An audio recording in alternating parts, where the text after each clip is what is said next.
ẹ̀jẹ̀ mi ní ẹ̀kẹ́ gbọ́ àkọ́bí ewé ayò ewé tún léje ìtún ló ní ọtún ẹ̀ ṣe ìfà ló ní kan fà ẹ̀ mọ́ra àìbínú gbogbo àtàrẹ gbogbo méjì ọkà bàbà gbogbo mẹ́ta ọkà wáṣẹ́ orí ló túmọ̀ ẹ̀dùn gbogbo ọ̀nà ní túmọ̀ ẹsẹ̀ akọni ìmọ̀ tú ìmọ̀ ọjọ́ ìmọ̀ ibi ni wọn kì í dálẹ̀ wọ́n bá lọ mẹ́lẹ́mọ́ wọ́n á fi jóye ẹlẹ́mọ́ akọni wọ́n bá lọ bèbèrè wọ́n á fi jóye ẹlòkó bọ́ọ̀wọ̀ wọn bá tẹ̀lé wọ́n á fi jóye aláre àwọn mẹ́tẹ̀ẹ̀ta parapọ̀ wọ́n wá jọ ń pẹ́ mọ́ ẹ̀ẹ́mọ́ olóko jẹ wọ́n ń pa Akíntọ́lá ọmọ Ògún wọ́n ń pàdé Ìyọ̀dà ọmọ Àtàlàbọ̀bà Àkànbí wọ́n ń pàdé Ṣàtàdàdẹ ọmọ ọba Ìjẹ̀bú Mèrè Aṣíwájú Odògbólùkẹrẹ Ajagun lólòdì ọ̀run tó bá ṣe pé tìyẹ tó bá ṣe pé tìyẹ náà bá ń darí jọ wí àpérò mi kún gbọ́wọ́ ọ̀bọ ti ṣìgìdì máa gbé àbẹ́tì ló máa ń gbé àyàn ti ìlàyàn ewúrẹ́ Ọlọ́run dákun má padà lẹ́yìn ẹ kó má gbàgbé ọ̀rọ̀ tẹ́ Aṣíwájú Ọlọ́run dákun má padà lẹ́yìn ẹ Àkànbí Ọlọ́run dákun má padà lẹ́yìn ẹ. Ayandaba, ayandaba, ayandaba, ayandaba. Ayandaba, ayandaba, ayandaba, ayandaba.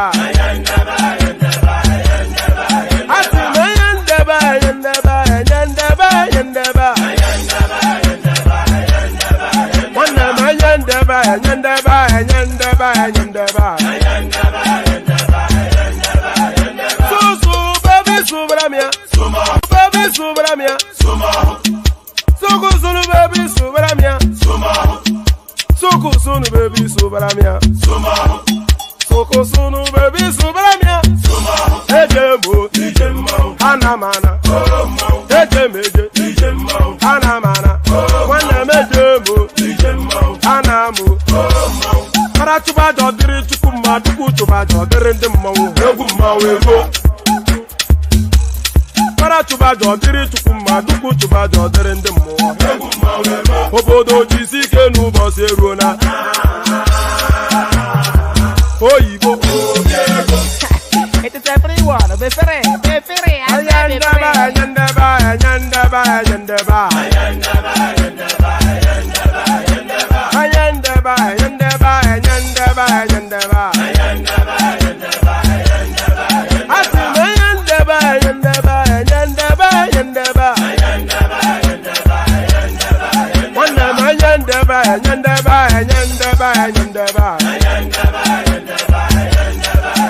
Susu baby subramia, Soko sunu baby subramia, Soko sunu baby subramia, Soko sunu baby subramia.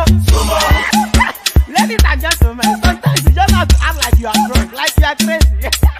Confuse your enemies, confuse them. Obodo sanye ye we mo,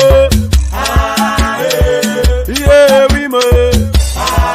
Obodo sanye ye we mo, nuba sanye kaponto mo ye die gugeme. Okwitara kara mi nguru ma mi ga kwuru mu gwo ya baby mo. Abe Maria. Why feeling? Ayandaba, ayandaba, ayandaba, ayandaba. Ayandaba, ayandaba, ayandaba, ayandaba. Atima ayandaba, ayandaba, ayandaba, ayandaba. Wanama ayandaba, ayandaba, ayandaba, ayandaba. Susu baby subramia, Soko sunu baby subramia, Soko sunu baby subaramia. Soko sunu baby subaramia. Ase kwa nefo jabani si akuna nyego mkambasi ozo. Since I was born, but now I am getting youth. Akuna mota nwa akuna koga book.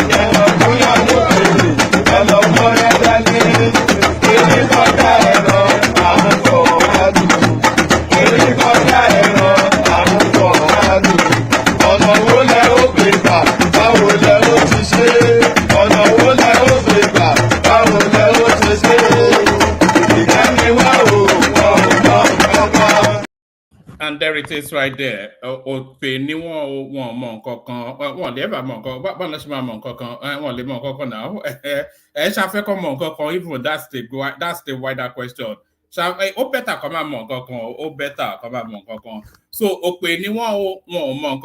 So here it is, and here we are, and here we go. So here we go. Another day. Another banger. So here we go again. No rest for the wicked, and the wicked will know no rest. We're not wicked, so we get plenty of rest. So there it is. Good to see you. Good to be in your company. And how are you? How are you? You know, people don't ask that often enough. And really, you know when people ask how you are, when people ask how you are, they're not really asking to really get an answer, It's just a throwaway comment. They're not inviting you to tell them how you really are. They're not interested. It's just a throwaway space filler sort of a commentary just to keep the civility of life going. So when people ask you how you are, just say, I'm fine. Nobody cares about the gremlins that underwork your inner bellies. Nobody cares.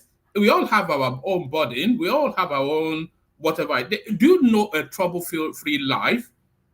There is no such thing. So nobody wants to be, there's a song I used to listen to about 7 years ago. It's called Seven Nations Army by White Stripe. It's a rock song. It says, how does it go again? Yeah, well, it speaks to that thing anyway. I used to know the lyrics, but I don't anymore. But anyway, how are you? That's the main thing. But I do care, so you can tell me how you are.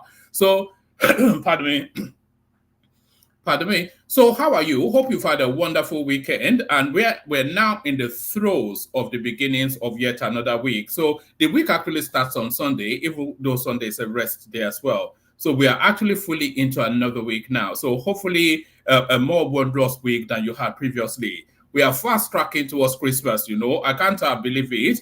We're only saying anyway, what am I even doing? Let's get into more important matters. So click on the like button just as soon as you're coming in. So that should be as a matter of routine for most people by now.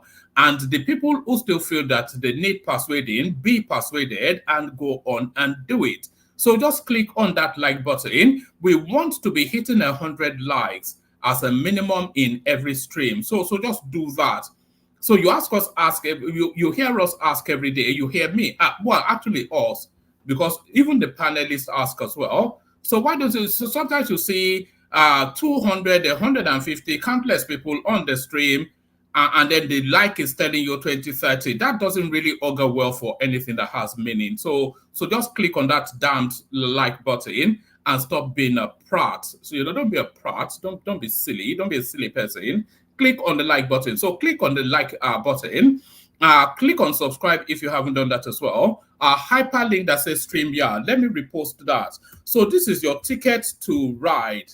So this is your ticket to ride on the one man went to Mo train. So your ticket to ride, there's actually a song that goes that way. She's got a ticket to ride. Don't worry, I won't sing.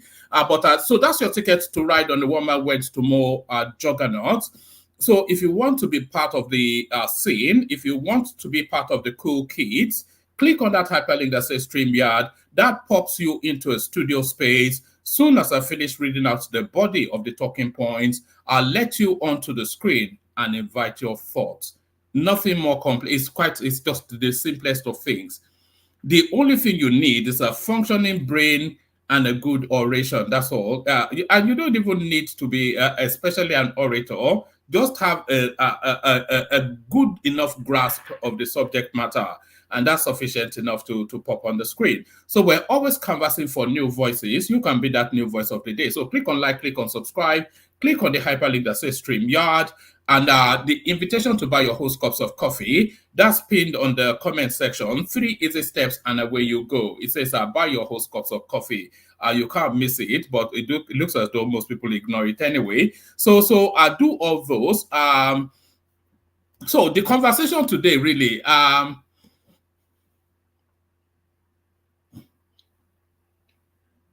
right. Yes.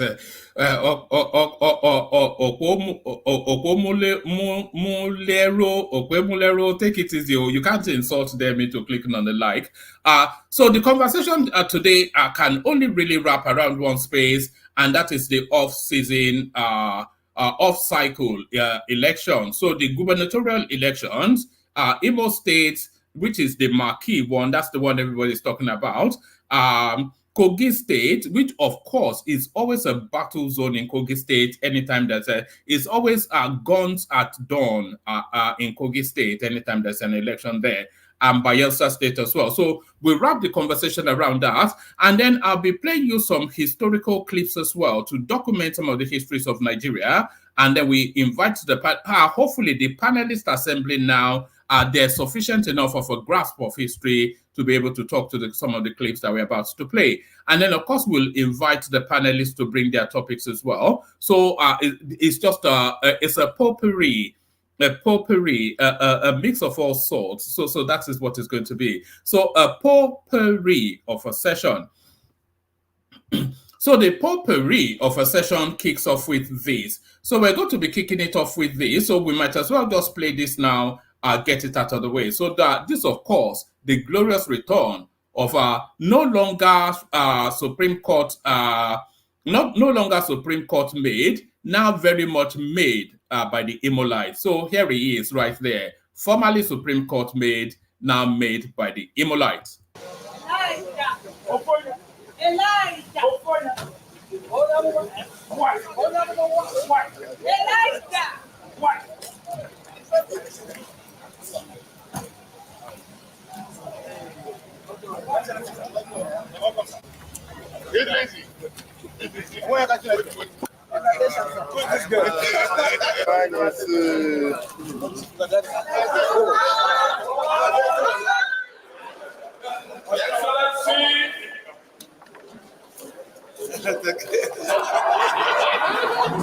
Victor Governor.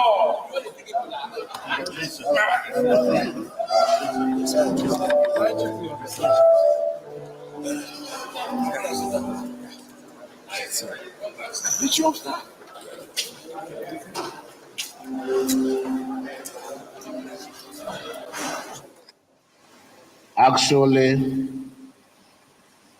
it is tomorrow I have scheduled to address Imo State. But because we have to thank Almighty God, because the hour the victory was declared by INEC was just few minutes to our usual time of worship, 12 o'clock. And I decided that we should come to church, at least for today, in a different manner, to show this, our God, as a way of acknowledging the goodness of the Lord on all of us. Even though I'll speak and address Imo people tomorrow, I think it will be necessary to also use this auspicious moment to acknowledge before the church, the house of God, how happy we are today, Sunday, 12th of November, 2023. Very historical date going forward.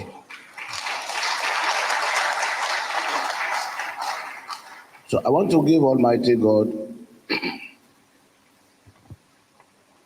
the glory for doing it again. I want to thank God that we prayed, we asked, He answered us and granted our prayers.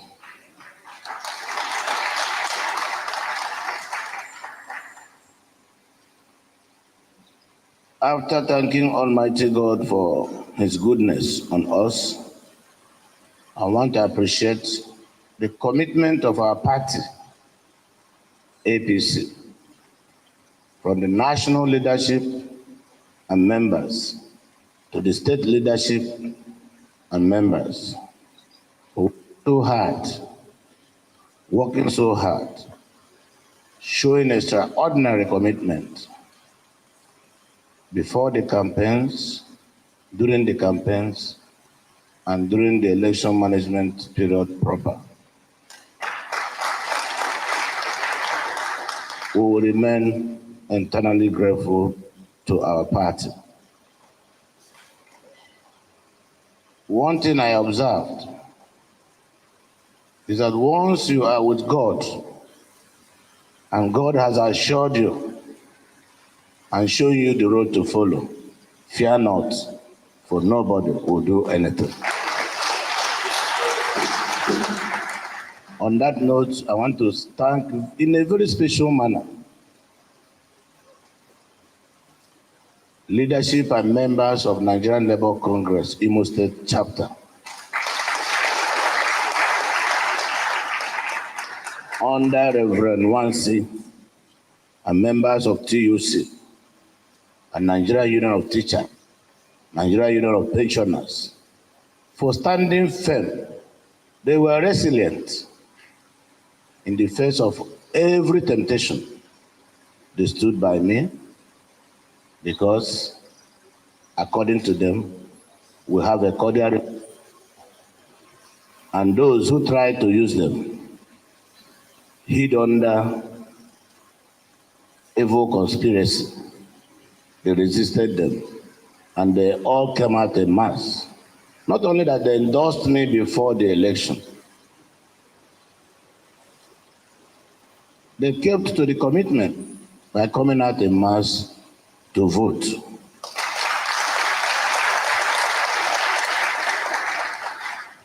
Civil servants in Imo State, you have shown me love. I will also show you love.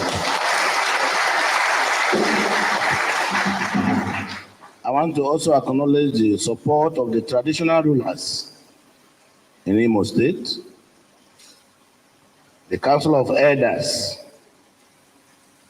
for rising up to the occasion, defend the interests of Imo State. I will therefore use the chairman of Imo Elders Council as a point of contact to thank our elders in Imo State for a job well done. I will not forget the 27 local governments in Imo State, all the leaders and the citizens of Imo State, for coming out in mass. Never in the history of this state since crazy. All right. So that's Hope Uzodinma, imagine victorious as the returning governor of Imo State by the will of God and the votes of the Imolite. So that's Hope Uzodinma, a landslide victory, defeating categorically any and everybody that stood in contention with him. So that's Hope Uzodinma, the governor of Imo State, by the grace of God and the will of the people for the next 4 years. So there he is right there. Nothing moving him from that space, nothing apart from the will of God. But what are the opposition making of it? What are the opposition making of it? Let's go to the opposition. The security, yesterday, the security agencies of this country raped our democracy. It was a big shock. I just recovered from it this morning, the disappointment. See, the DSS, the police and the military raped our democracy. It was like a coup by the security agencies of this country. It wasn't INEC. My party members were shouting INEC. INEC, they were scared. They changed, they brought people from different states of this country. And when they came, they were willing to work. But when you see the security agents that are supposed to protect you in a state where they behead people like chicken, doing the bidding of government, what do? You play ball, or they kill you. A state where they bomb their own citizens, a state where they have the tiger base, where innocent people are falling like flies. Go to the mortuary of that state, thousands of dead bodies unclaimed, and you want somebody from Ghana or someone from Southwest who has never been here before, and he's seeing security agents doing the bidding of the APC government, and they want that security agent not to sign whatever they ask them to sign. It's not INEC. Because there was not everything we asked for except the removal of the reg. INEC listened to us, did it. But we are now watching this is the time the chairman will now come and tell us why he didn't stop the collation yesterday. Because you cannot have collation where what you have on the document, the result sheet is different from what you have on your IREF. And he told us, he told the whole country that this time BVAS will work. And that BVAS will be used for accreditation. 70% of the voting yesterday was done without BVAS accreditation. Yet, a result was announced. Oh, all right. So we know where that story goes. I'm yet to ever. I think we've only had one instance by my recollection, by my reckoning. We've only had one instance when somebody lost an election in Nigeria and they went on to congratulate the victor. And that was Goodluck Jonathan, by the way. And he didn't even lose that election. They rigged him out. Jiga rigged him for his own clansmen. But Goodluck did not want the bloodletting. So we've only ever seen one instance. So what this guy is saying now is no surprise to anyone. So everybody that lost in these elections will come out and say exactly. So it's almost like a template, isn't it? It's almost like they're reading off a template. But that is the Labour Party candidate backed by the Labour Union president who went to try to foment trouble in Anambra, in Imo State, to try and undermine Hope Uzodinma's authority in the hope that undermining would lead somewhat by some osmosis, miraculous osmosis, to landing this guy at the governor's seat. Summarily beaten and one in the eye for the Labour Party man. So one in the eye for the Labour Party man, but then it looks as though it is one in the eye for everyone. I was going to bring you this, but it looks as though the final verdict has now even come in. As it stands, after 20 local government areas in Kogi State, Usman Ododo of the APC is leading. So this is Usman Ododo, 439,245. And the closest person to him, the SDP candidates, 242 and 68. Dino Melaye, 46,000. So there it is right there. So, but Dino will shout the loud. Dino will be the obedient in that Kogi State election. Summarily beaten, but still insisting that he won. So I mean, just look at the gap. Look at the gap. this guy beat him 5 times over because, at least 4 times over. You can slot Dino's scores, 46,000, into the APC guy's scores, 439,000, 4 times over. But watch out, Dino will be the first in the news, screaming and shouting about how he was robbed out of what was rightfully his. So robbed out of what was rightfully his. And reactions from Imo State, well, that is coming. So so let's pick up the reactions from Imo State now. What are the Imolites making of this? Well, this is what they are making of it.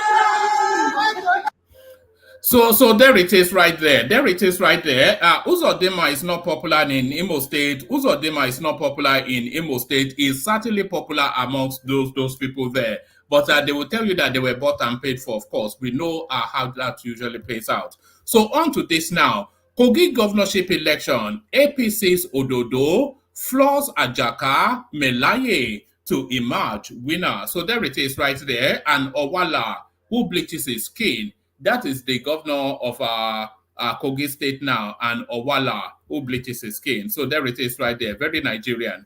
The governorship candidate of the All Progressive Congress APC in Kogi State, Usman Ododo, has been declared winner of the November 11 poll. Ododo's victory was announced by the state's returning officer, Professor Johnson Urama. Urama made the declaration at 10:23 p.m. on Sunday. So I know that the drum beats of the drama that is to come will wrap around that time that he made the declaration. So they will take that template of the obedient and make a song and dance about that. Ahmed Usman Ododo. So this name actually puzzles me somewhat. It's a Hausa Fulani first names and then the Yoruba last name.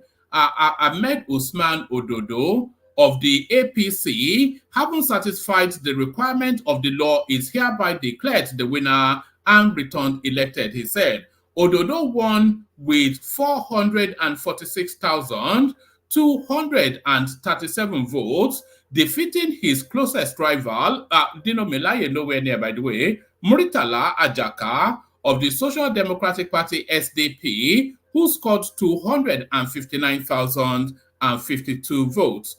Dino Melaye of the People's Democratic Party PDP polled 46,362 votes. So, I mean, like somebody was saying in an earlier session, we already have one ridiculous governor in Osun State. I don't think the country can stomach or handle Dino Melaye and Ade Jackson. What's it called? Adeleke in the same cycle. So there it is. So this was where I was going to pick it up from. I think the events are since superseded. Uzodinma clears all Imo's 27 local government areas. So, like I said, a landslide. Governor Hope Uzodinma of the All Progressive Congress APC has won all the 27 local government results announced in the November 11, 2023 governorship poll in Imo State. So there is even no room to say that there was rigging. And by the way, Dino Melaye lost his own polling unit, by the way. So that's just to Kogi State. Governor Hope Uzodinma of the All Progressive Congress APC has won all the 27 local government results announced in the November 11, 2023 governorship election in Imo State. Collation of results at the State Collation Center started around 2:30 a.m. on Sunday in Owerri, the state capital, with the Vice Chancellor of the Federal University, Oye Ekiti, Professor Abayomi Fashino, as the state returning officer of the Independent National Electoral Commission for the election. Though 18 parties fielded candidates in the poll, This year's governorship election in Imo State has been described by analysts as a four-horse race between the APC's Uzodinma, who is seeking re-election, Samuel Anyanwu of the PDP, Labour Party's Achonu Nenji, and Jack Ogunewe of the Action Alliance. None of the other candidates won any local government. So nobody can say that this guy is not popular. Even Zita was telling us as early as yesterday that this guy is doing a lot. A man of prestige told us that this guy is doing a lot in the state.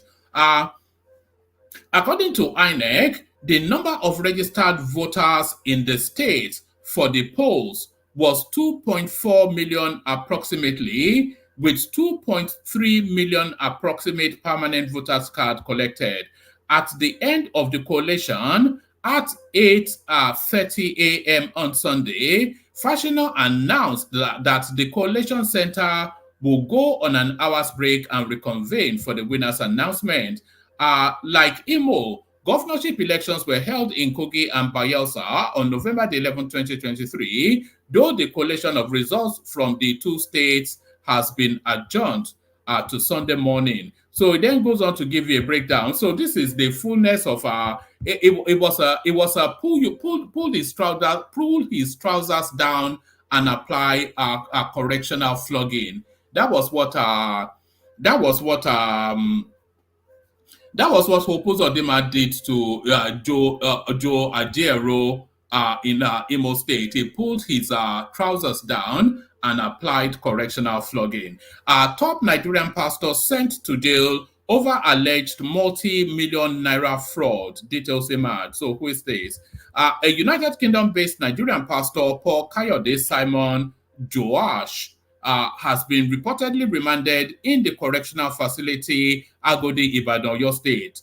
Joash, who is the senior pastor of the Great House Nation Church, was confined to Agodi prison for allegedly defrauding at least 3 people of 305 million naira. Correspondence report. So it's just the eyes pop. You know what? If you are going to commit fraud, at least commit it to that level. Don't be caught committing fraud for 500k because you are not only a criminal, you are also a punk. I don't commit fraud at all, but if you are going to commit fraud, commit it to the tune that this alleged man of God committed it to. So reach for life or go to prison. That's just it. Prominent pastor Simon Joash under fire. The fund was reportedly, by the way, there are fireworks going on behind me. I think they're celebrating whatever it is. The fund was reportedly meant to procure a certificate of sponsorship for those intending to migrate to the United Kingdom for healthcare jobs. He was said to have failed to provide certificates to the people 1 year later. The cleric was arrested in his church by police officers following complaints by the said victims. The preacher was accused of obtaining a total of 305,808. Apologies, there are fireworks going on behind me. I don't know. It's been going on all day. The preacher was accused of obtaining approximately 305,000, even approximately 306,000 from his alleged victims. Also, the complainants claimed Pastor Joash is fond of sneaking in and out of Nigeria to evade them. Meanwhile, the Oyo State Police Command reportedly arraigned Joash on a 10-point charge bordering on obtaining money under pretenses. According to correspondents, when he was arraigned at a magistrate court in Ibadan on Monday, October the 30th, Joash pleaded not guilty to the charges. He was admitted to bail. So there it is. Nothing changes there. Another pastor, another criminal preacher man. So nothing really changes there. Let's go on to the next one. This goes back to the elections. So we've had Imo, we've had Kogi. PDP's Diri coasting home to victory in Bayelsa. after 6 local government areas. So it looks as though there's 2 APCs and 1 PDP. So the power of incumbency, very difficult to shift a sitting person from his post in Nigeria. Bayelsa Governor and People's Democratic Party PDP candidate do something or the other, Diri, has won 5 out of the 6 local government area results so far declared by the Independent National Electoral Commission. So if he's won 5 of 6 local governments, then that tells you that he has taken the victory there. So he has taken the victory there. And of course, predictably, these cooked results can't be accepted. Dino Milaye demands total cancellation of Kogi state elections. So, like I said, they all read off a template. So I'm not even going to bother reading you that one. KPMG projects Nigeria's inflation to reach 30% by December 2023. So by next month. Global Financial Advisory Services, firm, Global Financial Advisory Service firm, KPMG, has stated that headline inflation in Nigeria will reach 30% by December 2023. Nigeria's current headline inflation rate for the month of September is 26.72%. Can you imagine? It's just harrowing, you know, some of these things. Just harrowing. Sometimes you just don't want to even read it. Oh, okay. Let's go on to this one. So this is Tinubu now, the chief salesman of the Nigerian state, according to him. Let's hear your president. Vision 20. Or is it not your president? Whatever you consider him to be, is certainly the president of Nigeria. So let's hear the president of Nigeria, even if it's not your president.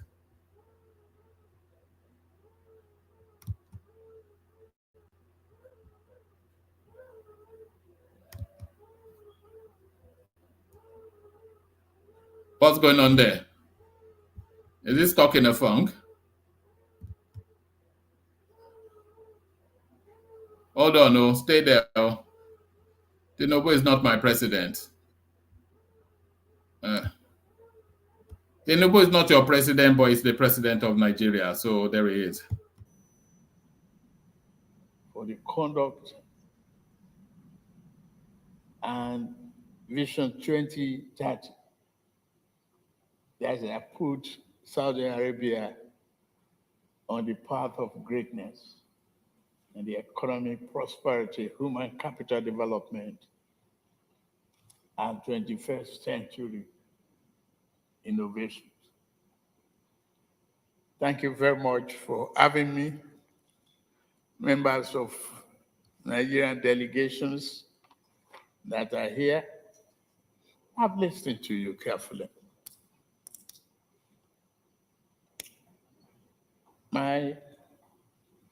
Is to tell you there's a good change that is coming from Africa.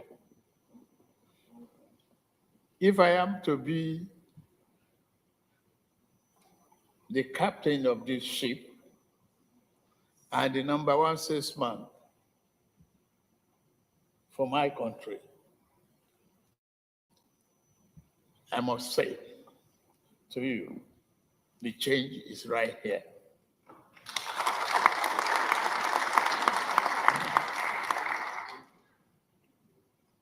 Perception of Nigeria has been that of layback, corruption, and giants of Africa with elephantiasis. But that is gone.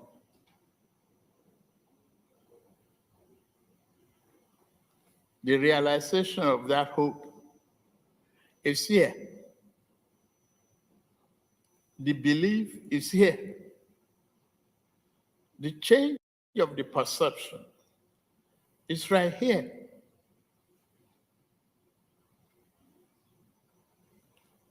Forget the categorization of corruption. Forget it. It will happen no more. Don't give and don't take.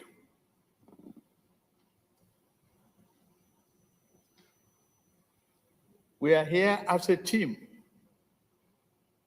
to change that perception, to make you believe, particularly the private sector. I am glad I'm here in Riyadh, and you have Aramco connection to Deloitte. I cut my teeth as an accountant, fresh from university, with Deloitte. Oh, okay. I wanted to pause it there. So you heard him there. I cut my teeth fresh as an accountant, fresh out of university with Deloitte. So now the obedience space continue to insist that this guy did not work at Deloitte. But he continues to tell you that he did. They are telling you that Deloitte insists that he did not work for them. So that is Tinubu, the president of Nigeria, in Riyadh, speaking to the Saudi royalty, telling them his life history and telling them that he went to Deloitte, that he worked at Deloitte.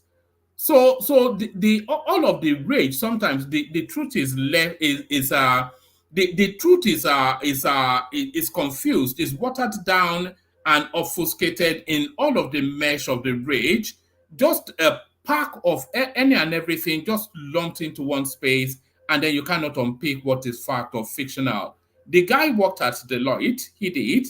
The guy worked for Mobil Oil, he did. The guy went to Chicago State University, he did. The guy graduated with distinction from Chicago State University, he did. Why am I saying this with certainty? All of those institutions have affirmed those to be true, but then go to the obedience space. Just headless mob, as Zita aptly described, just madness, just a raging, just creatures from the deepest depths of the back of beyond, just wildlings, gnashing at the teeth, blood-fanged tooth, just savagery, some of it. But let's listen on. Aramco was one of the daydreams of our junior entrance because the allowances and opportunity in diversified economic base was here then. What Nigeria has to offer. Let me just pause it there for a moment, because Tinubu is filling in the details of some of his work backdrops. When Tinubu was asked how he made his money, he said he made his money working extra shift for KPMG, well, no, not KPMG, for Deloitte and Touche. And they used to farm them out all around the world, and they used to especially farm him out to the Middle East, to Saudi Arabia, where he worked, getting not only his handsome pay at Deloitte and Touche, but also, sorry, I didn't know. So not only getting his handsome pay at Deloitte and Touche, but he was also getting out-of-station payments. You know those inconvenience payments that they give to everybody. And when they send you out of station, they cover all your expenses, your feeding allowance, your driver, your accommodation, everything. So you don't even have to touch your salary. So his salary plus his out of station golden handshake, working as an accountant, being seconded to Saudi, and that was the first fruit of his fortune. And I said that before, and he repeats it now, right there in Riyadh, where the story of his life, according to him, began, and he's telling the Saudi royalties that this is my story. But go to the obedience space. Just, headless mobs.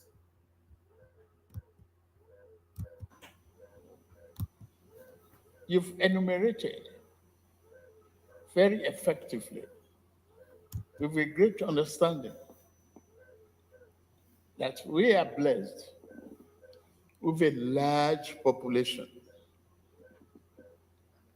This population is full of can-do attitude, young, vibrant, and well-educated human capacity. Equally, Nigerian consumer is necessary for the economic growth of the continent. So the advantage is killed. From this moment on, we are open for business.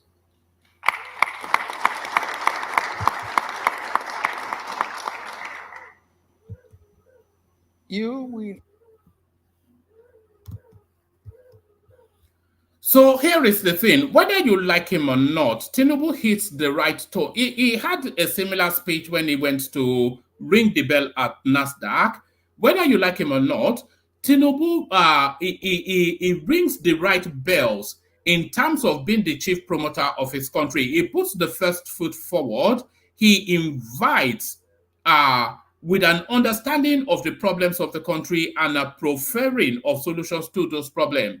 So he's telling them there that, well, we know you know the history of this space, but we're a new dispensation. We are open for business. We are putting things in place. Come and join us before the opportunities are too expensive for you to do. So first mover advantage is essentially what is inviting. So, I mean, you cannot fault that. If you wish well for the country, you cannot fault the way the guy is marketing that country. It's very difficult to fault. I have no better friend and partner than Nigeria. Instead of diversity, the strength, Nigeria is a captain of Africa. We're very serious and dynamic. We have the blessing of arable land for food security. We have the blessing of solid mineral resources, lithium, gold, and many other minerals that can be of great value for future development. We have the blessing of good weather that if the economy too has a path of opportunity and great growth for Africa. Well, can I assure you, the business leaders, the partnership will grow from here. I believe in free market economy. I believe there's no red tape. Yes, law and contractual obligations is for human beings to follow and be guided by, but it's not in all in itself. The detail is the devil if care is not taken. I can assure you that free market economy is our goal.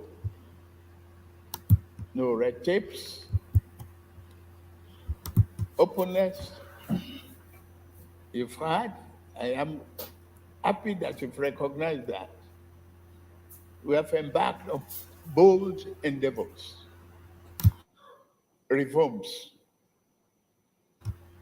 From day one that I was inaugurated, as a subsidy in oil is gone, and it's still gone.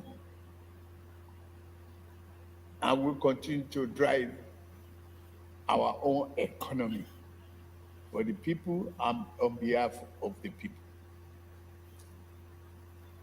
The foreign exchange that's full of arbitrage and abuses,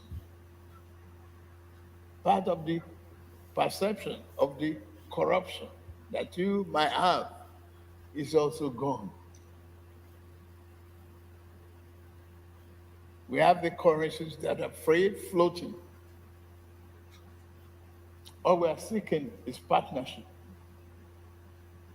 to drive the investment. The greatest opportunity for a nation to grow, for an entity to prosper, is the human capital. And a team, have a positive team. They are right here before you. You can open all the questions you might want. I'm ready to be here all day to listen to you and for them to answer your questions and make their questions.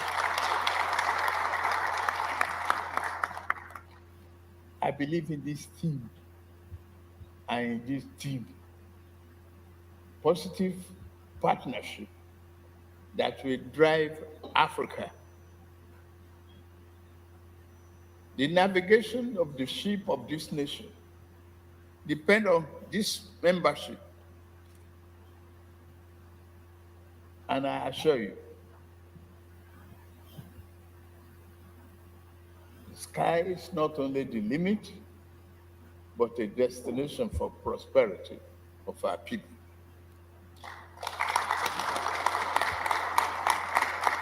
I am honored to ask one of us to introduce key members of the team here to you so that you can direct your questions. Okay, I've been corrected. They will do self-introductions.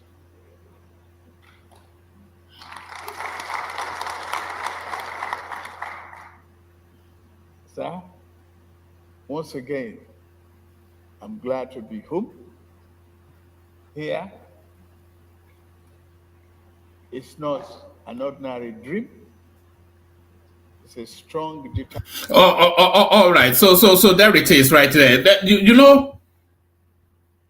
I stand to be corrected. There is right there. So it really just so many things to unpick from that, but I'm not going to spend all day unpicking. That thing that is said at the Chatham House, it repeated it right there. So that then tells you that is going to be the backdrop. That's going to be the theme. That is going to be the thrust of how he administers the Nigerian state. I have a strong team right there. You remember that coinage, team sheep, that he brought out at Chatham House. So there it is right there being repeated in that space. Nigeria is ready for business itself, and he was saying Africa, Africa, because he acknowledges that he's not only the president of Nigeria, but he is also the president of Africa. A really spellbinding sort of speech by Tinubu. And lastly, in that Saudi Africa summit, a lot of the obedience space were saying, Tinubu has not spoken, that all the presidents were speaking and the foreign minister spoke on behalf of Nigeria. So Tinubu has now spoken now, and we are all the better for it. Or are we? So there it is. I've got the panelists assembled. I'm going to bring them up on in a moment, not to hold them for too much longer, but just a couple more clips that I have to play to you. So now this first clip, I should have slotted it because it actually slots into the Hope Uzodinma space. I was going to play it to round off the Hope Uzodinma victory, but I missed it out. So let me play it now. So the right to reply is what this clip is all about. So the obedience space now responds to Hope Uzodinma's victory. Listen to this. It's not so much watch this. This was cooled from our Twitter space. So watch this or listen to this. Dr. Barry. Hello, Dr. Barry. You understand? Let me tell you again. You understand? The polling agent result is not tenable in court. That's what I'm telling you. Okay, it's not tenable. It is tenable in court. You were not able to tender it because you don't have it. Dr. You Barry. don't have it. You told the world that INEC gave in the IRF. You went to print out black pictures. And you did not have the authority, you did not have the influence to present those copies. I'm not here to Dr.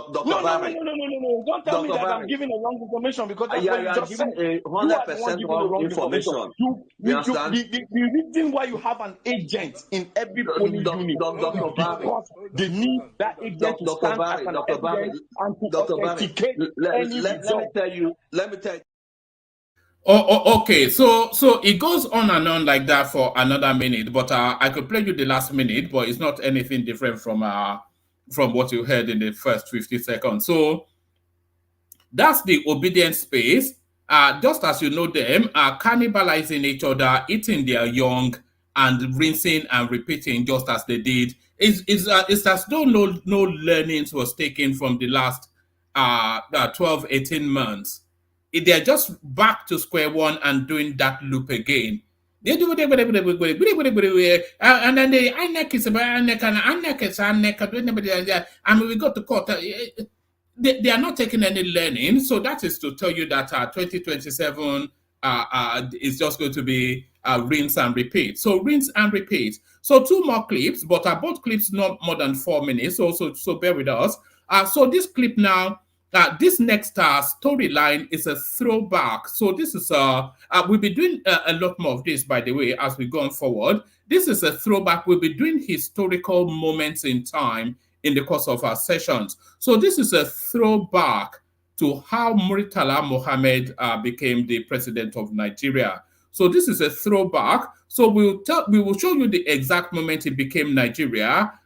We became the president of or the head of state of Nigeria. We'll show you the exact moment, and then follow on. We will show you the moment he seized power. We will show you the moment he became the president, and Gowon yielded the space, and then we will show you the moment. I will show you the moment also when he seized the full reins of power. So first, the moment that the penny dropped.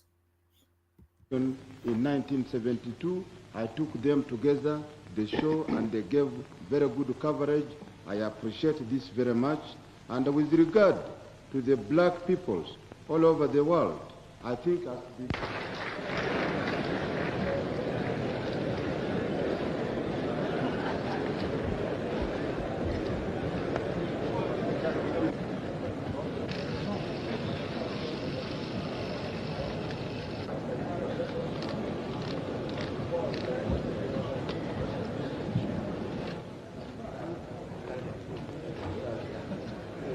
comment from you, sir. We heard that there had been overthrown. Have you heard this?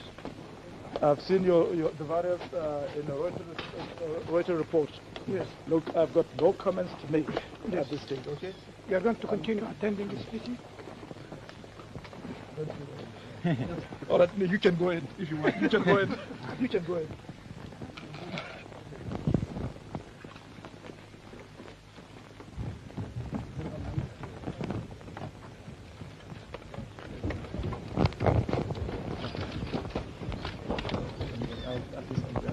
For the next few minutes.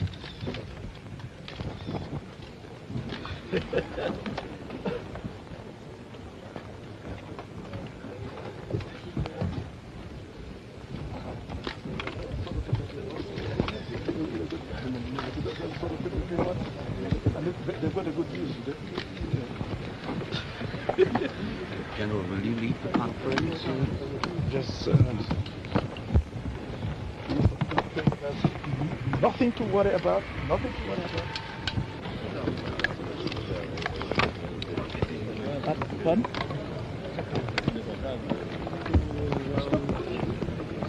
Je ne comprends pas. I'm sorry. Well, honestly, it's just a problem. We'll wait and see what happens. wish you the immediately. No, you still hold the power. Make no mistake. So, okay, thank you.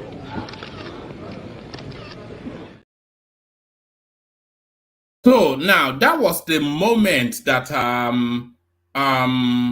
Yakubu Gowon became the former president of Nigeria, former head of state of Nigeria.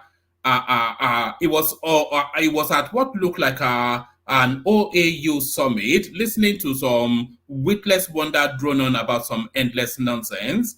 But then his boarding day got a lot more exciting when somebody came up to him and whispered, "Sir, you are no longer the president." So, "Sir, you are no longer the president." He just smiled and tried to keep his dignity as much as he could.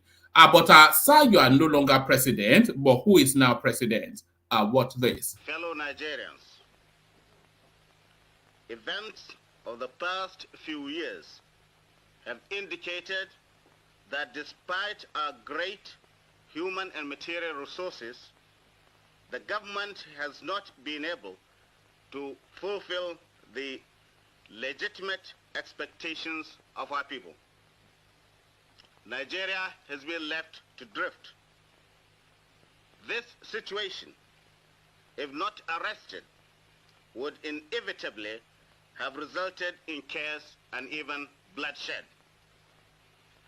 In the endeavor to build a strong, united, and virile nation, Nigerians have shed much blood.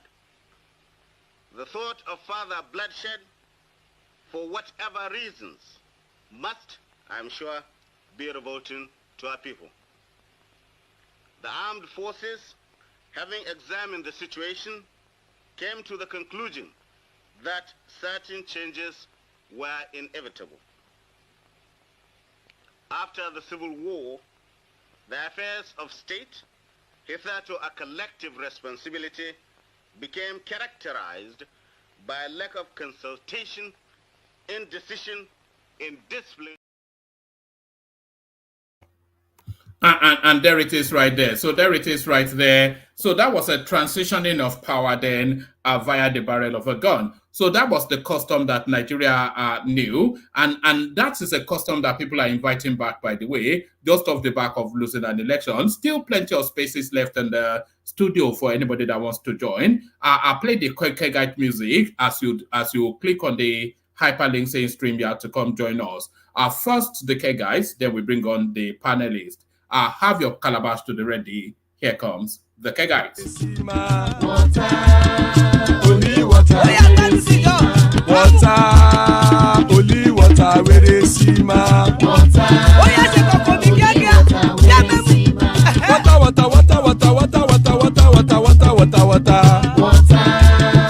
only water, where they see ma. Hapa o naido.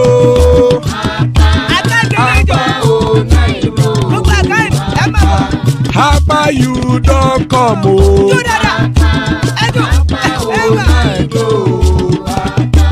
Hapa o naido.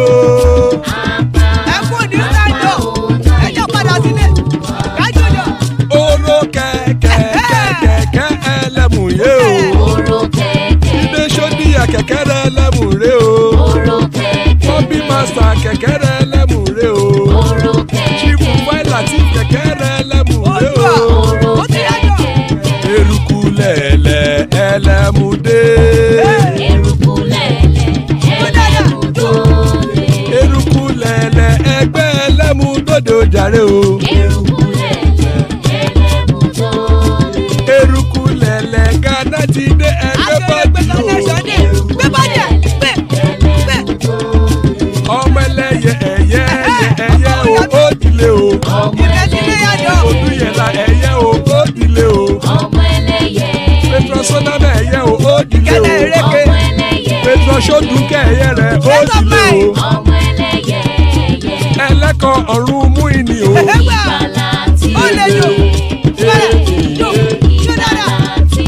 Àkùkọ ọ̀run mẹ́kọ̀.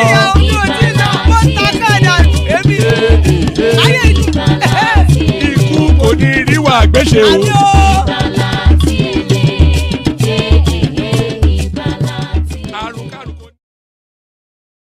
And there it is right there. Ikuko Niri Wagbeche, may death have nothing to do with us. So Ikuko Niri Wagbeche, Amepo. So I'm going to bring the panelists on in a moment. But as we bring the panelists on, we're going to do it as we have been doing it over the last couple of days, about an 8-minute monologue from each panelist as an opening phase. And we want to limit the interjection to only necessities. So it has to be absolutely necessary before you interject. But it's guaranteed to be an epic session. And I say that because Baba joins us, and you know it's always epic when Baba is here. So good to see you, Baba. General Thomas here, steady and ready. So here he is. Formerly father of the bride, but because Enigmatic was somewhat confused, the man with the golden gun now, Adale Koko, in the house. LUP 99, Dewale is here. Have your dictionaries to the ready. Enigmatic Hondi, he's in the house.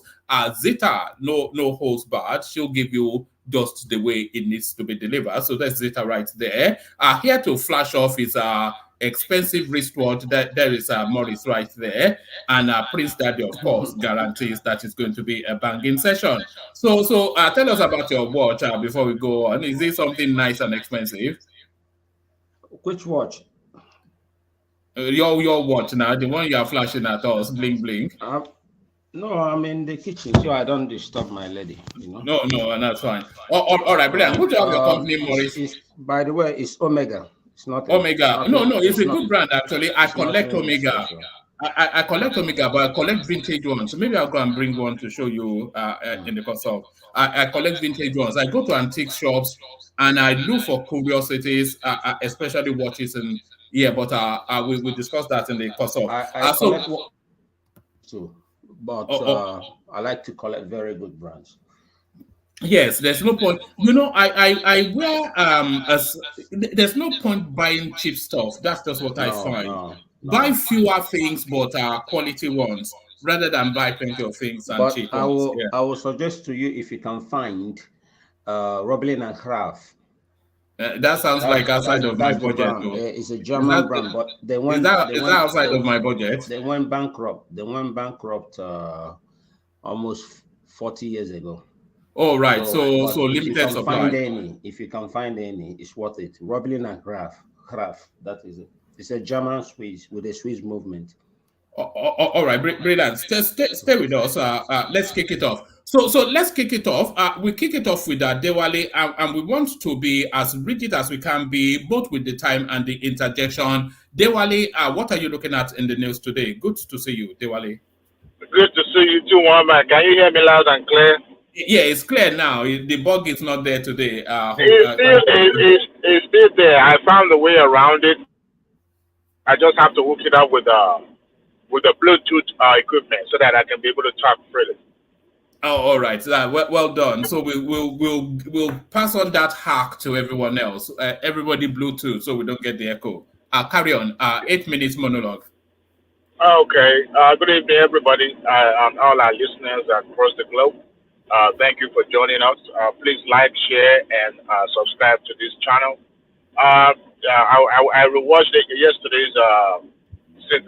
show. It was fabulous. It was educative. It was, eye-opener. Let me put it that way. I will employ everybody to go and rewatch that show. And also today's show with Doopsy. So going with what you just showed us, the video where Tinubu was making his, submission at the conference, Africa, Saudi Arabia summit. I think, there's one thing he's doing right, is that he's showcasing the talents that they have in Nigeria. And I'm glad that every time he makes that statement and referring to Nigeria, he's also bringing up Africa in his speech. And the reason why I believe he's doing that is that you cannot prosper in isolation. You have to have your neighboring country as well, sharing in that prosperity. So, and he's doing a good spokesperson's job by trying to launder the image of Nigeria as a country that is open to business, not just open to business, but is ready to take away all the red tape if that would convince the foreign investors. And I've read in the newspapers where, the pundits, are able to give him a pass mark for his outing in Riyadh, for the fact that he's able to achieve one thing. He's able to have at least the host country is listening to what he has to say, and his team. It's one thing to say it abroad, but it's other things for the followers, Nigerians, to buy into it and support him in doing it. Our attitude towards ensuring that the incumbent succeed is one thing. I just hope, I hope that he's able to convince them more, not just in the rhetorical form, but seeing them coming in and making impact in our economy. I think they would do so, but it's also for the government to make that clear to them. Speaking of the political space, I was active on X, on Twitter, and I listened to the press conference of the Labour Party candidate in Imo State. It was apparent that he knew that he would not be able to win that election. But what I found really curious is that it's one thing to be ferocious and loud on social media, but when it comes to galvanizing the people and bringing them out, it's a different ballgame. I'm not saying that there's no malpractices and all that happens in Imo, but there's no way a one single party will able to rig, the election completely in their favor with such huge numbers. It's just never going to happen. But the same thing did with the Kogi state. But by and large, there was an incident that I watched on YouTube where the Labour Party agent was bundled out. I felt it was unfortunate, and that speaks to our character, the way we deal with issue in Nigeria. I expect law enforcement to have done their job, by asking the gentleman to excuse the returning officers and all that. But the other agents took the law into their own hands, and so they started beating on live television. I found this really, really despicable. In as much as we want our government to do, lead by example, we also will owe it to ourselves to do a better job by, hold ourselves accountable. It's a very despicable act. And see, Nigeria need to have a change of attitude when it comes to that. I mean, the person you are fighting for is not your family member, it's just some shared interest, but you are willing to go all the way to get beat up, just like Ajaero gets beat up. For what? Well, you may say for the sake of Nigeria. I don't think so. Sometimes it might be because of their own pocket. So, APC won in Imo, in Kogi State too. I think this evening they came back and they declared the Ododo as a winner. But Kogi State is one state that the election there was characterized by violence. We are expecting it because the incumbent is known for that. But I think, I don't know if, because that margin was so massive, I don't know if your cousin, is going to take it to appeal. I'm not so sure if he has the money, but if he does, I don't think Dino has the basis to appeal. He got 46,000. The other guy got 400 and something thousand, and he came third. Unless he wants to do the Peter Obi thing, from fourth to first, Never trust politicians. They will find one excuse to dig up, just for them to disqualify the winner or to cancel the election outrightly so that it will be in their favor. Never taking politicians serious. But if he has the money, it's what I'm thinking, because to put those legal minds together to help him in such, I don't know if even the party is ready to spend their resources on just one single, because I think that is the only one they are working on. The Bayelsa state is what I'm not sure of yet, but everything looks towards, in favor of the incumbent. But I mean, we all emphasized that at the beginning also, that Diri is good to win the election. But by and large, it seems to some extent the election was okay, but except some of those hiccups. People blame INEC, but you see, when you have an umpire but you don't provide security services, then the political party themselves chose not to get security officials involved. They both signed, as I could remember during the general election, that they don't want the military, the security personnel to be harmed at those polling booths and all that. And, and they knew what they were doing in the first place for, rejecting such offer. If you look at the peculiarity of our country, I don't think such things should be rejected in the first place. And it's playing out. No matter how prepared INEC, the things like this will still happen. So it's unfortunate, but by and large, it's over now. The loser, it's unfortunate that the loser in this, like a question I asked Boala yesterday, I was deliberate in asking that question when I think somebody first, showed out that, in solidifying democracy and how to deepen it more, that we should look at some other sentiments. And, to be pragmatic in building democracy, especially in our culture that is, I would say it is a little bit inimical to a democracy on its own, is we should, there are some things that we have to take a stand, for. And in a place where a winner doesn't see himself as, a loser doesn't see himself as a loser, but still finding an avenue to upturn the election simply because he wanted to die there. That itself, that mindset needs to change.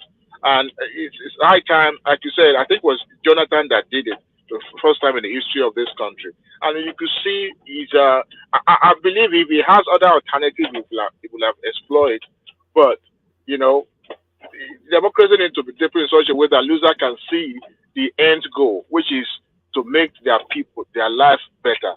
But now what you see the other opponent saying is, well, they rigged me out, or the what do you call it? The election itself is characterized by chaos and violence and all. So it's high time candidates should start seeing it as not just the means to the but for the collective purpose. All right, brilliant. Stay with us, Dewale. So Dewale opens it up excellently. So we go on from Dewale to Baba. Baba, you're up next. So the news cycle really circles around the off-cycle election. So what did you make of what transpired today? APC 2, PDP 1, Labour Party 0. That seems to be the summary of what happened today. So how did you digest the off-cycle? Uzodinma, who they told us was not popular in Imo State, he won all 27 local government areas. How do you square that with the narrative that built up to this? Yeah, Baba. Thank you, man. I appreciate you. But as usual, I'll salute my people first. Hello, everyone in the panel. I salute you for your efforts in marketing this platform. It's been a rewarding platform in terms of everybody benefiting from feeding from one another's ideas, ideals, and beliefs. So I salute you all for your sagacity too. The comment section, my own very people, I salute all of you. Keep on all the comments, the robust argument and banters. I personally enjoy the banters of Ayo and Ola and Oga, particularly when they go vernacular. They always go ballistics. I enjoy your banters. Salutations to the Ace, Alex, and all the rest, Lexi, Samuel, Diola, Okata, Emeka Os, Sami Peters, Ministable, Mumuni, and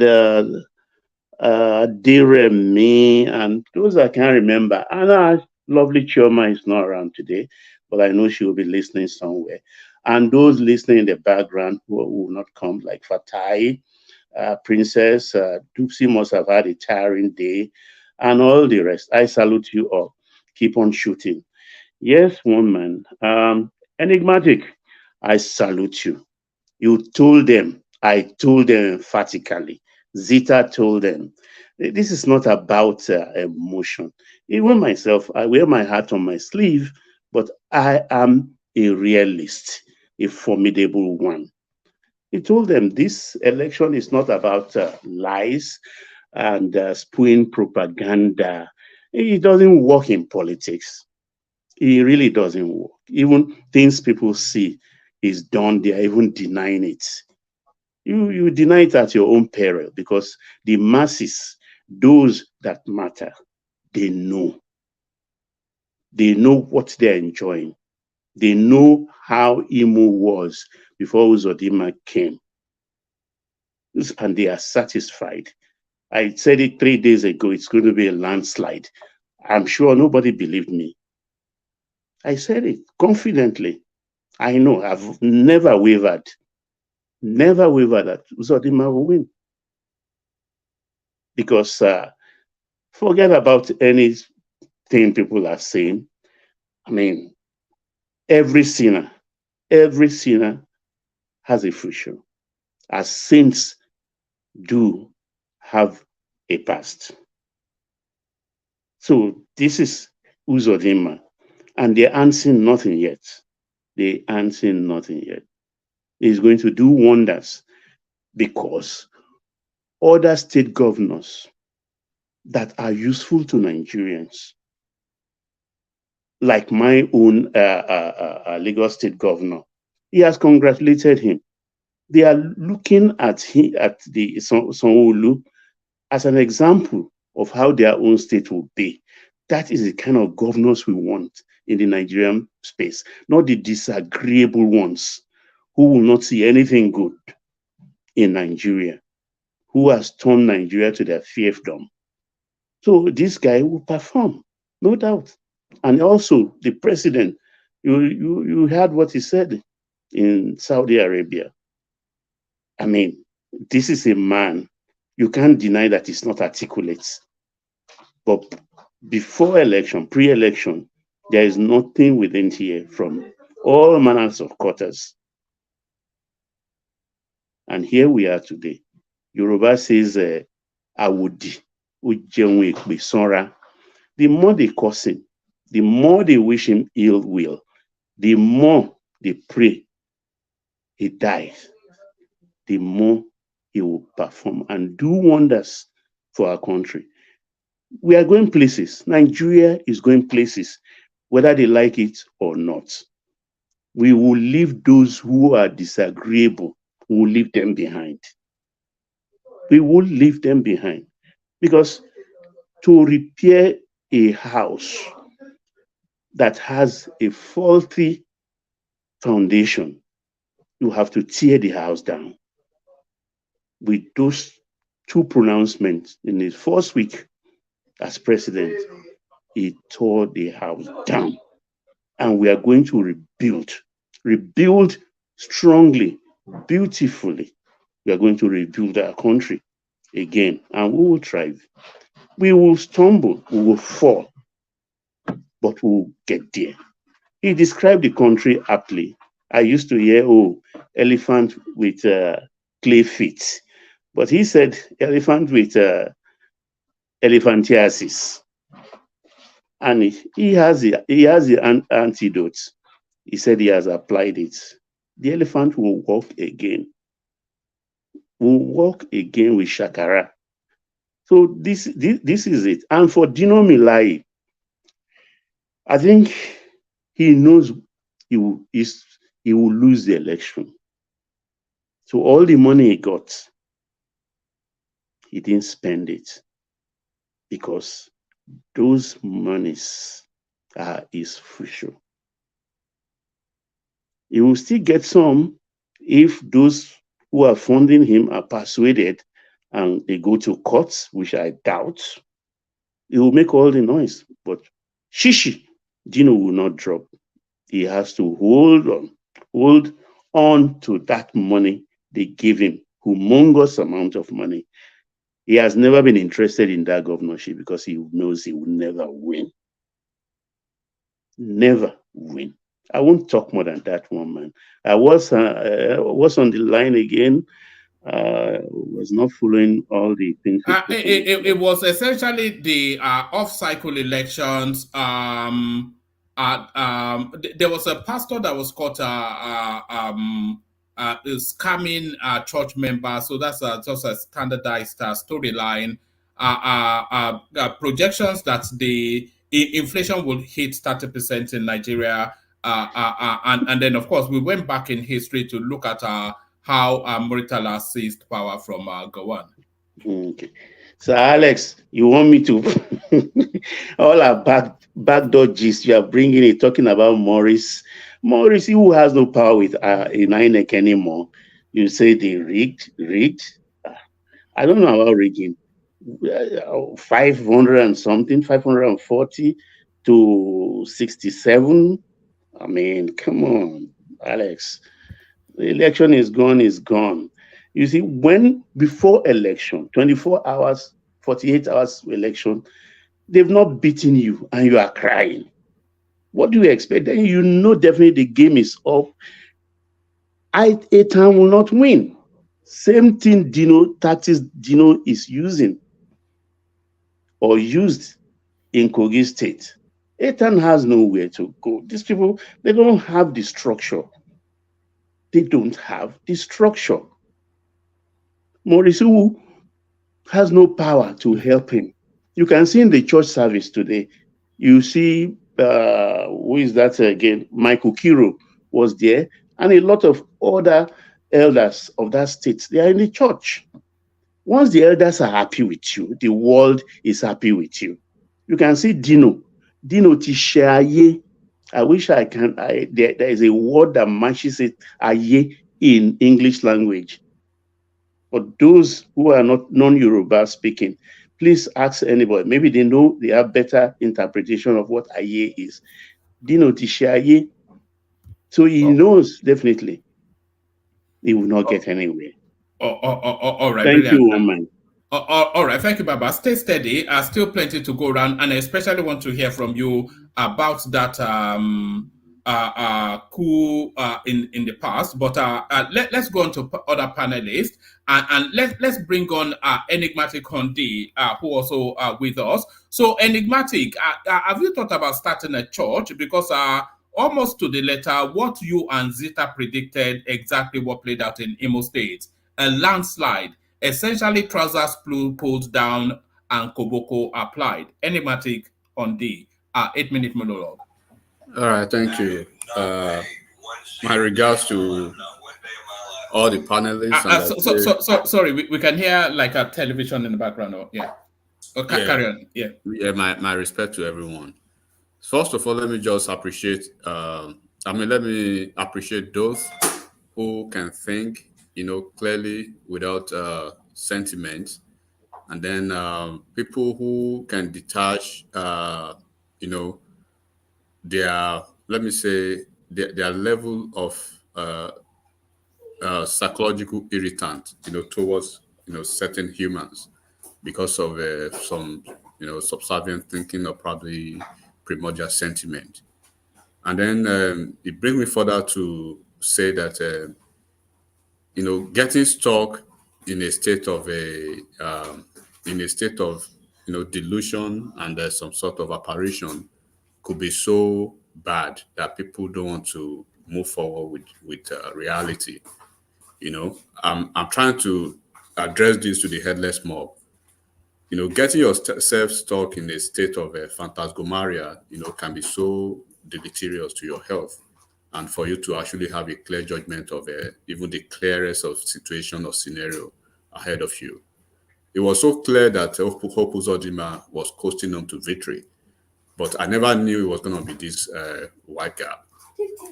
I mean, if I could succinctly, and then clearly dissect and analyze Imo State politics, people who claim to be naturally the natural citizens of that region, I believe they should do better, in their analysis if they are able to actually detach their sentiments and emotion. You don't mix hatred with politics. you don't miss this when you have this execrable and the abhorrent, the repugnancy of mindset. Then your judgment in politics will be porous, and you can never arrive at a very, invidious result almost every time. The man did not do anything wrong to them. The only wrong that I have seen that Uzodinma had done or probably committed, the only sin that he has committed, and like every other person in the southeast, because they belong to APC, which is considered a Yoruba party or Hausa party. That's it. That's the only thing. Because, like I said, I was making a scenario of the three candidates. Go and look at Ajaero, go and look at his history, political history, and all these treasurers and none of them is an angel. But when you want to single out one person for the punishment and to scapegoat that person, that becomes an issue for me. Go and look at Ethan Ashonu, the guy who Labour Party folks were jumping up about. He was. Are you aware of the fact that he was a senator that was sent out when he was his seat was declared null and void? He was a senator for maybe 6 months or 7 months. So you can go check his history. This is the same guy that actually, as we speak now, is still owing Nigeria to the tune of almost 200 billion naira that was awarded to him to erect healthcare facilities around the country. That he didn't erect a single block. He didn't. And that is the angel that they want to force on. They rebranded all of a sudden to be an angel that will be trying to force on Imo people. But the good thing is that Imo elites, right, and an average Imo-lite, they are quite, they are sophisticated, they are well educated. They are not people you can basically, marrow their mind with some propagandist theories. No, it wouldn't work. And they were able to see beyond the facade of that obnoxious and the odious, hateful rhetoric about Uzodinma. I mean, he came to power by the will of God, right? He was not okay. He came forth, but he did not bring himself to office. He brought himself through the instrumentality of justice, by submitting himself to the appropriateness of seeking judicial recourse in court, and he was able to get respite. So, congratulations to Imo State, and I wish Governor Hope Uzodinma a resounding 4 years ahead of him, and I see him being he has done a human job for himself. He ran a very good campaign. He was able to shake the hand across the length and breadth of Imo State. He had almost all the ex-governors behind him. He had almost all the political apparatchiks in Imo State behind him. He had almost the who is who in the political landscape of Imo State behind him. He had a very torrid time and very, very discomforting period with Okorosha, his predecessor. But in his wisdom, he found a way to curry favor from Okorosha by finding ways to see him as a big boss, a governor before him, and learning from him. And he was able to iron out. They were able to iron out their differences, and they sheathed the sword for the sake of the state and being the same Olu people together. So everything went absolutely well for him, and he received elderly counsel, right, and the guidance. If you listen to him, he said he was guided through the whole period, because there were external forces against him through Ajaero and his partisan, NLC attitude in Imo State, and then I prayed for Imo State. I know Imo State very well. Like I usually say, Imo State is like my Lagos State of the southeast, right? It's usually a bubbling and bubbly state.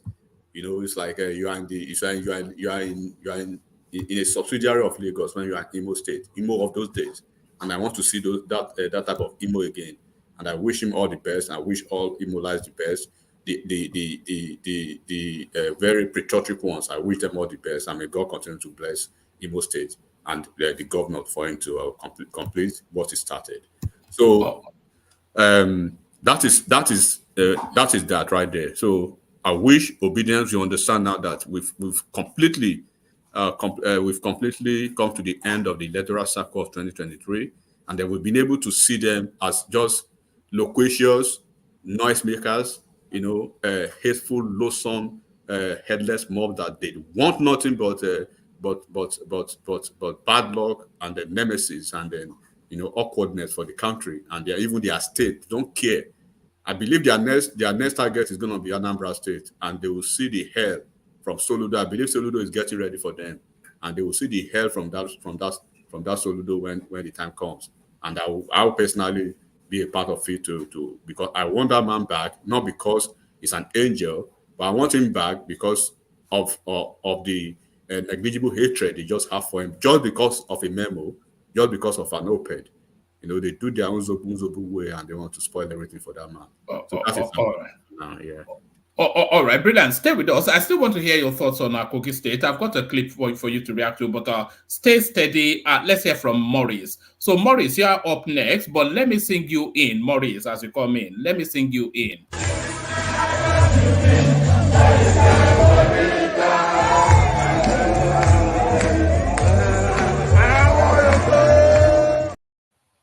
So that's your governor doing the fat boy dance, Maurice. Good morning from Ireland. You don't move again. I got here yesterday. Now I was watching online. I tried to come on the show last night when Boala was speaking, but it was full, So did you enjoy it? The Boala session. Yes, did you enjoy it? I watched it through till I watched till the time he left, and then he promised to come back, and then you said you push him for 4 hours next time. So I arrived Ireland yesterday. Yeah. By the way, I'll start with Imo State. Okay. I said it last time. Remember, I don't know if you still remember, I said I would want Uzodinma to win again, even though I'm obedient. Even though I'm obedient, but I'm obedient, but it does not mean that I'm LP. Do you understand? But I'm obedient. I follow Obi. So, but remember I said it on this show that I would greatly want him to win again, so he can consolidate on what all the jobs he's been doing. Do you understand? So, and that is number one. And I remember somebody said that he didn't do anything. I don't know, somebody who said on the show here, I can't remember his name, that he didn't do anything. I said no. I think he was Ekene. I said no, because I was in Owerri for 6 months, so I know actually what he did. So, and the kind of infrastructural development he brought, and so I want him to come back. He can continue, and there's still a lot of work to be done. When you bring in a new government, it takes at least 7 months before they settle in, and that's 7 months wasted. But now he just has to continue from where he started. The industrial park, modern industrial park, completion of new hospitals, and a lot of other infrastructure. Do you have a personal association with him? No. The person are you sure you are not chasing contract? No. But he's not my. Listen, I wouldn't want him to be a governor, but I see what he's doing as a governor. So I'm not supporting that he wins again because I like him. No, that's where you're getting it wrong. That's 100% wrong. But I want him so he can, if he can keep up the momentum. But people are afraid. Some people are afraid that he shouldn't come back because of his record as a 19 man. You understand? So maybe he used the 4 years to win people over, and then he will wipe out the whole bank state account. You understand? In the last 4 years. Do you understand? But I don't believe that, because this is a man. He doesn't even have one single property in Imo State. So I don't even know why I can't see where he owned a land in Owerri. No, I don't see that. Even all the ones who Korocha too. No. My friend. No, I think he owned a property maybe a year ago or 2 years ago. That's why I say I don't know. I don't know, but I've asked around. That is Blaze. It's personal. Look, you know,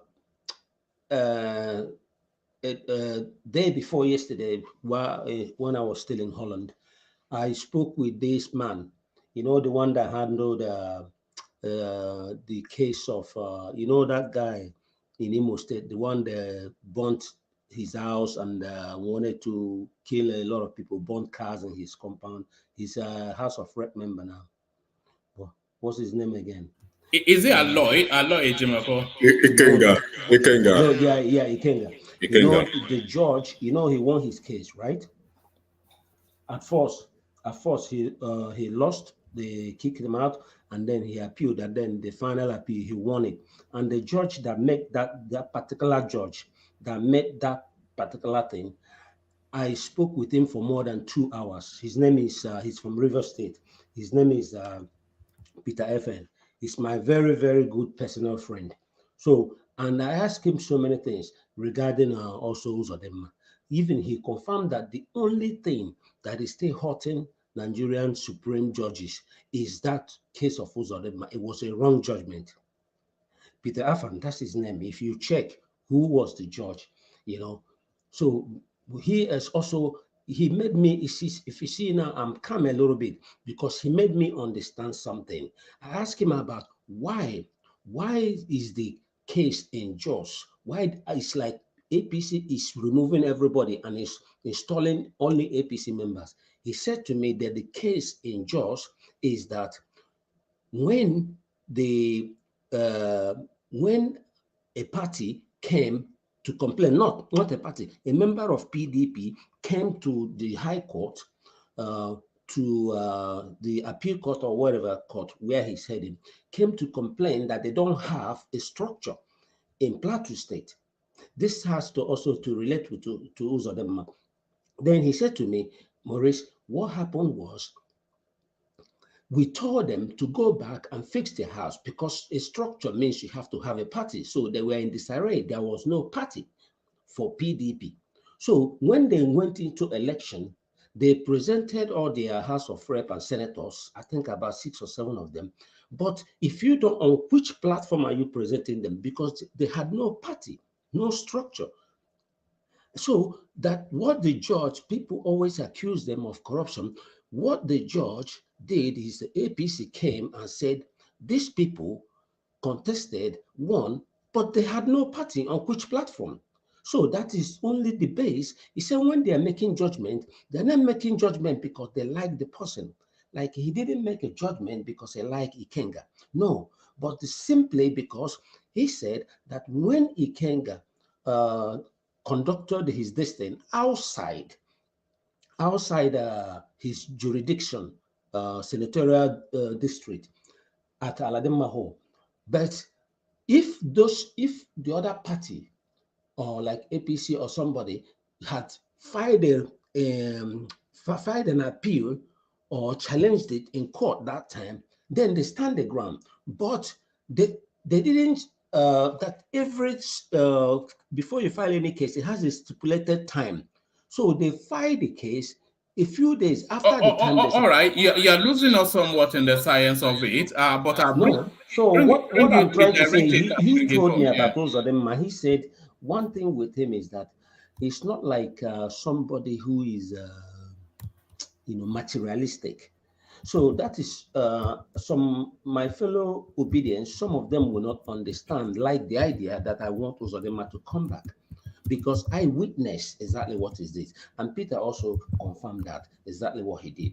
You understand me? And confirm, he's not promoting him, it's not what he said, he's not somebody who's not like materialistic.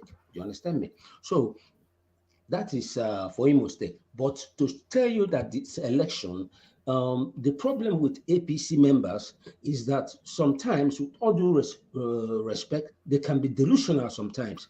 Delusional in the sense, and outright lies to themselves. Two more minutes, Maurice. 2 more minutes. Yes. Can you tell me now, if somebody is not delusional, can you tell me, honestly, tell me we're practicing democracy in that country? Look at, do you know the whole Osu local government in Imo State? I'm glad he won, not because he won by real democratic system, but so he can continue the road projects he's doing, and that will also benefit me if one or the roads are good. Do you understand me? So also now there was no election there.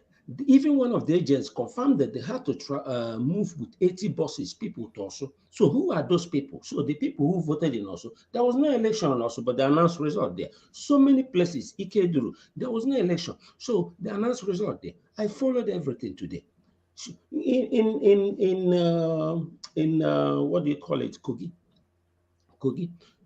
They also announced results. A lot of places, that like in that Lokoja or Kene, somewhere that place, they will announce a result. So the thing is that the system, why APC, I don't think they will be saying all this thing, they say in the system, everything works well, simply because it favors them now. If the APC had lost, all these people who are on this platform, gaslighting themselves and everyone else they could, wouldn't be saying the whole thing they're saying now. They wouldn't say, oh, it's a perfect system. The judgment was perfect. They won't say that. That's the hypocritical nature of our people. Just like Boala told you yesterday, he said to you that the only people who are democratic in Nigeria today and for always are the Igbos. The other ethnic groups are nepotistic. I thought you picked that up. I wondered why nobody picked that up in the course of that conversation. I was surprised when he said that, because the most undemocratic people are. Man now, they will say it's an Igbo man. He said he repeated it twice. He said the only people who are true Democrats in this country are the Igbos. The other ones are nepotistic and tribalistic. You understand? So that's why we don't go forward. We will see black and we'll try to paint it white. We'll see evil, we'll try to dance around it and to cut it, sweet cut it. You understand me? So it's a shame, but all the same, what I'm saying is that I am happy that Uzodinma won. Hold on, Maurice. Bishop, did you want to interject? Yes, I wanted to interject. I can't even hear him. Yes, it's the system. There's a bug in the system. Okay, can you translate to me what he's asking so I can, please? I'll just stay muted and then maybe it will come through. Let me just say something real quick to Maurice. No, hold on. Let Bishop go first. Oh, okay. Bishop is on, right? Yes, his voice is so low, nobody can hear it. Yeah, I don't know. I'm very loud and I'm almost shouting. Can you hear me? No, it's better now. It's better now. Carry on. I'm practically shouting. I said yesterday I wanted to interject when Daniel said what he said. What he said, what he probably wanted to say was that the Igbos are more Republican, not Democrat. They are more Republican in nature. Unfortunately, nobody corrected him. I wanted to, because if we interrogate that, I mean, it has no meaning. If you say they are more Democrat, yeah, they are more Republican in nature. If you know what I mean, independent-minded. That does not mean that they are more democratic. So I wanted to. Unfortunately, I couldn't interject him yesterday. So we can build on that, what he said. Yeah, yes, I have to say I agree with you. I thought that was what he meant to. Can I answer? I thought that was what he meant to. I still have the floor. Yeah, you still have the floor, but you have you have a minute more because let me. Yes, can I put my position to him so he can continue with that too? Look, one man. When the other speakers, you let them speak for almost 18 minutes, Some of them 15 minutes. The program has not even started 18 minutes, but carry on. Hold on, Maurice. Take a position from enigmatic, and then wrap it up with what Bishop said, and then bring it to a crescendo. So enigmatic, put it to him succinctly, and then let him respond. Yeah, what I just wanted to say is that, when he said APC people come delusional by that, no, I've said it over here that in Bayelsa State, I'll be surprised if there's a change of power in Bayelsa State, and we did actually say it objectively that in Kogi State too, it was going to be a tug of war, right? So there's nothing being delusional about. When you see the numbers, you go with the numbers or the statistics. Nothing about being delusional. I just want to put it correctly, but it's okay if that's your opinion, and I respect that. That's okay. All right, over to you, Maurice. Okay. When I say delusional, I said with due respect, but that's a fact, because you can't support something blindly. You can't just, if you want to support something, like me, I'm a realist, I'm not an optimist. Now, you can't tell me now something, for instance, now, who was the first, is it Bishop or who said about the first guy that interjected? What's his name again, please? Yeah, that was Bishop. Okay, now Bishop, now, this is what I call a clear, it's like you're telling me that sunshine outside when I can clearly see darkness. That is gaslighting. This man never said, he said they are democratic. Why don't you play? No, what he meant is what, he didn't say that's what he said. He said that was what he meant. And saying they are Republican makes, there is nothing to, there's nothing to suggest that the Southeasterners are. Suddenly mind reading what he meant. But my question is, did he say democratic? Is that the word he used or not? That was what he said, but people are saying that might not be that's what not he what meant. he meant. They could, they are in a better position to tell him what he meant. But let's forget that. So the thing is that I'm happy that Uzodinma won. Did he win in a clean way? No. But why am I happy? So he can continue from where he stopped. New government, another 7 months of this thing, but I don't like his idea of bullying people and thuggery and something like that. That will come to haunt him later. So I'm so happy, and congratulations to him. And the man in Kogi State, I know there's no election there. He won. I just don't care. My own is that I don't really care. Like I said to you before, woman, I don't care who wins. Like now, Tinubu is the president. All right, you have a minute more. We have to hear other voices. So wrap it up. I want him to succeed. I want him to succeed, but it doesn't make me his. I'm not a fan of him. You know, I'm not his fan. But I want him to succeed because of the sake of the people of the country. That is the only reason. I also want Uzodinma to succeed so he can continue from where he stopped. Then that will benefit my business more. Thank you very much. Sorry. All right, brilliant. Excellent delivery by Maurice. I think we were too seduced by his expensive wristwatch to interrogate anything that he has to say. But somebody not flashing bling bling. Zita, you're up next. But Zita, let me trail you in with this clip. So yes, Imo State, of course, you are from Imo State, so you have strong opinions about that space. But there were two other off-cycle elections that took place as well. So Kogi State up for discussion as well, Bayelsa State up for discussion as well, and certainly somebody discussing Kogi State, Fayoshe's younger brother. So here is his take on what happened in Kogi State. And I have to say, I agree with a lot of what he has to say. Listen to Isaac Fayoshe as you come in, Zita. Dino don't boycott election. Now 419 be that. Boycott donation. Dino refused to mobilize PDP agents last night to go to their polling units. So all the money that all the PDP governors gathered to give this guy, he pocketed everything. When he now reached 2 o'clock, 2:30, 4, 3 o'clock, he come TV saying they boycott. Person will no shower since morning. They never start rigging since that morning. Don't get me wrong. I'm not saying Kogi election is perfect. No. We are all Nigerians. And no be today, Yaya Bello and Dino don't they get their encounter. You remember, say they don't chase each other enter bush before. So then he's supposed they prepared, ready for today. Say you they pull out when the people they donate for you. Now, last minute to go and cast your vote, they pull out. That one now, Bojo. One man, he took, what did I say few minutes ago? He pocketed the money. So there it is right there. So Dino many things not a fool. He knew he stood no chance, so he collected all of the mobilization fees from all of the PDP governors, only to go and buy himself another mansion in Dubai. Zita, good to see you. Hey, one man, how na day? We day, Gangway. Okay. Do you want me to talk about Dino? No. Free flow, as you will. Yeah, just go The for day it. they handed 8 Dino minutes. the Yeah. ticket, that was the day the election was won. But I want to speak on my state, about my state, trying to push forward what I said here in February, and I was battered with stone. Well, man, it will do us a lot more good if we pull out that result from Imo State.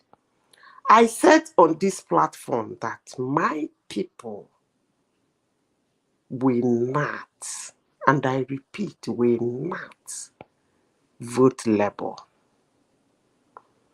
When you look at the result yesterday and look at the result, presidential election, where Tinubu got his 14% was my area and Okigwe.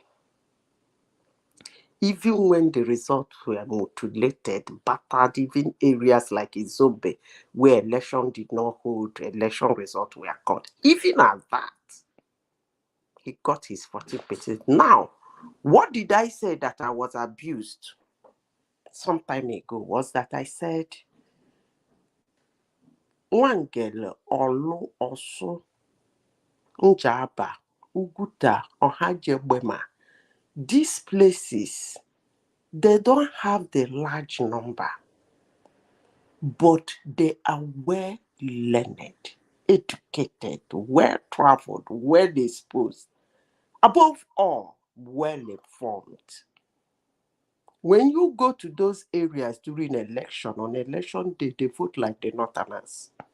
People queue up, respect themselves, vote, watch the result being counted, and they go home.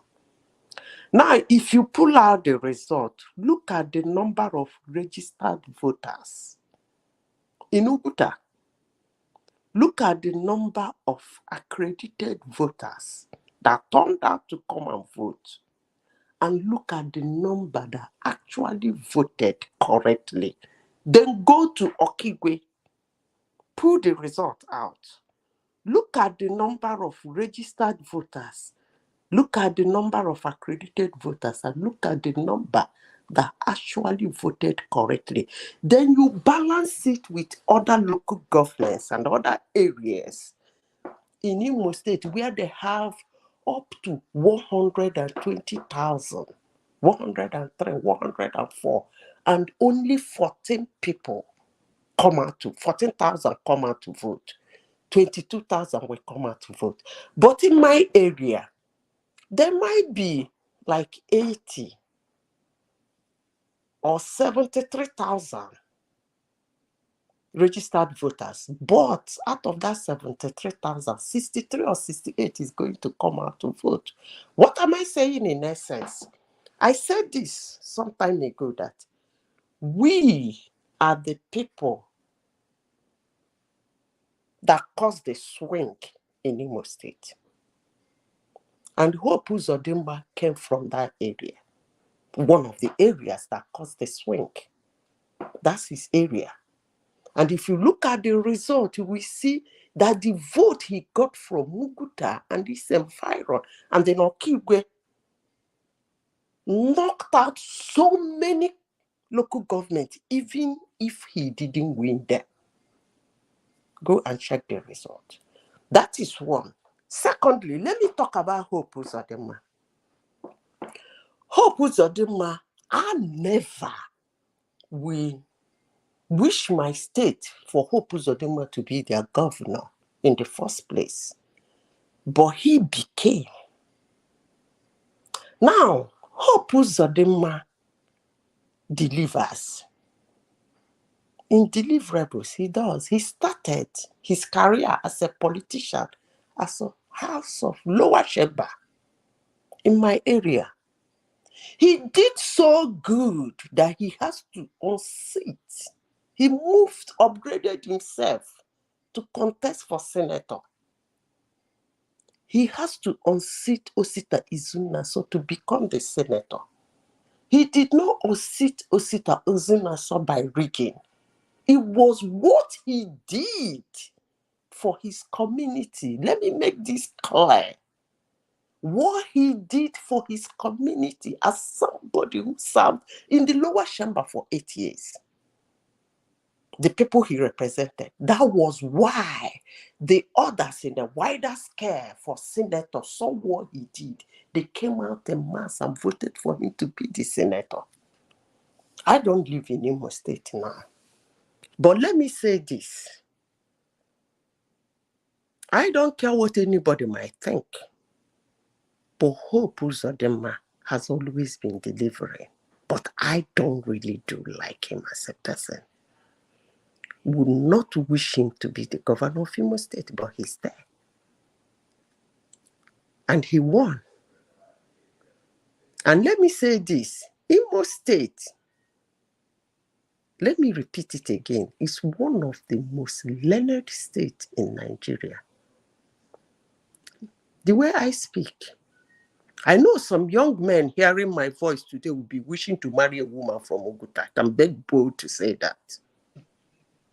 We're very learned, well-informed, well-educated. Not just the young men, everyone. Yes. Zita, I hear you. Above all. If you know what Zita looks like, Zita is a babe. One of these days you'll find. Above all, they are well-informed.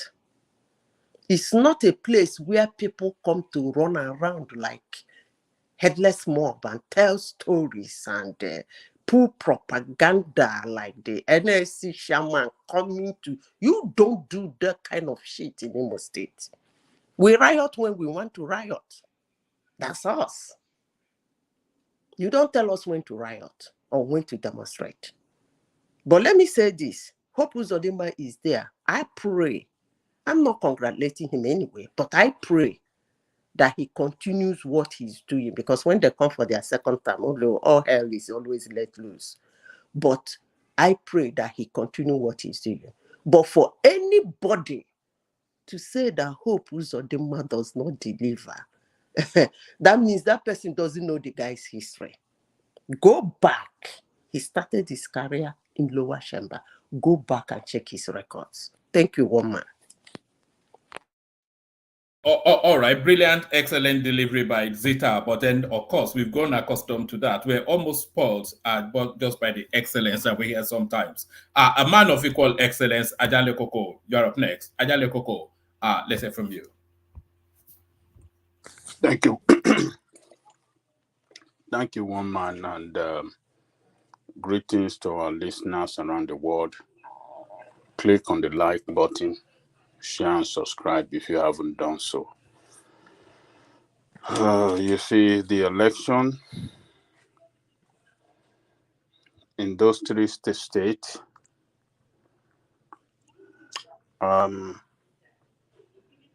it's not an election that we should be proud of. They're mad with rigging, vote buying, vote suppression,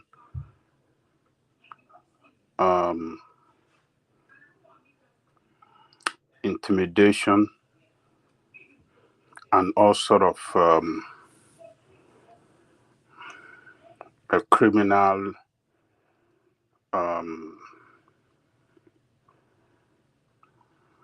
way of conducting election. We should not be proud of the result of the election and those that are returned as governors. The election in those three states are not free and fair election. Our democracy is in problem. If anybody should celebrate the victory of any one of these governors, I think that person does not love democracy, and that person does not love the future of that country. To me, I think this is a total sham, and nothing will be achieved for the good of the people. So sorry, what is a sham? The conduct of the election of the result.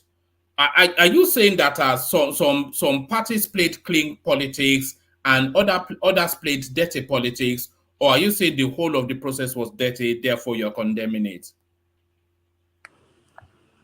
The report we are hearing is that falsification of election result. Yeah, that's from the opposition, though. That's traditionally what you do here from the opposition. You play us that LP governor, the video you played us. That man targeted. He did not attack INEC. He went after. It was very specific after the security agencies that deny the opposition from being part of the election, of the result collation and stuff like that. It was very specific. We can't say it's lying, because if you talk of INEC that, oh, INEC did not do this right, did not do that right, then we can say yes. But he said the role that the security agencies played in supporting APC to falsify results and,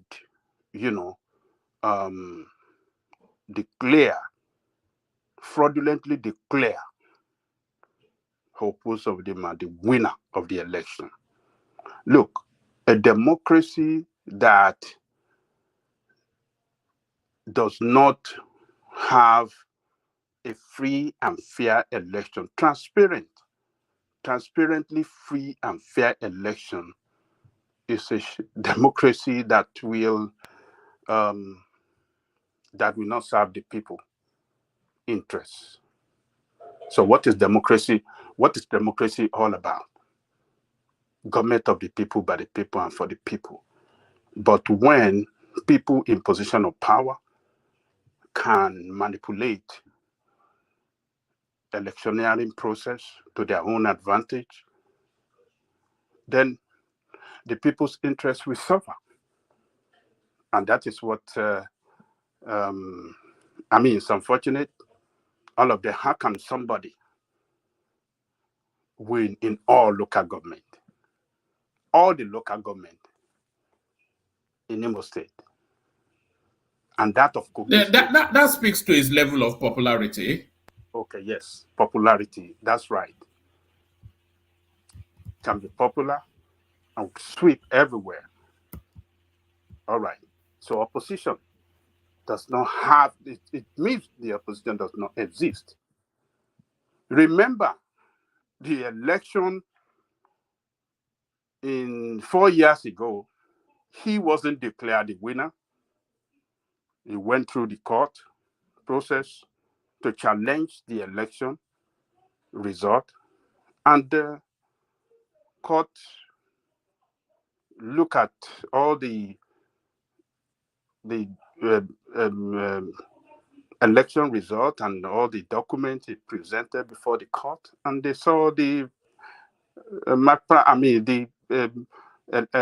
falsification on the election result, and then they did the adjustment and they declared him the winner. So the people that are talking now that, look, this guy rigged himself, rigged the election,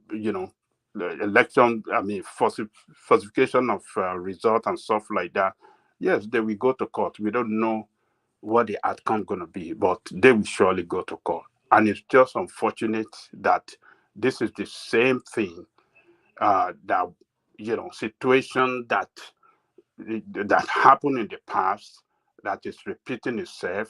And we saw the same thing happen in Kogi, and it's just unfortunate that it's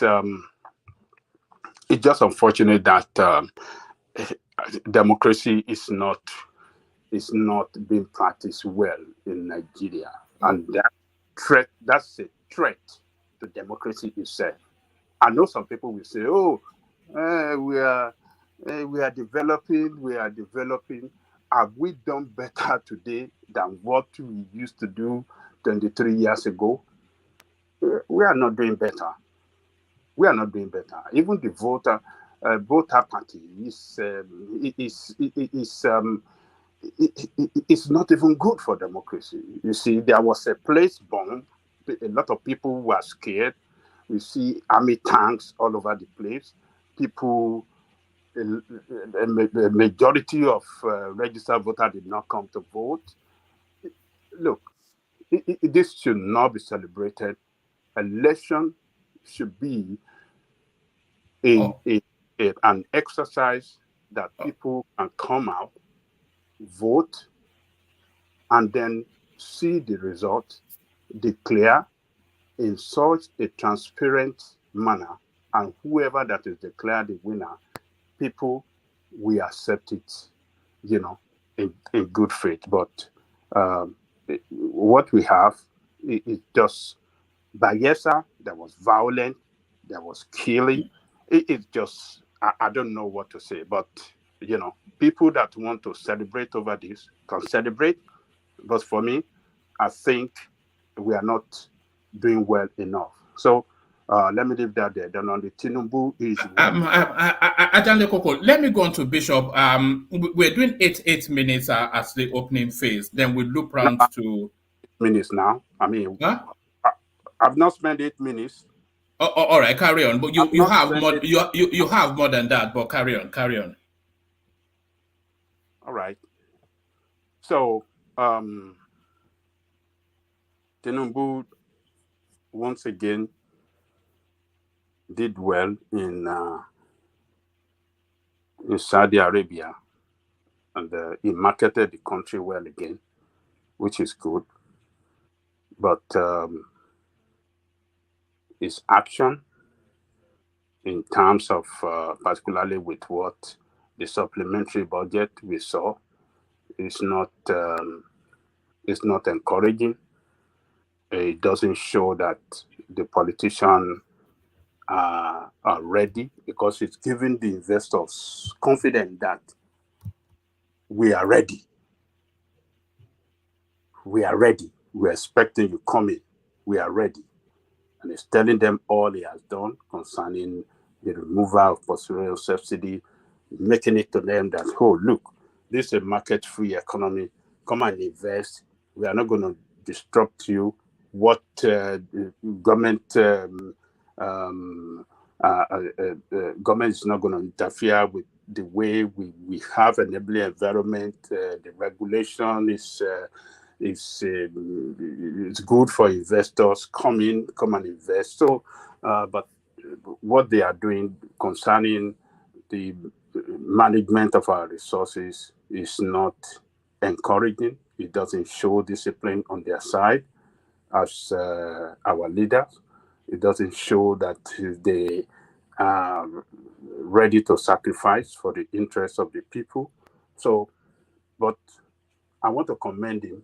Anytime I see any one of our leaders marketing Nigeria, it gladdens my heart, particularly when he's talking good about our youth.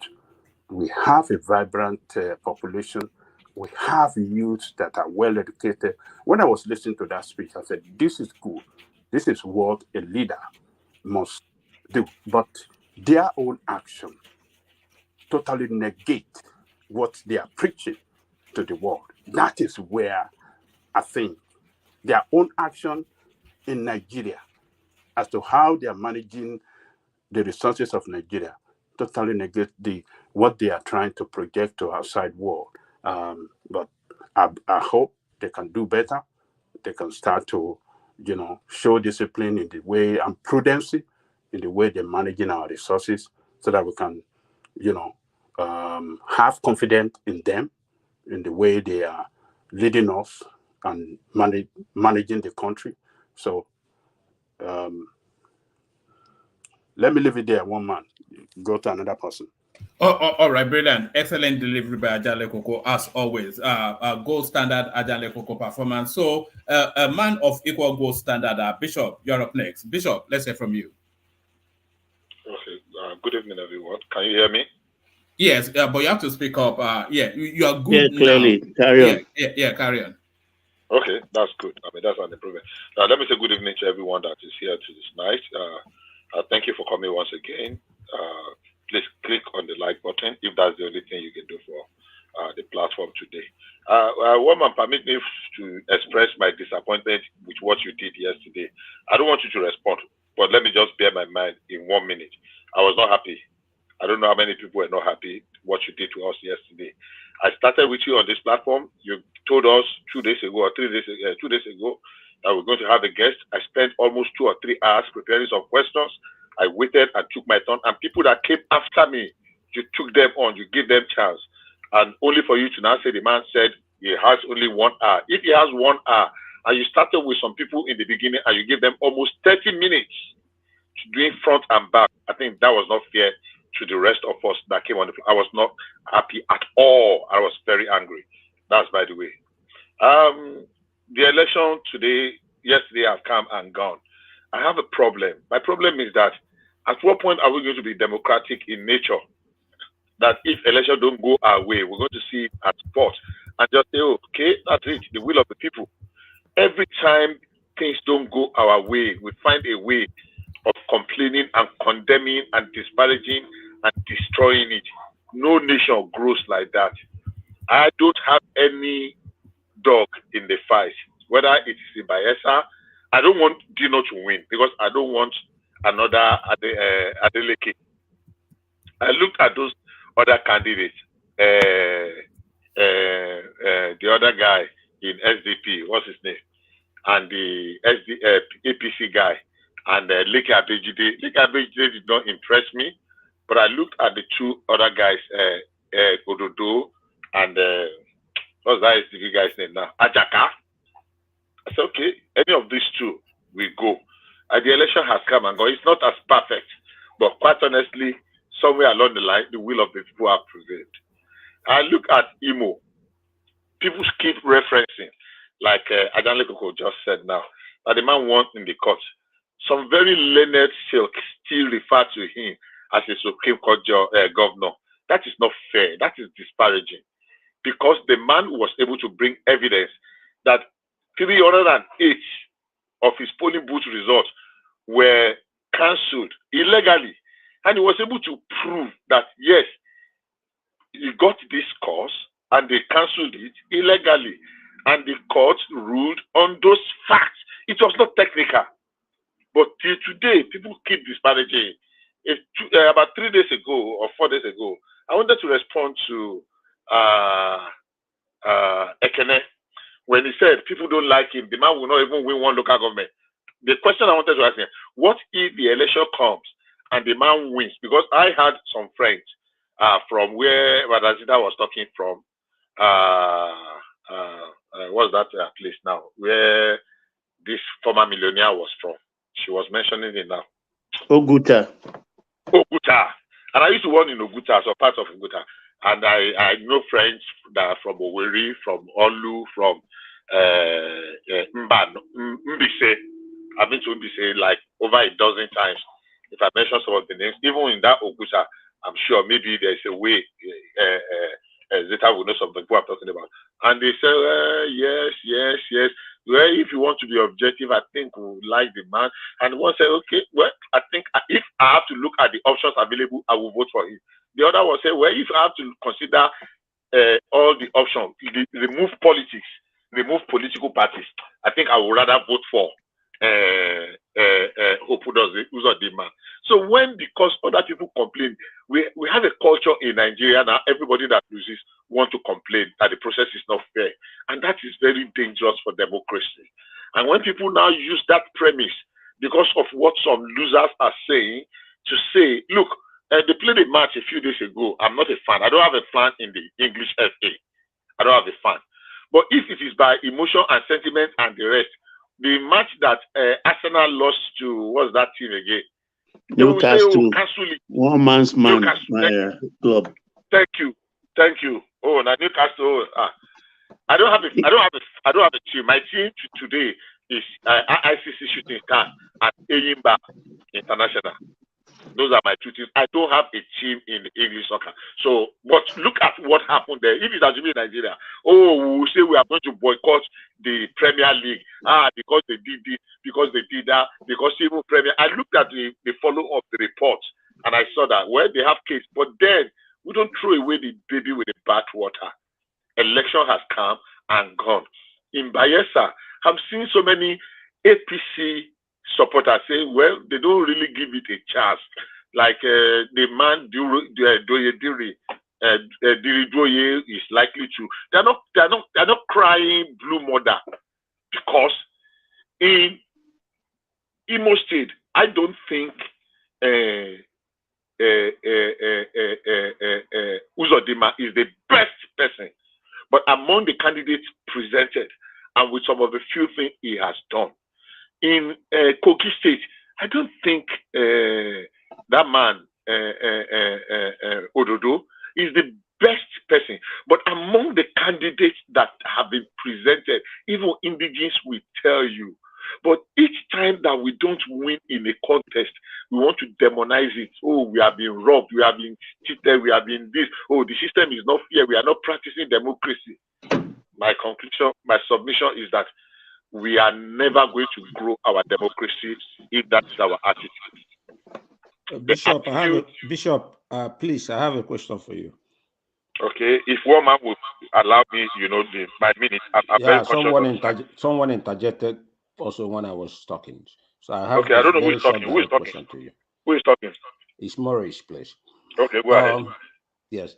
Look, I follow everything you're saying, but do you think that we must accept the way the election and the democracy, what they call democracy, what they are practicing, are we have to be contented with that? Are we supposed to accept it like as normal? Is that what you're trying to say, that we shouldn't complain? Because, and secondly, do you really think in your mind that the will of people are being carried out in the type of democracy we practice? Okay, are you done? Yes, please. Okay, let me start from the last thing you said. I will say yes. Democracy does not mean the perfect decision. It means the choice of the majority. I mean, sometimes majority. There was a joke on the social media a couple of months ago when they asked some people draw a dog, and people had to vote which one. And one guy did a perfect job. You would think it was a picture. And one guy did like a stick drawing. But because people voted, they voted for the other guy. I don't think if there's anybody on this platform that saw that thing. And the guy that do nonsense won. Look, there is this popular saying that vola populi. I have a problem with that. But as it is presently, it is still the voice of the majority. It did not say the best choice. The choice or the voice of the majority prevails. Now, when it happens that your voice don't align with that majority, that they have carried the day, does not mean that is the best choice. When we don't respect the dictates of democracy, then we don't have any business condemning the democratic norms when it happens. We are sportsmen. When we can shake hands, the man in Kogi that even came second, he's saying that, well, even though he did not believe, but he's not going to go to court, he's not going to do that. Because, look, sometimes we try. Bishop, you are breaking off. Okay. You're back. I'm stationed. I don't know what's happening. So what I'm saying, Message, is that democracy or the winner does not mean it is the best. It means that is what people choose for now. People in Anambra, in Imo, at least a few that I know, because I know Anambra, quite well. I worked in Egbema. In one of their fields there. I did some good work there for some years. I was staying in Nkita Hotel. I had a room in Nkita Hotel for over about 13 or 14 months, over a year, 14 or 15 months exactly, in Nikita Hotel. Anybody that's from Egbema, I used to come from Omoko. I was staying in River State, Port Harcourt, so I knew Egbema fairly well. I know Oguta. I've been there like 3-4 times. If I mention my wife's, my friend's wife's family there, they're very prominent. So I am not saying it is the best, but for now, that is what the people have chosen. But what I'm speaking to is that our democratic culture, that when it doesn't go our way, we demonize it, we talk everything. But if it goes our way, if we continue in that trajectory, that means we are not allowing democracy to grow. Even sometimes the best candidates don't win because it is the people's choice. Look, even the good book says the race sometimes is not to the swift and to the strong. But when God decides to give anybody, if we invite that culture and we don't demonize it, that each time it doesn't go our way, that, it is either our way or the highway. I have a saying that I kept in my something, that some people, they have a culture that I want to, it's my paint trained on that, that if it is not our way, that they're like demagogues, that it is either our way or no way at all. And I've had that for about 6 years on my pink street, on my car. Sorry, I'm echoing. I don't know where that is coming from. Hello, can you hear me? Yeah, I can hear you. Yeah, I'm echoing from someone. If that person can just help to mute. So for me, I have just like less than 1 minute or 2 minutes more. Okay, 2 minutes more now. So for me, the truth of the matter is that, yes, are we where we want to be? We are not. I know Ajaero Loco's jibe was directed at me. That's not the problem. We are growing gradually. If we can continue another 20 years of democratic practice, falling and rising up and falling again and rising up, I'm sure we will probably have a better democratic tendencies and practices than even people that have been in this democracy for 200 years. I am telling you that. If we can continue, we cannot destroy it. You cannot go back to say, because it has not worked perfectly the way we want, because we are making tremendous progress every election with some improvement. The only problem I have is that this tendency that if I don't win, then it is not fair. I have a problem with that. Even in APC, when people do that, I tell them that, look, why? You cannot, I don't want a one-party state. But if people have contested, Dino know he stood no chance. If you have released the chance, 2 more minutes, Bishop. 2 more minutes. Yeah, thank you. Okay, that's even generous of you. Maybe you are compensated for the time. So Dino know that he had no chance, and for me, that is, by the way, on the let me move to the president's outing in Saudi Arabia. We're still going to. Sorry, Bishop. We're still going to come round again. By the way, there's only one more person left, and then we'll come round back. But carry on. Okay. Maybe I should just end it with this something. In Bayelsa State, I don't think this guy had a chance. Sylvia.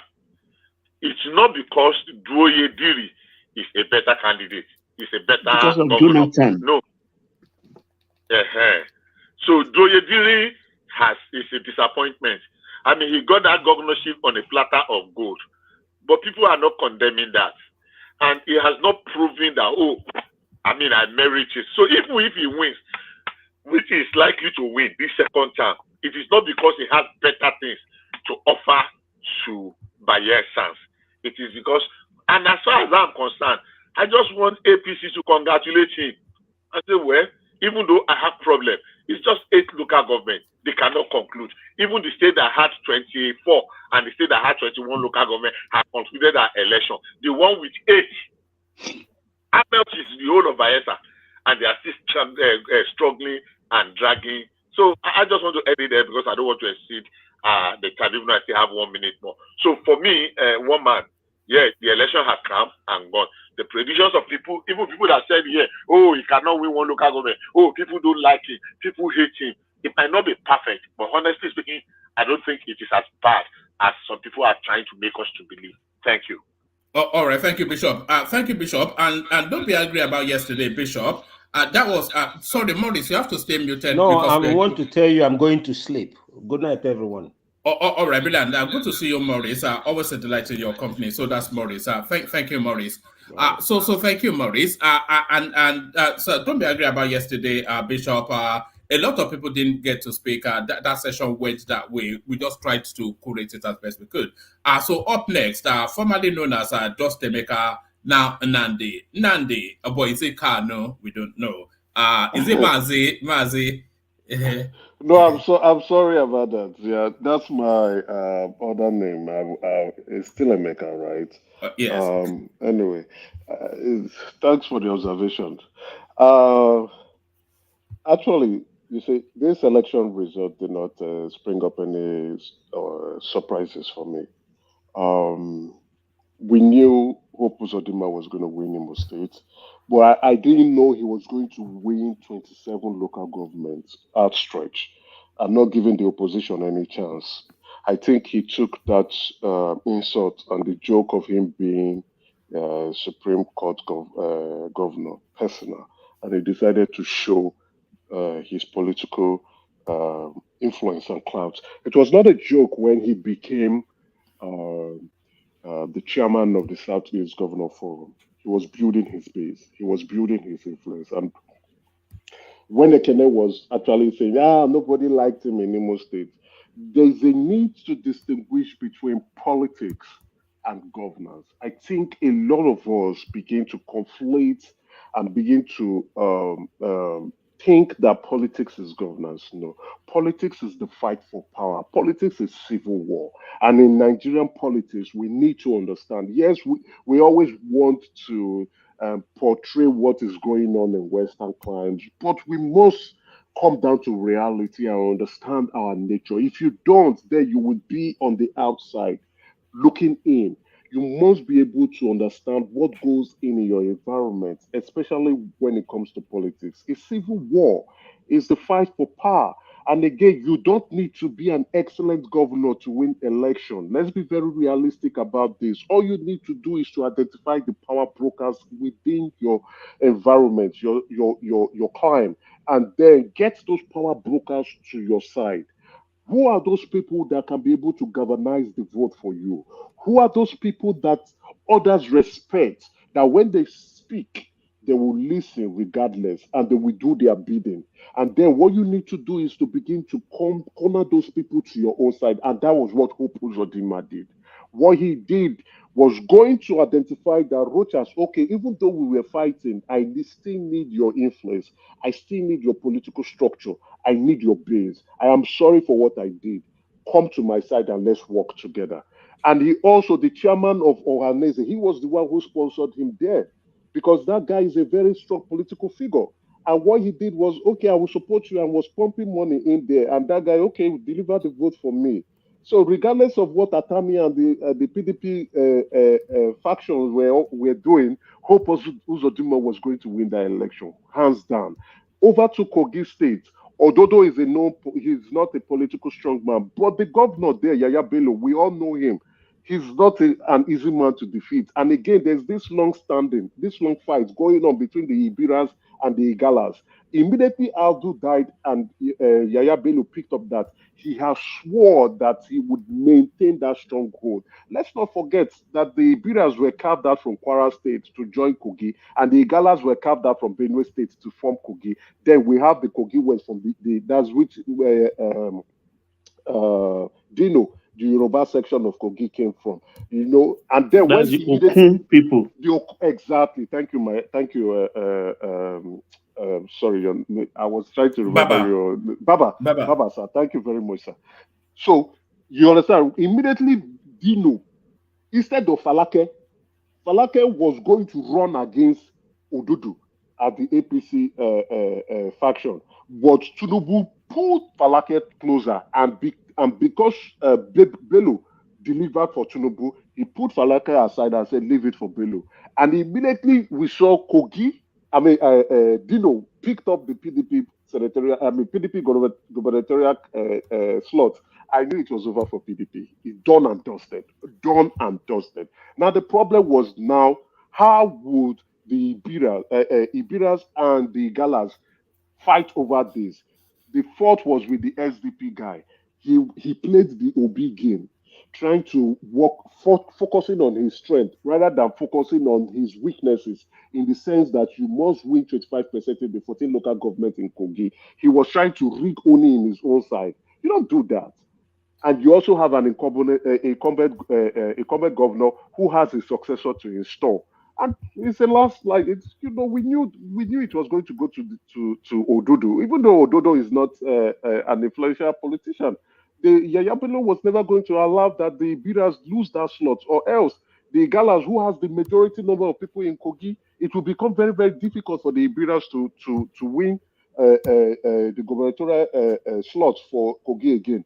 And even with the look of things, I think Yaya Bello is going to continue to maintain that structure to ensure that the leaders continue to maintain the governorship race regardless. Why what's his name? The Igala guy who got the SDP party slot was rallying his people based on emotion, and that was what Obi did. You rally your people based on emotion. It's fine. That's fine. That's what politicians do. But don't fall for it. You can't start falling for your own supply, or start eating out of your own supply, or believing your own hype. That's where your mistake will come from. We just like the Kogi landslide. Then over to Bayelsa, definitely. You know that political structure is not going to give it over to the APC. The APC actually knew they were not going. They stood no chance. They stood no chance in Bayelsa. They stood no chance regardless. So I was not shocked about any of the electoral results that came out. It went the way it should go. Now, like what Bishop has said, it is quite unfortunate that politicians are actually our problem. When they lose, they rush to the media to begin to spew nonsense. They now rush to the court. Instead of them to say, I was bested. Because let's be very realistic, all politicians rig election, including Obi. All politicians rig election. Even in the West, they do it. The reason why is that you do not want to lose any opportunity to give it to your opposition. You have to strengthen your base. You have to solidify your base. You have to concentrate more. But at the same time, where politicians do lose the eyes on the ball is they focus more on their base instead of focusing more on the weakness of their opponent and see how they can get votes out of their opponent's base into their own base. That's what our own politicians need to understand. And that is where Atiku also failed. And that is where Obi also failed. They rigged in the southeast. They also rigged in areas where they felt they will get Christian votes. It was all Christian vote and southeast for the Obi and the obedient. Then after that, what happened? Now, may I say this, and officially I am saying and I'm declaring that the obedient movement is dead. Whether you like it or not, it is dead. You know, Emeka, I was just going to pause you to ask that question, and you got there by yourself. From the start of this electoral cycle up to now, which today marks the total end of this 2023 phase, what has the obedient? They got Abia State, and that's it. That's all of everything, all the screaming and shouting, all the 33 House of Rep and 8 senators. All the banging the heads against the wall, all the somersaulting, the endless abuse. What is the totality of it? Abia State and a few struggling parliamentarians. Very negligible. Very negligible. And those guys I mean, it's unbelievable. Those guys are, with the look of things, many of them who will survive the Court of Appeal verdict will probably look at their situation and say, okay, I need to align to the center where the power is. So I can the obedient movement has been a failure. No, official. That's why I said officially. I'm saying it and I mean it. Not like I'm saying I mean it's coming out from my word. No, it is dead. That movement is dead. It's gone, it's dead, it's over. Politically, they are done. So if they may be rattled emotionally, but what they need to understand in politics is not emotions. You must strategize. What you would do, you would rattle your base emotionally so that they can come out to vote for you. And then you must exploit the weakness of your opponent. That is where Obi and Atiku failed, right? And that's where Atiku, you saw what Daniel Bala said yesterday, a master strategist. And guess what? He's already playing his pawns for 2027. Brought Wike close to Abuja to monitor Wike properly. He actually said something that struck me so much that I wrote it down. Maybe I've deleted it. Carry on. If I find it out. Brought Wike close to monitor Wike. Again, gave Kanu 2 ministerial slots plus the APC chairmanship slot, gave Kaduna 2 ministerial slots, gave Katsina 2 ministerial slots, Taraba the same thing, Cross River the same thing, 2 slots. The guy is just playing his game ahead of 2027. He doesn't want to take chances. He's not waiting or sleeping on that matter. Now, what do you want to tell me? When he comes, then you will not say, oh, the people are angry because he has not delivered there. No, this is politics. This is about identifying the people who matters, the people who would rally your vote for you, the people who would gather that vote for you and confirm your re-election. What Bala did yesterday, what he said yesterday that surprised me, it didn't surprise me so much, but made me to respect Asiwaju more, was that for Asiwaju to pick his phone and call a ward chairman in a state in the north, that's in North Center, I think it's in Kano, a ward chairman, he has it in his phone, shows how deep and how rooted and how ruthless that man is. And he should not be joked with. He is actually a master strategist. So, what I would tell to people who are actually listening is that politics is different from governance. Now we will want our our statesmen or those who are in office to actually deliver the goods. We want that. We want the good roles. We want the dividends of democracy. We want good education. We want electricity to work. We want jobs. We want standard of living to go up. But that is clearly different when you are fighting for power. When you're fighting for power, that's the politics. When you're going head to head, when you're strategizing, when you're looking at how to exploit your opponent, how to knock them off the shelf, that's completely different. Don't confuse those together. No, don't confuse it at all. When you're playing those chess games, don't confuse it. That was why Kwankwaso was brought into that game to nullify Atiku, and you heard from Daniel, which was the rumor. A lot of the permutations or a lot of the theorizing that we've been doing on this platform. Daniel affirmed a lot of it. Like we were saying that Kwakwanso was a Trojan horse. He confirmed that. We were saying that Peter Obi was essentially a Tinubu agent. He confirmed that, and even told us how that game was played. Exactly, you understand. So those are the chess players, the pawns you push, or your officials, either your bishop, your queen, or your knight, or I think Obi is a knight. That they didn't see where a knight is confuse you, jump over, you understand. So Obi is a knight that believed the hype and thought he was the main man. But that's it. But anyway, that's a story for another day. But people should distinguish. We could cry about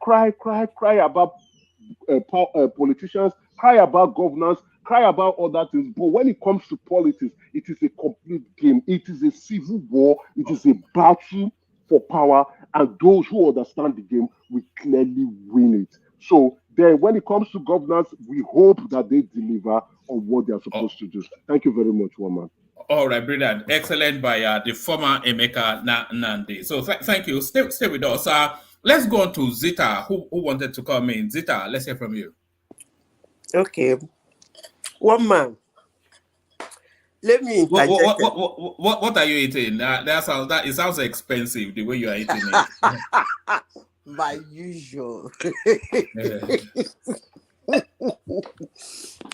Okay. All right, carry on. I would like to interject Emeka and Lesson. Let me say this, Emeka. Actually, I disagree with you that Labour Party is dead. Or, sorry, Obedient Movement is dead. Like the movement is dead. I don't really think so.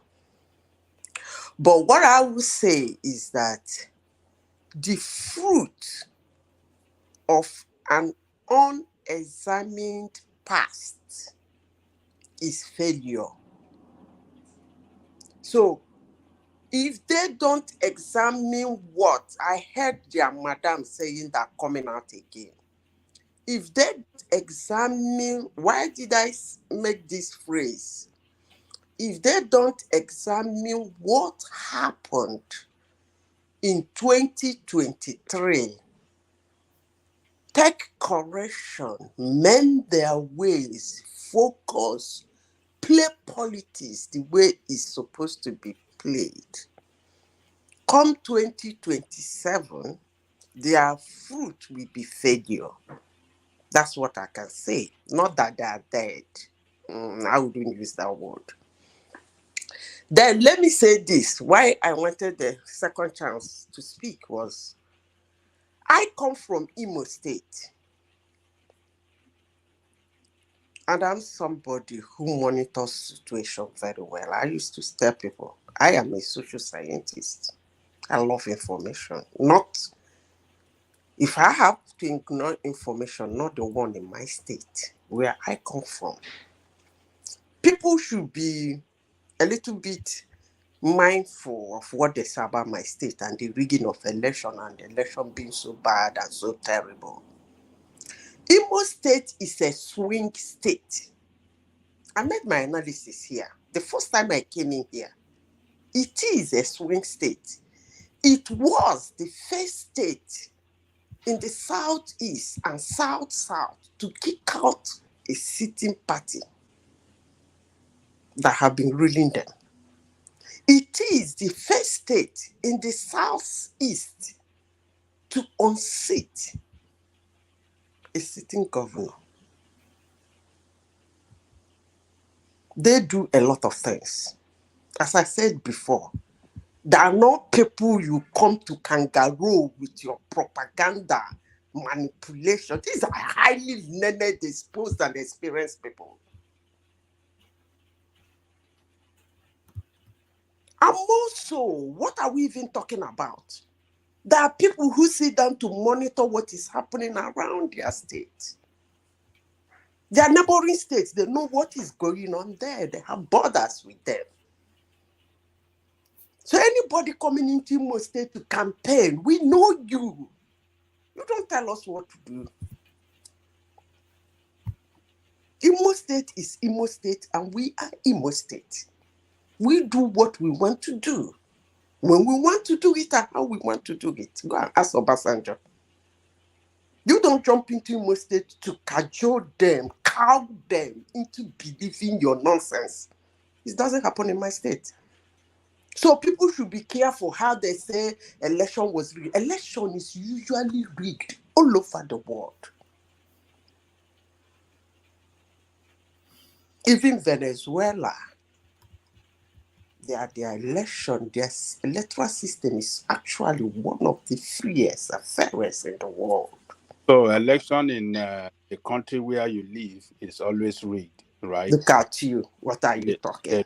They rig election in your country. I hope right? you participate. In no way. They rig the election every time there in no way. See, right? Ajani Koko, let me tell you this. Yeah. You believe what you want to believe. No, you say election that is life. Yes, I said it. So election they rig it. So they rig the election in no way where you live. It's a global platform. I'm saying it. That's true. No, elections are rigged all over the world. All over the world. They rig election in the country where you live. Yes. Everywhere. Just like the way they run election. The world's culprit is the United States. Every single election they rigged. So in your country where you live, yes, one man rig election there. Tell me one man. One man answer that question.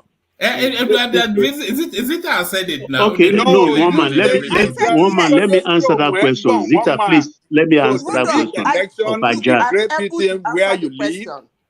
Well, I don't know that they don't. It's not a question that I can answer. I don't know that Let they me don't. answer the question. No, Zita, let me answer first. Then you have the floor. After me. Ah, God. Let me do this. People like to say whatever they like. But they rig it in America, though. We all know that. Where is the election rig in America? Ask hanging Chad or no hanging Chad. Election in his council area. Ask them, Baba there, if his council area election is rigged. Ask him. Let Baba tell you if election in the council area where you live or in the city where you live, if they rig it. Oga Ajani Koko, the mailing ballot that was used during the dead people voting and everything. Can I answer the question? Can I answer the question? Came in. Can I answer the question? Yeah, back to you, Zeta. Good. Thank you, one man. Now, first of all, let's define the word rigged. That's one thing we should understand first. The word rigged. Somebody is just asking me where I am, do you rig election? Yes, that's the answer.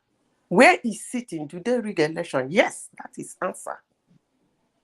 There are different types of rigging. That these people rig this way doesn't mean the other people don't have a way they rig their own.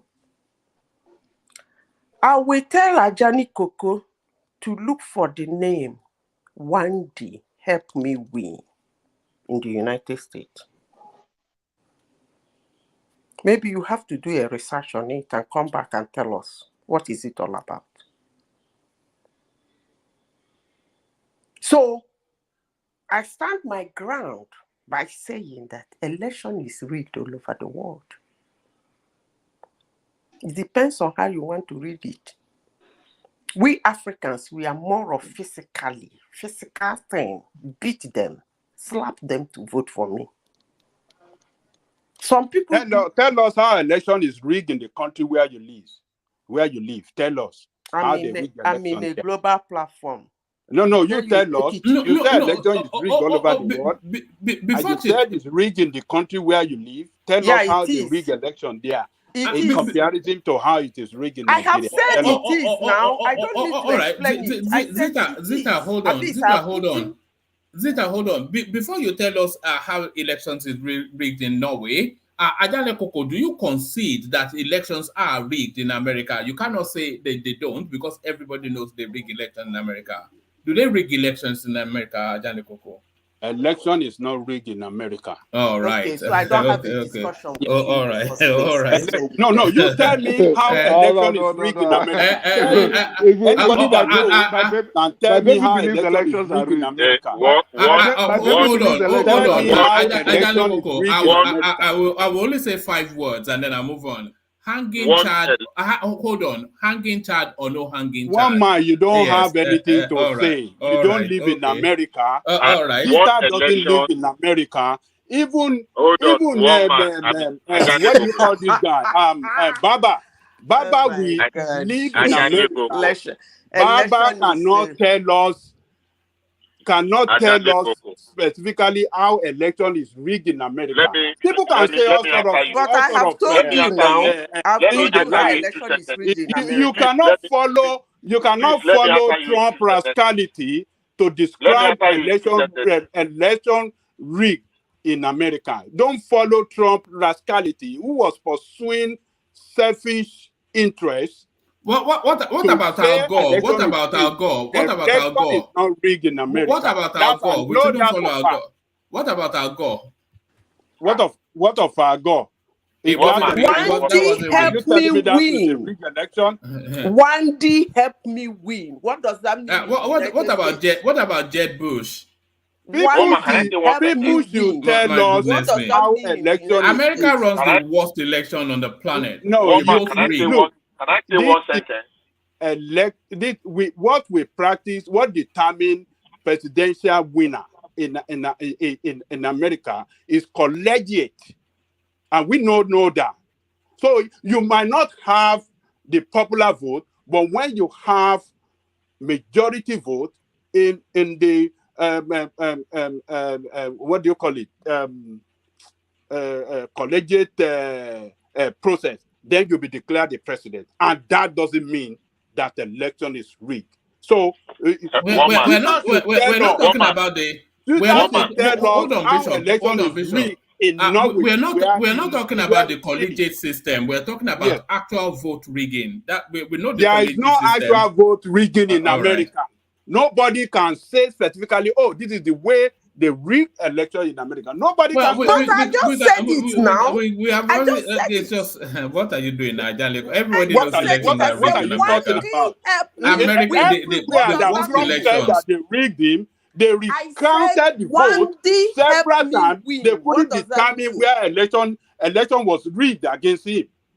In Atlanta, which is a stronghold of Republican, they recounted the vote 3 times. They couldn't see any election rigged. In Arizona, they recounted the vote, all the vote. They could get to how election is rigged. And many places that they contested that they rigged against him, Trump won. But you people want to hold on that to say, oh, Trump is saying election rigged. We are not talking. Nobody's talking about Trump. We're talking through the history of America. The George Bush election was rigged. The Clinton election, every election was rigged in America. We all know that. See where they rigged it. Don't talk of where. You talk about Great Britain, one man. Tell me if election Britain is a civilized country now. One man, can I intervene, please? That you don't. Election is rigged in Britain. And one man, you are saying election has never been rigged in Britain. So, and that is a contrary. No, I didn't say that. Though. I didn't say that. I said I couldn't say. I said I couldn't say. You couldn't say. So you don't know. I don't know. Yes. Oh, okay. So you don't know. So that means it's not. I beg. I know they do this kind of argument. That means it's never been rigged.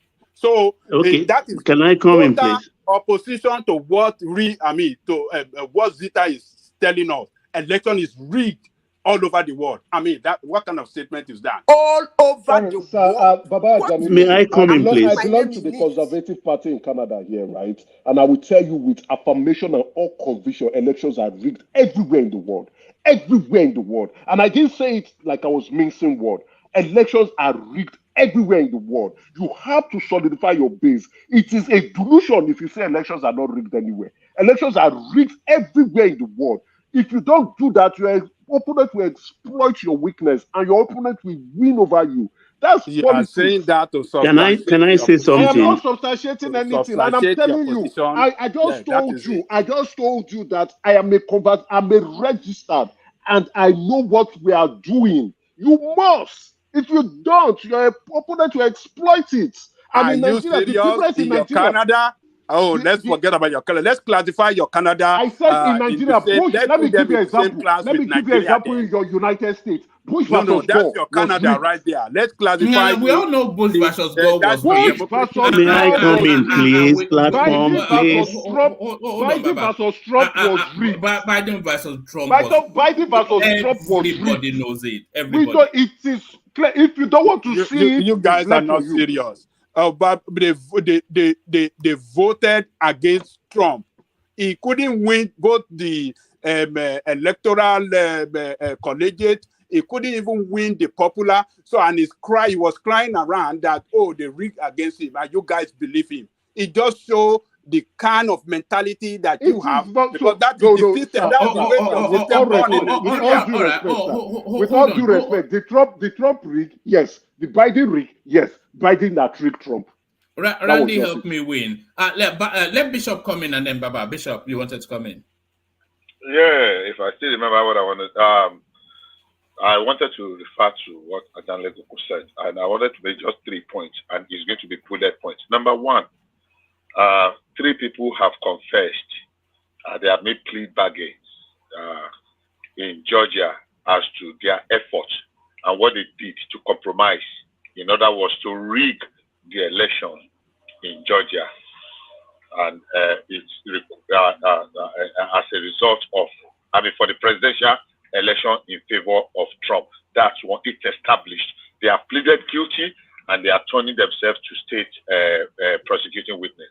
Number two, somewhere in Massachusetts, the complete county election have just been overturned because of how it was compromised when people brought in some forged mail-in ballots and they stored it into the ballot boxes in the dark, under the cover of darkness, and it has been established, and those people are going to be going on trial. And let's go back to the one that you made reference to last. That is the collegiate system. How in the world it is democratic that somebody, you contested an election between two persons, and you say one person scored 10 million and the another person scored 15 million, and you now subject that election to a collegiate system where only 560 or how many people now have to vote to now choose. What is the whole essence of making 30 or 40 or 50 million people to vote in the first place if only 500 persons are just going to be the one? So the foundation upon which that is premised in the first instance is faulty. If you don't see that as a pseudo democracy in the world that's supposed to be the bastion of democracy in itself, then that's a problem. Because if under the last election, over 150 million people voted, but that vote is still going to be subjected to 500 and how many people, and it is what they say, and you know how manipulative that is, then we have a problem. Thank you. One man. Yes. One man. It's still my space. It is. Thank you. So, I said... but by the way, the United States is not the bastion of democracy. Greece is the bastion of democracy. But carry on, Zita. Let me say this again. Election is rigged all over the world. And let's use the word rigged, unless you want to talk about any other thing. What is rigging an election? It is manipulated, controlled, deceptive or dishonest means to get vote. That is what is called rigged. That's why I said before now that it depends on how you want to rig. So I will conclude by standing on my word that election is rigged all over the world. It depends on how you want to rig it. Thank you. All right, brilliant. I suspect that what they run in the United States is not even a democracy, really. If election is rigged, if you rig election in Nigeria the way it is rigged in the United States, your country will be better off. So you have to distinguish between the two. But we will still not have representation now. We will not have representation.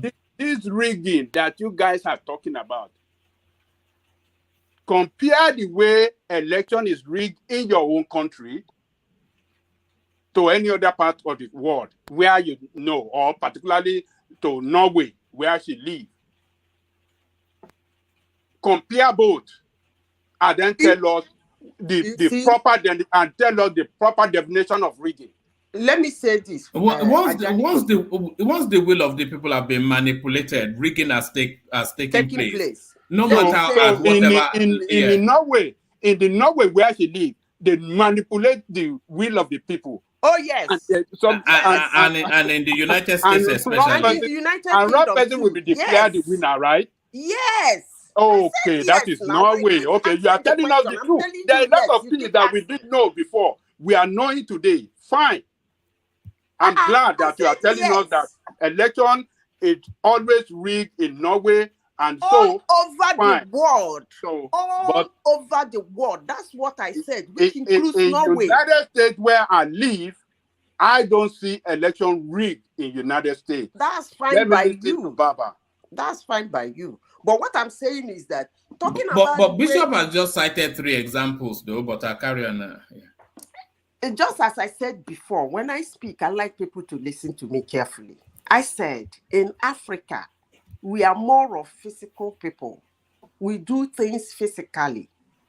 But some part of the world, they do most things mentally. So that's why I decided to read out what it means to reach. So that either way you do it, you have reached. That's what I'm saying.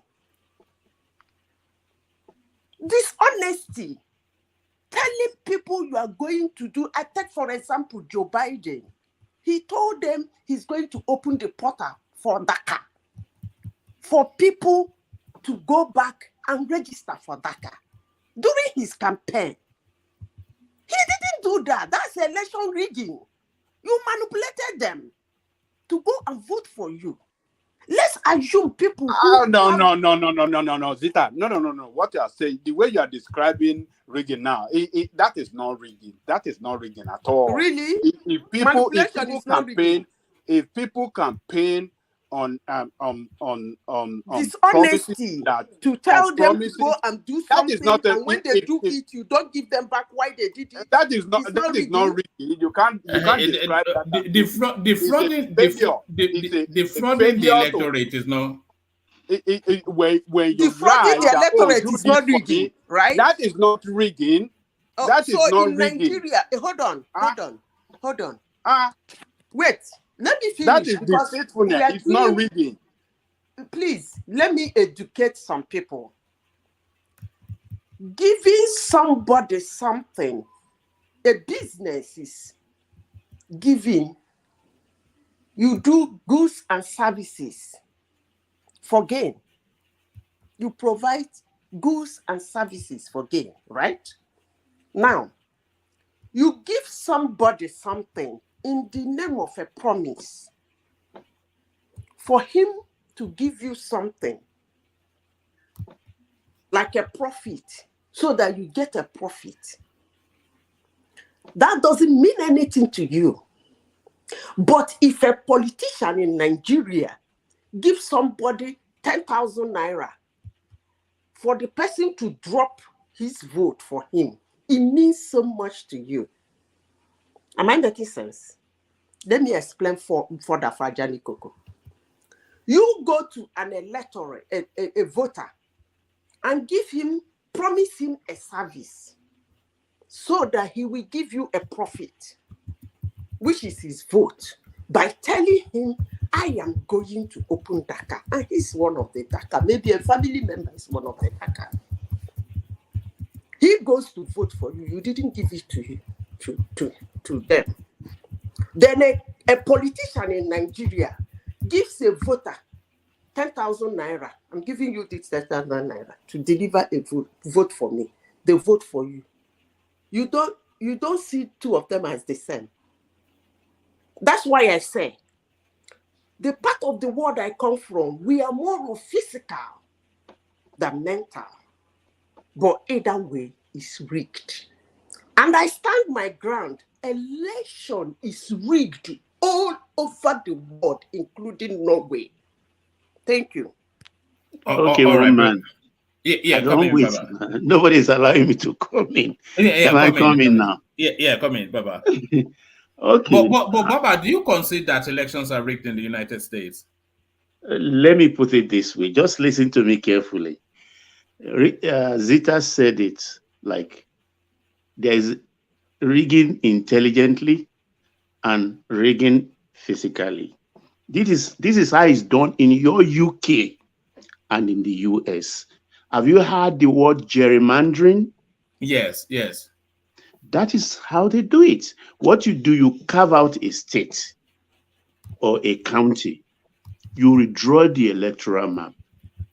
Let's say 3 senators are supposed to come from this state. God bless you, Baba. That's why I like listening to you. You understand? Then you carve the electoral map to give your own senator an advantage. So you draw from your own strength from it, all the counties in that zone. You split it towards your own candidate. Are you following my point?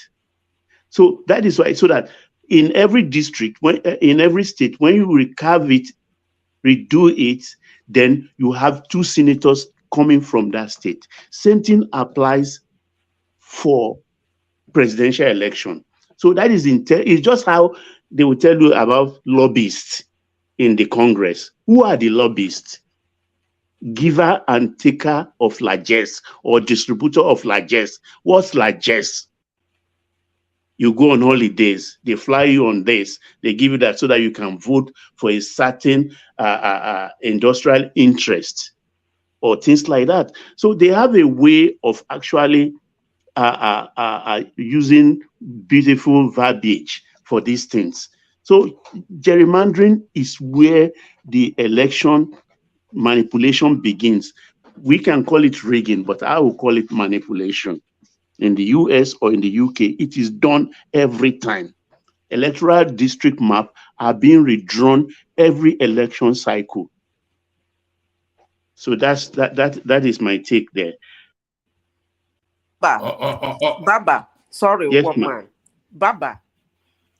Yes, Madam Zita. Manipulation, dishonesty, deception, control is the language, the interpretation of rigging.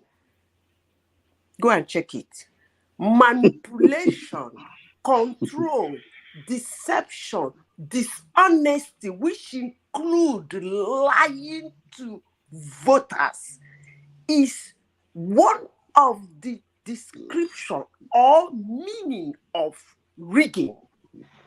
So any politician that does any of this rigged election, that's why I said, and I stand by it, election is being rigged all over the world. It depends on how you want to rig it. All right.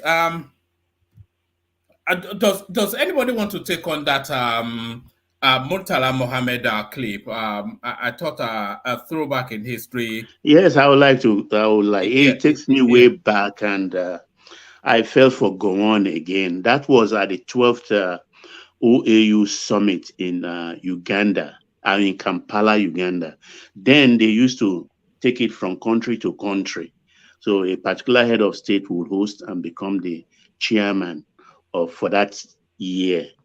And that was the place Gowon really met his Waterloo before he left from that Kampala straight to England and later enrolled at Warwick University and became a student, actually. But the Muritala that took over, actually, is just somebody that has been, eating at the heels of Yakubu Gowon. Right, for the whole number of 8 years or thereabout, Gowon was there.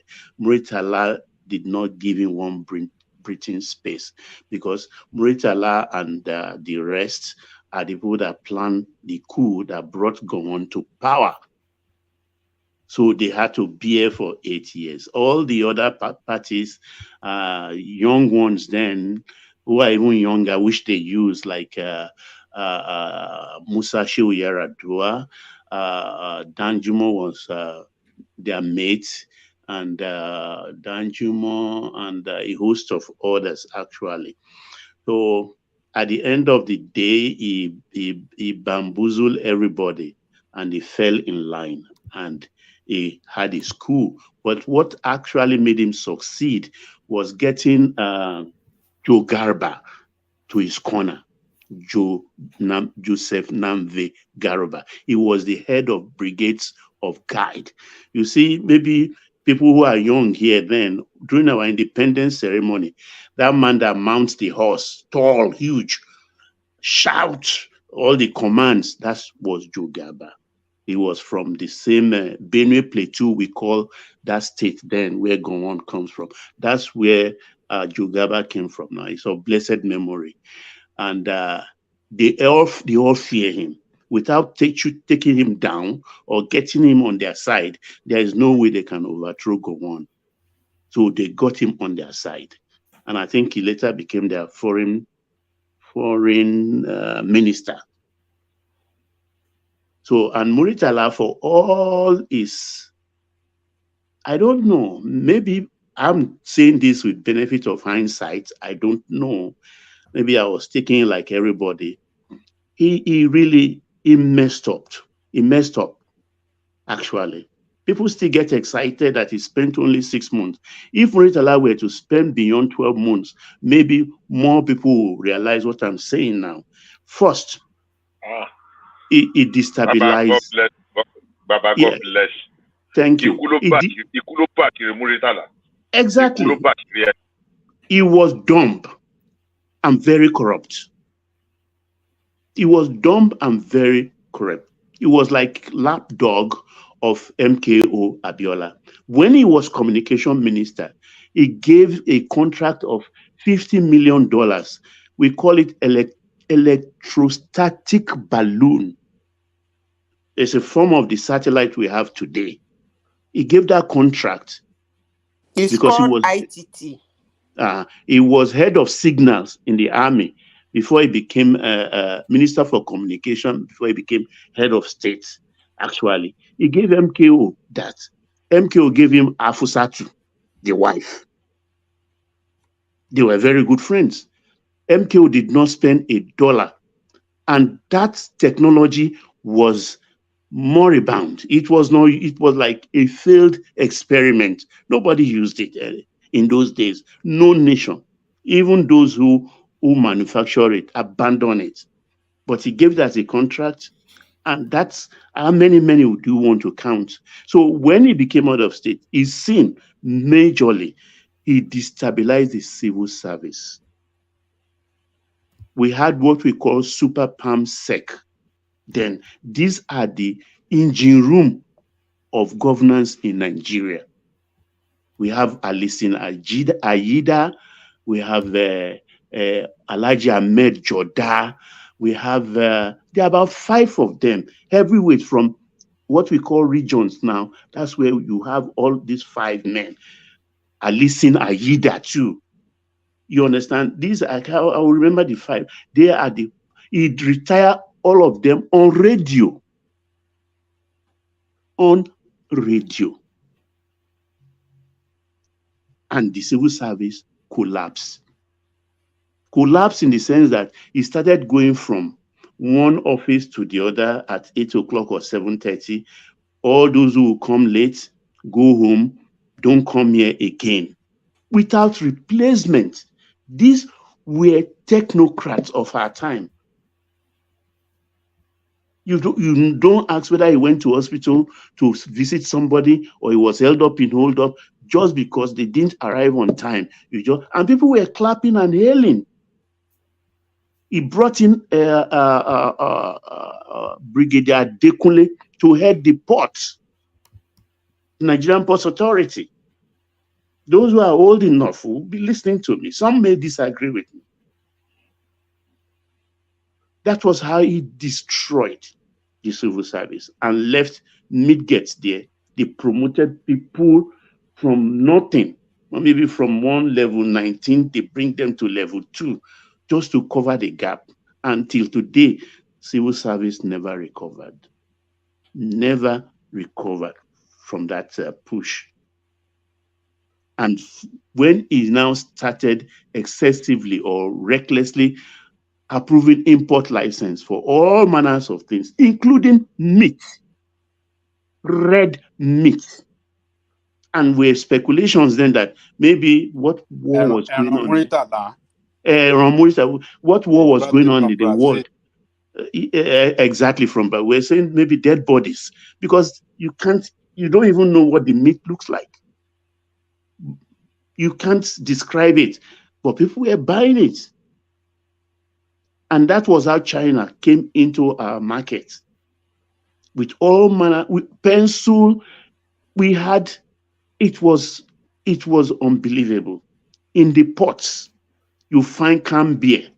People who import, they give the import licenses. They will import these things. They will take, their warehouses will be full. There is nothing more where to go. A whole 1 or 2 ashes in the ship will still be filled with people. People were drinking. Yes, sir. Baba, sir. I beg, give me 30 seconds. Okay, You are go hitting, you are tracking some very major chord. Unfortunately, it is not a popular saying. Our descent into the abyss that we have found our quagmire, that we have found ourselves now, started effectively under Muritala Ramat Muhammad. The good thing that happened to Muritala was death. Yeah. Other than that, it was a terrible. People will not want to listen to it. I used to say, Ikulu Bashiri, if you go deeper than what you are doing, we will see the damage that Muritala did to our nation. Did a lot of damage. Nigeria. Thank you. Yeah, one man. Let other people talk, speak. I know some people, maybe other people witness that period because it was terrible. It was terrible. All right, Bishop. It looks as though you share Baba's thought on that space. But the rest of Nigeria actually see Muritala as a hero. Yeah, well, I mean, okay. Come on, where did you get that one from? They celebrate him now that it was on the cusp of greatness. It was cut short. Even the marquee airport in the country is named after him. Okay. Did you give me the floor? Yeah, I give you. I yield. Okay, thank you. Woman, I have had this conversation with people, and I used to use one phrase, Ikulu Bashiri. It was death that made a hero out of Muritala. Muritala was not a hero. It was a villain. Thank you. The descent to where we found ourselves, the quagmire with which we sunk, unfortunately, people don't know. And the media made him to be like a messiah kind of a thing. The only thing that covered Muritala in glory was death. Muritala led us to where we are. Muritala destroyed the creme de la creme, the best of the civil servants or the civil service great that we inherited from the colonial regime. That's a fact. The best of the best. Yeah, Gowon made some mistakes, but the fact that Gowon navigated us through the civil war and the rest was something. Muritala came in a short while. We have not recovered from those that I've said this, and I have references to that because I asked questions of people that were there that saw it, and they were able to give me enough. So what Baba said, I align with him completely. I am saying it is not a popular. Muritala was not a hero. He was a villain that destroyed the very foundation, or most of the very foundation of our competencies as Nigerians. And I align with Baba very, very much on that. And that's always been my position over the years. Thank you. All Let right, me add something to... Yes, I was going to come to you. Come in, Zeta. What I have to say is that just to add some few words to what Bishop said. Actually, yes, he's dead. Made him a hero. Not actually like dying the way he was murdered. That was actually what made him a hero. Actually, sometimes I think his vehicle is still in some museum somewhere. Remember the vehicle he was shot in? Yeah. The reminding me of Muritala Mohammed makes me think Jonathan is very brilliant. Because I think Muritala Mohammed was the dumbest person to sit on that seat. Thank you. Yes, look, people castigate Jonathan. You understand? I'm included in that cycle too, but I retrospect and introspect a lot. You understand? I'm not one afraid to change my position, but Jonathan made some very, very good, what I would call Nigerianization of our oil industry. But being Nigerians, what we are, we messed it up. The idea he brought was that, okay, let Nigerians be in charge of our oil in totality. That was the genesis of the PIA. But unfortunately, he put a square peg in a round hole in the name of Mrs. What's her name? Desiani. Rather than put people who are really serious, who are really Nigerian in character, who loves Nigerian, she gave licenses, authorities to load, because this is what NNPC do. When they give you oil well license, an MPL, every year they give you 1 million barrels of crude oil. Because when you have your oil well today, it could take you 10 years. It's a journey of discovery. To rent a rig per day could cost you today, at today's price, about $120,000 today. $120,000 per day. So to help you, they give you 1 million barrels of oil to sell. You pay at a discount, but you know the profit margin will be huge, and it will help a lot in your expenditure. So this is what Jonathan are built upon. But who did Madame Desiani give these licenses to, and this extra 1 million barrel? The likes of Dele Omokure or Jide Omokure, the likes of Aluko, and the other guy who owns Phillips Oil, Adesanya, and all the rest. They dupe the nation. They dupe our nation. They dupe our nation. They took a lot of, and the woman got carried away. It's like you taking $1 million and dazzle and go buy a house of maybe 100,000 somewhere, or furniture of 50,000, or wristwatch or this, and give to her.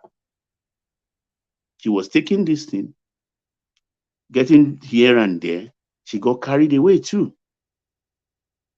And there is a story which is unconfirmed anyway. Let me call it a beer parlor gossip, where Jonathan got wind of this because people were complaining. And Jonathan called her. And she said she's keeping the money for the election. That was what she said. So Jonathan compromised and kept quiet. Truly enough, during the election, he brought out $150 million. That election, Jonathan lost. We know Fidelity Bank and one other bank where she put the money, physical cash, where they were all going to collect. All this information actually came out. Is Fidelity Bank not Obese Bank? Baba. Baba Ajale Kuku Abego. If I say Baba, you say Babangida, now you sabi o. Baba. Okay, is it not Baba. the Baba. Yeah. Permit me to take 1 minute from you. Oh, just okay, to go ahead. Go ahead. Just to corroborate what you have said. In 2016, immediately after Buhari became president in 2015, I ran into a gentleman in the US. And I have said this, I think I've said it somewhere in one of my tweets a couple of years ago. And he said something to me, and it was very definite. The first thing he said was that, and I'm saying this now because there's no fear. He told me boldly when he got to know that I'm from Nigeria after the normal chat, oh, how do you learn to speak English and all this nonsense they used to say. And he said to me, when I told him, I'm from Nigeria, he said, okay, And he was very confident in telling me that our president was going to die, President Muhammadu Buhari. I said, what do you mean? And he launched into it. And he told me very confidently that every shipload of crude oil that Nigeria exported to America in particular, that half of the revenue was going to individual pockets. And I asked him, and how is that to be? And he said that, yeah, that was the way it was, and it has been like that for a long time. But that the president we have now is asking too many questions. And he has Bishop, sorry, that was how General Aziza died in a helicopter crash. Carry on. Okay. I've not been able to add it. And he said that he's asking too many questions, and I have asked for a reconciliation of 10 years of both the lifting of the oil from Nigeria and the payment, receipt of payment. And there's nowhere anybody is going to produce that. Now, my deduction was this. Shortly afterwards, the president fell sick in very, very strange and unexplained circumstances. And I have said in one or two other platforms that the only person that will convince me that his sickness was an act of God, that it was not something, some underhand, what do I call it, gimmicks, an attempt on his life, was the president. The wife said it. The wife said it. Oh, Buhari wife said it. If the president did not tell me, I would take that man's word for it, that there was a very brutal attempt on the life of the president because of the questions he was asking. And I will also add it to it that afterwards of that, his bout, the sickness and the rest, his near-death experience, everything died down and he became a captive in the hands of the powers that be, in quotes. Till today, I have not gotten answer to those questions. The kind of rot that went through under Teziani. There is this thing they used to say in Yoruba, let's just keep looking at it because we'll never catch up with it. All right, let's hear from Charles, who has been quiet all the way through. Charles, are you with us? Charles Anet. Yes, I am. Yeah, let's hear from you. Come into the conversation. Well, regarding the rot in the oil and gas industry, well, that's a common, that's on a normal level. I think I really don't know the truth about it is that I'm a young person, and the truth about it is that the way we perceived Muritala, the stories I'm hearing now is just like I'm shocked. I'll tell you the truth about it, because the way the narrative has just been as if he was a very good leader and stuff like that. And that's one of the things I see in Nigerian politics. It seems as if a lot of our history has been eroded. I don't know how they've been able to change all that, but a lot of our leaders are not who we think they are. And it's very unfortunate. I really don't, the depth of our corruption has sunk in so deep that even in our literature, even in our educational system, we don't even know who is right. We don't know who is wrong. We don't know who is a leader. And it's quite unfortunate. Regarding the elections in Imo State, in all honesty, as far as I'm concerned, we all know that election, Hope was going to win it. I don't see any. As a matter of fact, Labour, as far as I'm concerned, we're just wasting their time. Everybody knows that. But it's highly unfortunate that that's the best person APC could bring about. Somebody that's mentioned things like carrying Imolites to abroad. We have a problem with leadership in general in Nigeria. And in all honesty, I think when it comes to elections and good leadership, I don't see Nigeria as in the next 10, 20, 50 years being able to get good leadership. It's highly unfortunate, but I think, as we all know, all we do when it comes to politics is to just hope and pray. But leadership has always been a problem, and I don't think that problem can be solved. That's all I can say on this whole matter. Annex. Yeah. Well, it is sad. You said something about our history. A lot of young people, they don't know our history. But not many things people like me will say. Because I don't know. I'm very reluctant to say some things. The history you hear mostly are incorrect. Even those people you portray as giants today, whom we worship, even including Chief Obafemi Awolowo, it's not too good. It's not too tidy. Maybe their pluses are much more than their minuses. What gremlins are in Awolowo's closet that are? One man. Because there are allegations of corruption against him as well. One man pass. Yes, one man. Yeah, we can hear you. Carry on. Okay. Sorry, Baba. No. I don't want to talk about it too.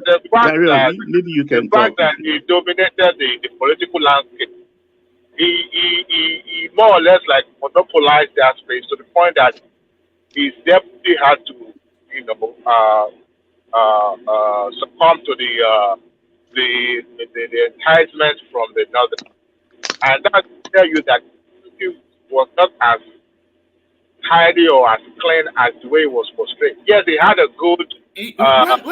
When they jailed him, was it not for corruption? It was for corruption now. I mean, the government will always find one. As a matter of fact, when I was working in the bank, I came across that's not true. It was not for corruption. For treasonable felony. Yes, you're right. You're right, Baba. You're right.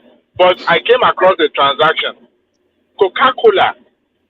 Obafemi Awolowo had a shares in Coca-Cola. I came across that transaction when I was handling company income tax for that company. They paid through our bank then, and the names of shareholders were attached to the manifest. And I was, but after that time, it was his estate that was listed. And I began to wonder, was it personal money? The Deolu Estates. Exactly. So, and I was, even that some companies like Mac, I saw the name of IBB on Mac as one of the shareholders registered in the CAC. So I was beginning to wonder, was it his own personal money or he too did what his mates were doing? Remember, at that time, the Minister of Finance was living ostentatiously. I'm talking about Okotie Ebo. So corruption has been endemic in our system for a very long time. Like Baba said, some of these people that we reverend and we refer, somebody must have opened their mind. I'm trying to see what that is. Yeah, go on. Somebody opened their mind. Great. So I've mitigated my own side so that we won't be echoing anymore. Like Baba said, you guys witnessed the history after that time. But what I read and what I'm able to, deduce from what I've come across is that some of those people that we refer today as the heroes of, before independence and after independence, actually not worthy of being called an hero. Go ahead, Baba. All right. Okay. Before you go, I'm done. Sorry, Ajale Koko. Before you come in, I want to build myself out. Hand over to Thomas. Acknowledging your super chat. You're the only person super chatting to the session, but he seems to cover everybody.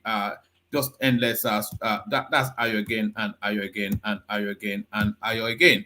So maybe sometime in the future we'll mention other names alongside Ayo for the super chatters too. So thank you, Ayo. Let me bring in Thomas with this music. Thank you, everyone. We'll reconvene for tomorrow to do it all over again. Thank you, Ayo, for the super chat. Over to you, Thomas. Did you? Charles Dewale Oti really sorrow. Enigmatic is still there. Just move the conversations around as best Around, as you can. that's right. Charles, our next his system is echoing. So you might ask him to be muting when he's not talking. But that's the Yeah, good, all right. excellent. Yeah. All right.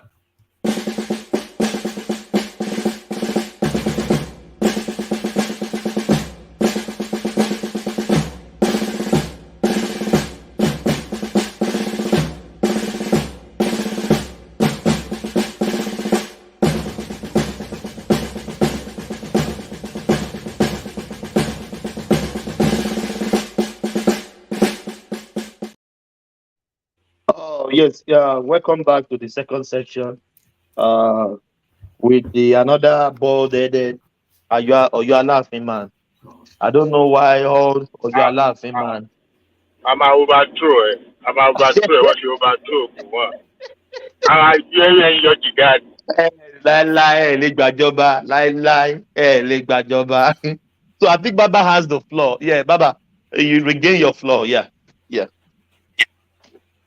Thank you, Thomas. I said I give up. I yield the floor to the next person. The person. Oh yes, Okay. yeah. Say something. Yeah, Jalicoco, yeah. Yeah, I think we have painted the bad side of making. Don't come in defense, so don't come in defense, so I think that's what you want to do now. Do I have the right to express my own opinion? Of course, why not? We will find out your opinion about Jalico. Because these people did not lay they didn't lay good foundation. Baba Jalico, I rewatched that your Kuala encounter. Man, you are very, very brutal. But you call that guy a loser. I mean, this is a successful lawyer. Is he not a loser? By all definitions, well, at least if you have limited it to politics, like say, okay, he was a loser in politics, maybe that would have, but you just call him an outstanding loser. I was like, come on. In my mind, I was like, hey, Baba, no prisoner today. I was like, come on, man.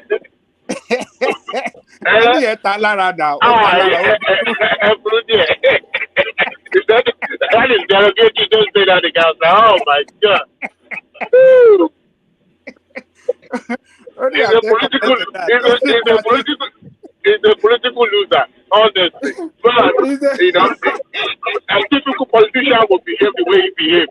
I know as a matter of fact, I was expecting him to bounce mouth at Tinubu, but he just couldn't. He knew he'd been calculated. It's as simple as that. Yeah, go on, Ajale Koko. Yeah, you have the floor.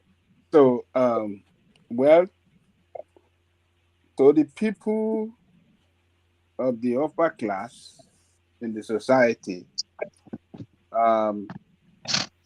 yes, they describe Muritala as a man that destroyed our civil service, as a man that did this and that did that. Yeah, he did those things, but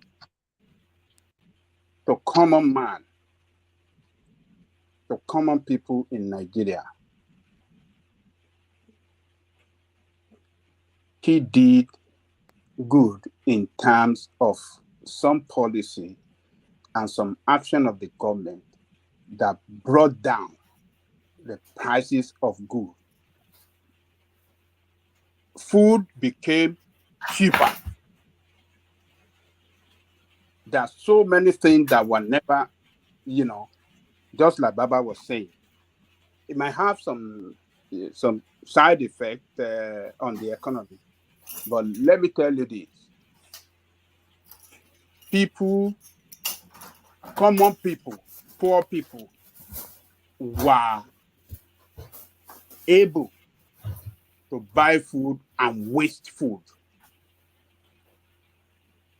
They can eat at their convenience. That meat, Muritala, when meat was so expensive in Nigeria, I don't know what happened, why the Northerner couldn't bring meat to Lagos or to some other part. I can't remember vividly what happened. Are you sure you are eating the right meat? Oh, forget about meat. I was just joking. I was just joking. Look, when that guy brought in that meat, from Brazil that we call Muritala meat, and chicken, rice, macaroni. This what do you call like a macaroni? This kind of, I think it's macaroni, like macaroni rice or something like that.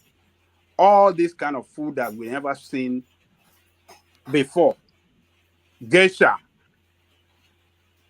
all sort of food came into the country.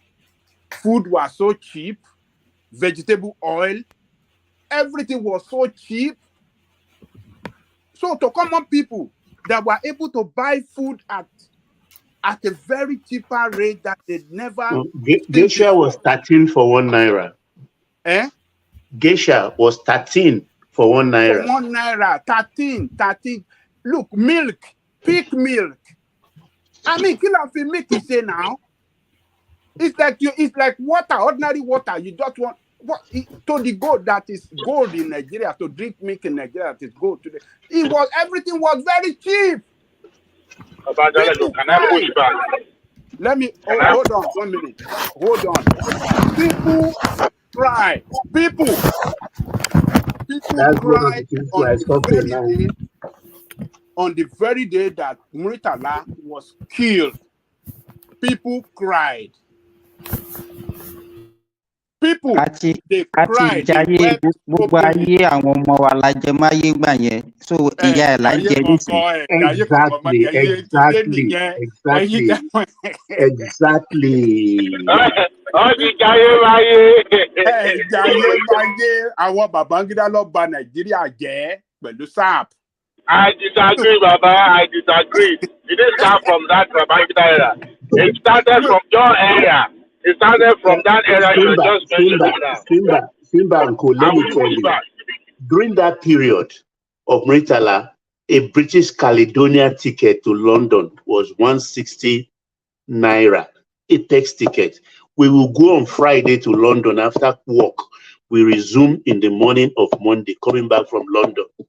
And GNC, that's what we are suffering now. Oh, Muko Muritala kọ́ ló jẹ́ kejì jẹ́ ẹ̀ sí. Bàbá ẹ rántí gan, tẹ́ bá rántí nígbà yẹn, there is what they call condensed milk. Pig milk, the pig milk that we are manufacturing in Nigeria, people don't take it. They sell old land. There is old land, the one from old land. That's the one we want to take. We now lost flair for those things manufactured in Nigeria. We developed taste for imported material. And that is where our problem started from. And that is what we are still doing up to today. Carnation milk came in.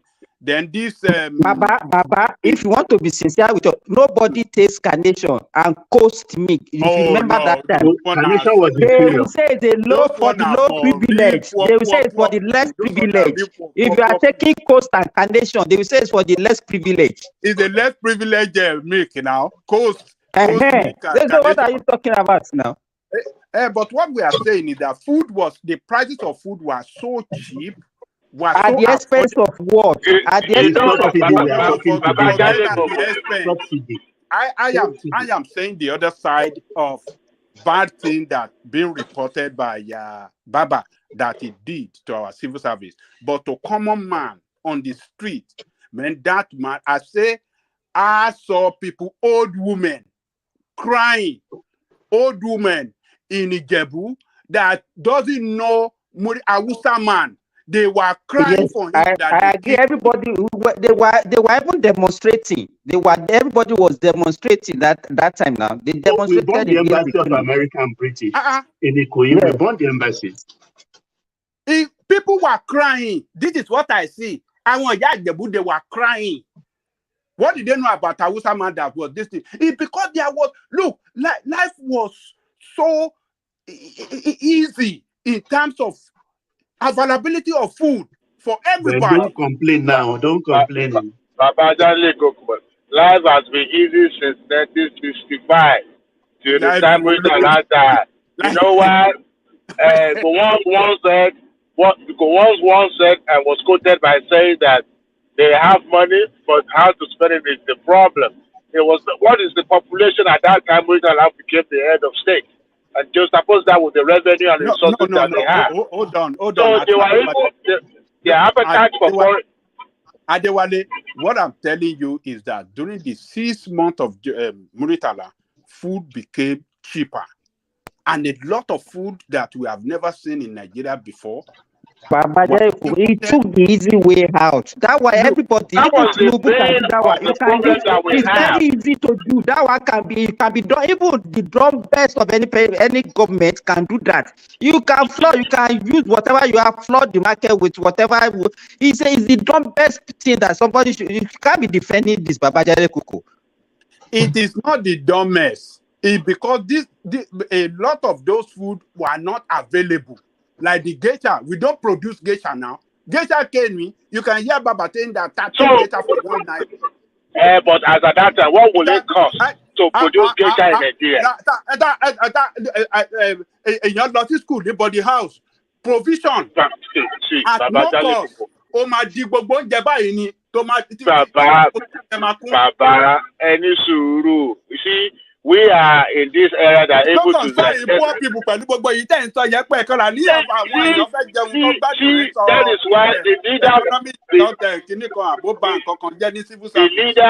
the leaders at that time kept in the pocket for the generations now. If at that time all they could think of is to import foreign food, what will it cost them to establish production of geisha in Nigeria? Because they were having humongous amount of money coming in as revenue. They couldn't think better. They were not foresight enough. They were not foresight enough. The appetite for foreign goods increases. And today, people that don't consume Nigerian-made items. Adewale, in 1976, early 1976, he organized what they call agric show. You will not see Nigerian products in agric show in Nigeria. Imported things, that's what they are showing the agric show. How can you be importing things and be showing? You see cow imported from Brazil. Those are the things that they are showing for us as agric show in Nigeria in early 1976 before it was overthrown. So, all these things that we are just promoting. Yes, I agree. The common man will celebrate because the common man needs food. And a flooded Nigerian market with food. And that was why everybody was now demonstrating and saying that. But to me, if because of the resources that was available to them then, it would have started manufacturing all those things in Nigeria, improve our agricultural output and all those things. But instead, he started importing the money that we have, started wasting it to import those things. And that was the beginning of the crash of our economy. What was even the population at that time? What was the population at that time? Nigerian population was less than 70 million. It was less than 70 million then. What are we talking about? I mean, you guys are just saying whatever you like. It didn't do anything that crashed your economy or destroy your economy. Hold on.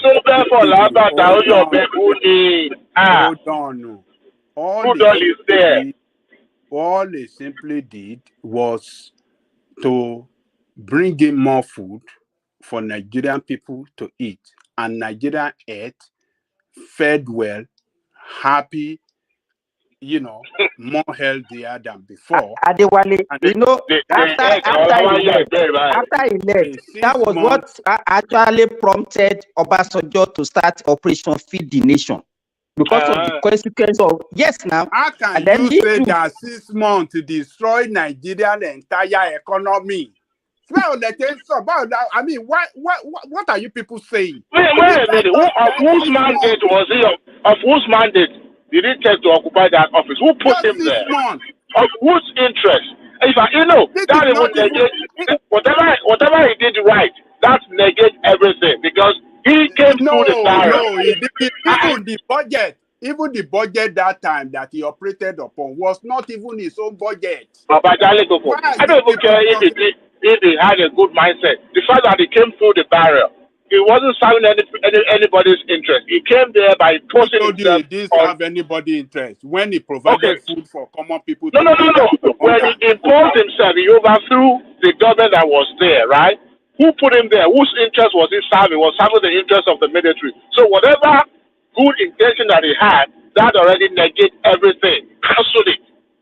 because we've had a democratic system in Nigeria before the incursion. I So will agree. that We alone, agree with that you, alone, but he stand no credible stand. I mean, with me, because Gowon has already spent 8 years as a military ruler before he came in and overthrew him, and spent only 6 months. Why overthrowing? Why overthrowing? Why? This He is didn't even military. he didn't even put the country on the pedestal of moving back to civilian rule at the time he came in. There was nothing like that in the Actually, past. hold on. That 6 months, he promised Nigeria that is going Promise. to hand over. Hold on now. Promise last day. Hold on now. Listen. He promised Nigeria that he will hand over to civilian government in 79, which Obasanjo did, because Obasanjo followed his template. That promise he made to Nigeria, Obasanjo followed it through, and he did what Munitala promised Nigeria by handing over to civilian administration in 1979. It was Munitala. At that time, Obasanjo had no choice because he was scared. He was scared like chicken. No, forget about scared. If Obasanjo had wanted to prolong that, is stay in government. I mean, he knew that Bida, he couldn't have achieved that.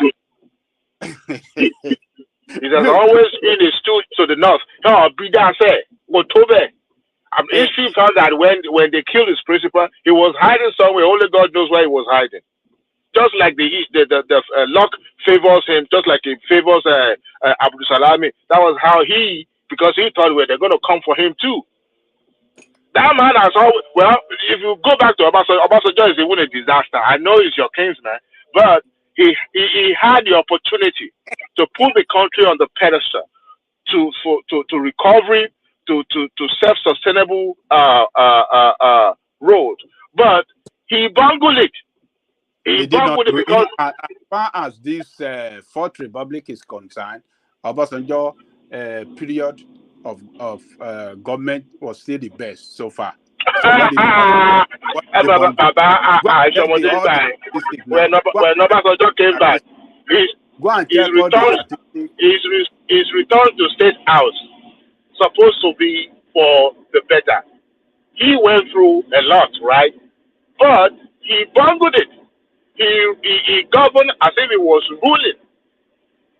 Most of the decisions that he took on the economic aspect, he tried his best, but he was unable to rescue Nigeria from the juggler of those cabal that held Nigeria bound for this long.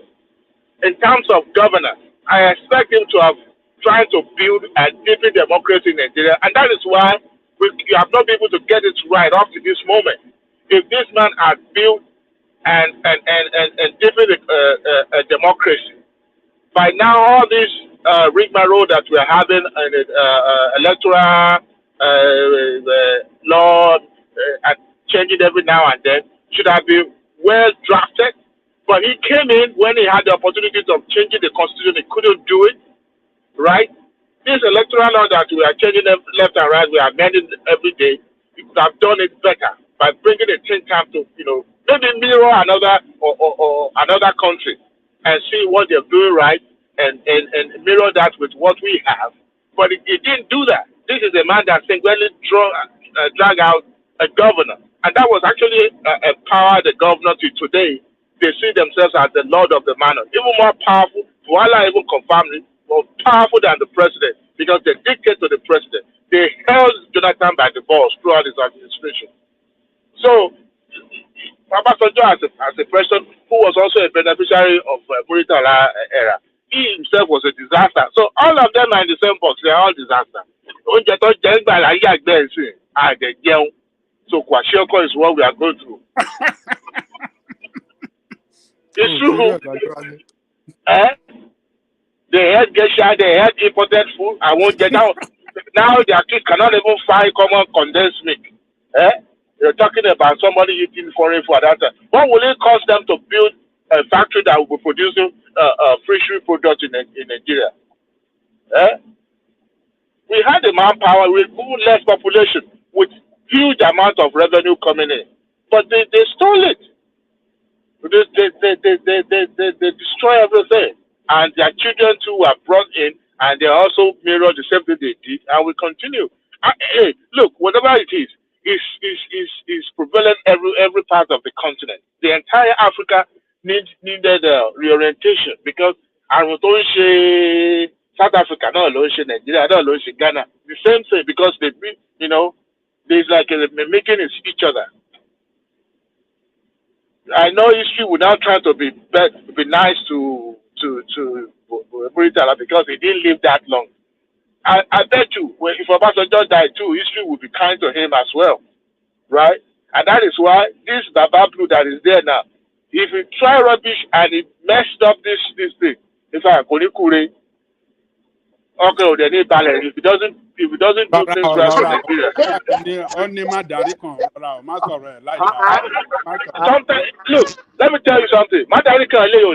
It won't work because okay, if he doesn't do Nigeria right, okay, despite all the abuse and everything, if he doesn't get it right with Nigeria, but if he do right with Nigeria,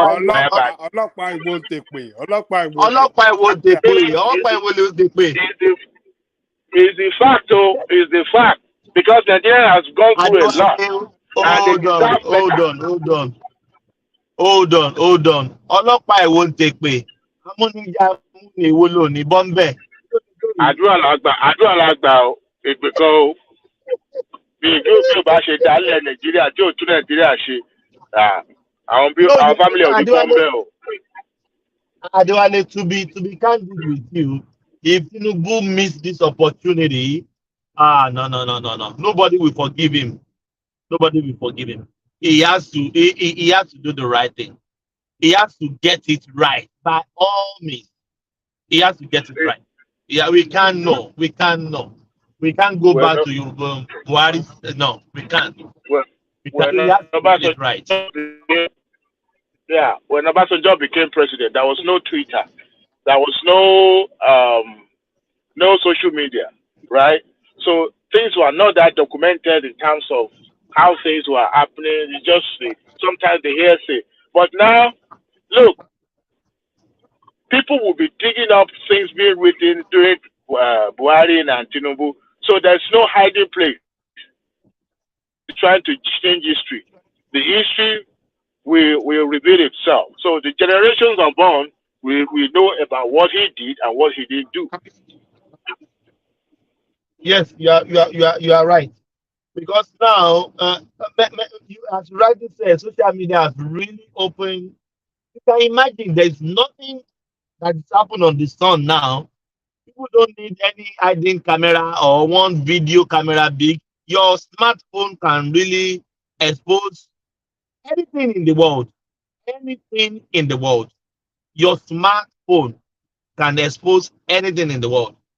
So we are not that docile like before. Everybody we are on point now. So they have to do the right thing by the people. So let's hear from the new voices. Yeah, I think we got Simba is here. Do we have Simba? Yes, so Ade. Yes. Let's hear from you. All this bula balu we have been talking about. Yes, what I want to talk about is this Imo election, and the way the guy won the election, landslide, and people are saying that because he won the election because he rigged the election. You can only rig where you are strong. Some people came on this platform and they were betting it.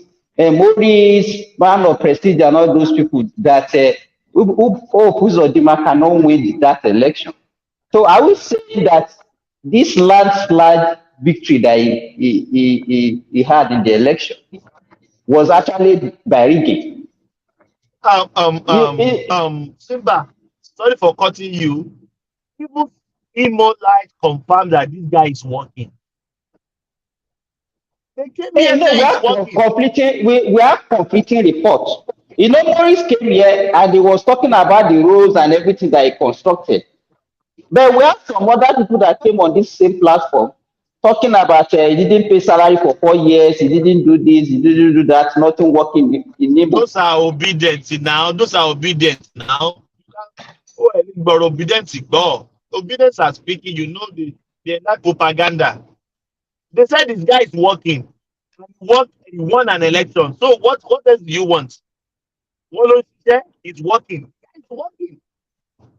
Even Morris, as bad as Morris is a bad as he normally don't like APC, he confirmed that he fly on the road. There's infrastructure in the state. So somebody that is working, why would they vote for? Why would people vote for him?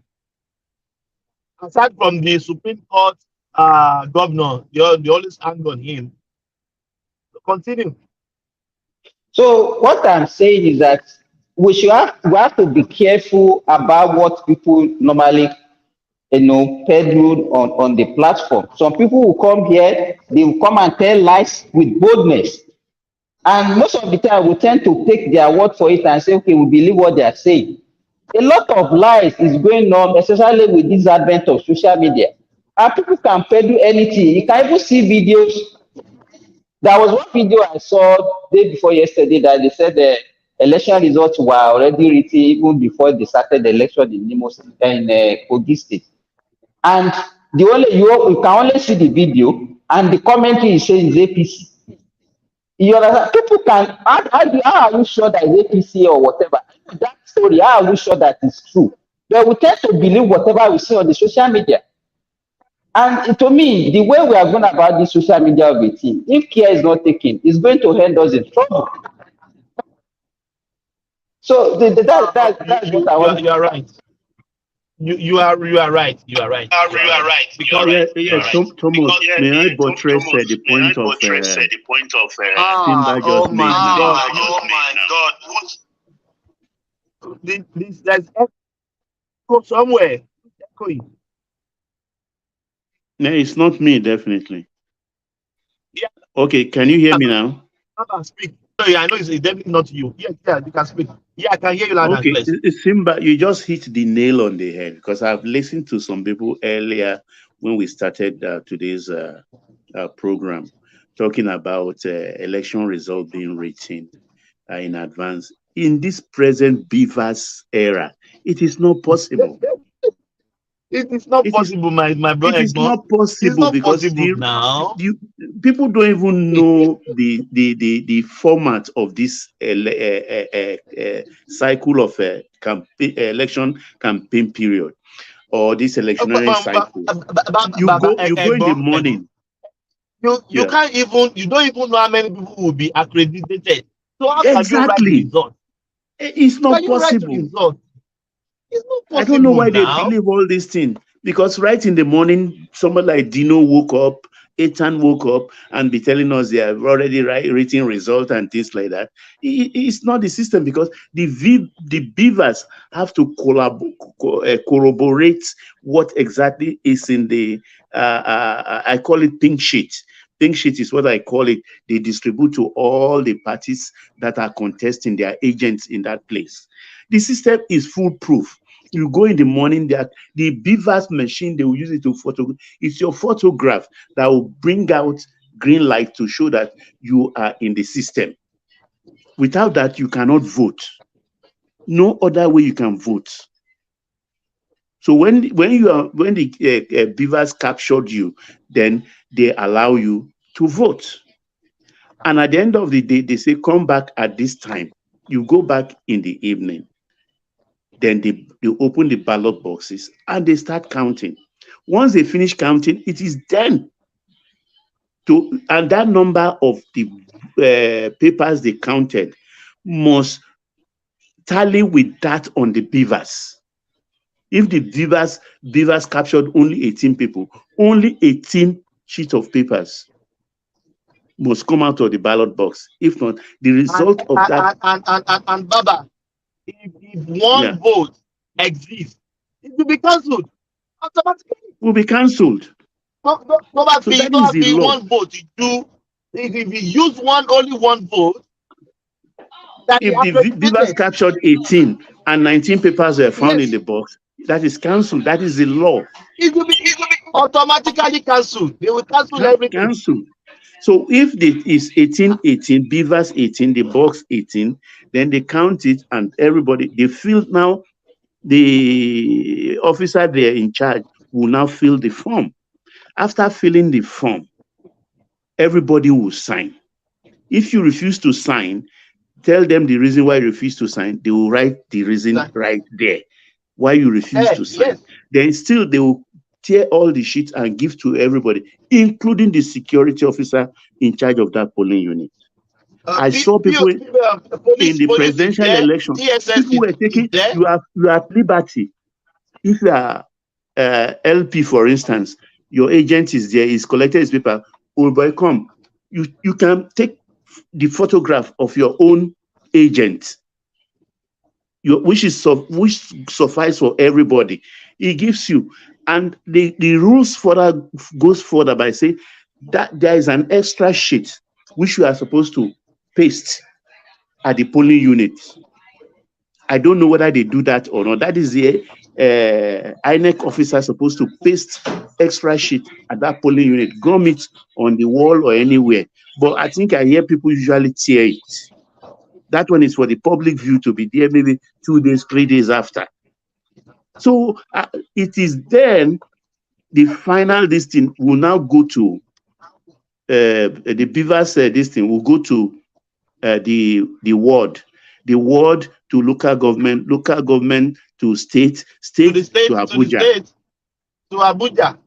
That is if it's presidential. If it's the state, it stop at the state. It's not the rocket science. So it's not rocket science. So when they refuse to listen to what the process is saying, is why somebody wakes up and says they already write the results. Then what is the beaver saying? What is the beaver saying? You know, Baba, you will now see even the so-called elite, the people that you think are brave, they will believe that story and they will be spreading it. Is it because it fits the narrative they are expecting or the propaganda they want to spread? Is that why they believe it, or because they find it difficult to understand that this thing is not true? It's not fair. Because I just hear all morning, this. How can they write results in this age and time of beavers? That's impossible. That era is gone. Thank you for allowing me just correct that. Hello. Hey, can you guys hear me? Someone, everybody hold on. Someone is echoing. No. We can't do this. Who is echoing? Someone is echoing heavily. Me? Is that Charles? No, Prince Daddy. Who is speaking now? Prince Daddy, speak. Let's see. There's an echo from somewhere. Is it okay? Yeah, am I good or bad? Okay. You are good to go. Yeah, you are good to go. Yeah. Yeah, I'm not for against the Imo election or against Hope Uzodinma, no, not at all.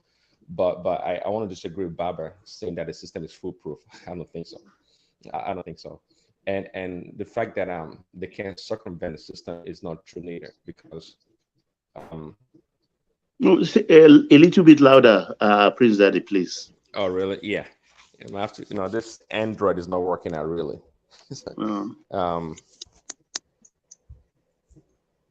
Let's see. Can you hear me? Yeah, we can hear you. Yeah.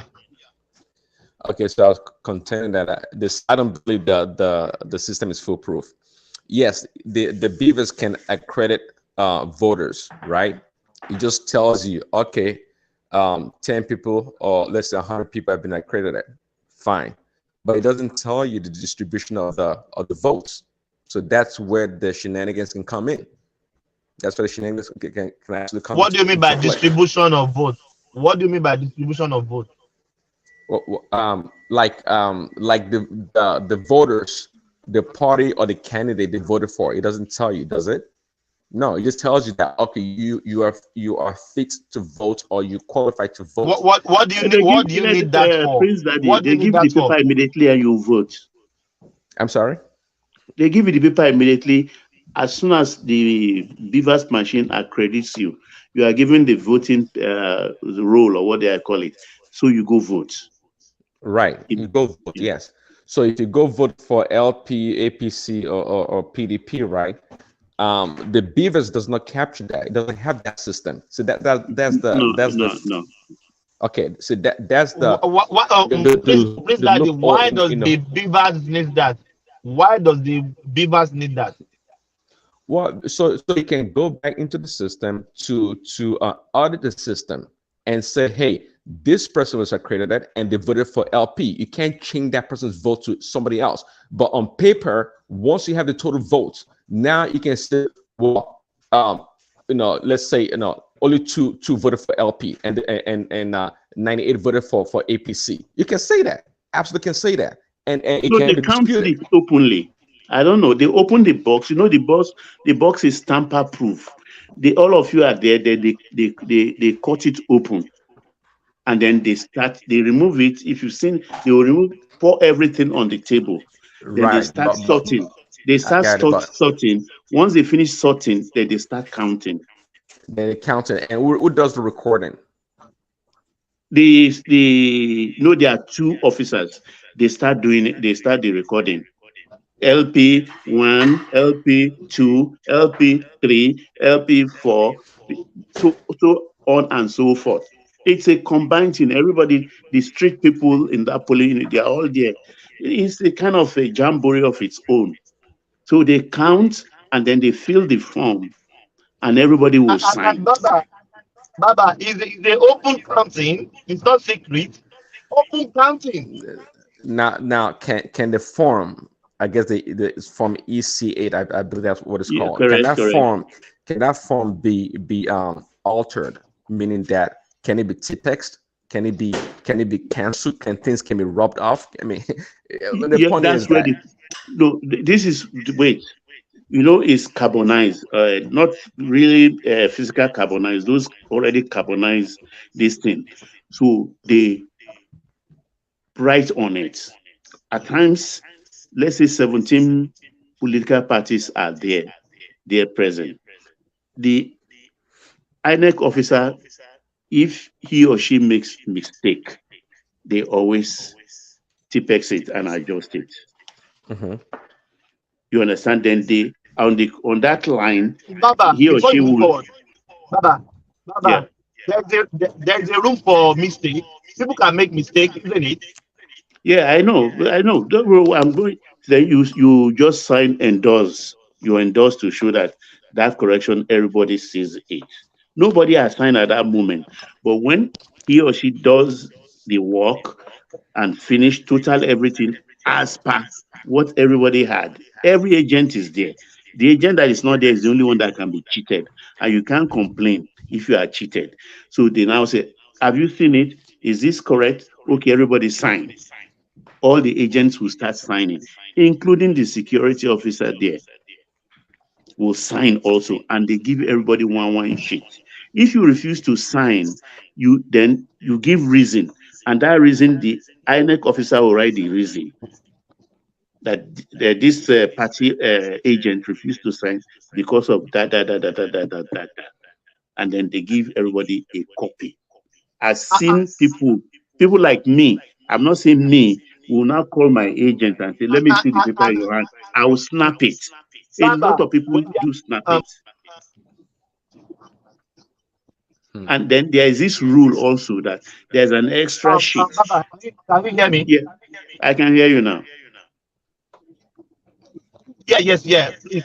As I said, when the party agent refused to sign, they will say it on the day of the collation that APC member refused to sign, and this is why he doesn't sign.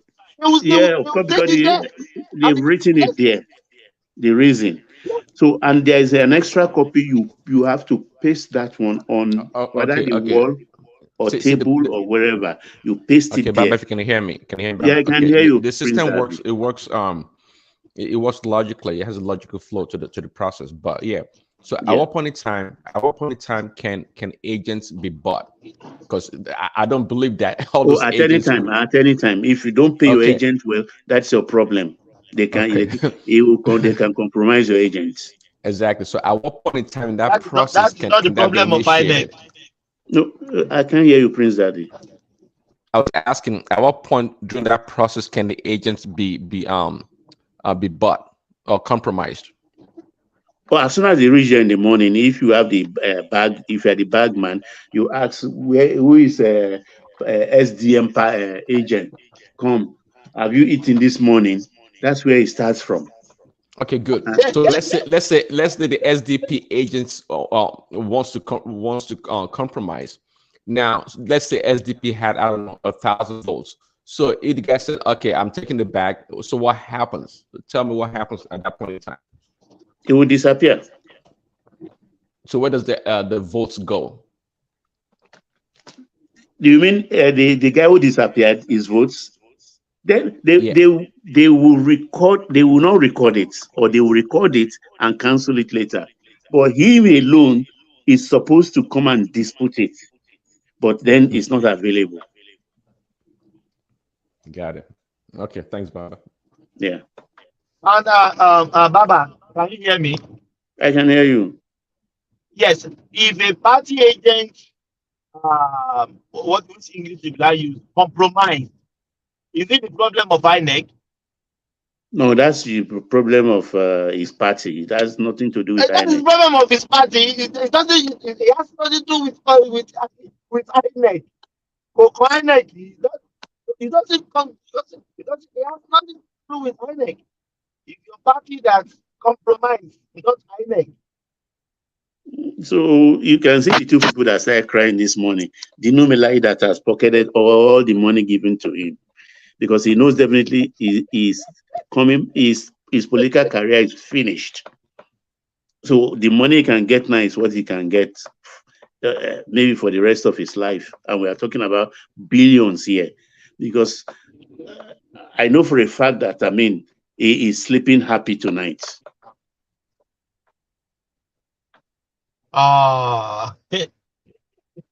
Naija, oh my God! I can't blame him.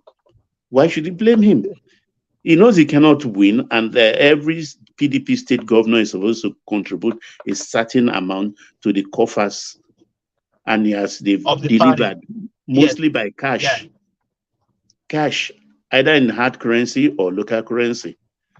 You can hear even the Fayoshe's brother saying he did not pay any party agent. So relatively, he didn't have much party agent in any polling booths. He pocketed even the allowance. Oh Lord! That cannot be true, Baba. That Fayoshe brother is just talking nonsense. But Musa, I said it before he even came. I never saw it because I know. It's not possible. A party like that, a well-established party, PDP for that matter, there's no way they won't pay agents their monument. Yeah, Aja. Modino. If you know Dino. No, possible. They can't do it. It's a well-structured party and well-organized party. There's no way they will do that. So that guy, Fayose brother, is just talking nonsense. But I know Aja. I know personally that he did not expend what they gave him from the headquarters. He didn't use even 10%. I know that as a fact. But for party agent, I had that one from Fayoshe's brother. But we had cash for rural, the ones, how did they do this? Their money. Mobilization. Mobilization for Oba, Bale, chief, food, all those things. Even INEC, they mobilize for INEC, everything. And we are talking about millions. I know this because last time when Gino was being interviewed and he was talking about Wiki, before this, their trouble took the G5 trouble took roots. He said he went to Wiki when he wanted to contest, and Wiki gave him 200 million then. 200 million of that. That was 2015. That was not this electionary No, not this one. Before, that was Long before. ago, I'm saying that 200 million will be about 1 billion naira today from only one governor. Then, from only one governor, he talked about Akpabio too, giving money. So they give money, big money. These governors. But Baba. So what? Which drama is going to happen now between Wike and Dino? That now that he lost the election in Kogi, he couldn't even vote. The guy knew that he would not win, and he went. He didn't even vote. Yeah, I don't blame him. I don't. He's using his head, because if he wasted the money and he lost, nobody will even give him face again. Nobody will give him face. He's gone politically. So this one is like what I see, I take. If I don't get anyone again, let me cash out and go and plan on this money. That's what he did. You can see he woke up in the morning and started shouting. He woke up this morning and started shouting, Ologum gum, Ologum gum, Ologum. Who vote has not started? You said there is fake result already. Where is the fake result? Where is the fake result? Election has not started and you are already crying.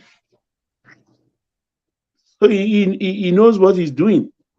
Now he will try to. He didn't show us any result, though. No, Dino, Ekun. I'm happy for him what he's got now, because he was running dry. He was running dry. I'm happy for him. And you know Dino like designer. He like designer shirt. So he like so life. the guy don't get enough money to go and be carrying his girlfriends, eh? He should just use it well. That's it. He should just use it well, because they know that they don't vote. Did he vote? He did not vote now. He didn't even vote for himself. He didn't vote for his own self. You can imagine the ridiculousness of that. This useless politician. They are just useless people. He cashed out with Atiku during the presidential election, cashed out again during the gubernatorial election. That's his aim. He knew he wasn't going to win. He was just there to make money. Somebody that did not even vote for himself. He was at home. He was at home. Why did he vote? Why did he vote? And the guy don't calculate that. What is he going there to vote for? He lost in his polling unit. He didn't vote for himself. Did you see him with T-shirts? He was at home crying and being dramatic. You understand? Leave the guy knows what he's doing. Like Baba has actually said, he was there to cash out, and he has cashed out. He has cashed out for probably the next 4 years. See, another Mugu come in PDP. We'll go there and go and bamboozle that Mugu and say, Emeka, he cashed out for Matiku. He cashed out for Matiku. Big time. Oh, he cashed out big time. Big time. That's enough money for him. Enough money to last him for another 3.5 years. They find another PDP Mugu. To fund his expensive lifestyle. But there is no way he will win that election, because his problem goes way back. That's why I use the word Otishaye. If you remember, the man who is our president today, he almost beat the wife on the floor of the Senate a few years ago. He almost beat that woman and even abused her, that I will rape you here now. Don't let me use the. Dino is just being dramatic, right? He's here to cash out. We are all husbands. So will you allow that kind of person to be in government where you are head? Don't worry, next week, just watch. Dino is going back to his house. But can we say he's a bad politician, or that is the way we want to practice it? He's just a rascal. No, he's a rascal and a realist. He's a smart politician. The guy is smart. He is smart. You have to give it to him, because you know why? One, he has no much political influence, but for him to be able to sneak into the inner caucus of Atiku, right, shows that he knows what he's doing. He can convince people to pick him to become a political appointee. Dino cannot. How many votes can he gather? You understand? And that's the reason Atiku surrounded himself with people who cannot even win vote for him. And he kicked out people who can win votes, like the Wikis. You understand? So Yeah, as people you without electoral value. exactly Those are people that when surround him. they surrounded him and started telling him things. Which election has you won before? Has you won his own polling unit? And you were busy when they're telling you to remove Ayu as chairman. You were busy listening to Ayu. Yes, we knew that Wike will not support you, but again, you must surround yourself with people who will give you the votes. But anyway, Atiku, we know that yes, he knows how to get the votes. You understand this? Emeka, do you understand this Yoruba? What's our senior? Do you understand No, I it? don't understand you. The Yoruba When they have Yeah. They cast spell swear on for him, that they have they swear cast spell, that they they cast have spell on cast spell Atiku. on him. Well, that was what I was thinking, right? That was what I was thinking. But you saw what Daniel said yesterday. Emeka, That this Daniel, yeah? election for Atiku is just like a matter of gold. Gold No, for Atiku should Atiku. have won this election. Atiku should have No, won this election. just the line, Atiku. the stars are aligned for Tinubu. It's just the simplest thing because Ashishiba, Exactly. all those other people that will have given him trouble or a run for his money, they all made formidable mistakes. So it's Exactly. only the Exactly. stars that must have aligned for him, for those people. Because Exactly. what stops Atiku from saying his chairman should just step aside And when the once Senate I But made seen that you demand? say, But again, assassini, according to assassini. Daniel, right? According to Yeah, Daniel yesterday, right? They knew that if Atiku agrees with Wike, they will still betray him. Wike's problem was he was betrayed. He was betrayed by Ayu. He was betrayed by Tamboa, right? Tambuwa, Through Sokoto, yes, House exactly. of When Rep Speaker. so Tamboa was his close ally. He actually sponsored Tamboa to run so Mm-hmm. that he will drop down Atiku's vote from the north until those who claim to be the owners of Nigeria persuaded Tamboa to step down for Atiku. You understand? And that was what pained him the most. Then again, he now tried the VP and it didn't work. So Wike would have not supported Atiku. And that's the reason why they said, okay, since you will not support us, why are we not going to agree to your terms to not keep Ayu as the chairman? When you not bring in if we cannot bring in someone who will be the chairman, is to actually just scatter our plans. Then let's just run with the election. Let's run with the election that way. So Bauer confirmed it yesterday that Wike would never actually supported Atiku. They would have betrayed him secretly, actually. You understand? But what they now did, since he didn't do it, they now betrayed him openly. Because it's incredible. No. Yeah. Atiku really he blew it was Atiku's his election. He chance. blew his chances. It was Atiku's He election. blew it off. It was He Atiku's blew it off. election. And I've been bantering But some people of the comment it pays section. Emeka, it pays us from the south now because we don't want another now. So he paid me. Even though I don't like Tinubu. I don't like Tinubu, but I will not want Atiku.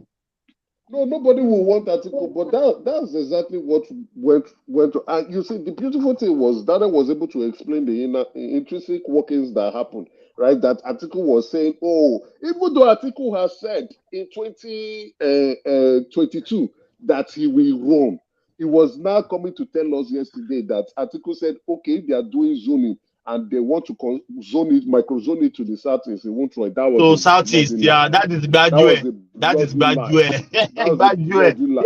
Atiku, somebody that has actually gone to give Ayu 1 billion naira. He gave Ayu 1 billion naira in Lagos, right?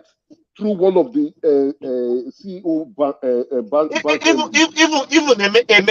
Emeka, let's just agree that he said if they microzone it to the southeast, people knew that nobody will microzone the vote to the southeast. He knew. He No one is going to do that. Game. He knows what. He's just playing his game. God bless you. He has compromised the neck. You see, I don't know why. King Emeka, I don't know why people are praising that guy that came on the platform yesterday.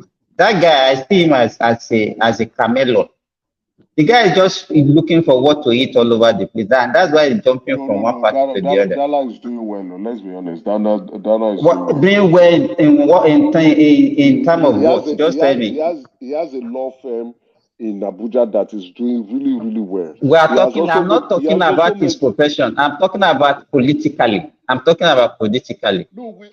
No, what I see Simba in Boala's case, he has regret. He's living in regret because he has no cause to leave Tinubu. He was like family. He was like family. Exactly. He's very close to. That was what I wanted to ask him. Hey, but if he's a smart guy, the so-called if people the way you are praising him and say he's a smart guy, then that is not smart. If he's smart, he's supposed to see beyond his nose. He was deceived by Dogara, Babashel, Lawal. Are you sure they did not give him money to do that? Mustafa. I don't think so. He was just swayed. You are right, Baba. Dogara is from his side, right? Yeah. Dogara was thinking they are not Easterners. Yes. And they are minority Christian. Exactly. Plus Boss Mustafa. So, if you notice, Dogara has been with Tinubu since 2019, right? Dogara is from Bauchi now. Anywhere Dogara, is it not Northeast? Northeast, yes. Bauchi is classified as Northeast because that's what Tafawa Lewa also came from. Mm-hmm. Emeka, carry on. Emeka, okay, he's gone. So actually, I'm here. Can you hear me? Yeah, carry on. I can hear you now. We can. I was saying, anywhere you see Tinubu in public forums prior to 2023 election, you will see Dogara, you will see Babachir Lawa, and Tinubu was the one that nominated Babachir for secretary of the government before he messed up. Exactly, Baba. Thank you very much. So the viewpoint was that, okay, if Tinubu will run, he will need a northern Christian VP. So they felt that, okay, it will be between the two of them, and they were lobbying. But unfortunately, they didn't know that Oga is thinking about how will I win the votes? Who will give me the votes? And how can I be able to get the votes to land me? They didn't know that Asiwaju is strategizing properly. And when they saw that, they fell out and, decided to leave him. And that's why Babachir is regretting bitterly. And that's a mistake with Babachir. And like you have said rightly, Baba, that was what Daniel Bala saw and said, okay, there's a likelihood that this may not be accepted by Nigerians. Let me quickly leave. But who will I go and meet? Well, you saw it when he said Obasanjo called him to come and work with Obi, and he dodged Obasanjo. Atiku also called him, and he took Atiku's call. Even Asiwaju called him, and he was dodging Asiwaju, right? Give it to Daniel. Daniel knows his job. Media publicity, he knows his job. He does it excellently well, very well. So that means very good in line. That's what it means now. Anyway, can lie a lot. He knows how to market his people. So he's very good at it. You understand? So if it's that to appoint him for all those, he will not be out of a job. And you can see that immediately he left Asiwaju, he was poached immediately by Atiku. And again, he confirmed it yesterday that Obasanjo told him to go and work with Obi, and he dodged. So he shows his value. He's doing well for himself, right? But like I would say, like what Baba has said, he's actually regretting. And there are rumors he will go back to Asiwaju. No, he's going back.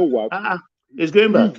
He's good at his job. He's good. And he's just biding his time. He's even, as far as I'm saying, he's no more in PDP. He's going back. Because he's doing his PhD. He will go back. Once he's done, he will go back. Why is he doing his PhD? It's just to increase his clout. Did you hear what he said yesterday? Yeah. He is supposed to be the aviation minister. He said that the slot they gave to Kiyamo is a slot. Exactly. Belongs to him. Yeah. So he put all the points in place yesterday for all those who can discern it. He said, I spoke to Sheyi a short while ago. Yeah. So, and you will notice there's something he said that when I speak, the president Baba, will change Yes, sir. their this thing. When I speak, the president will change their stuff. So carry on, sorry, carry on. yeah, thanks, Emeka. Who's going to substantiate that claim that Kiyama's position was meant for him? Danny Bwala is good at it. He's good at his job, just like Emeka said. But he talks a lot. Who's No, supposed to we substantiate that? can't substantiate that. What we can say is that if he has talked with Asiwaju, he would have been a minister. Those who were marketing Asiwaju, Well, that I accept. That I accept. I accept Ajuri, and what the that rest, with the same for me. exception of FFK, that is yet to get any portfolio. All But of I'm them have something Emeka, to I'm do. seeing FFK beside Kiamo these days. No, FFK, they will give him something, definitely. Yeah. I They've not done suspect an ambassadorial position. Yeah, they've not done ambassadorial slot and the rest. They'll find something for FFK. The reason why they didn't give FFK a special assistant, FFK has been a minister since, you understand. So 2003, 1999, 2003. You understand? So FFK blew his chances. He should be gunning for gubernatorial to become the governor of Osun State. He blew his chances. And again, let's be very honest with FFK. FFK cannot come to Osun. Nobody knows him in Osun. Hold on. What I mean is, he blew his chances. For him being a minister in 1999 and 2003, he blew his chances with what he's smoking and all those things he's doing. You get it? Then again, FFK is from the cream of the cream of the cream of the top echelon in Nigeria. His great-grandfather, his grandfather, his father, and him, they are all from the elites to the elites. So it is because he does not know how to manage people enough. FFK at his position should also be like an Asiwaju. If he's not like an Asiwaju, he should be controlling Osun State. He should be a power broker in Osun State. But because when you are, taking all these drugs, and You know, FFK father and everybody that you said, they never live in Osun. They are Lagosians. He still He did not. FFK has never come to Osun. He did not even come. He didn't do anything in that state. If you are a politician, let me tell you. What about this guy? What is his name? The former Osun State governor.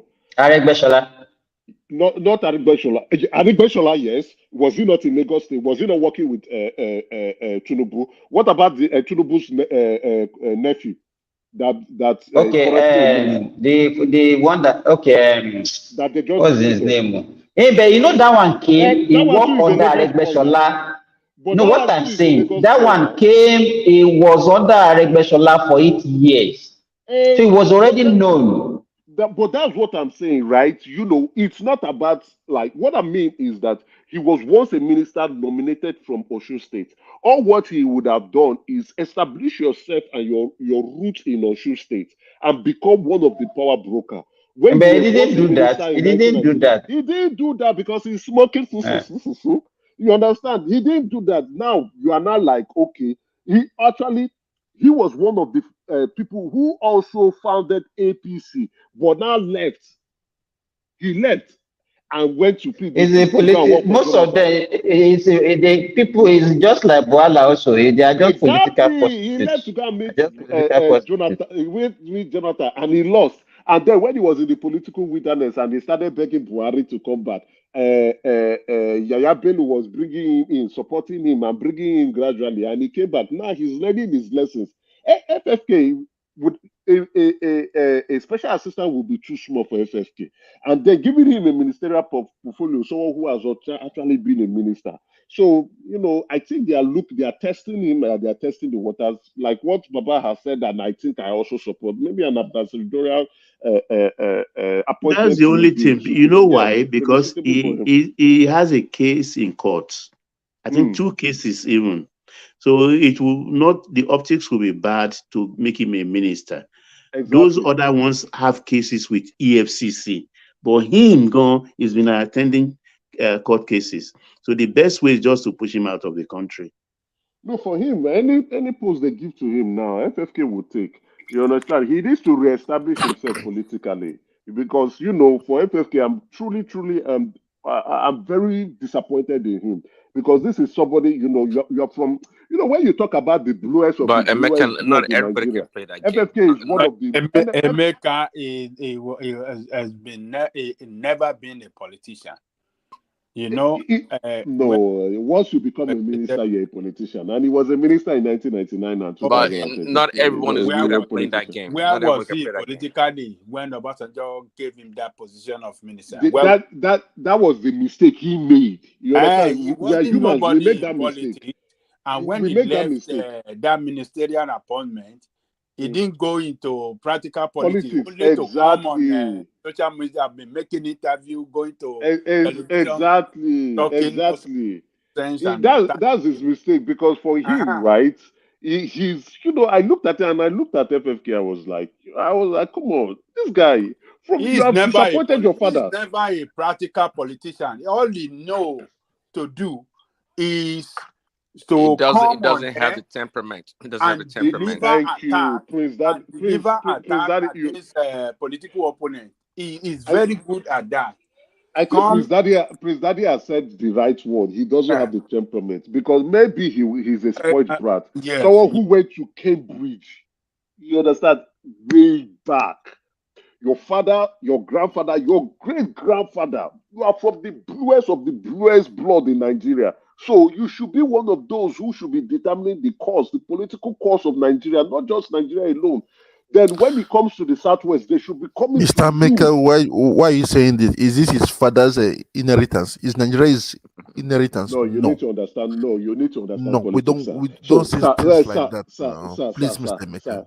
Sir, see, I talk on the basis of practicalities and realities. You need to understand. Here in Canada, too, Trudeau, his father was once a prime minister. He leveraged on that to become a prime minister. You understand? So we must be practical. Don't say this. You groom people. Their father, once your father, it's the same thing. Your father builds a company, he grooms you to take over. If your father has, not just your father, that's why I'm The disappointed Nigerian in company, FFK. that's what you want to say, Mr. Maker. Hold on. See, I don't deal with. See, let me be honest with you, sir. Let me be honest with you. Let me land my point, then you can speak, right? Let me land my point. I don't deal with all this nonsense on what things should be and how things should be. I deal with realities, right? I don't talk about, oh, God, no, that's not me. I deal with what I see on ground. Now, FFK great grandfather was part of those who were pushing for the independence of Nigeria. His grandfather did the same. His father was even the one who signed. I think his father was part of the parliamentary guy. I think his father was there. I will check properly. Then with him, he has disappointed his ancestors. So for him, he should be the one because you are in your household is filled with politicians. Politics is the game in your house. Something you should know and learn from your father or even your grandfather and from your ancestor. So, sir, I'm not trying to say you're wrong, but let's be very practical and realistic. That's how things. You can see Sheyi Tinubu. What do you think Sheyi is doing? He's building his future career. He's going around and cementing his relationship across board. Before now, next time he comes again to say he wants to run, people will now say, is it because your father? No, he's leveraging on his father's political office to build around to see what he can achieve in life. And let's be very realistic, that is life. But he did not deliver. You may not be happy Mr. with Maker. it. He did not deliver when he was a minister of aviation. He did not deliver. It doesn't matter. You see, my brother. It doesn't matter. No. You see, that's it. Please. See, please, politics is not governance. Let's be very realistic. See, I can be a very terrible governor, right? And I will win 2 terms. In short, if there's a third term, I will win it. How? Because all I need to do is to settle the political and the power brokers within my state and let them tell them, okay, guys, you know what? As long as I continue to pay them and give them contracts and they are happy, they will win me my vote. I don't need to give you guys any road. I don't need to give you guys power. I don't need to give you water. As a matter of fact, I can tell you guys, fuck you, and I will win. And that's what Uzodinma did. So you must differentiate between governance and politics. And I'm telling you, that's how it rolls. If I don't have a good relationship with the power brokers in my state, nothing for me. If I give you power and the power is even wasting in your house, if I give you water and water is flooded in your house, if those power brokers are not happy with me, I am going nowhere. And that's what happened to this guy in Lagos State. What's his name? I'm forgetting his name. Ambode. That's what happened to Ambode. The power broker said, no way. What about Fashola? Fashola was doing the same thing. And when Tinubu said, I don't want this guy, the power brokers came and told Tinubu, please let this guy go again. And Tinubu calmed down. You must understand politics. You must understand those within your state that control the influence of power in that state, right down to the ward and even down to the polling unit. Those who will tell people, you would vote for this person and they will go. Those traditional rulers who will control people, the amount of people that will go and stand for you and vote, you must make those people happy. Those chairmen, party chairmen, ward chairmen, all those people, you must make them happy. As long as those people are happy, fuck the rest. Thank you. Okay, not to deviate too much. What do you guys think about Tinubu's at this stage in Tinubu's political career? Is there anyone out there that he would turn down? I asked this question to say that, look, yes, Danny Bwala can go back to APC or to Tinubu, right? But Tinubu is trying to consolidate power. That's what he's trying to do. So it doesn't benefit him to have Buhala be out there if he wants to come in. And others. What do you guys think? What do you guys think about that? I don't think others will block him from coming in. The way I look at, if you watch, sorry, Baba. Sorry. Yeah. The point I'm trying to make is that, look, it is in the interest of Tinubu to have Buhala and anyone that wants to come be part of the team to come in, because he is trying to consolidate power. Look at Wike, right? What is doing Wike?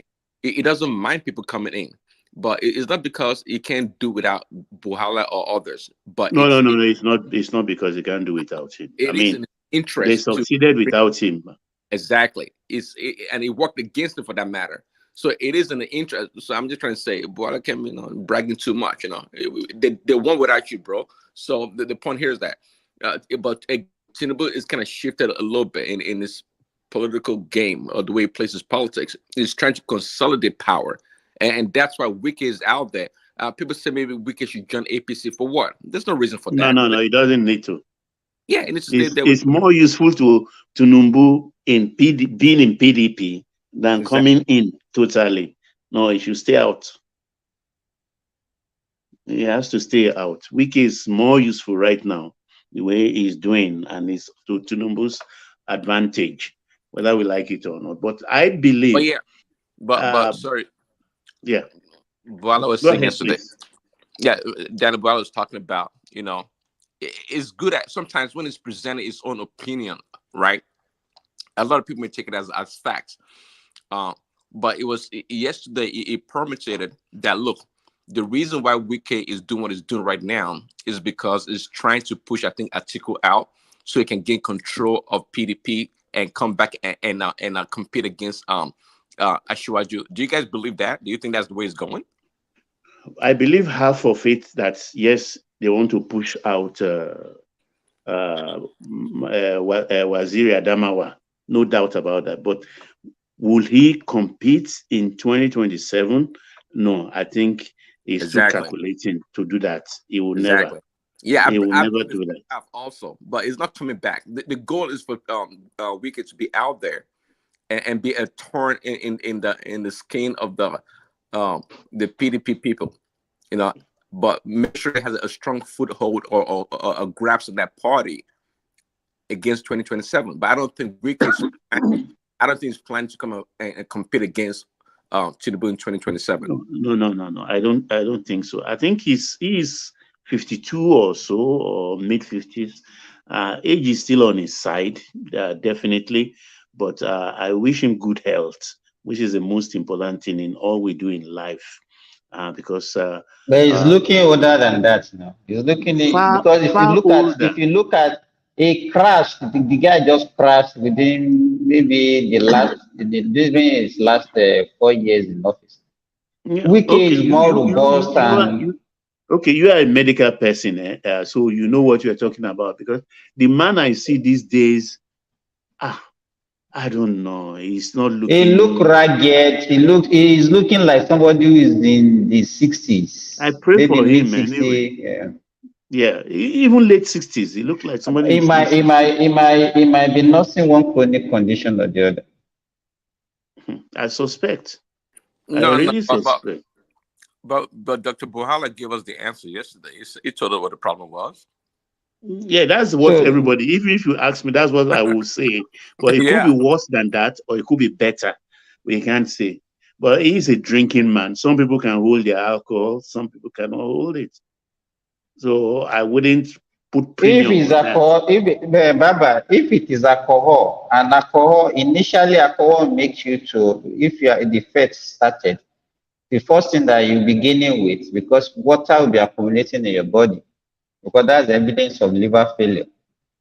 By the time he's getting to this stage of losing weight and all those things, he's already getting to the last stage. So I And don't believe that.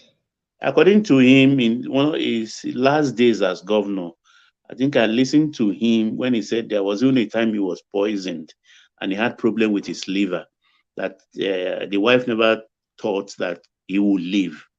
So if he's had problem with your liver, I mean your kidney, and you are still drinking after you succeeded in recovering, then I don't know.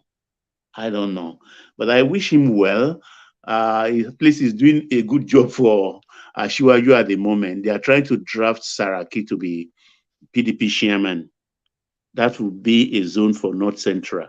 So what does that mean for the politics of 2027? I cannot say.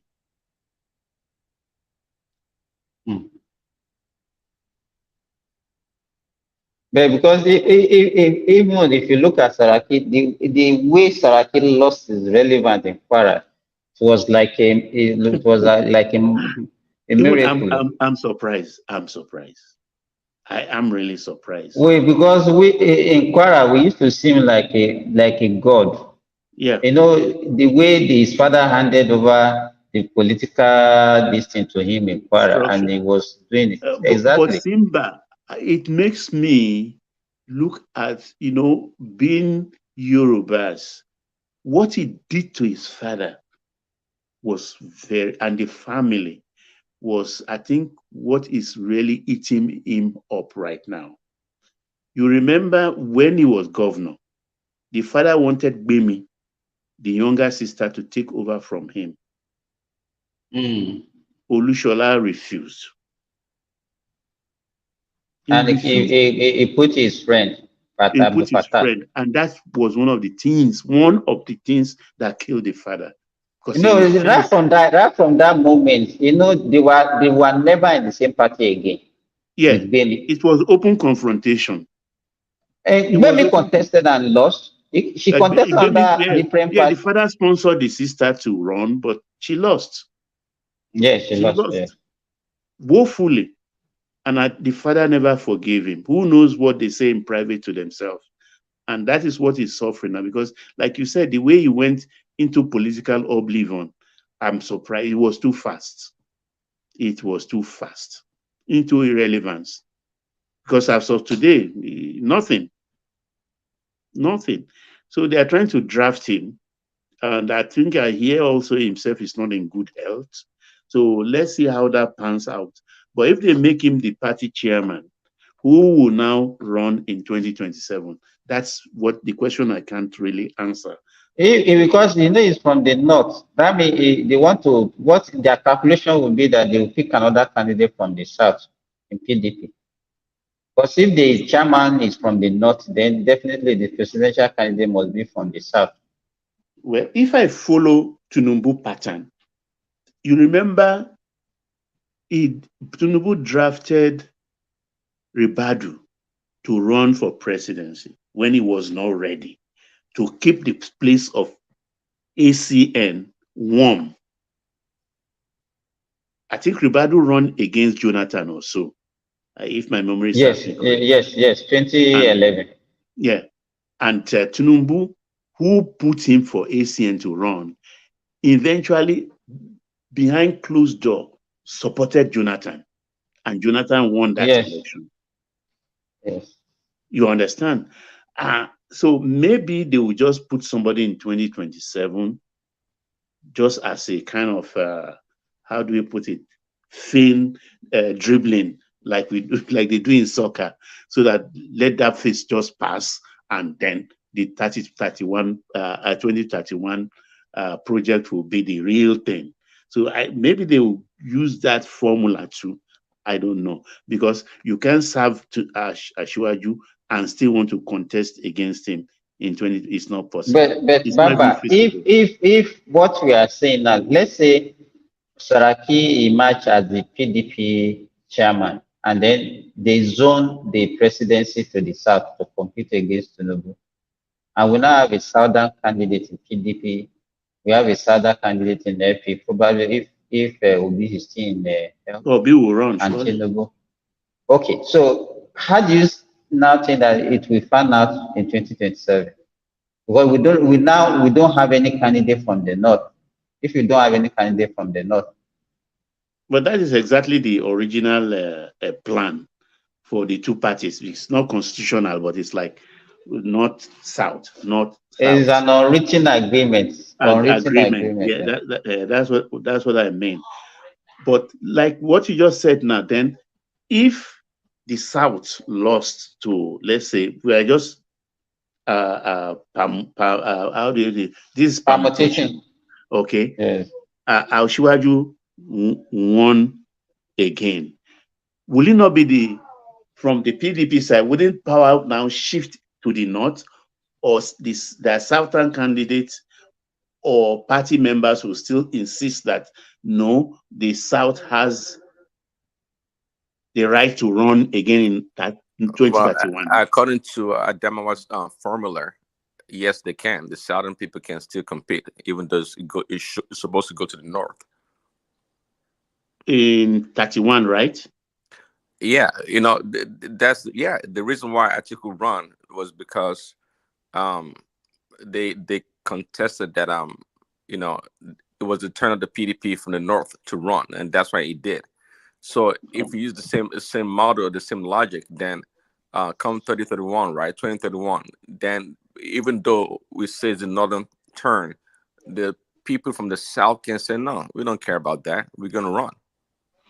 But Prince Daddy, we are missing one point. Don't forget,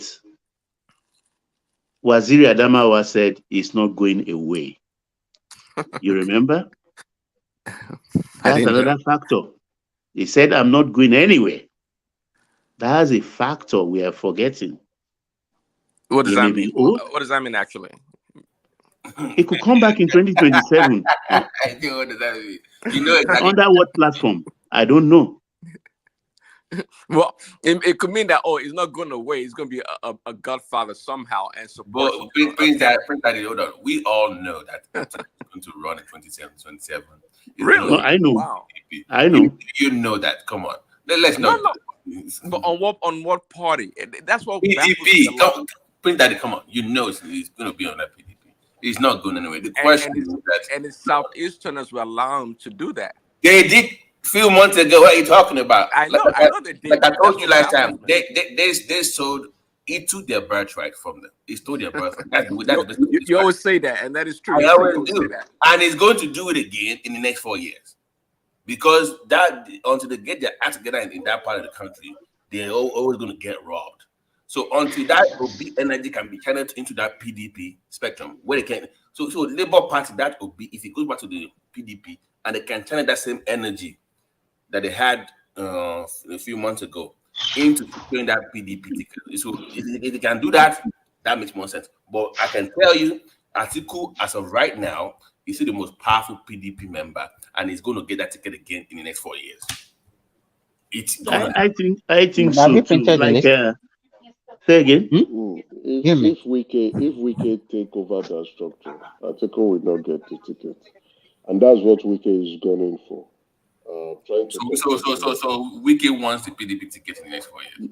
That's what he's looking at. He's actually No. banking on Asiwaju's health. Emeka, hold on, let me ask Emeka. So if I'm a PDP party member, I've been there for 25 years or 23 years, you really think that one of our members that chose to go work under the enemy, political enemy now, for 4 years as a minister, will now come back and want to secure the ticket, and the party members will just let that happen?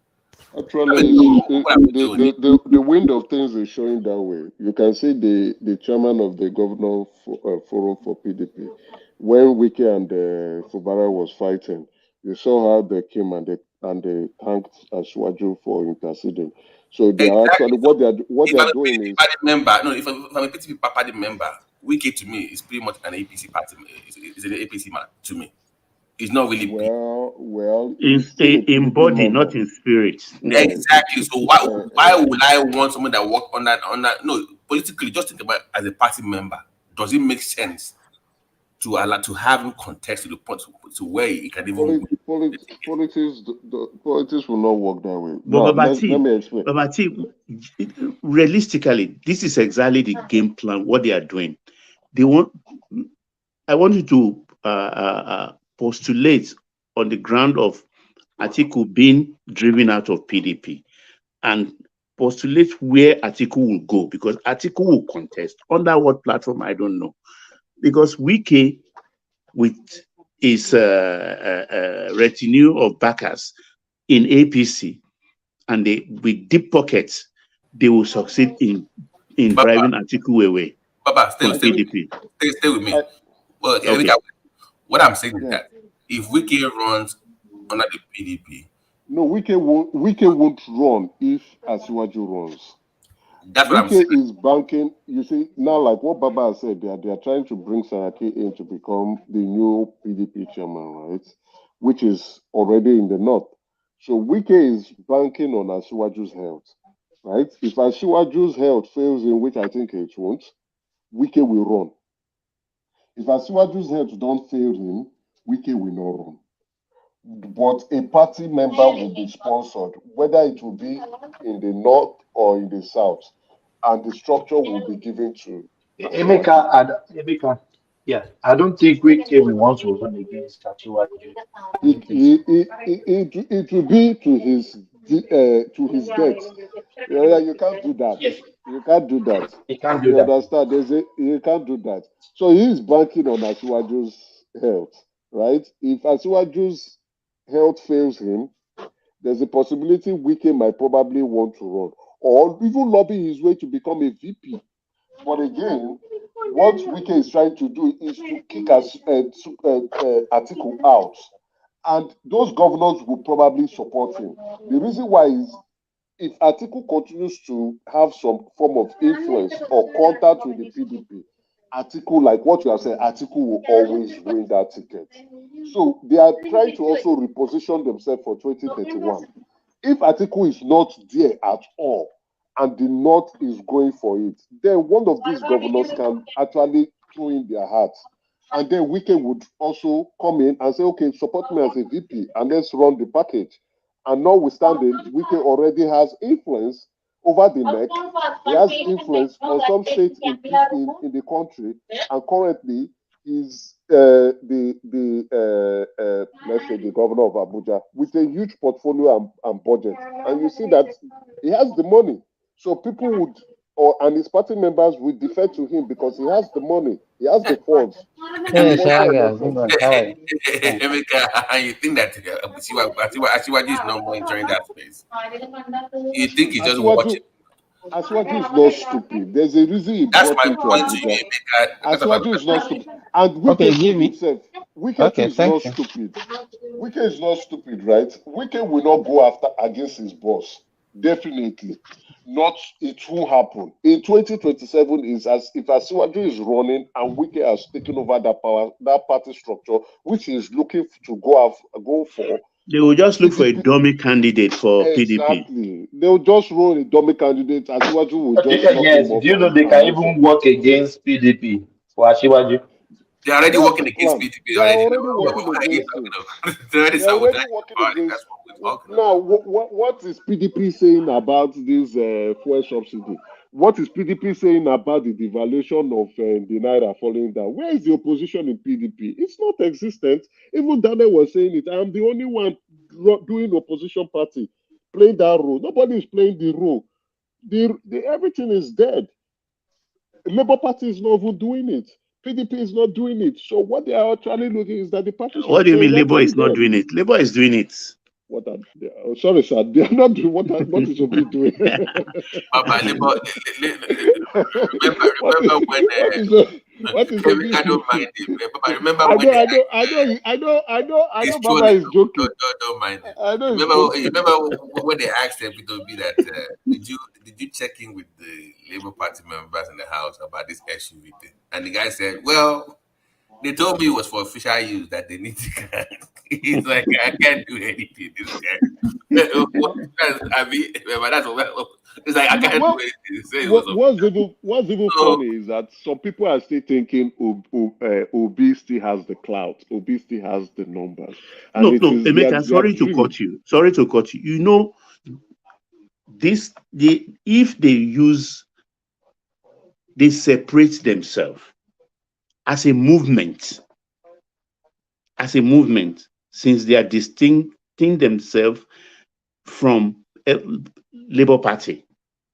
If they take Obi out of the equation, like, okay, we adopted you, we don't want again, and they bring somebody like Mogalu, you understand? Mogalu already had his own platform, and the obedience carried themselves as a unit and back Mogalu.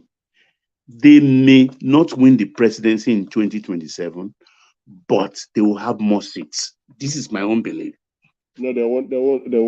The reason why is, you see, now with Obi, you see, I'm impressed with what Obi did, and I said it. I didn't say it on this platform. I think I said it on a different platform. That Obi will be the biggest winner, and he actually was the biggest winner because when he contested with Atiku in 2019, nobody actually knew his electoral value. And when he left Atiku and he ran on his own, we now know his electoral value, which is 6 million. Now, but the problem with Obi is he believed his hype. He was not causing trouble, him and his VP. After the election, what he now did was rushing to the media to say he won the election without coming out to show the proof that he won the election. Neither did this tell us the number of votes he won, or he He went said to I'll court to prove it. prove it. He didn't prove it. He didn't tell the court how. He didn't show them the result sheet. He didn't tabulate properly. We all read his petition. We debate about it here. You understand? Emeka, let's go back to the court. Do you know how the Supreme Court just they just throw Obi, they throw him in the Yeah, dungeon. 2 minutes They everywhere, just boss. Now, everywhere, 2 minutes everywhere, just was the truth. they even they So, still give Atiku some regard, mention his yeah, name, at least answer to his case. They just they don't. they mentioned Obi's name one time when the Obi's case clerk was too was calling the frivolous. Thomas, can I go back to what Emeka was talking about earlier? That yeah, perhaps go on, yeah. Labour should adopt more gallows, even that it would be more credible. I think it was talking about the credibility to other Nigerians. Here's the problem with the bidding space. Moghalu is more appealing outside the Southeast, right? I think even if you're going to go that route, I think even I would consider him because I like his presentation. Is more knowledgeable about the economy than Obi. But within that space in the Southeast, I don't think he has that appeal that Obi has or can garner that support. Even in So the Southeast. I don't compare to what Obi has. I don't That's think true. he can That's get. true. But Even in outside the of Southeast. that, and I mean, if they can overcome that and just come together, it's one thing. But I'm saying that if you leave the Southeast, I think that guy has more appeal. Babati, I think the Obi support, the support that Obi got is not organic. It was more of a sentimental support. both tribal sentiments and religious sentiments. There was tribal sentiment. Hold on, There was Simba, hold on.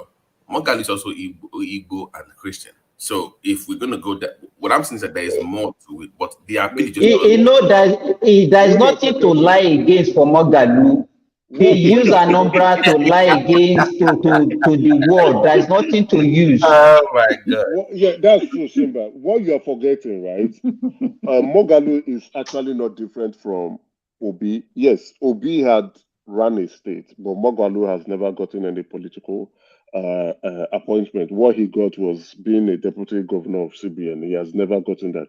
Now, what factor we are not including, and what factor a lot of Nigerians are not really appreciating, is the factor of the power brokers.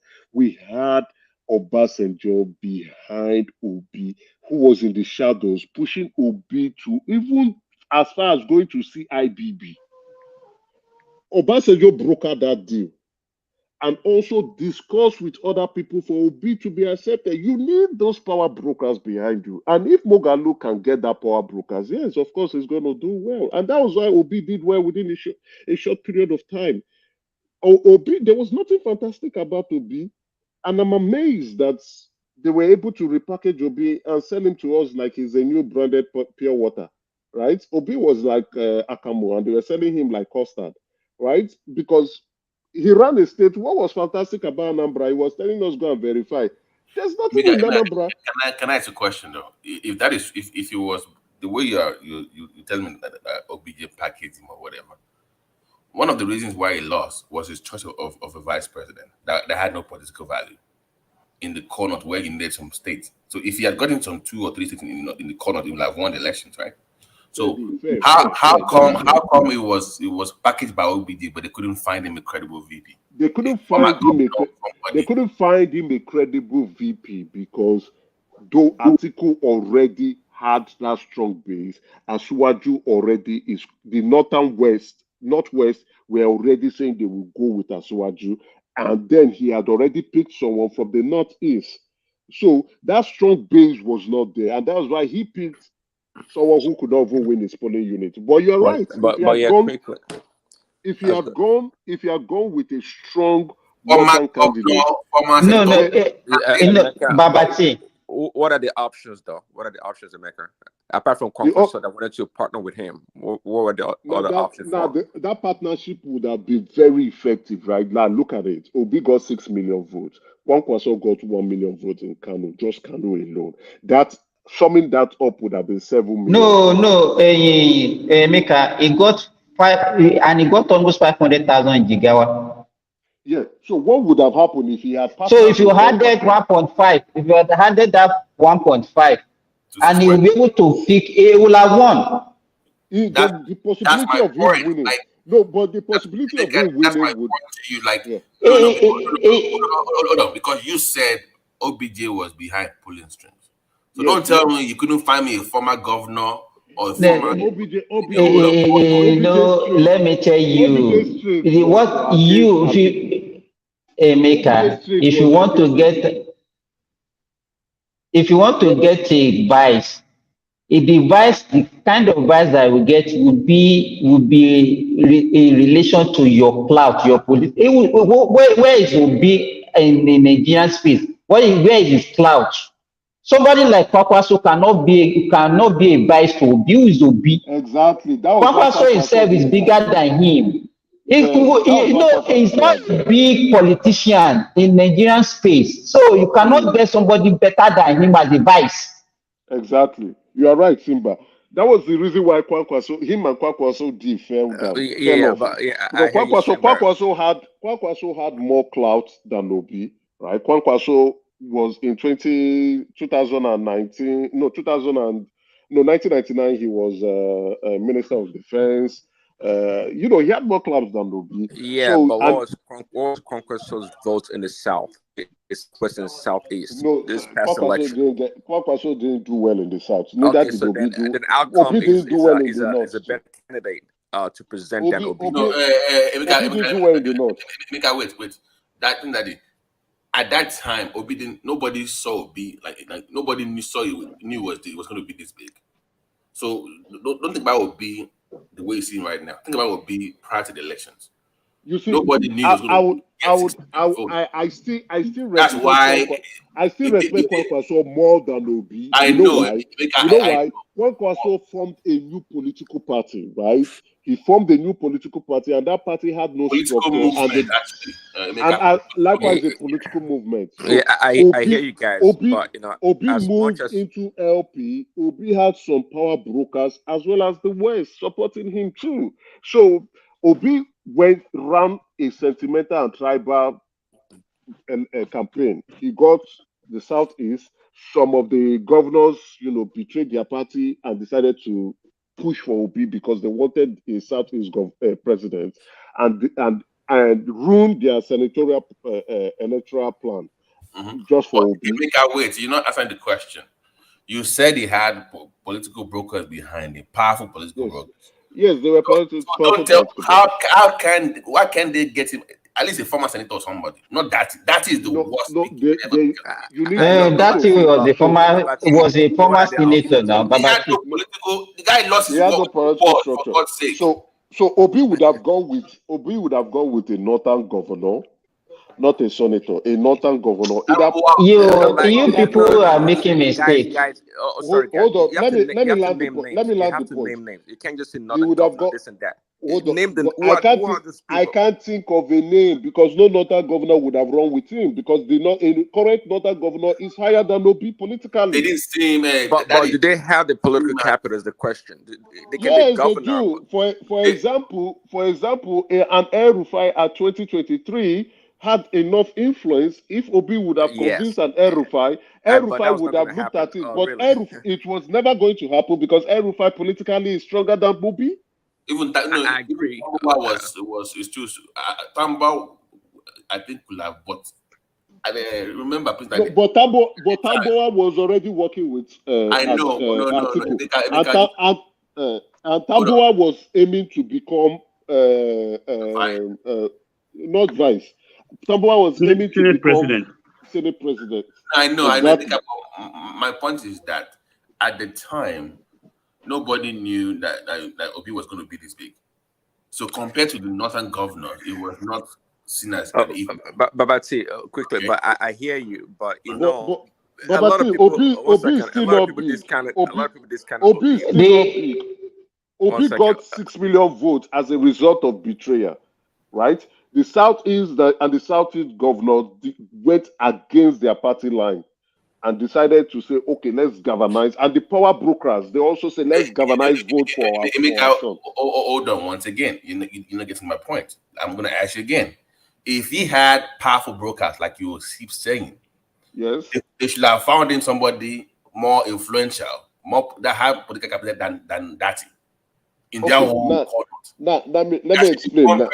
Let me give you my own opinion. They could not find anybody in the north that would have given him that because anybody in the north would not want to be a VP to him because already the northern APC governors are already saying they were going to support Asiwaju. Then Obi is a bad good that cannot sell. The northern PDP governors were also going to support Atiku. So who would you find that had the political clout for Obi? Nobody. Right. Okay. That was the right choice. That was a good choice for him. It was the available choice. But that's the best would have done anyway. He said it was a good choice. It was the only choice. It was the only choice. But hold on. But Obi, no matter what you say about this guy, I actually been following this guy since like when he ran as a VP to Atiku, right? This guy has a magnetic, appeal to him.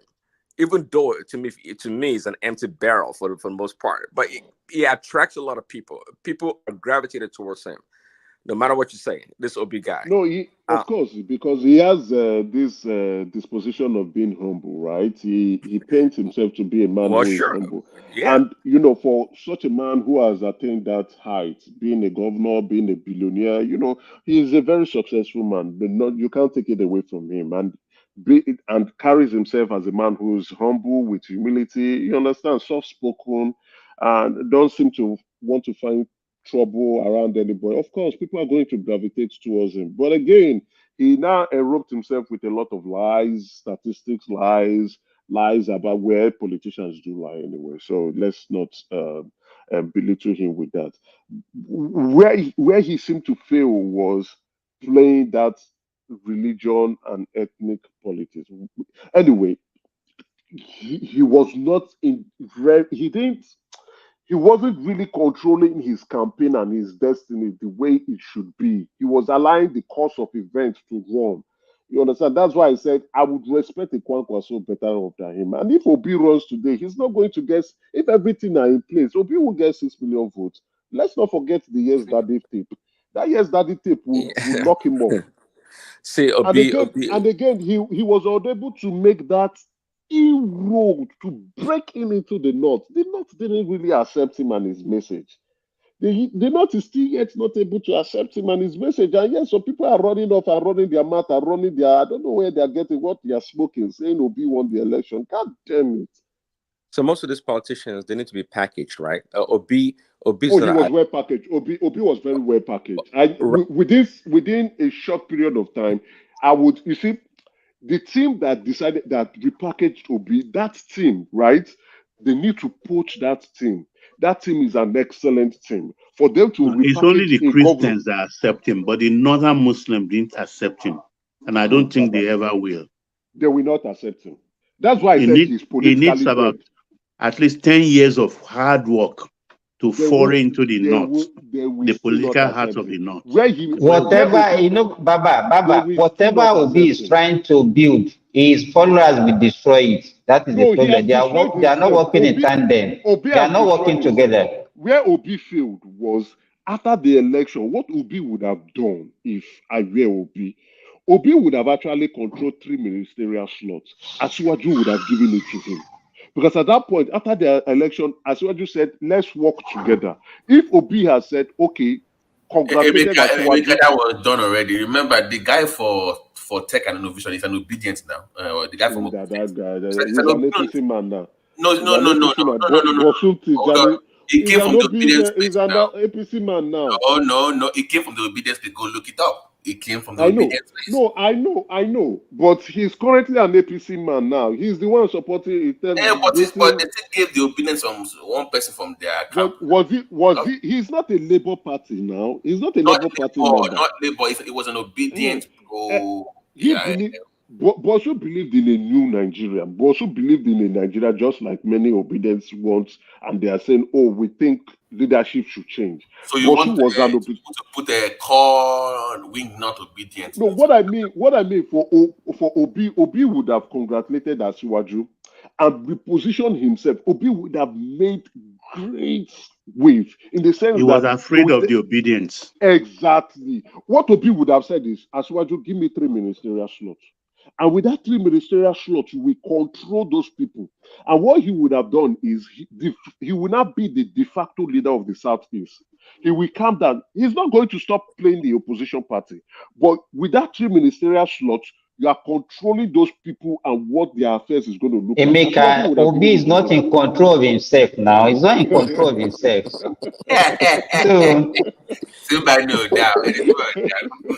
The obedience own him, actually. He doesn't own the obedience. It's not only the obedience. Even Obi is being dictated to in everything that he's doing. He doesn't own himself. Exactly. And that's where he failed, right? He doesn't own himself. If he had played that sportsmanship, what would have happened? The North would look at him and say, okay, this man lost. And he seems to like, okay, yeah, he seems to understand that this is the game we play. And what he would have done next is to go and see how to gain grounds in the North. Not now. You went there and you were telling them that you say, oh, you won the election and you lost. Then your VP came out and was saying nonsense. Then the Yes Daddy tape came out. Then you have already called the North the poorest region in the country. All those things, all those factors will play against him in 2027 if he runs. What they will say, they will use Yes Daddy, they will play it in Hausa. They will play it in Hausa very well so that those people Emeka, that won't stop Peter Obi. Peter Obi is going to run 2027. I don't know the platform. I want He's him going to to run. run. I He's going want to him to run. run so that he will understand But that you they know will put what? him They in the warned opposition. him about the obedience. If he had been clever enough and controlled them, maybe he would have gone places. That But was do you know Oti's recently? mistake, You Baba. can't Do you know control recently? them. How can you No, Do control you know them? he would recently have what Peter happened? controlled them Obi. in the beginning. He would have controlled Peter them in the Obi. beginning. When they were No, going, no, he no, would have no, said, Peter, no. this is a No, movement you for us. Emeka, hold on, Baba. Hold on. Before yes, please. Peter Obi, obedient movement is bigger than Peter Obi. He can't control them. They own No, him. I'm They saying from the dictate for him. beginning. No, he From the can't do beginning, he would it. have controlled them. He From will the have beginning. controlled No, them. He didn't know he they From the would cannot be beginning. this do it. big. He He would didn't have know. He controlled them cannot, He from the didn't beginning. calculate. He would have Baba, controlled them he from the cannot beginning. control, he cannot control the hip-hop space, ESN space, in Amdekano space. Who is Obi in those people? Those people are very bigger people in the Southeast. He And can never control them. he want to control the country. He want Yeah, to he control cannot. Nigeria. So let me, No, Thomas, let me get this straight. You can't control your region. You can't control your party. You can't control your movement. You can't control even your speech. Somebody right, you can't control it. So why are you there? That's Why are why you I said doing? today. he That's can't why I said control today them. that officially the OB movement is dead. And why did I say? I'm not saying that You movement can't is. control anything. Look at what's He going on can't. in Labour now. So you cannot He even can't. control your party. See, Why are you compare him to Tinubu or Atiku? They still have and some you kind of see, control on their and own space. you see the reason why I say I prefer a Kwankwaso than him. Now you've won only one state. Even OT has more influence than Obi. OT can struggle the party structure from Obi because he is actually a serving governor under the Labour Party.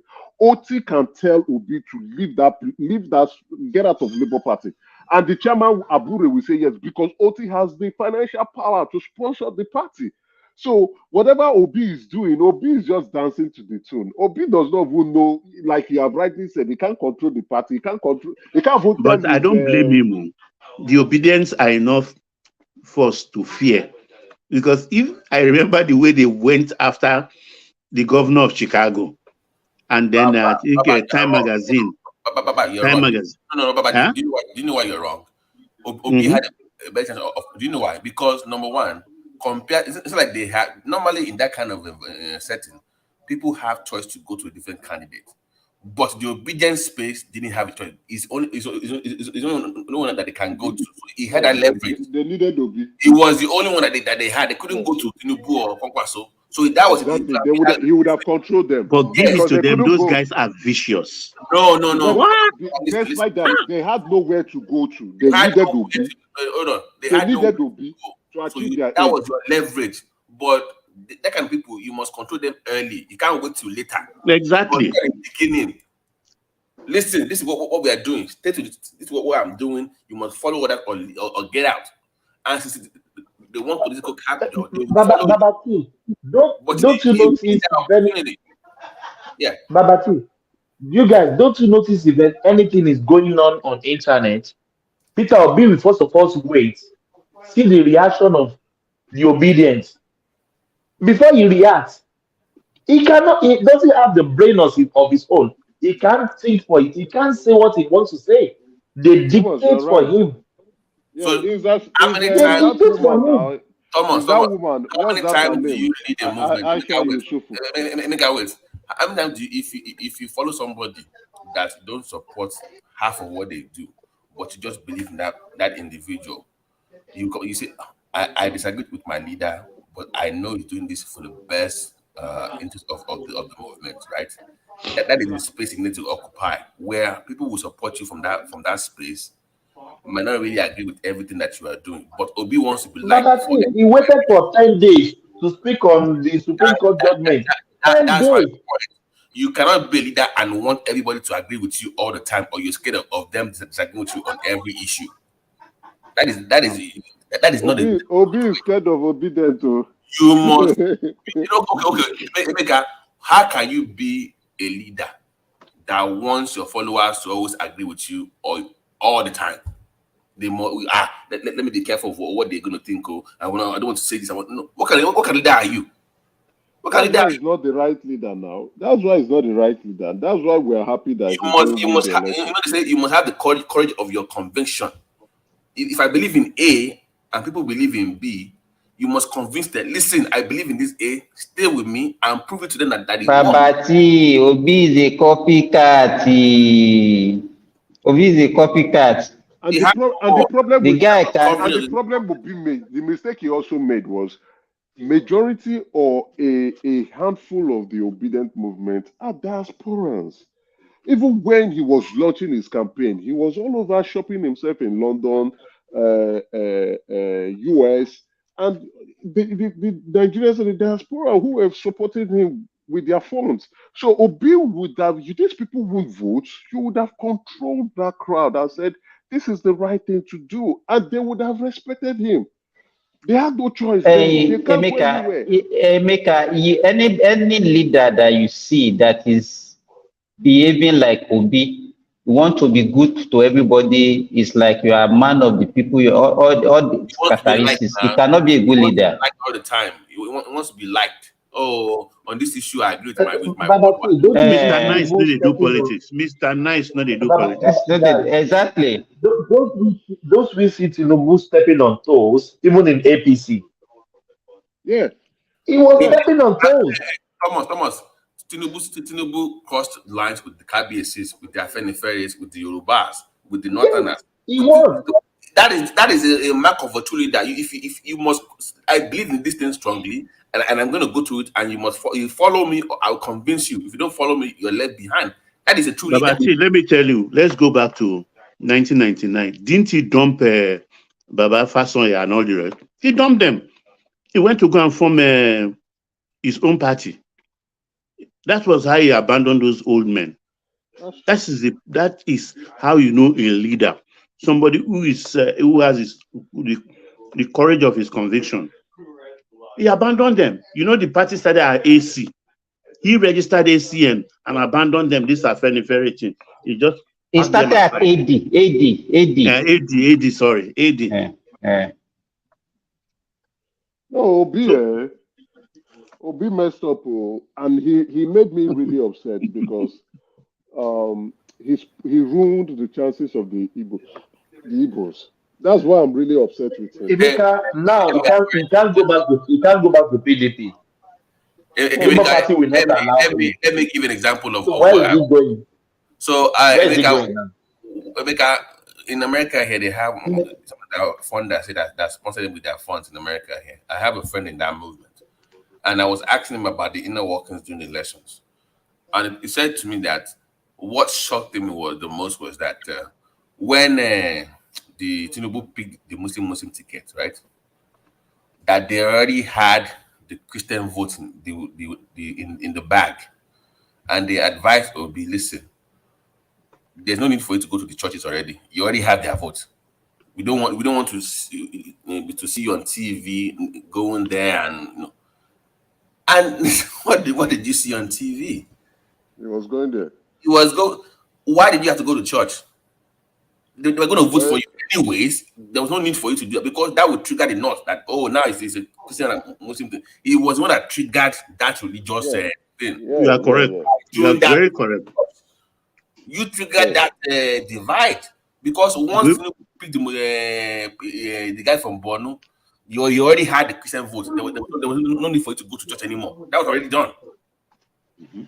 So the way he even thinks politically, I didn't understand his move. He shot himself on the foot with that move, going to these mega churches, and the pastors were just using him. So he made a mistake. He could have won though. He should have won, to be honest with you. If he played this politics, he should have won. He should have won the election. So, but I don't. But he stood a chance, but he blew it. He blew the chance. Let me ask you guys this question: what if Obi goes back to PDP and was adopted by PDP as a candidate? Yeah, he stands a chance. Let me answer that. Let me answer that. Bishop, everybody, Simba, Obi will go back to PDP. Do you know Obi is the part of the problem of PDP. Yes. Hello? Hello? Yeah. He created the obedience. Thomas, Ah, if it goes back to the PDP, the G5 governors will support Tinubu again because they still have the wiki faction. Now, so Atiku versus Peter Obi in the primaries, my money is on Atiku. If you left both of them, my money is on Atiku. But I Because think there's no Atiku, way they're going to vote for Obi from the north in that caucus. I think Atiku is trying to, based on the way they discuss, right? If you look at Atiku inviting him the World Conference, let them speak about these certificate issues. Then you saw Obi making reference again to Atiku. That he went to to Arise News, and he was also talking about Atiku and the way the vice president insulted him. I think Atiku is sort of trying to buy his way into Obi, maybe to convince him that they could work together in 2027. There's a good possibility. Emeka, can you explain what that means? What do you mean work together? It means them working together. Obi will become the VP candidate. He will become the presidential candidate. Now, it might not be No, Emeka. It might not be PDP. So it might not be Emeka. PDP. Emeka Babachi. Okay, go ahead. What of if Atiku decided to be a godfather and supported Obi in 2027 in PDP, in the same PDP? Obi stands a and huge Obi chance. is a flag bearer. Obi stands a huge chance. If Obi has run under PDP, Obi stands a huge chance. Number one, they would have found. Hold on. At this point of Obi's political career, it cannot be VP to anybody. It's gone past that. If he tries that, it's done. So he's done already now. Wow, okay. Why are you so convinced that it's done already? He's done. You see, why I'm convinced he's done is it's not because of the number of votes he got, but what he did after the election. You understand? The way he played, him and Atiku, they are done. The way they behaved after the election, the way, going after the president's personal issues, you understand all those things. People are watching. The power brokers are watching. They are looking at them. Their statements, their utterances. You understand? These are people you want to now come back to come and discuss with. Okay, I want to run again. No. And then you also have an incumbent president rather. They are done. Obi is done. After 2027, 2031, he's going back to the north. Can Obi stand against a northern candidate? No. After the 8 years, that's that is the tragedy of the situation, whether we like it or not. That's a calculation. And I'm so sad for that because everybody is blaming Nigeria, but they don't know that Obi miscalculated. In reality, if he had remained VP to Waziri, nothing will stop his chances in 2031. Nothing will stop him from not contesting in 2031. And it's likely he might win. Not just that, right? If he had behaved himself properly within this election, in 2027, Obi would have run again. And because you cannot see 6 million votes in front of you, that's his electoral value. A strong northern candidate from the PDP would also want to come and support him and see a way of moving Asiwaju out of power. It's so obvious. But he made a mess out of himself, was busy talking nonsense. Oh, I won the election when you had no proof. Come and prove it. You couldn't prove it. You know that meeting he held with Kwankwaso and Obi before he went to Chicago. And yes. Kwankwaso never mentioned anything till today. He didn't follow, he didn't bite the bait, but Obi bought into that Chicago thing. Yeah. Kwankwaso didn't say anything. Kwankwaso went up about to today, his business. Nothing. But he had the meeting with two of them. Baba, you're saying that instead of Okowa, it would have been Obi as the VP to Atiku this past election. No, Atiku. They will have won. Are you saying Obi would have been See, I know Obi is taking a lot of blames right now, but I think actually him departing PDP and going to Labour was actually ingenious on his part, quite frankly. Because if he See, hadn't, I don't to think he be had any to chance be of. to be honest, right? The current governors in PDP would have not allowed Obi to be VP again. They were all gunning for it. Exactly. Wike I was agree with going that. for it. I agree. Because remember they already ran it in 2019 and they lost. Exactly. And So they by lost. So they would use yeah, that as an example to say, why are you picking somebody you ran with and lost? So the current governor already, they were current governors, they had money to bring. Obi had he's not a governor. So where will he get the money from? Right? Exactly. So So and they needed you need a governor, at least you also need some of his structure and you need the money to come in. So And it's like Emeka, and and that's is a mindset too. He can't spend money. He can't spend his hard-earned exactly money on they give politics. shishi. No, They give shishi. they do shishi. They give shishi. So then again, why is Wike angry? Because they bypassed him for the VP. He's angry they bypassed him. So they wouldn't have made him a VP. He knew. That was why after buying primaries, he knew that, oh, the calculation is not good for me. He ran away and he went to Labour Party. After going there, he went to Labour Party. He gave them money and they made him their presidential candidate. He did well for and himself. that was Obi's best move in this past election. To me, I Oh give yeah, him a yeah, lot yeah, of yeah, credit yeah. for doing that. Yeah, I Because do. yeah, I do. because I didn't think he But had a chance anywhere else. And the fact that I was able to go to LP and became that presidential But Prince, candidate. Prince Daddy, what is the end game? Bloody loser. No, Thomas. No, without this move, actually, Obi would have gone to oblivion. Quite frankly, it would have. It would have, because he's so crafty, and I'm telling you, he had this magnetic, appeal to him, and that's why he so it's became not this big. magnetic. That Jare, it's not magnetic anything.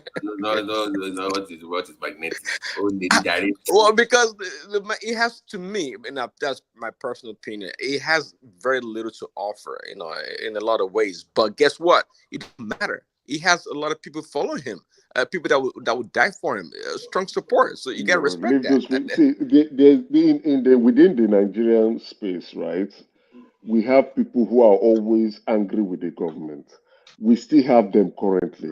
Now, what they did was get a group of social media influencers and also a repackaging team. Those social media influencers were the ones who showed Obi to the public. And the public space, that space that go and ask people who knew Obi. How many people knew the Obi? That space was itching for someone who is new. You keep hearing it, and we will continue to hear it. Oh, we want somebody who is not part of the system. Oh, we want somebody who is not a thief.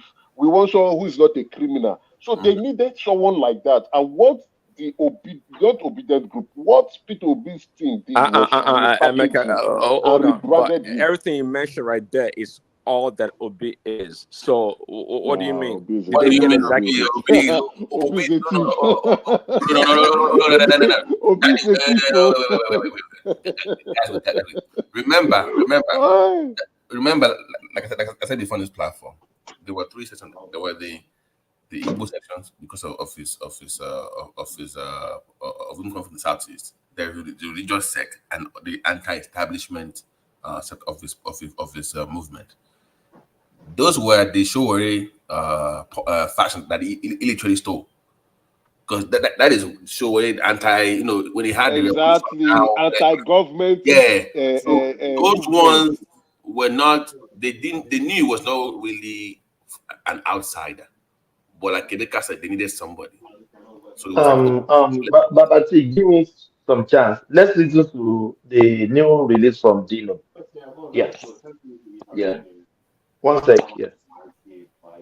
what is Dino?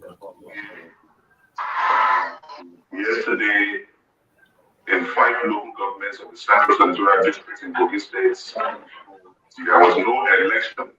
Thomas, we don't say anything. Can you play it on the main channel? Surprisingly, accreditation was done manually. The paper was not used.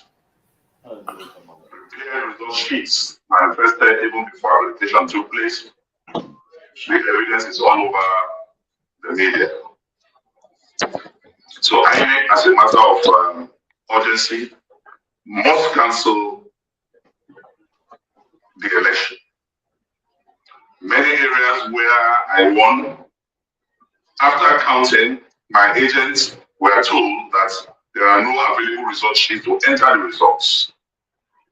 And we have yesterday in 5 local governments of the Central Senatorial District in Kogi State, there was no election in any. Surprisingly, accreditation was done manually. The grievance was not used. Do you hear that? That is dinner for you. Accreditation can never be done manually. Not again in Nigeria. How could he say? I think he's drunk. I'm sure he was drunk. Nobody in the right mind actually Dino had a chance. I don't even know why we're even discussing Dino, to be honest with you.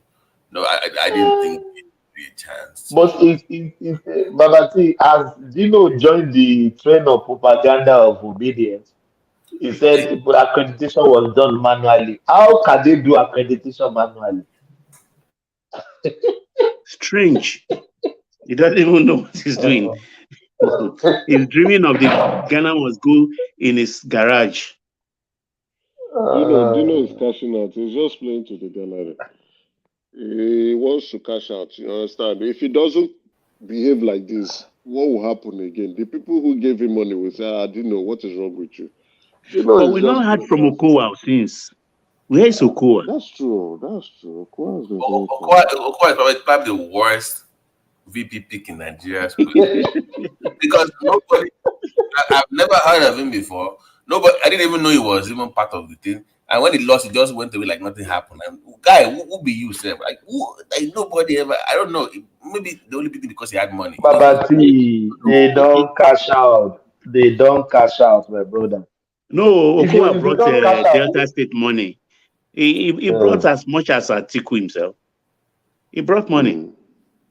But how his choice? They picked him because of the money before. Now it was picked because of the Delta State money. It wasn't the best candidate. It was a wise choice for Waziri because you can't handle Wiki. I mean, if you don't fear Wiki, then the death that will kill you is just behind you. I'm telling you. So, it was the right choice for Waziri. Wiki VP. VP Wiki, Wiki VP. He will kill you as president. You can't last 3 months. So pretty much, if you want to run for anything in Nigeria as a party, you need Lagos and Kano. But for VP and other kind of things, you need the South pretty much to fund your bid. So South and Lagos and Kano, you need those places to fund any political party in Nigeria. That's what it boils down to. So I mean, but Okowa, I don't know. It wasn't even the debate that they had. It was just lifeless. Just sitting down there, lifeless. Nothing to offer Nigeria. But at least he had the money, like you guys talked about. So, but it was terrible. Okowa is chilling. He has cashed out and is chilling somewhere. He knew they lost. So he doesn't want any reasonable person will know definitely that. That thing went in the order because even as soon as before Tinubu even won that primary, I was convinced that if he got the ticket, the primary was even more difficult than the presidency for him, in my own considered opinion. I knew. I told people. Dele Momodu said it now. He said, what can stop Tinubu is he should not get the primaries. That was the only thing that could stop him. When he got it, I told people. Dele Momodu is not a Tinubu man. He said it on national TV. He said, what can defeat Tinubu is don't get the primaries. If he got it, he's going to be the president. He said it. Even though they are following Atiku. Because that gaffe he made in Abeokuta, even after this before the primary, that also messed him up. That Emilokon, and the chairman of the party was there, sitting behind. They all were livid that this guy, he made this one president. They ganged up against him, but it didn't work. It didn't work. You had Boala yesterday, and this was what I've been telling people. Oh, Atiku has money, Atiku has money. I say, look, Tinubu has 10 times what Atiku has. No, but Boala said it yesterday, that Atiku doesn't have the kind of money Tinubu has. And they were afraid because they said when they formed APC and Buhari already got their ticket, that he visited Bodilon, Tinubu. First, Buhari was surprised that, is this your house? He said, yes, it's my house. All of this and all these cars here are yours. Then when they started doing arithmetic of the election, they opened warehouse for him in that compound. They said he almost fainted. He almost fainted. That was what persuaded him to agree that Emefiele should change the currency, not knowing that Emefiele was pursuing his own personal agenda. He knew that this man, and he was a latecomer to supporting Tinubu cause, because the wife, I think, later persuaded him. According to Boala yesterday, I don't know that, but he said she was supporting Amechi. But I didn't know that. I've always believed the wife had been Tinubu's right-hand person. And it was she that swiped away the former chairman of the party. It was she with his former senator. So Buhari was never. You can see that was why on election day he turned print and showed us, everybody. It's like trying to validate himself again. Look, I voted Tinubu. He doesn't want speculation, though it was against the law, but he did it anyway. Buhari showed us his paper where it unprinted. Yeah, because they were already, telling him, saying that he wanted to sabotage Tinubu's chances. Yeah, so he just wanted to clear the doubt that, see, I voted for Tinubu. We could not talk anything. that was comical. Guys, I didn't think it was possible that anyone was richer than Atiku Nigeria, actually. So if somebody is saying Tinubu is like 10 times richer than Atiku, that's kind of hard for me to believe. That's a lot of money. That's a lot of money. Okay, Prince Daddy, let me situate it for you properly. Let me situate it for you properly. In APC structure, coming from AD and all the rest, this is what happened. Right from local government councillor in Lagos that I know, not the other West state in the West, he controls everything. He sponsors everybody. And once the money comes in, the allocation comes in. Tinubu used to work in oil and gas, okay? He used to work in oil and gas industry. And what do you think all this? You think it's just one tax from Lagos somewhere? The guy is loaded, man. I know, but Atiku was just dipping his hands into the purse and just taking money. That's what I'm saying. That was 2007. Stealing billions. That was until 2007. 15 years has passed. The Volpe is partner in what's this company's name? This MPA contractor. That young woman in MPA before that had problem with Amechi has messed Adiza has messed him up because they stopped it. They have stopped that contract. He was using that. It was a monopoly before now. You mean Intel, Abi? Intel. Intel and another company. There are two companies. Nicotis and Intels. He stopped it. That lady stopped it. She stopped it. He stopped it. Tinubu, man, it's like a pastor. You are just in your church, everybody bringing tithes every month consistently, no stopping. Every month. That's how he operates. No account, nothing. But they all submit. That was what brought the problem between him and Ambode, which Fubara is trying to do now in River State. Because Wike Trying never, to stop the money flow. yeah. He signed a devil's contract with Wike. He was the accountant general of the state. He was never a politician. He was a civil servant. And he just picked him among several other hardcore politicians. And they went places in court. You sign with your blood in ink. You sign in ink with your blood. And now within 5 months, you're allowing those people, the enemies, to penetrate you and renege on your promise. But you know how this thing was. You know how it works now. You say, you're governor now. You don't need him anymore. The same way, but exactly. That's the same way they will come. Don't forget that guy. You're governor now. You have the power now. Then you quickly find out that more. This is nice. Though Wike overdid it, Babati, because even their executive jet for the state, Wike is using it perpetually. So why? Why must you do that? But himself, Ubara, forgot that when Wike was governor, Governor Odili was still, his wife is using that jet on daily basis to commute between Port Harcourt and Abuja every day as a Supreme Court judge. She didn't sleep in Abuja. She's always going back home every evening with the executive jet. Even then, they were contemplating on buying another one. I think Amechi did also. That one a week later picked up in Germany.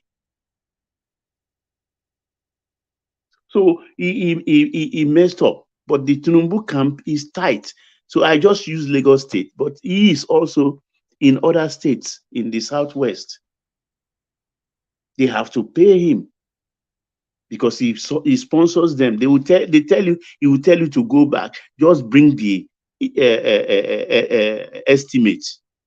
They will know how to calculate it. They will just give you everything you want to win. They will back you. Then after the election, you gain the seat, everything. There's a certain money you have to bring once you get your allocation every month, unfailing. So imagine somebody for years, since he left governor this thing in 2007. That's the money he's been using. Did Buhari have any dime? He never had anything. Tinubu was the highest contributor. Don't let me exaggerate by saying he singularly funded the party. But let's say he was the highest contributor.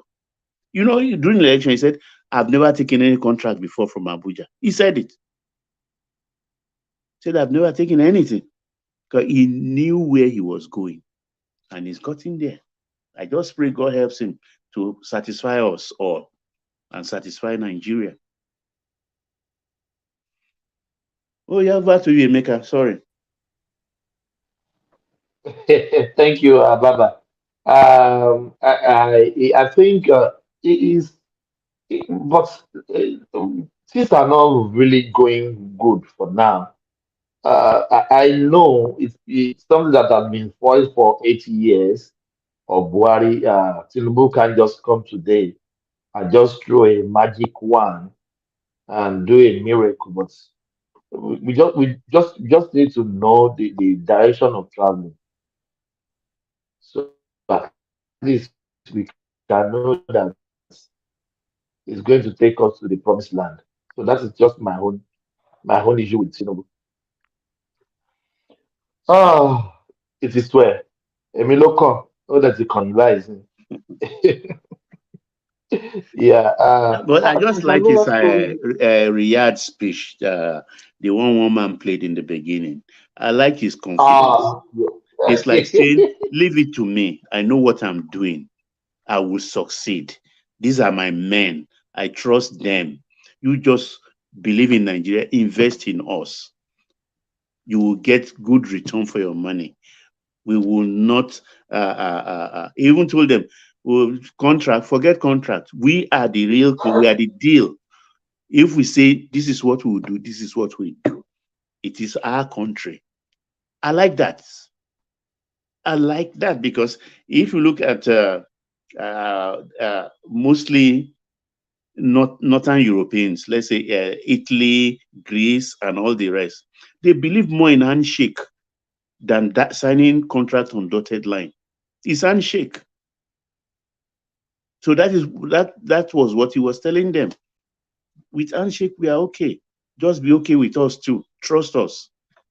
He marketed the country very well.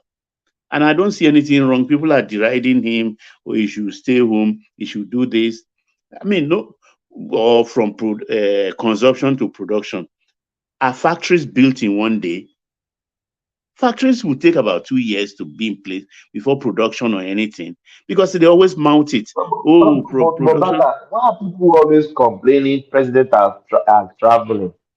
We had election couple months ago. It's not even 5-6 months ago.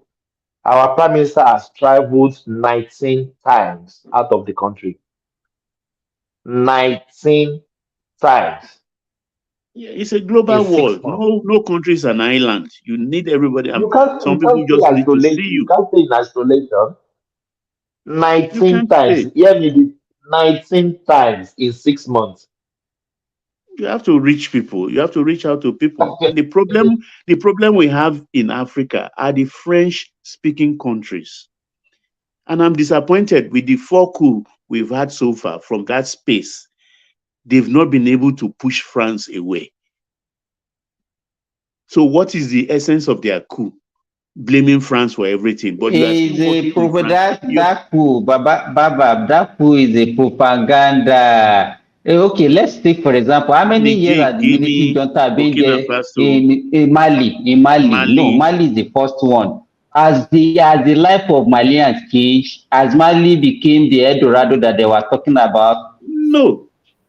Let me tell you, they will be worse off. I'm telling you, I can bank on it. Didn't even know what's funny. At the end of the day, they're still gonna crawl back to that same France. They will crawl back. They are the problem. It's cheaper for them for us to trade among ourselves. We have the AFTAC, the African Continental Trade Agreement. None of them is concentrating on it. They will still want to import from China because to them it's cheaper.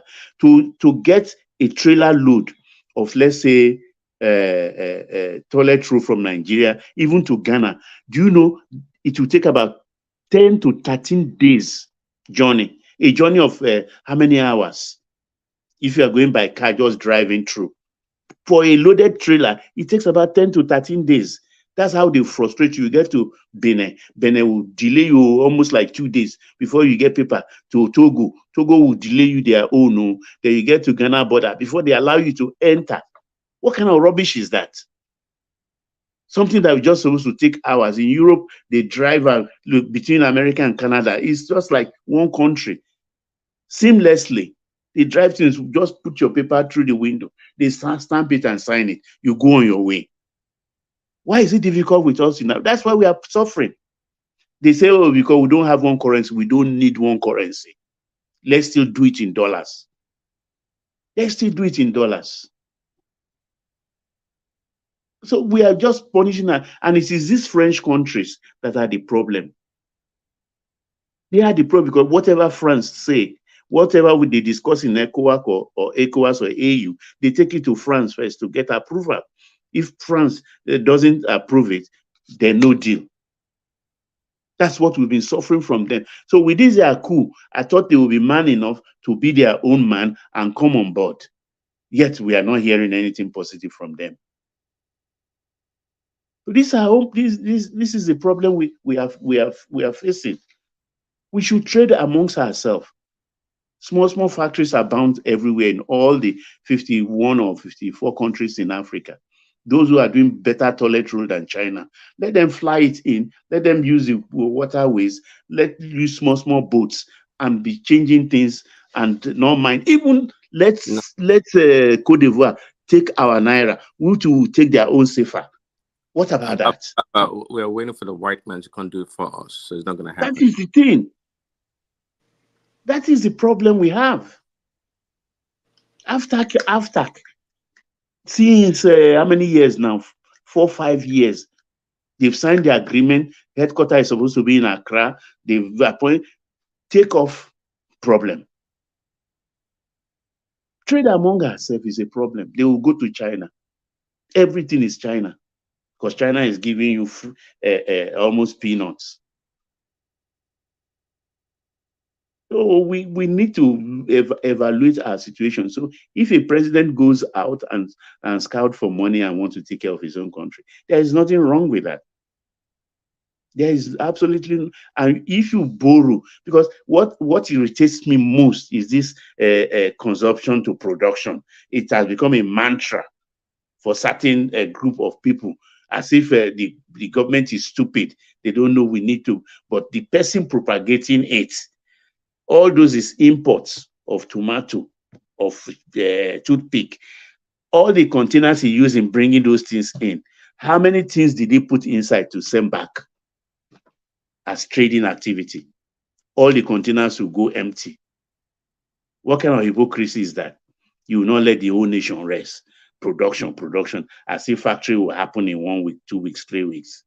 So in the interim, until factories started producing, it will take at least 2-3 years. So in the interim, do we start waiting and digging a foundation for factories to wait? Won't we eat? He's going out. He's not doing anything. Well, let them close their eyes. By the time they wake up from their slumber, the country will be doing well. That's my take. Oh. Yeah, Thomas. Yeah, hello, can you hear me? Anyone? We can hear you. Yeah. Okay. Prince, go ahead. Yeah. No, go ahead. I was going to say I can hear him. Yeah. I think it's not my luck for you. Don't make me salivate too. I'm a language. Ibo ló ti fẹ́ rí ibo ní pínta ti fẹ́ rí amala tiẹ̀ for you. Kò lè lápẹ́tà sínú nǹkan báyẹn mọ́, ó ti di American. Oh God, I'm frightened. You are wrong, Simba. You don't know. In fact, I just had I had a goosey soup. You don't mean it. Wonderful. You don't mean it. Yeah, with some fried goat meat. Yeah. You don't mean it. You want to kill me. Wonderful. Let's check his cholesterol level with that level of goofy. I think I will yearn to take some Adalu and Amala this week. But it's a long time. I just remember Adalu now. That's Begri and Ewedu. By Babachi, you know how much I paid to get all those things there. We have some people who prepare those things and they sell it. Oh, it's expensive. It costs a lot of. It costs a the money that you can use to feed, to even do a ceremony in Nigeria. That's what I used to cook ordinary soup for myself. Yeah. It's very, very costly. Yeah, I know maybe a lot of Yorubas in that part, or people that come from in Saudi Arabia. So here, Saudi Arabia is very big. The problem is that Saudi Arabia is Saudi Arabia is like 3 times the size of Nigeria. So I'm getting it from I'm getting it from Riyadh. Riyadh to where I'm staying is about 600 kilometers. Wow, that's about Lagos to Port Harcourt. Exactly.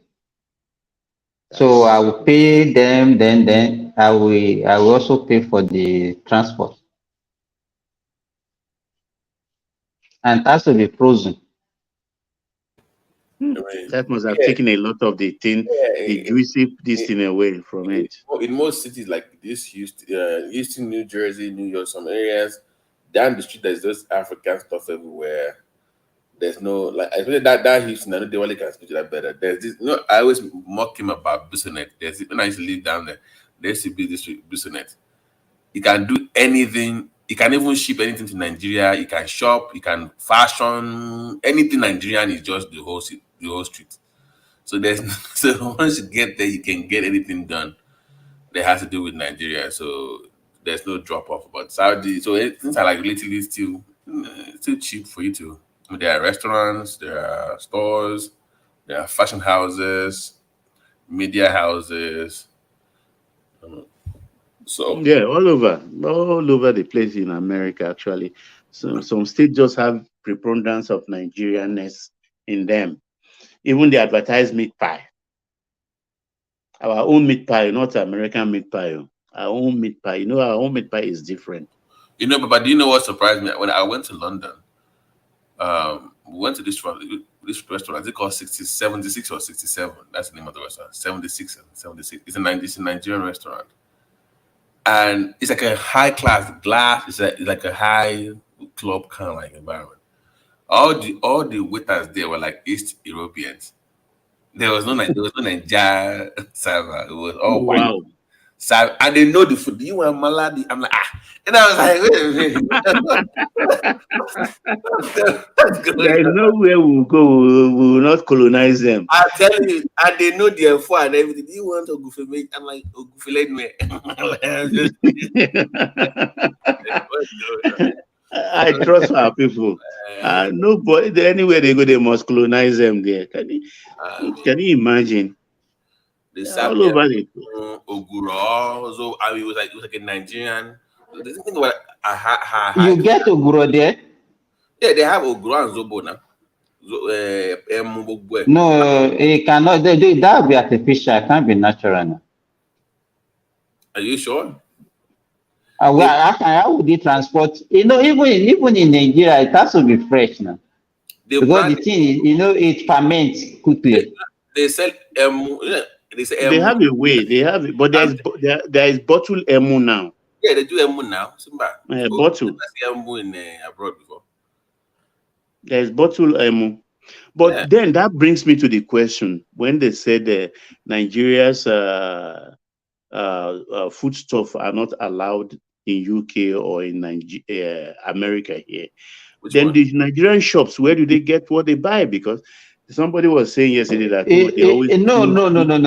What they are talking about is the one exports. It's not about the one that Nigerians are buying in those countries. You understand? There is like a trade between two countries. Do you understand what I'm saying? Not this one or this small one that individual one we that buy exporting. Snail. Even snail here we buy. Here now, a snail is about one snail is 15 real. Mm-hmm. Even Nigerian that would be like $4 or so. Indomie, everything is here. So I'm surprised. It's only I don't see the yam maybe deliberately because of the snail here the yams is the dry one, not fresh one. It's dried. The snail. No, the snail we buy here is fresh, but they've already kill it on your own. No, they kill it, put it in Ziploc, and they are frozen. Okay. They are already frozen, so you have to defrost it yourself when you buy them. They are not that big anyway, but they are here. They are here. So everything, even Bonvita, the Nigerian Bonvita, the Nigerian the milk, the powdered milk, Milo, and all those things. And you know that it's like if we are if those people grew up in Nigeria, we have already developed our taste for our home this thing. You discover that if you buy the one there, the taste is totally different. It's not nice. It's different. Simba, can you put something in the private chat? So okay. They even brand like the high. They even brand the whole thing.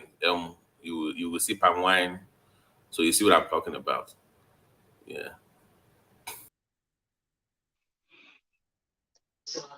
It's a good business, so and people are making a lot of money from it. Oh, they are making. Let me tell you, all this cry, no work, no this thing. If you sit down, there's a lot of opportunity But people will just sit down and be crying for work. Everybody want to just be doing government job that will be No, no, collecting no. They are waiting. stipends. They are waiting for government. They are waiting for government. Even a plate of wache here, which I buy most of the time, we just buy it because they do it better in Ghana shop. It's just rice, Baba, little. you maybe remember watching Baku, Yeah, Kenken, all those Ghana you food. do a plate of wache with 3 pieces of meat, 3 pieces of meat, just one bowl, $18, $18, Imagine. and it There look was this, $18 in naira. there was a documentary I saw on YouTube the other day. I think it was from Wall Street Journal or something. I'm not sure, in Nigeria. And people that went back home, they were doing businesses here. You know, people are even using AI and this satellite thing to map out farms. So they can tell you where people are making palms, and you can even track farms based on what they produce. So if you're looking for someone that has a large maize farm, you can track it with AI online, and it will show you, okay, this is a large maize farm, go here and buy. And people are setting up all this palm kernel stuff and making it, and I'm like, wow. So there are opportunities out there for people to. Exactly what I was saying, Babati, a few weeks ago or a week and a half ago. That look, in situations like this, we agree things are tough, but then opportunities abound also for new money. All you have to do is think out of the box. Think out of the box. New people are building houses, people are buying land, people are painting their houses, people are buying cars. Even as we speak, as tough as a country right now, some people are losing money too. Some people are Baba, losing money. I watch this Nigerian blogger Tayo Ala or something like that. He interview one guy in New York there. You know what the guy is selling? Suya in New York, Oh, and yeah. he's an There evil are many, guy. many like that, and expensive. If you go to Nigerian consulate in New York, in front there is this small. I think they have the permit. It's like a trailer. You use your pickup to. Forget that one. If you want to make your money, if you're into fashion in America, Nigerian clothes, and you're like maybe Houston or Atlanta or more, you will. In fact, people will be on the back order waiting What for. of LA? Didn't you see Beyonce wearing Nigeria Ankara sold by if you have Nigerian? guy, even my own tailor, he has to send his material out to somebody that does.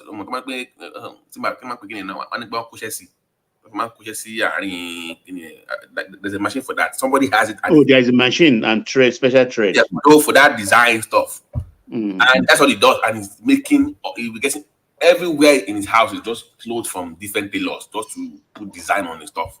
And he's People are making money. I'm telling you, oh my goodness, People are making.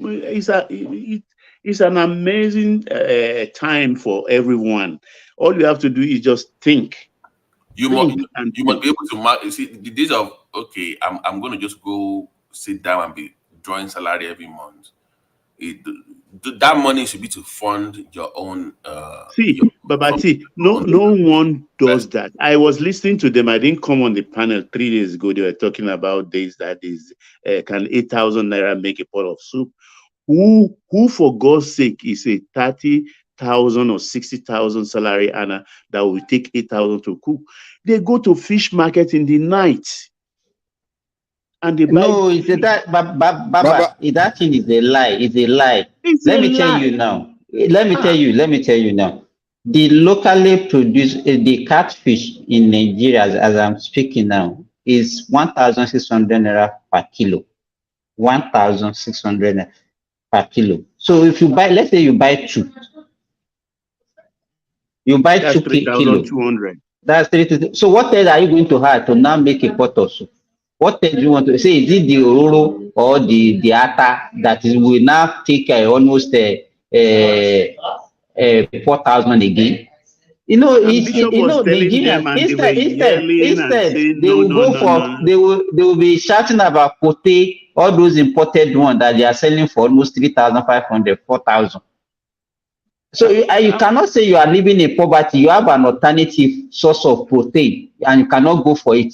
And that is what still buttress what you said about that Moritala administration, that we have developed taste for foreign things. Nigerians, let me tell you, too, if you know what they call spent layer, this live chicken.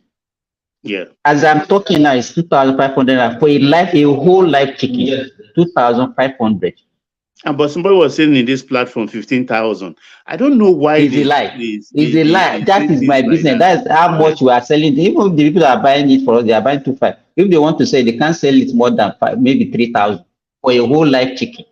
Our women are so good at even. But instead, they will go and buy frozen chicken, imported frozen chicken that they don't even know how many, where it's coming from, how they preserve it, whether it's even right now, and use the pepper, dry pepper, and put some crayfish a day, and they do it. You will eat it and lick your lips. That's how good we are. But we come here and we're talking about bokoto. Who is eating bokoto except rich person?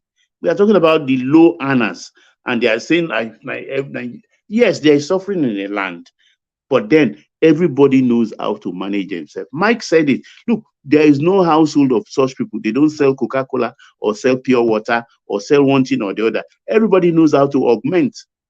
Nobody is standing still in Nigeria, except you are very, very, very lazy. If you are not lazy, we have the population for marketing of anything. The other day, somebody was eating cupcake. I was talking to the person on the phone that, what are you eating? He said cupcake. He just bought 4 pieces for 5,000. A banker. Somebody said, that's how they bring it every day. I said, look, let me see even it. But the packaging, you will know definitely that by packaging, they package it for that class of people. What has a man earning 60,000 got to do with eating cupcake of 5,000? That is their class. Because you go all over the place in the night, you see one market or the other. Those who want to put their things in deep freezer and sell the next day. 1,000 fish. Baba, I'm a medical doctor. When I was in Nigeria, I don't buy egg. I have chickens that are raised backyard. I don't buy chicken. I don't buy fish. I don't buy vegetables. I don't buy gari. I produce my own gari. So if I can do that, you understand what I'm saying? It's so bad. Instead, people will just sit down and start crying. You are dying. You are doing this. When you have land in abundance. What changed? Because back then in Nigeria, everybody had something. Maybe a fish pond, poultry farm. Everybody had something that they had on the side. Nobody is doing anything again. Everybody has given up. It's like, everybody has something now, or maybe like a fall in your backyard. Maybe maybe you are selling some power. Somebody has something going on the side. It wasn't like you're just waiting for salary every month. So I don't know how we got to the point where we just waiting. We are lazy now. We are lazy now. No, but what my own take is, Simba, but it's like we still know how to eat and eat well, one way or the other. Look, there is something they call ila funfun or so. This okra. Ila funfun ati ila alasepo. This okra, no oil, nothing. Don't put oil, and it's your field now. That's very healthy. And they'll cook it, and they put this small fish or dry fish. They just squeeze it on top. Unbelievable the taste you will have. And how much that could even cost you less than 1,000. Baba, see, let me. There was a time I saw a child. This child came with malnutrition, and I asked the mother that, if you see the mother, you can't compare the mother and the child. If you see the lace that this woman was wearing, and I asked her, what are you feeding your child? You know what she told me? She said she was giving Indomie to the child. I said, do you know the cost of Indomie? Instead of you to yes, I can. What you can prepare amala with a wedu with dry fish. You just grind dry fish and put inside the wedu. That child will swallow that amala. And you are wasting time. You are wasting a lot of money to go and be buying Indomie in the name of everybody want to belong. Everybody want to behave like the Westerner. Simba, you know what the problem is?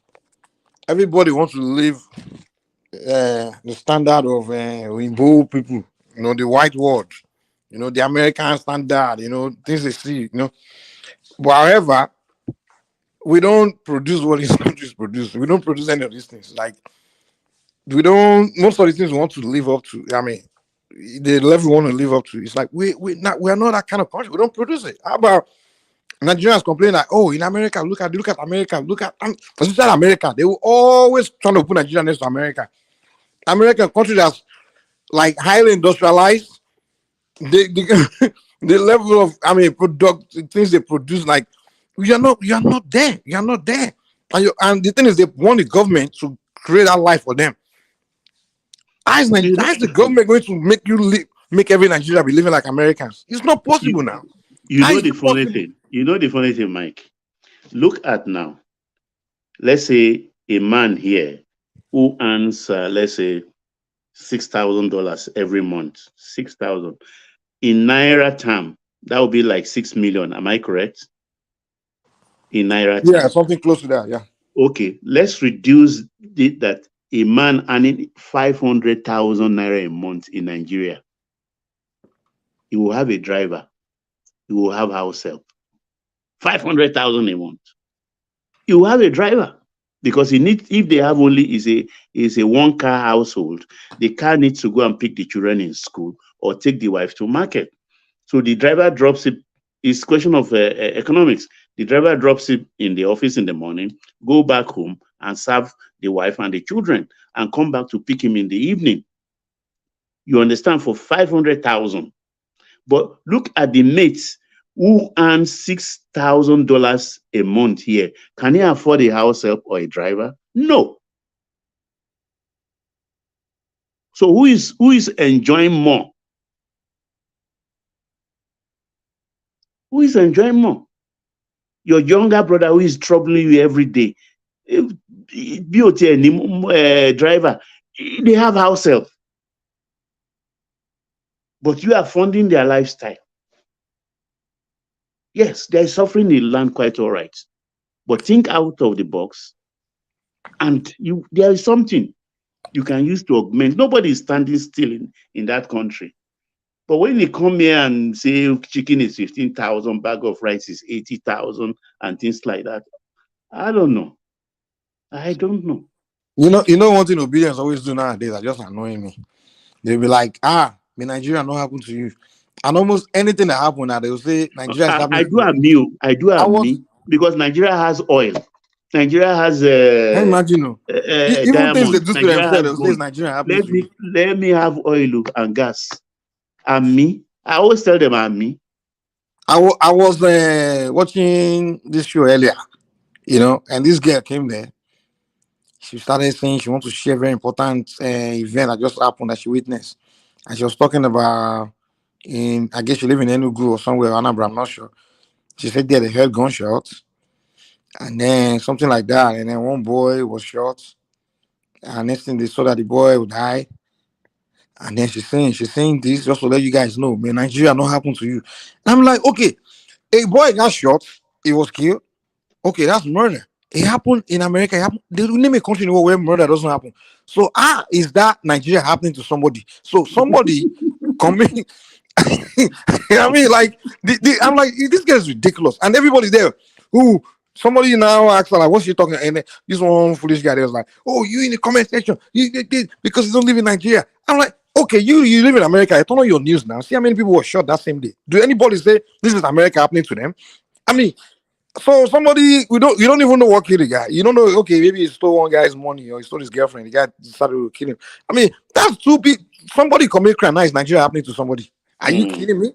Like that's what they do now. Nigeria is happening to you. Like, Gas should happen to me. Oil should happen to me. Gold should happen to me. The diamond will happen to me. What do they use for electric car battery that we have? It should happen to me. I don't know all this. It's just sentiments, and I get irritated easily when they say these things. Now, what annoys me is that, like, because I interact with many other non-Nigerians, other Africans, and they all say, why do you guys bash your country too much? It's like everybody's like, Now it's even getting to the point where now other Nigerians, other Africans, you see them now. Some of them are creating YouTube channels, just talking shit about Nigeria, regurgitating things Nigerians are saying about Nigeria. This I'm talking about people that never been to Nigeria in their life. Mike, Now just they are all rubbish in Nigeria. you know, just be specific. What part of the country is that coming from? Let's be honest. You know where the country is from. Let's just be honest now. You know how this came about. You know where this came from. But I mean, at this point, if you are from one Tanzania or one relevant African content, that I just ignore you. Not even worth my time. Because I'm not going to this one guy from Tanzania. But the thing is, those ones that are non-Nigerian that are watching this thing, they don't understand the context. Like they don't know why. Maybe one Nigerian secessionist guy that's doing it in the name of secession, but the non-Nigerian watch, don't know that. They don't know. They just think, okay, what this guy's presenting here is just a reality. Is actual. Fact. They don't know. It's like, okay, this guy presenting this thing is just a secessionist. He's saying it because he believes by promoting that will give him his new country. I mean, it's just so sad. Like many Africans now, when they engage in like Nigeria, Nigeria is so bad. Nigeria, I mean, I'm like, dude, where are you getting this idea from? This all the Nigerians said it. Nigerians are telling them. I'm like, oh my God, man. I don't know why they do that. Honestly, I don't know why they do that because it is unnecessary. It is half truth. So why are you promoting that? So will they help you to come and fight in Nigeria? Or what is the aim? I just don't know. I don't know what I ask myself at times, what is the aim? Because if we have to compare ourselves with our neighbors in the neighboring country in the to our west, to our east, to our north, I mean, we are doing super well. Is it from rent or cost of living? We are still very cheap. We are still very cheap. If you ever want to have somebody in Gambia, call now and ask how much did they buy peak milk. You'll be shocked. How much the bottle of Coca-Cola? You'll be shocked. You know the tragedy of this whole thing? Like the people that are actually doing this, right? We come from the part of the country where we have the most diaspora population, right? Now, the Nigerian diasporans, the level of potential they have, to come and put things in Nigeria, invest or do things, because the greatest potential investment we have are Nigerian diaspora, because we have millions of Nigerians. At least we have at least, if not at least 1 million to at least maybe 5 to 10 million Nigerians that are living in the diaspora, where they have, many of them have made it in the diaspora. When I say made it, I don't mean that they become rich. They said between, according to that video, don't quote me, she said we have about 10 to 15 million Nigerians that live in diaspora. Outside, at least Sudan is diaspora too, so we have a lot of Nigerians. Well, if we talk about maybe the ones that live in high income countries, right? Okay. Yeah. At least those ones maybe like 3 to 5 million, or at least or more or something. Now, those guys, those of us like you and I now, let's say if you're making 100,000 a year or 150,000, at least average Nigerian living in America and England, they're doing pretty well. We're not really here begging. We're doing well. Maybe not too rich, but what we are earning here, right? Let's say, for example, you speak with normal like 150,000 a year or something like that. By the time you're done spending, you're not rich here. But some of that money, let's say a fraction of that money, maybe 20% of it, let's say like 20,000 a year, you just invest in Nigeria, or you come to Nigeria, put it somewhere, and all of us are actually going there. We don't have fear of going there. We're just doing something. Do you know how much we can put into the economy, or even how much opportunities you can create? But these same people from that part of Nigeria are the one that are actually scaring other Nigerians, diaspora, to go back. Even imagine, let's not even talk about the Nigerian that left. I'm talking about their children. We haven't counted the first generation, second generation Nigerians. So, do you know many of our children born in the West, many of them see themselves as Nigerians? I have family. I have my relative in my family. Many of them are born in America. They've never been to Nigeria. Some of them have become in their 20s now. They were born in the 90s in America, and they become successful. But if we talk, they call themselves Nigerians. They, especially people born in places like Houston, all those kind of cities where predominantly Nigeria. They grew up Nigerian. They eat fufu, they eat our food, they listen to Nigerian music. They are Nigerian, but they've never stepped foot in Nigeria. And many of them, our children work very hard. Our parents, we the African will push our children to become something. Many of them become great. They become highly successful, and they don't have. They're scared to even visit their homeland, their parents' homeland, because it's so negative. The kind of things they hear, the kind of things they consume is so negative. They don't even look that direction. Imagine how much if they had that, if they are really connected to their homeland. Do you know how many villages, how many of us, where we have villages that super, at least every village in southern Nigeria, from southwest to southeast, have at least 10 people they have made in the diaspora, where those 10 people can come to that village and just turn everything around there. Just turn everything around.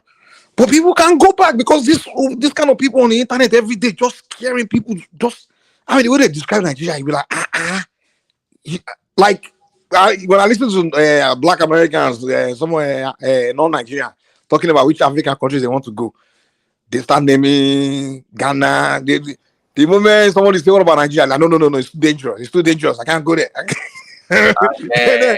Mike, when you ask them like, what happened to them in Ghana now? All these houses. It's the same thing. I don't know, but if you look at where the insecurity is, it is different. In the north, it's a different reason why it is happening there. In the east, it is different reason. In the west, it's in different but low key. Because I've not heard where they talk about multiple killing or things like that in Lagos or in Abeokuta, apart from cultism and things like that.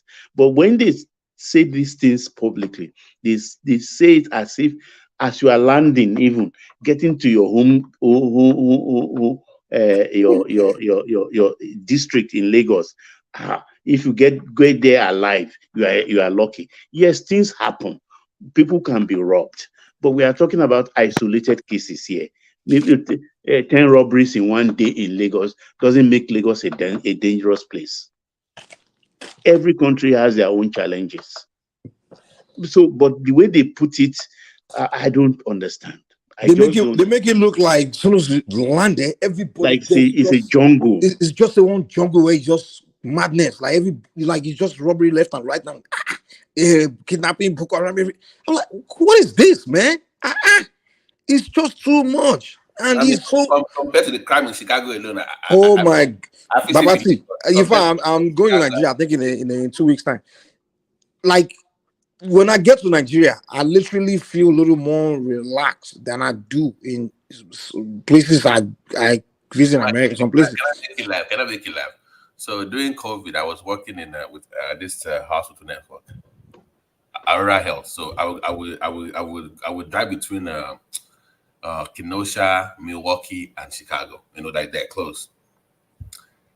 Anytime we walk in that hospital, almost every night, be hearing I'm fighting that place.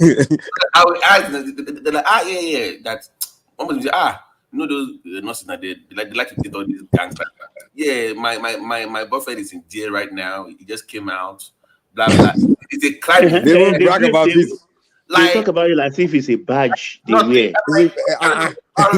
It's like you compare this to Nigeria. This is not even close. This is not bad. They almost have gone short every night. Mike Babati, let me tell you, about 2 years ago, if it's up to 2 years ago, I always trek to go and buy grocery. It's about 13 minutes. I enjoy the walk, particularly in the winter time, just to have some cool breeze on my face.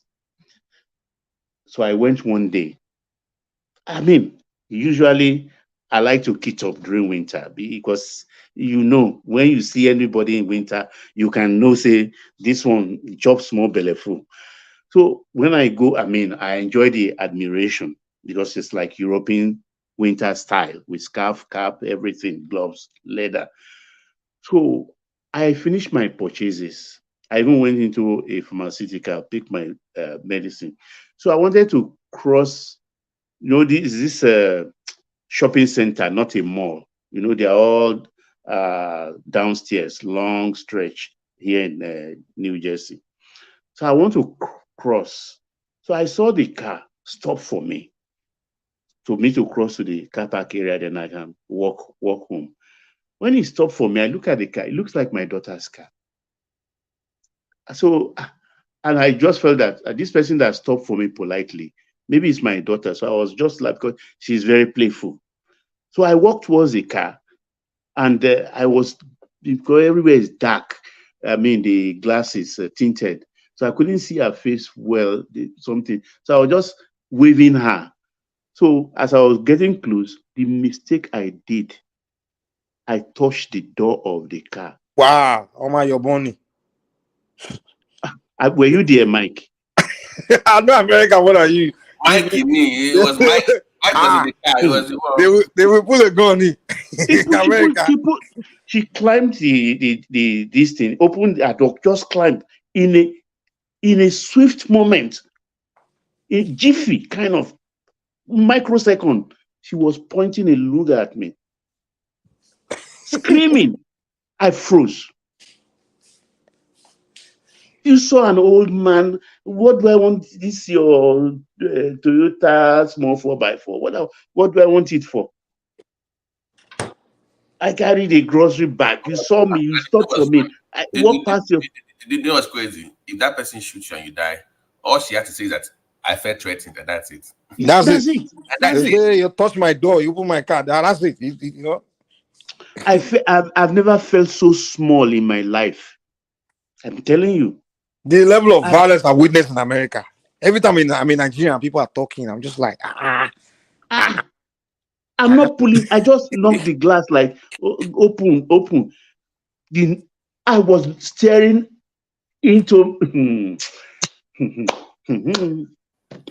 Since then, a black girl, Orijangela Biero Resi. If you work in those downtown hospitals, they gunshot wounds. You just come out gunshot wounds. They even fought. Let's even say it's a gang war. Somebody was shot. That person never died. They come ER. The gang we want to kill that person. Go follow that person. Come here. Come finish the job. What? Can you imagine? Like movie. You see security everywhere. Like what's going on? Like is he dead or what? Like what the hell? Some areas in this country, you can even look at their celebrities, the rappers, who they are killing them. You just say, this guy, how many times you hear about one Nigerian musician get shot? This thing I tell you, I felt so small. That 13 minutes took me almost 30 minutes to walk home. I felt very bad. One miserable or Motio Jen nothing. Want to waste my life like that. Wait. What did the guy do to you? Philadelphia. That drug thing that Mike was showing you the other time. Do you ever see that's in Nigeria? Where you have a whole city where people are just taking drugs and they're stuck on the streets. We have name a city in America, you can just go anywhere you like. You can't just get around. Even right now, tonight, where I'm right now, I can't literally just 3 streets away from me. I can't go there right now. Because there's so many drug addicts there, and I'm waiting. They're waiting for you. They are waiting. The moment you step into anywhere dark about your body, they will rob you and you probably shoot you. You can't get out like that. That's America for you. I'm telling you.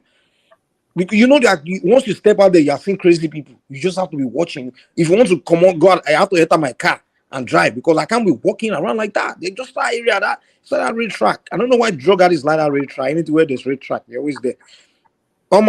These are people that have lost it, man. They are looking for money to feed their drug addiction. Thomas, I'm telling you, if I take you, Thomas, if you visit America, if I take you to city, they can kill because of $10. They will shoot you.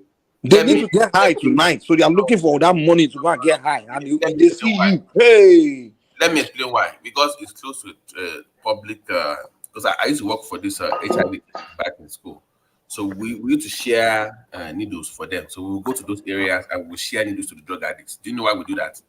Because they share needles amongst each other and they were spreading HIV. So we'll go there and we'll give them needles for free. like those what's it called? Those heparin syringes. We will give it to them. Yeah, you two, you are promoting drug. You are promoting Listen, drug. because no, Thomas. The reality is that they're going to use it anyway. So why? Okay, you're on drugs, but don't transmit HIV now because they were. Almost. America is the only country they share condoms. They share everything. I'm telling you, man. One man remind they will call you. Hey, we are sharing condom. They're giving you this because free STD test, free HIV. I give them condom in my office all the time. They not. I know it. So Where is Ajani Coco? Come and defend this. So Ajani Coco. No, Ajali go is one of those people that will package America for you as if that's how a miserable little girl will have killed me for nothing. Baba, what did he do to you? You said you knock at the window, yes? She pulled a gun. She put a gun? Bon continue, Sonny. Even before Baba said it, I already know that was what happened. Pointing at me and shouting, "Get out! I'll shoot you now!" I froze. Okay, Nigeria has its own issue. It's not like the way you make it. But in Nigeria too, you must know how to move as well. We know that. But somebody raped me in the alley at 11 o'clock at night in the middle of nowhere. That really happens in Nigeria. But the thing is, in Nigeria, every neighborhood, the people there, they all know each other and they're security conscious. You understand? And if there's a bad person or potential something bad, they all gang together and solve that problem. You understand? Let me ask you a question. Let me ask a question. During your apartment living days, did you even know your neighbors? Which if you even trespass, your neighbor will put gun on you, man. Why do you knock on my door? Literally can be living in that the whole neighborhood, nobody know each other. Nobody know each other, so you don't even know. Thomas.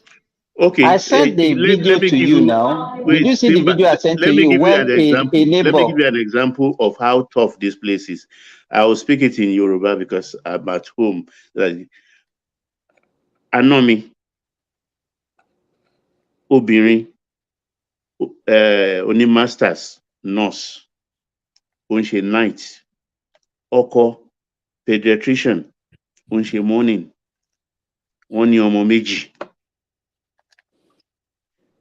Wọ́n sí àárọ̀ bá ti dé, ọkọ á lọ síbi iṣẹ́, wọ́n time ẹ̀ tó fi jẹ́ pé within 30 minutes táwọn ọmọ méjèèjì yẹn wà nílé tó ń wẹ̀ lọ́wọ́, ìyàwó á wọlé, á tọ́jú àwọn ọmọ, á gbé wọn lọ sí school. Do you know it is the neighbors who reported to welfare people? For that 30 minutes, 1 hour, those children are alone. That's how tough life is. Can we only imagine Koko ìyàwó nírúpò yẹn back in Africa, ọkọ nírúpò yẹn, wọn ní house help nílé. Somebody to come now. Baba. You have somebody to be paying from the village to come and help you. That's how this place that's how it's tough. People don't understand. Baba. You see those neighbors that reported those kids. People gone, real Solo Makide. Even despite that, America, I've worked with CPS before. But sometimes there's a way if a child of let's say 15, 16, at least 15, 16, America out to Juba, right, Baba? Only 8 and 10. Yeah, but the way they do it, the way they do it, they are not supposed to be by themselves. But no concerning age, at least 15. Of course, 15 gone to 16. Information, driver's license, everything. 10, 11. At least they can't turn the gas on. But in a situation where a neighbor calls Child Protective Service, the only we try as much as possible to accommodate parents. To buy the working class to the to report, we accommodate them. But you see, what we try to do then is that in as much as there's no injury reported, and then the kid, the parent will now talk to them, but usually we let those one more know. gone. But Collect papa. you see, they have some Solomakide, and some neighbors are very good. Once they notice that okay, you've gone to your place of work and the kids are all, especially during the holiday time, guess what they will do? They will bring them to come and play with their own kids so that they will be together. I've seen neighbors that acted as if they are Yeah, because they are professionals, so most of their neighbors are fufu. It depends. Some of these Gbeboro neighbors, they Can don't share it. I ask Baba a question? Those neighbors, because this what you just described right now would never happen in an Indian or Mexican community. No. Those communities, they will take care of each other. You never hear somebody. Yeah, the Mexicans, they always, one thing I respect about those people, they look out for each other, man. They don't become Americanized like that. When they come here, it's like Mexico. They keep that Mexican thing going. But we like that, we don't. Once we come here, we won't become babysitter before. No, there's always somebody. When you have a kid as Mexican, I know that for a fact. There's somebody in that area as your community that will take care of that baby for you. You might help them with something else later on, but they look out for each other, so you don't spend your money for. Yeah, Caucasian làwọn tó surround wọn. Caucasian. Caucasian. So they were lẹ́gbẹ̀ẹ́ wọn, wọ́n ti bàjà because kíní ewé igi tó wà ní ọgbà ẹ̀ ó ṣẹ́ sí ọgbà tiwọn. Something That's the kind of situation that will lead to somebody calling CPS or calling law enforcement.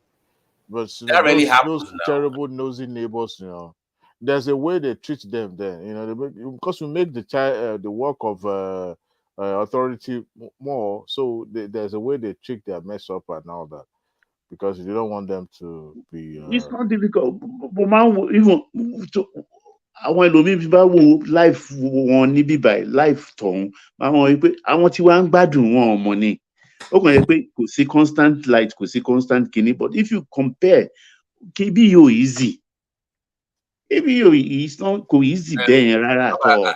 On that one I disagree. It's what you make of it. So what happens sometimes is that I need a lot of money. To make 100K like Mike was describing, let's say that's the benchmark. Take about don't be around about the pay their fellow Nigerians, they're making 300 or 400. We're not leave it, we're not just to keep up with the Joneses. We have that keeping up with the nílùú wa lọ́rùn àbí? I need a long. I need a long nìyẹn. Ló ń ṣe ju rẹ̀ lọ. You must the money. But what do you want? What do you want to do? Kí ló fẹ́ fi ṣe? And at times, tí bá ń sọ kò kí ń dùn lẹ́nu mi, bàbá tí. Wait. They live in this city. My blow cover me. No. They no, just for the example, you live in that city, you know what I'm talking about. Where Nigerians will live above their means because of the keep up. No. So my what the woodlands. Sugarland. Oh yeah. Let me let's talk about this. How Nigeria lost in Woodland? Woodland to one budget. That place. No, live there. Honestly, I love Woodland. They want to compare it. No. If you live in Woodland or Richmond or Sugarland, you're relatively doing okay. You're upper class rich. I live in Richmond actually. So you know what I'm talking about. Woodland is so expensive. Somebody's now living. Somebody is now living in Humble. Now to be acting like you. You see the problem? Struggle now. That's the problem. You will struggle now. Even I want to continue my advice. Even mo fi ṣe Bible class preaching.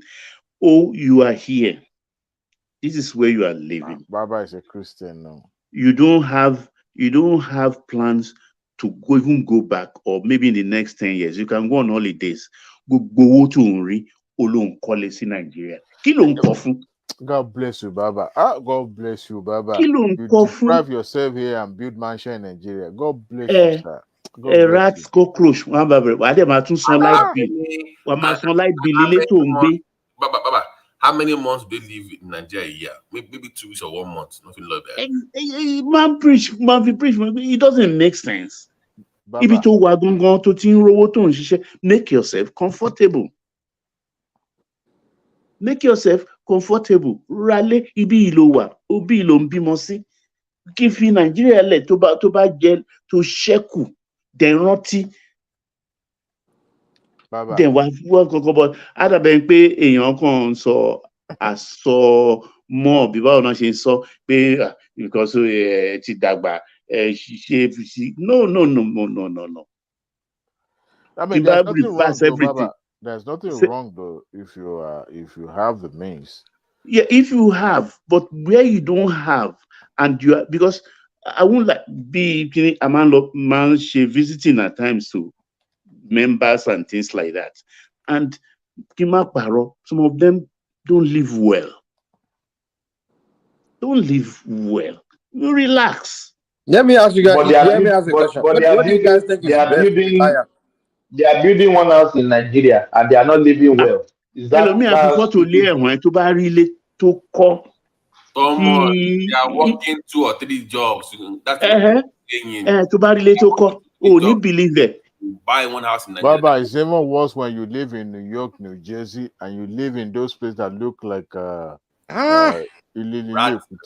homes. Yeah, and you begin to wonder, and they will be building mansion in Nigeria, mansion that they will not live there maybe once in a year. Àwọn àbúrò nǹkan kan tó fi síbẹ̀ gan bọ̀dá mi àǹtí mi owó náà wọ́n ti wá já náà. They will just be giving you stories. They will be the one to sell the house. You don't go. Pé ẹ gbádùn ara yín bíbá ilẹ̀ wà, ẹ gbádùn ara yín, ẹ wọṣọ tó dáa, ẹ jẹun tó dáa, ó ti lọ síbi iṣẹ́ méjì mẹ́ta. Why you punish her? Why you punishing yourself? Go on vacation. But I was even to go on a cruise from Galveston, for instance, to the Caribbean for 4 or 5 days. It's only $70. Just go there, relax with you and your wife or the kids for maybe $2,000. Just don't be working every day for 300. Yeah. To wá fún service. To braid irun bí oṣù mẹ́rin wà lórí ẹ̀. Why? Baba, we don't go on vacation. Nigerians don't go on vacation. Why? They don't. No, they will speak for yourself. I go on my vacation. See, that is your professional. How many Nigerians don't go on vacation? Even if they travel abroad, they still be doing something. The Nigerians don't know how to relax. They don't know how to rest. No, they know party on weekend. They know party on weekend. Not on money. No party weekend. Party and realization. That's the funny thing. Timothy again. Wọ́n ṣe musician wa látọ̀ wọ́n ṣe party wọ́n bí báyìí ẹ tún lọ náwó owó tó mọ̀ pé o ṣiṣẹ́ kó tó máa lọ spray Pasuma máa spray eléyìí. Does that make sense? Ó yà wọ́n ra aṣọ ẹbí ni o. Wọ́n wọṣọ man. Wọ́n ti bíìlì wọn pé kí ni wọ́n máa ń bíìlì wọn lówó yẹn ni. Mama wo tó wá rí YouTube ó kún bẹ́ẹ̀ Pasuma in Houston, Pasuma in LA. One time in mainland, I went to a wedding, a Nigerian wedding. Ó ní kí ni mo wọ̀ lọ́bẹ̀ mo wọ suit lọ. Wọ́n ní bàbá tí mo ní kí ló pẹ̀ pẹ̀lú tèmi. Owó tí wàá mo wọ tèmi náà wà kí ló pẹ̀ pẹ̀lú wọ suit. Mi ò kó. Yeah, especially Agbada, the latest. No. I have that. But one day, if you want to come, you must buy the one that they want you to buy. Money already you that. Into my worry. No, about a month ago, I saw an incident in London. The woman was celebrating her 70th birthday. And the Ashwebi, I think some people found a way to buy privately because she hiked her own. Because of the things you give them. They make money. That's my point. They make money with that thing now. Mm-hmm. And you know what this old woman did? She was raining curses on those who wore the clothes and didn't buy from her. She was raining curses live. She later apologized anyway when people intervened. But she rained curses on them already. ẹ̀yin tẹ́ wá sí ibà tẹ́ ẹ raṣọ ẹbí lọ́wọ́ mi, tẹ́ bá jẹun mi, ó máa ṣe báyìí nínú yín. This is how you will feel. You may cripple. You will do Well, I think there's a video online too that speak to that. Yeah, it's on YouTube. I watched it. I couldn't believe it. That killer be killer Jew. So if you are going to wedding almost every week and you're buying different, what if I say, well, don't rush a big kid up and down. It is really strange. It is really strange because some of our people that are not professionals, men, I give it to them. They walk like Jackie. They walk like Jackie. And I blame the Jebus. They are the one that makes this thing more popular. Partying and buying a shabby. Hold on. Ijebu people. Where's Babajale Koko? Where's Babajale Koko? Baba, I hope you are not from Ijebu, sir. Baba, are you a Lagosian? Forget it, Baba is a Lagosian. I forgot him. Baba is a Lagosian. He just spoke to Ruban and I realized he's an Lagosian. So don't worry. Baba is You mean me? Baba now. I'm a Lagosian. I'm from the island. So you spoke Yoruba now, and I know that it's only Lagosian that speaks Yoruba like that. Ijebu corrupted everyone. Everybody now started buying Ashwebi. Ijebu can spend the entire year doing party. Ijebu party. One time I went to Ijebu Mewuru. Where is Ijebu Mewuru? They know that they are doing party in Ijebu. All the Jebus, they knew there's one party going on in that village called Ijebu Mewuru. Where is Ijebu Mewuru on the Google map? But I'm really amazed anyway that people will be spraying money on musicians here. It's a crazy thing. I see it all the time and I wonder, but like during summer, for instance. $1 lunch break. But we're not gonna ask $100 now. Some of these people, they like competition. If you are spraying one, the other one would like to spray five. And what do you want to? Who are you trying to impress? Baba, all these musicians use juju, how to shaking his and weird before you know it. Start singing Baba, lonjo, lower. Every little.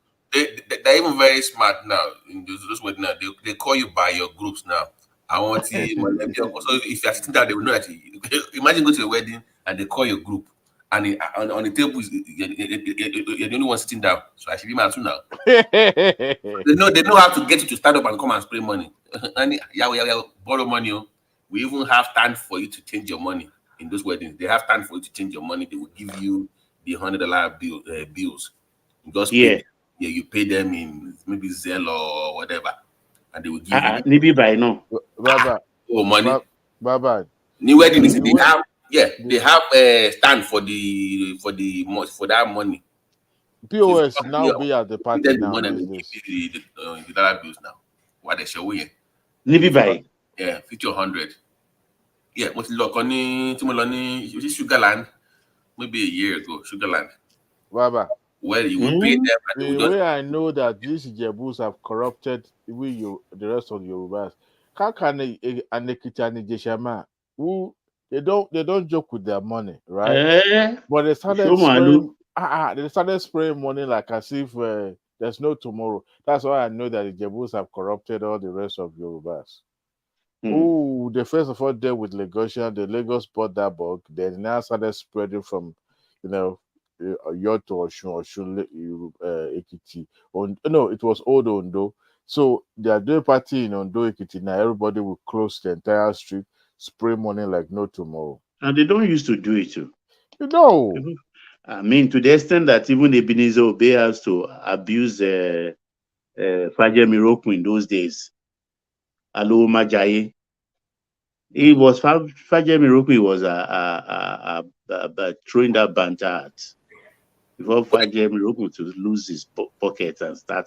Fajem Miroku is from where? He said No, it's from what we know. Even in Baba Itiwa, Ekiti Ondo, It's Ekiti from State, Ondo State. I don't think it's Ondo Ekiti, Baba. You okay. mean Shifolu Fajemirokun? Uh, No, it's from that side. Where is okay? really? Sorry. Because I Where's know, Chairman of Rank Xerox in those days. wait, Baba? Where is okay? Oluji. Oh, Ileoluji. He came from Ondo Ileoluji, State. Oh, Ondo really? State. Yeah, he's from Ileoluji. Oh, wow. Mm. That is very, very rare. And because Ondo Ekiti are very, very conservative in nature. Very, very. Mm. But they joined too. People like Chief Ashamu and all the rest. They all started it before they died. They all You know started a it. man called Ade Wesco Baba? Yeah. Is it from Ondo Ekiti there? Or Actually, Ijesha? now that they split those states, all of them you get confused because Oh, they are different from because they each used to be other. one state before. But Yeah. most of them, as this, I relate money one wala to Ondo. Yeah, So but when I been Ondo, it's also Ekiti. Ekiti is quite different from Ondo State. We are very Ekiti is one of the states in Nigeria that is very, very homogeneous. Everything we do is kind of similar in nature. There's no anywhere you go in Ekiti State, their culture is the same. There's only the accent that is a little bit different, but their culture and everything is the same. Everything. But one ní agídí, one ní nǹkan Wait, Baba. agídí. Unlike Ondo State. Ondo State Agídí and ìṣà. Ilaje kind of like, Agídí ìṣà. not that they have they're stubborn, they just anywhere Stubborn Ekiti man or Ondo ọ̀rọ̀ man kan is tó bá ti mú sẹ́nu báyìí, èèyàn náà máa repeat. they don't have money and I only book. Tóbìnrin wọn bá dẹ̀ bínú báyìí, a máa fi orí la ògiri ni. Hey, Baba, I have a 2 years old and she's been throwing tantrum lately and I've been watching her like, wait a minute. You grew up in America. How come you are behaving like Ekiti people? Ọmọ tí èjì bá bí èjì ló máa jọ. I was like, oh God have mercy. You know, when you put your parent through, now you have your kids putting you through as well.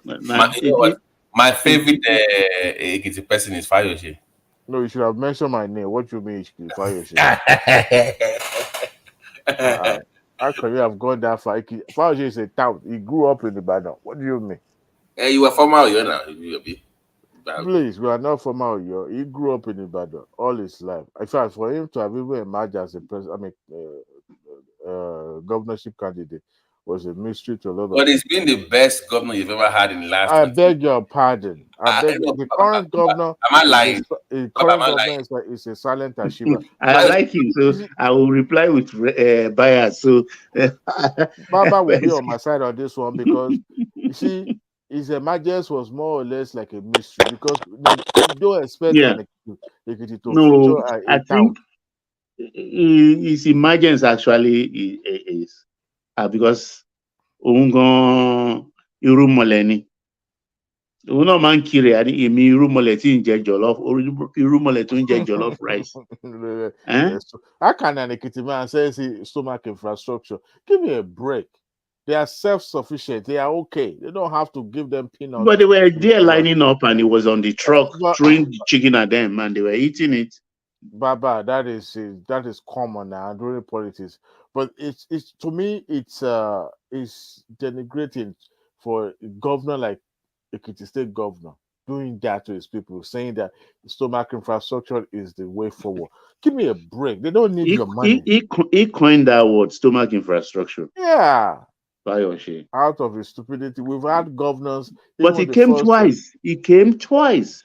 He almost didn't make his second term. But he made it. It's morning now. Everybody now trying to be, claimed as if it's modern. We've had what is his name? Former what is his father? Those are high Niyi Adebayo. Yeah, that was our first civilian governor. Mm-hmm. As a matter of fact, that was he's a class act. General Adeyinka Adebayo. The father was governor of the whole of West. But Diwali, why don't you guys really like this former minister under Buhari, Oh, Fayemi? Fayemi, I don't why it doesn't have that kind of appeal like Fayose has. no, She, I don't know. Fire people see. People like Fire I like Fire but I think where he lost people was that when he started going those elephant projects like that cargo airport for crying out loud, who is flying Coco? Who is flying cash crop out of it? To Ekiti. They And are, he, I mean, as governor, he was aloof too. He was a very aloof. the current governor now used to be actually secretary of the committee for the creation of Ekiti State. He has been there for a very long time. You know, he was a lecturer. All his experience has always been in Ekiti. You know, unlike a fire shade that just make some few money. You know, selling art movers equipment. You know, and just come and bamboozle people at the button, and it's just ridiculous. This guy, Sorry, Adewale. I just want to ask you a question. Recently, the state government inaugurated your independent power plant. yeah. Does that mean that you guys are going to be having steady 24 hours of? Oh yeah, absolutely. That's why I said the current government is a silent achiever. It's not the one that he's making peace with virtually every sons and daughter of that state. He's making sure he's carried everybody along. Unlike the Fauci that was making, enemy with virtually everybody, disrespecting people. But this guy is a gentleman. He is a gentleman. He's actually a Moluabi to the core. And he's doing the job. I mean, he goes out just like Fauci that you found in the market. He will sit down with people just to ask them questions, be in their midst. And there's nothing wrong in that. That's what Niyi Adebayo would not do, and the Fayemi, because Fayemi is more or less like a academic kind of. But this man, he's like them. They identify with him as one of them, and that's one good thing about him. You can criticize him on what on some of the project or what he has done with governance, but what you can't criticize him for is or accuse him of is touting, like Fayose. Fayose brought truggery to Ekiti State since the creation of that state. If not, that state is always, they don't want, and we don't beg. We don't like to beg. We don't have to beg government to come. And no, they've been feeding themselves. They've been doing well. Self-sustainable. What do you call it? But nevertheless, Fayose bastardize the entire thing and make it look as if it doesn't even know what they are doing. A whole fountain of knowledge. They couldn't find a professor to be their governor. Only the such tout. Even the way he talks, you can tell this guy. Dry fountain, I will take back. No, fountain yẹn ṣì wà ń bẹ̀. Ó ṣì gbẹ̀kẹ̀. Ó kàn yẹ pé wọn ò lówó ni àbí kàn máa kàwé lórí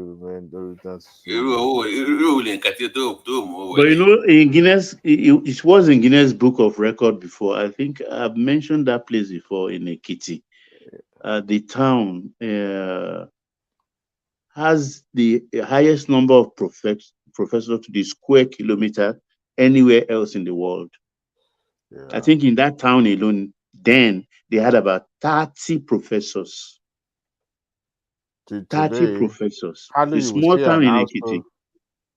How do you say an household that first degree will be the first, will be the only. True. I tried. One time when I finished my MBA, the dean of my faculty then gave me the reference letter. I almost submit the man said, must you go because it's honestly they need to start changing that orientation. Ekiti man will wear buba and shokoto. The shokoto is about his knee. All the amatem whiteness of his remaining. The psychology, tough courses. Economic. Well, it's not about the professional be medicine or something like that. But I want to what the brutality. And they will end up in academic. That's it. Of course, go and give no normal now. We got to And federal. they will start growing their hair and make them hair But the look farmers like are rich. Oh. The Agbes are very rich. Of course. Very, I'm a very farm. rich. I'm a son of a farmer. I was, Mm-hmm. I was sponsored with cocoa farming. At a cocoa. I'm a farmer. Was a peasant farmer. Before he died. Timber. There's money in that. My dad cocoa plantation was burnt during the Ondo political this thing, the wet year stuff. He had two big cocoa plantation there, but because he supported the wrong party, then it was completely destroyed by burning it down. But Adewale, we must give respect to Ekiti and Ondo people. They are the only Yoruba always thinking about going to the farm, or my great grandfather still have a farm. I need to manage it. It's not true. We do Ubuntu na Klonshena. He wants to fly his own flag now. He wants to fly his own flag. That is true. That is true.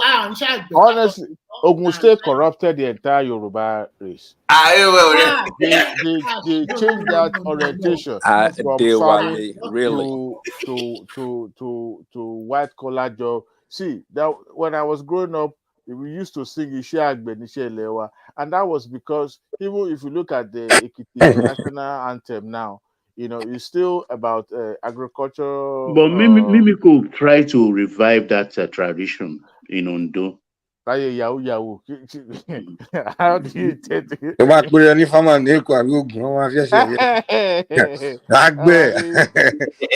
Agbeloba,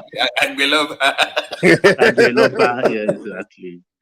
And I like their traditional rulers. I used to admire the Olowofowo, Olagbegi, Olateru. Those are real kings, genuine, powerful. Baba, don't worry. When I become king too, I will invite you. Wow, Uriade, Mujuba. I will invite you when it is time. I will come. Like, you're also a prince now. Is that what you're telling us? No, prince. So no. The Christian, no man, was lórí tẹ̀lé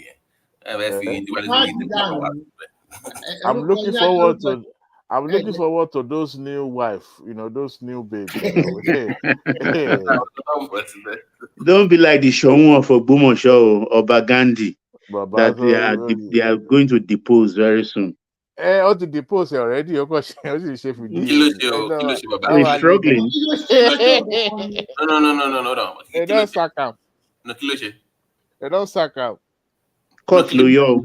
They said the process that he emerged from was not properly followed, so the court now nullified his nomination.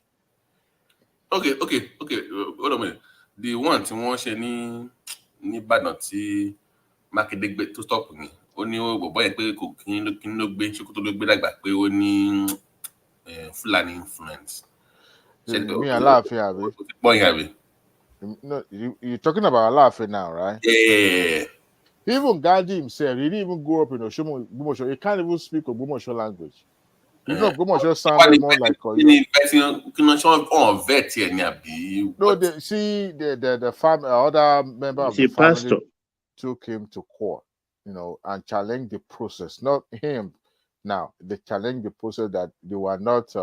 They didn't follow the procedure. They didn't follow the process. So the High Court now disqualified his nomination. Even he was not properly crowned. Because the Akoba just refused. Honestly, I don't even know why that man. No. The redeem one, yeah. Baba, there was a video where the Sheshe people visited the palace. You watched that video on YouTube? Yeah, I watched one or two videos about him on that day. When they visited, he wasn't even there when the Sheshe people came to the palace. He wasn't there. and they were so annoyed, and there was disagreement, and they said that the Shaun must not uh, it must not eradicate the culture, the Sheshe, because before he emerged, it has always been the king has always been the patron of the Sheshe. So he cannot say he would not participate and all that. And some of the family members were saying yes, but deep down they knew that this man would not do that. To me, I don't even know why he would. Exactly. Why do you come into a perimeter where you don't belong? You're a pastor. You have your own church. You lived abroad Are most you of your really life. sure all these guys are real pastors? Because if truly you are 100% pastor and you are called and you believe in this, why you go? You know the tradition that if you become an Oba, you are going to do a lot of rituals, you are going to do this, you are going to accommodate this. Why? I think it's selfish and Remy, because the modern king now, they have found a way to bypass those rituals. Uh-huh. So And maybe so they can do this. Look at the one, the Canada one. Tó fẹ́ Fúlàní yẹn, lórúkọ ẹ̀ náà. Iwo Oluwo. He would not go to right now. báwo wá ni ìwọ ṣe rí ń sìn kó lè túbọ̀ kó lè túṣẹ́ náà. But they have found a way around it, not the month. But they have found a way to bypass those things. Oh, So if you continue to bypass it, there will be no peace in the land because actually, to be frank, That's why there is no peace in Yoruba land generally. Generally, I'm telling you. Our great grandfather wa kan tẹ bẹ́ẹ̀ ló wọ́n ní ẹ̀sìn tí wọ́n sìn tí a dẹ̀ follow tradition wọn tí a follow tradition and culture wa. But in the moment that you gba other culture wọlé, a gbọ́dọ̀ find the balance. Oh, Remy, the only said Jesus Christ is king you, and you don't think you're in trouble. The only of your own race. Only Jesus is his own king. Be last month. There is few days níbẹ̀ kó tó di kó jáde.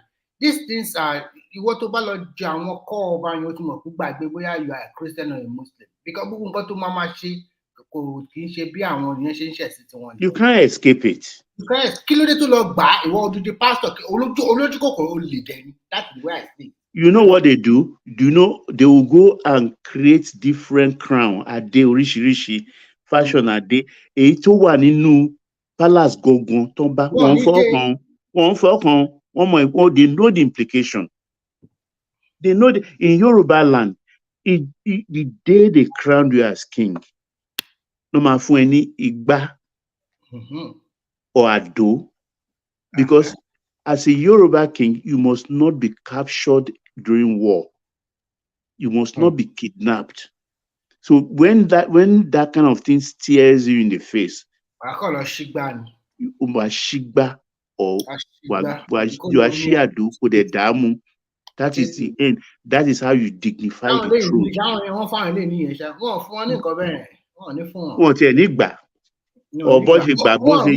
What if a glamour position? Look at that's why the Yoruba land is the way it is today.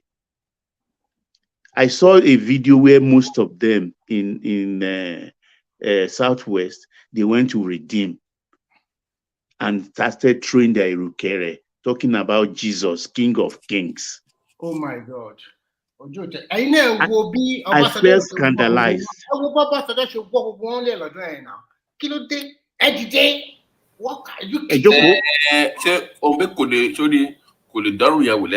Because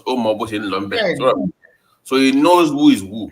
No, he has confronted Alake before, but that is on military ground. Because when the person is on. But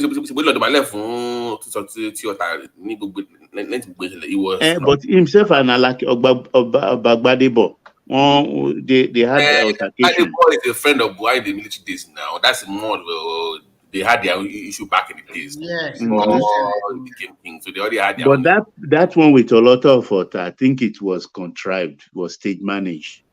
Only the PR because the king was seated. You are seated in the same hall. Then they call you. Then you went to pay obeisance. Obeisance you pay to a king. You walk It's from the moment you walk in. If the king is on seat, you pay your obeisance. Not you don't go sit down. They call you. That happened after the backlash he got, so you had to show that okay. That was the project. It was a contrived something. It was PR And for him now. You know, because take on maybe I saw powerful kings.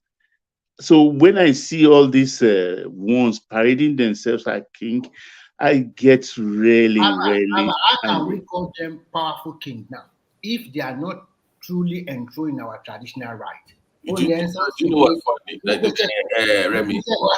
There is no true king like before. All of them, no true one. No true one. The last was Alafin that died. My great grandfather, when I was still little, Nirema, he was the king at the time. You know, I was little, but I never saw his face because what he wore, people are scared. They used to wear that little thing. By talk about logo, the last two. No, they don't last. Yoruba don't last in those days. They don't last very quick because it was like fight. It was like it was always one sacrifice, one a boruru or whatever. Like don't stay away from the palace. Don't even go there. So it's a daily thing. Oba Ifenye is not doing the right thing. That one is Remy, please don't go there. Don't just go. Yeah, so mélòó ló fẹ́ kà? Mélòó ló fẹ́ kà nílẹ̀ Yorùbá today? Àwọn ọba gidi ni bí àwọn ọba Ìjẹ̀bú the Remo kings.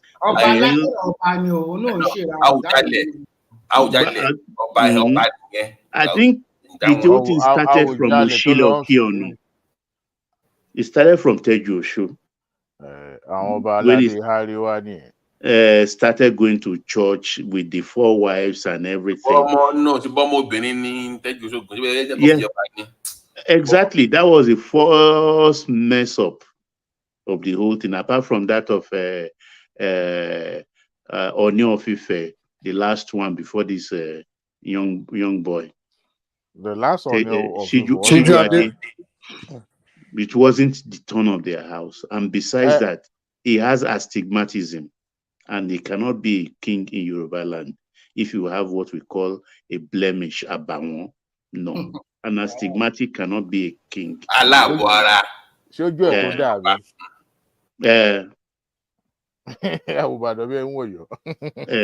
it has always been negative. Yeah. Before he became king, it was already the toast of the town. It was was parading himself. There was a song, sung by Yusuf Olatunji. Then, when he has not even been crowned, even Jaduremi was still alive then, but it now became an issue where he was praised, by Yusuf Olatunji, I believe. Yes, was Yusuf Olatunji. Then, yes, and other musicians too sang his. He was more like a London. He was a socialite. He was a socialite, Let me tell you guys. See, you know that the Nigerian Constitution, a governor can depose a king and impose local government chairman. This one you guys are talking. The next 100 years. Mike, hold on, please. We know that, but even that there was a video I saw the other time. Mbati on Imbo, even Awolowo stood up for him before he sat down. Because they had because in our law, I'm above you. They still had the reverence for the throne.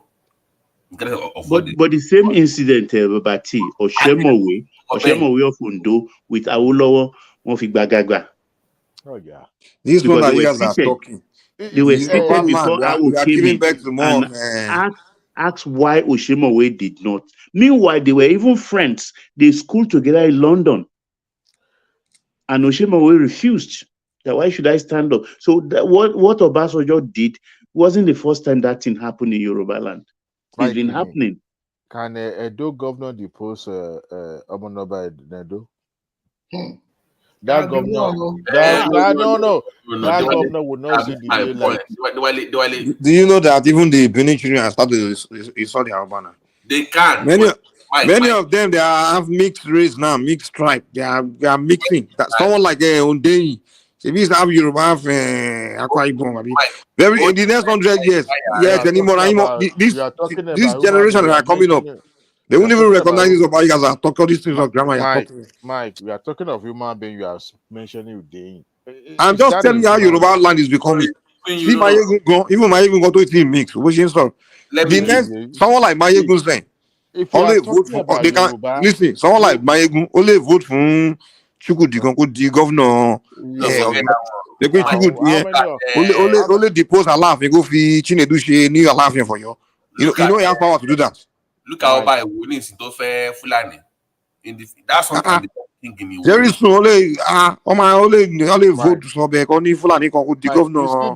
You see those people you mentioned, those are the people that they've mixed with other culture and they jettison their own. These are fake people. Even some that are not mixed. It's my ego mix. You and I. No. See, you're talking about the real Omoluabi Yoruba like you and I. I'm telling you, the generation coming up, you some Omoluabi be out of the window by the next 50 years. When me and you are gone. This generation of Yoruba, we keep talking. We are not paying attention to these young ones that are coming up. The next 50, 70 years, the kind of Yoruba children that will exist, their mentally, they are gone. They are gone. And all this Yoruba will be surprised. Gradually, the tradition is dying. And we are not paying attention. It's scary, man. It's dying. Okuro, because the whole thing, honestly. Look at what happened to Ensas, one of Rasaki about Lagos Palace. Now you are seeing it. You guys are seeing the signs already. Look at the generations. All like we love you. We look at his own generations already behaving like that. Imagine the generation 3, generation after him. People kidnap or bouncing. What shall kidnap or bouncing? One shot back. They've abandoned the traditions, the traditional rulers. Gbogbo ilẹ̀ ti sálọ lóyìnbó jókòó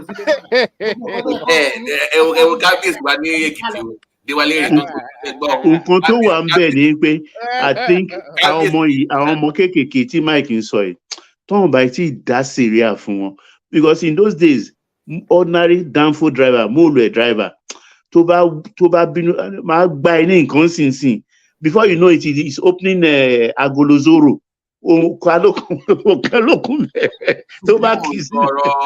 Mo sọ̀rọ̀ ice cream by the start that people are coming to school with label and now. But Baba, we can't blame the young generation now. Who is teaching them anything? Even in Egbagan, àwọn ọmọ bá gan ọ̀hún sọ Yorùbá. Exactly. Only if we're going to máa sọ Yorùbá ni tó bá dàgbà. Wọ́n dán. Ṣé pé Yorùbá ni ọ̀ní máa sọ fún àwọn ẹni? Grammar in English. When they won in Nigeria, they go to private school. They don't speak Yoruba there. They don't speak, and they are agbole ọmọba on them. I'm telling you, by the next 100 years. Mo yẹ ṣe realize pé mi náà ṣe mistake ni. Tí n bá ń bá ọmọ mi tí bá sọ Yorùbá sí, òyìnbó ló máa sọ fún mi. Sọ Yorùbá jáde, ṣebí Yorùbá mo ń sọ ṣe mi ò gbóyìnbó ni àbí mi kàwé bí ẹ náà ni. Màá sọ Yorùbá sọ ọmọ á máa sọ òyìnbó padà fún mi. Kí ló dé? Ṣé ẹ gbọ́ Yorùbá ni? Wọ́n dẹ̀ gbọ́ Yorùbá, wọn ò ní fẹ́ sọ. It's a mistake all of us has done. And you see Chinese and Indians in America, they still speak the language of their kids. It's a must to even Italians.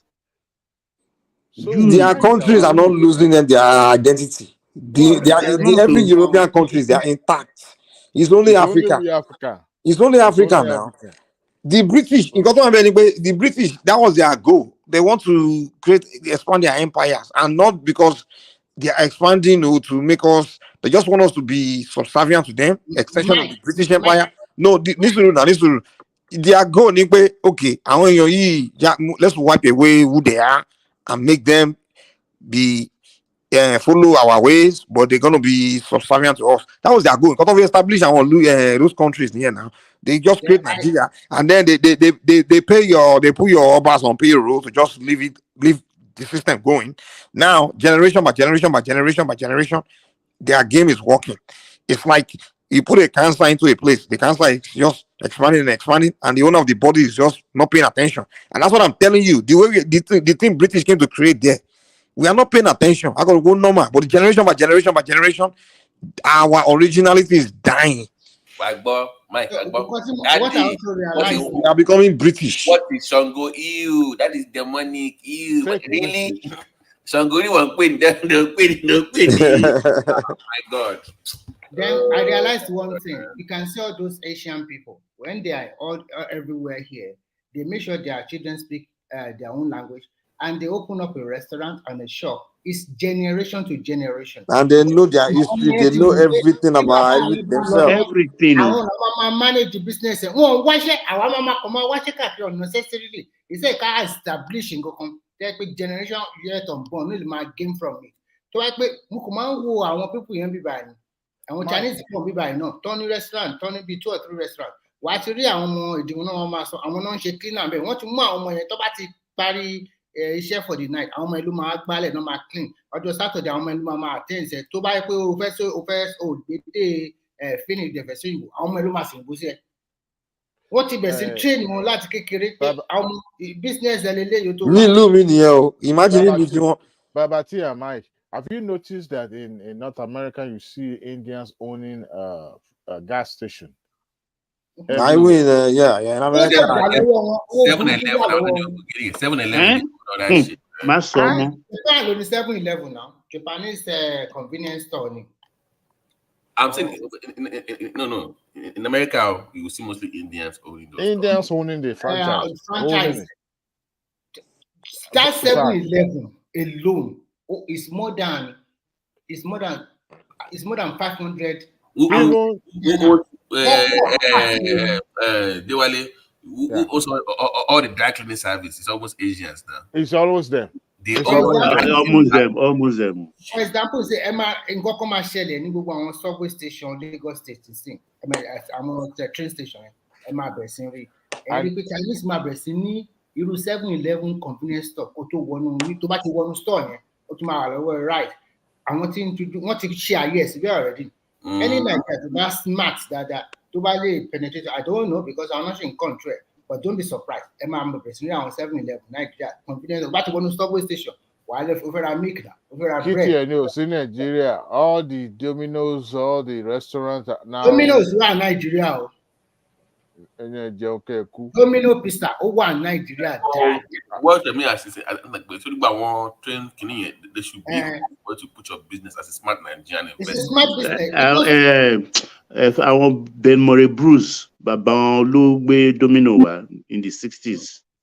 Oh, she was Nigerians. No, he was. But tell me, son, you want convenience store, one mama were in strategic location, be train station and co. So I want people here, the way they think,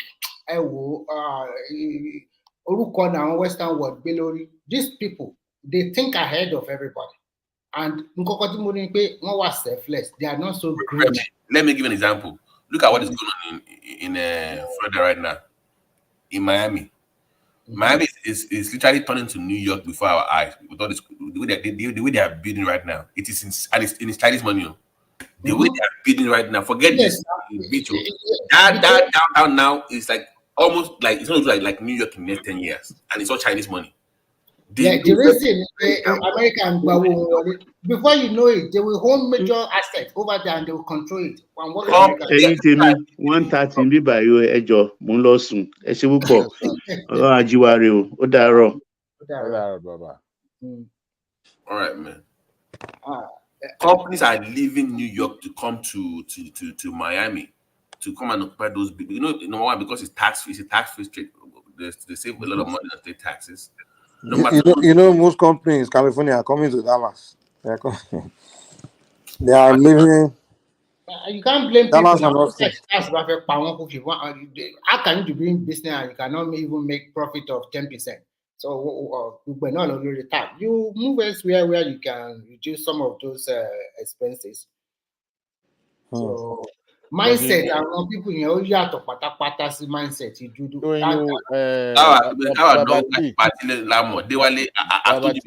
Even in your own, that's what I wanted. Even in your own town. No, let me. I was there for a while, but we'll back. So people don't all your Nigerian stores, they want to come back. They don't buy together. They don't wholesale So together. Rainbow, it's about the Ah, fact no, they how will much pray that deals? they will pray that go this year gone papa. I mean, what kind of That man? is the mentality of Nigeria. See, the sky is the limit. I mean, it's not the limit. The sky is big enough to occupy. I mean, to accommodate everybody, right? But no, Nigerians will want it to be only them, so that you'll be subservient to them. Oh, I want the Konlarishi. You see, that's one thing. If you go, I mean, you guys were talking during the Doopsies show earlier. We're talking about the Abyssonets, right? And I think it was Belair, which I don't remember. Yeah, Chinese have their own bank in this international district. I think it's Belair ICBC, also. They have ICBC, their own bank. If yes. Vietnamese, Chinese, even Japanese in Houston here, they have their own street that virtually everywhere you go, you see their sign. They have their own radio. They have their Yeah, own they have their own radio, their own televisions, and all that, and they So patronize you are telling me this is But we First have Bank, our own Access African Bank, stores Small too. America there. No, it's Lena there. African store. Báwo African store tó máa lọ ṣe The tó máa rí bank, ṣe I want First Bank, Access Bank, similar.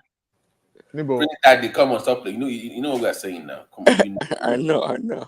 It's just you don't like. I think the biggest one you have in Houston that I remember is the one the All African store, the one on Bissonnet. Like African store. Báwo they don't even wholesale together. How can you expand? How can you? I know. Well, Other. one thing I guys know. gotta keep in mind. The other One person second. One thing issue. you gotta keep in mind is that look, if you look at all those business ventures, right, compared to what we Africans do, what is the common denominator?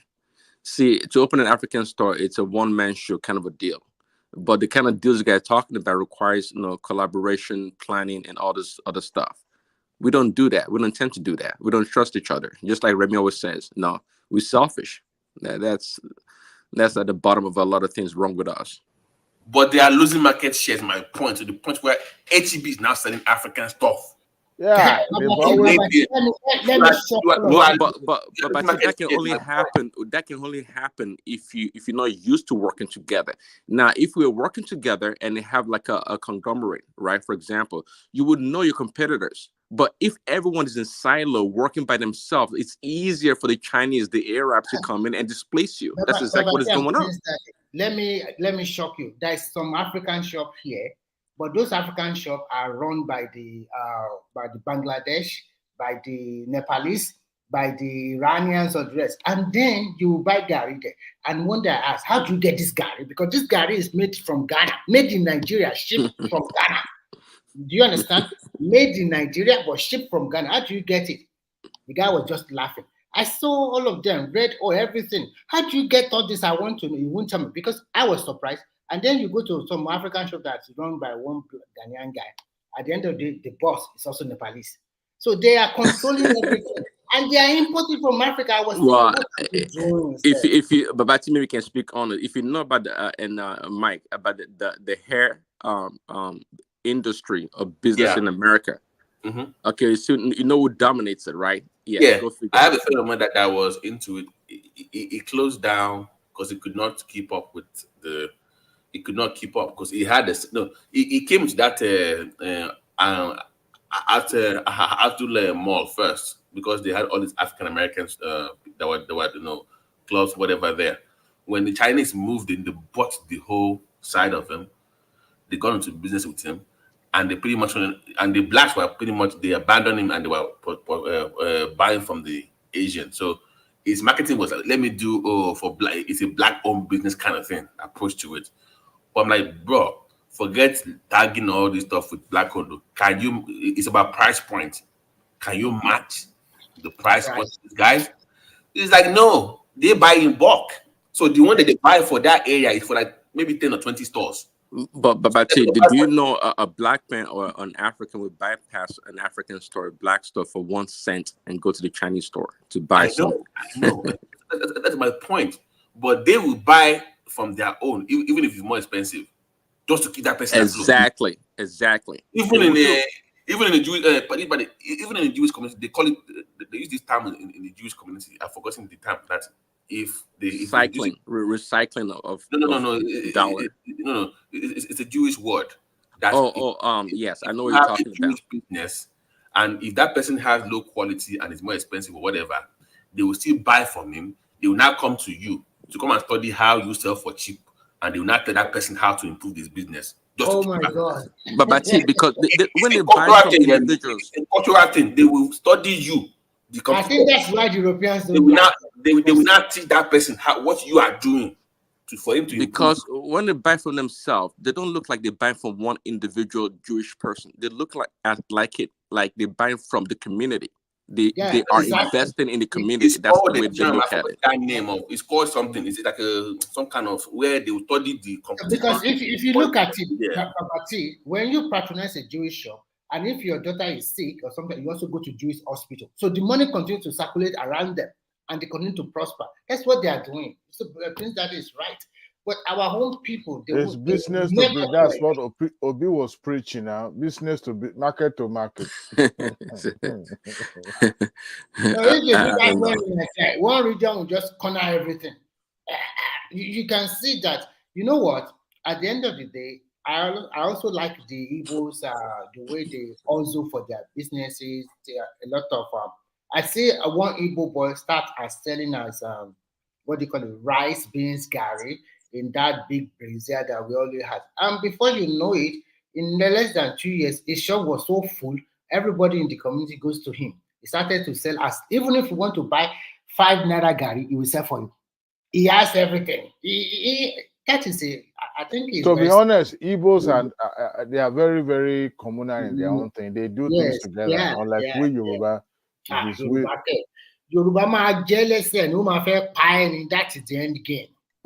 And could they need to offer in they're nothing. Can you imagine how would it take? Even as a matter of fact, on these shows, I want us to be doing something.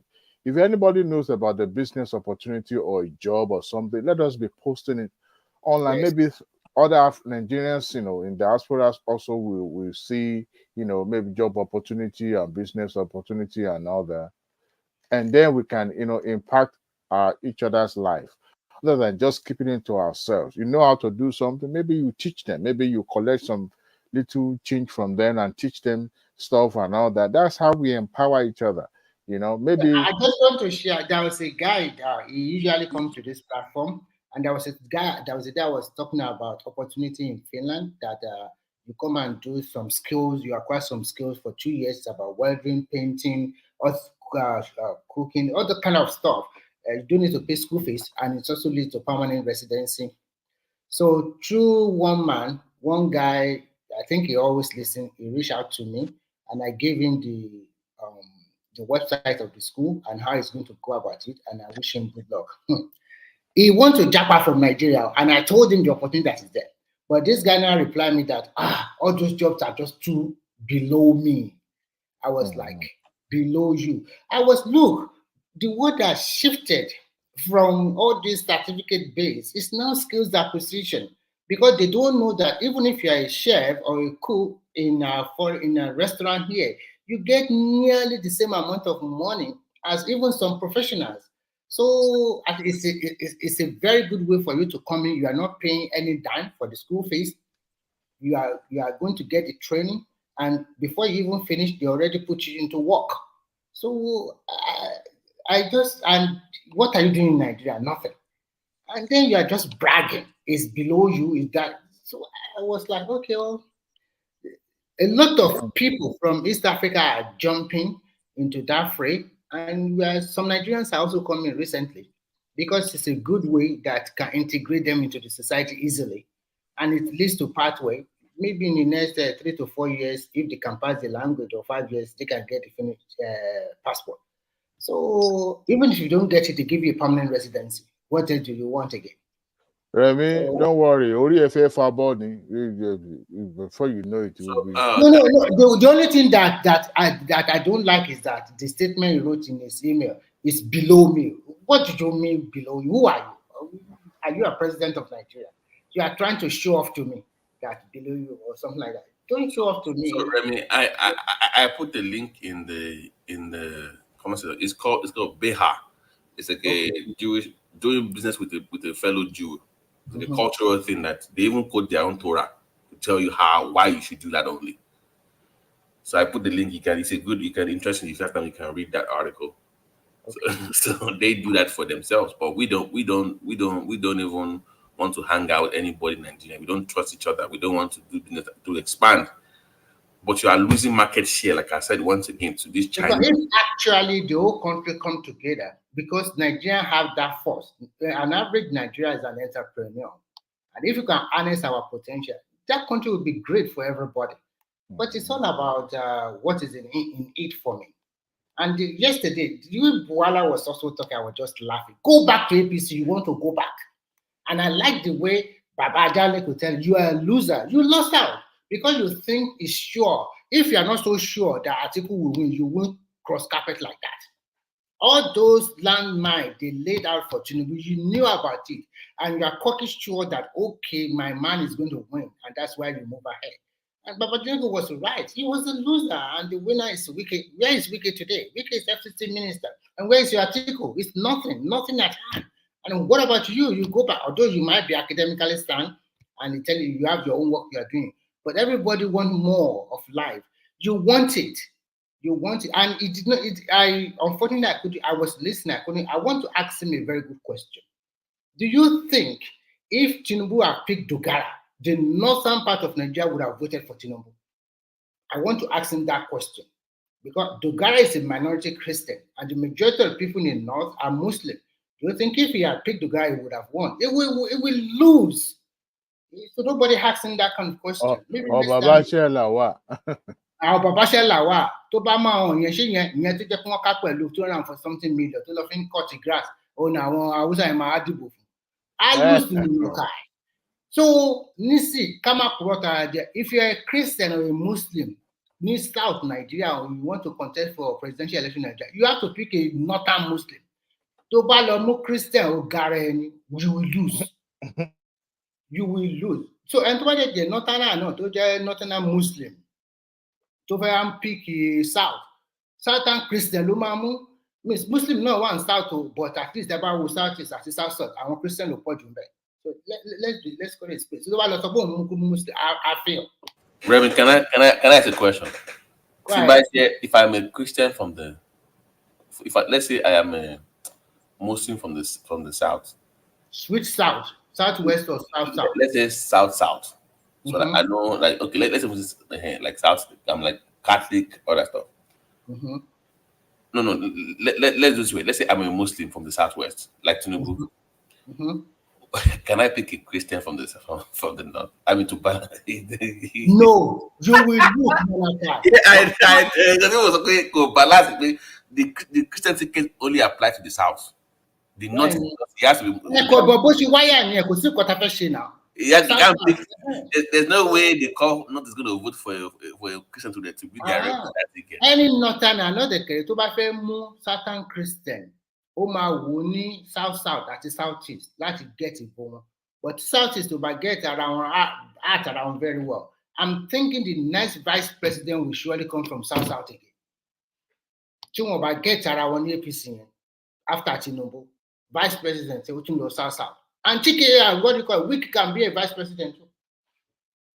So I was surprised because the way you play your politics matters a lot. The way you are going to play from today in the next 4-8 years, you have to start playing it now. So if things are not okay, in the next 16 years, when it comes back to the south again, it's going to be south. Because there, you can see their region is relatively peaceful now. And things are getting done easily there, little by little. They started understanding Nigerian politics very well. And they are playing a good game already. You can see all their guys are in top position, even in this Tinubu government, giving them some good position. And they're planning ahead very well. And the other region is still crying foul about who. And, so that is just it, okay? So if you are a Southerner, forget it. You have to pick a Muslim to balance it. But if you are a Northerner, you have to pick, if you are a Northerner Muslim, and you are picking a candidate from the southwest, it doesn't matter. You can pick Christian or Muslim. But from the south or southeast, no, you have to pick a Christian. You can't pick. Like, let's say a northerner. You can't pick a Muslim from southeast or south. Like, who is this guy? Like, Go no, Igbo. and pick a Muslim from south now. Igbo, some Igbo Muslim, Alhaji Shinedu or whatever. You will lose, Monarch. You will lose totally. So that Buala, I like him a lot, and Babale could hit the nail on the head very well. When he was in APC, his analysis was depth, but when he crossed carpet, it's not easy for him. But the reason why he crossed carpet is that he's so sure that Atiku will win. All those things that he's talking, he's also been economical with the truth that Buhari really like it's a lie. They knew their game plan very well and they thought it would work out, but it doesn't work out. And now he went back. You can see immediately after the election, you can see the way he was talking. He was talking softly to the APC, to Tinubu. He never denegated. You know what he's doing because he wants to go back. The only thing he really wants is to be a minister or get a very good position. And don't be surprised, tomorrow you find him in APC and then he will tell you, I said so, no ideology in Nigerian politics, you can move around. All of these people are just about. He said the position he's supposed to occupy was the one that went to Keyama. He's lying. But Keyama worked for that position too. Yes. He was out there campaigning for Tinubu now. So sorry, who said you mean Buhari?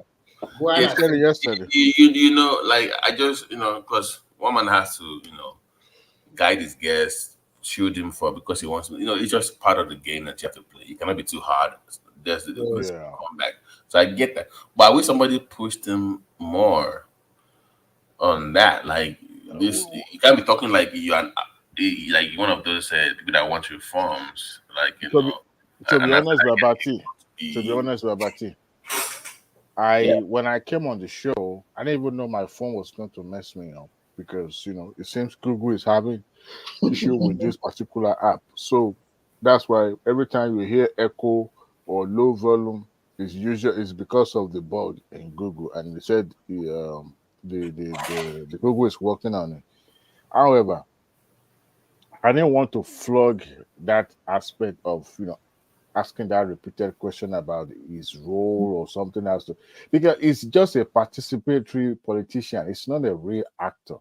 It's not a full actor as a politician per se, holding public office. It's a participatory politician. So it's about where my bread is butter kind of politics that it's playing. So that's why I didn't want to really start asking questions about what he has done. Thomas, are you sleeping? Mr. Triumph want to come in, and I don't know. So, Thomas, my official letter, my lobby, and manager we had to overthrow him one way or the other. We will petition the United Nations, just like that minister that said we will sue United Nations. So I think we need to sue him. We can overthrow. Which minister was trying to sue United Nations? The minister of a moment a Nigerian minister wants to that female minister. I mean, she said it. She pancake lady, Abi. He pancake. He pancake. The one that carry camera to the hospital and said. No, officials, they just talk. They even what they are saying. They don't know. I'm glad that she was given one idiotic ministerial position, not something that now. Okay, no machine for 60 billion. The money they gave you for federal money is only 15 billion. Where would you find the extra 50? You don't know. So what are you talking? All this pancake. What is he trying to sue United Nations for, sir? He said that was money that was earmarked for donated to Nigeria, something that the United Nations need to account for it or something like that for humanitarian purposes, and that money was not remitted to Nigeria and all that. So that was the reason why she said she's going to sue United Nations. But I thought he says he's a lawyer now. Is I thought he's a lawyer. Which court did she take United Nations? If that one is holding brief for you, you are going to jail. And she's a lawyer too. I don't know. She might be a lawyer businessman selling in Alabama market. You know, I don't know who knows this girl. During the campaign, That woman doesn't have brain at all. Simba, you saw her with the keke now for women. What kind of women drive keke napep? Why are you buying keke napep for women?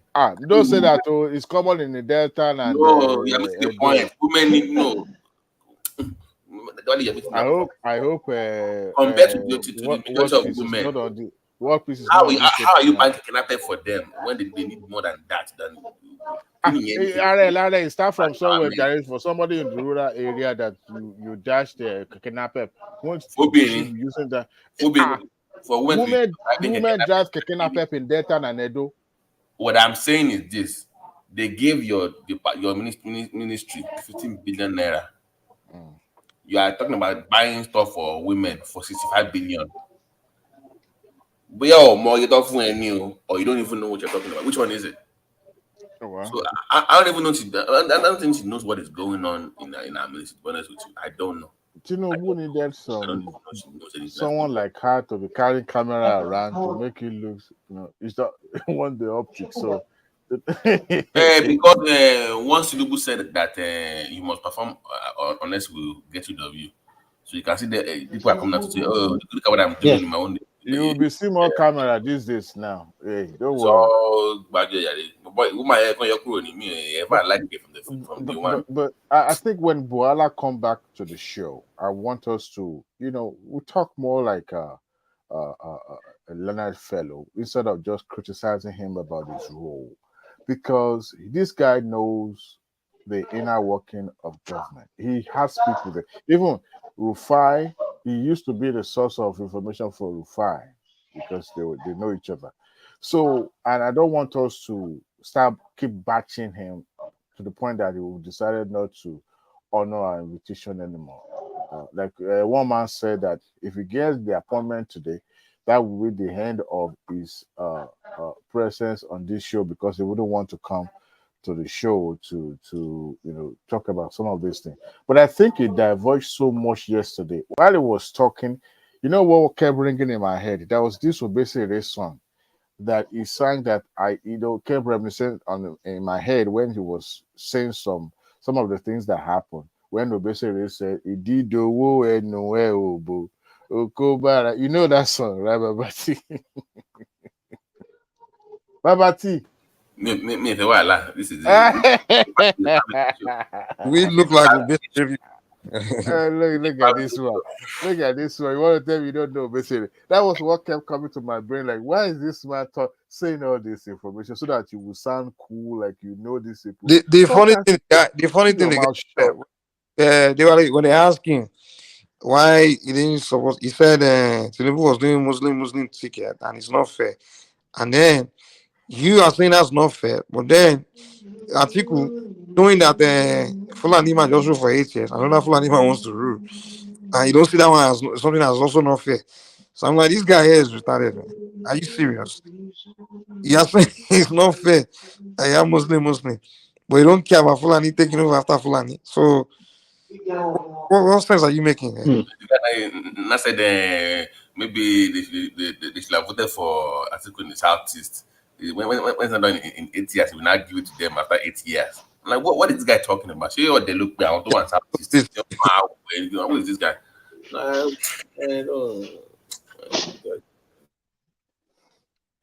No, when it comes back, we'll talk more.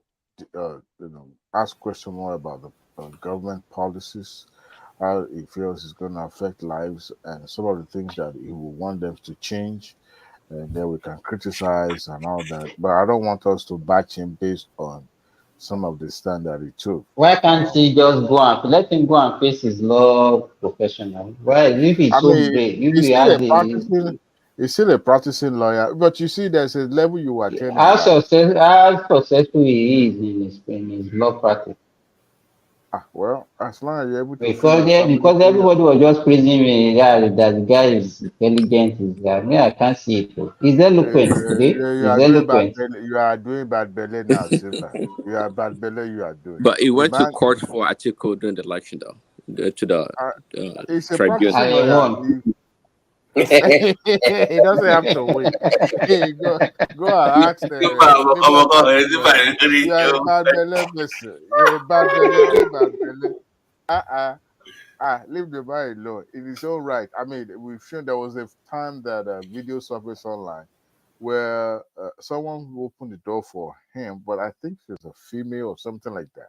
Happens to be one of his staff. I think a lawyer in his chamber. No, She it was a male, and I think it was his nephew or a family. It was a Okay, family yeah, member, and he had to come online to on right? television to debunk it that this is either family or a worker or something like that. That he volunteered to do that for him, but nevertheless, he's successful because he's practicing and he's doing fairly Okay, well. so okay, how do you guys buy the his position that look, it talked about its degrees and all the things it does and how successful it is, and does that prevent him or does that stop him from pursuing further ambitions like becoming a minister or doing something else? I mean, He eh, said it doesn't need it.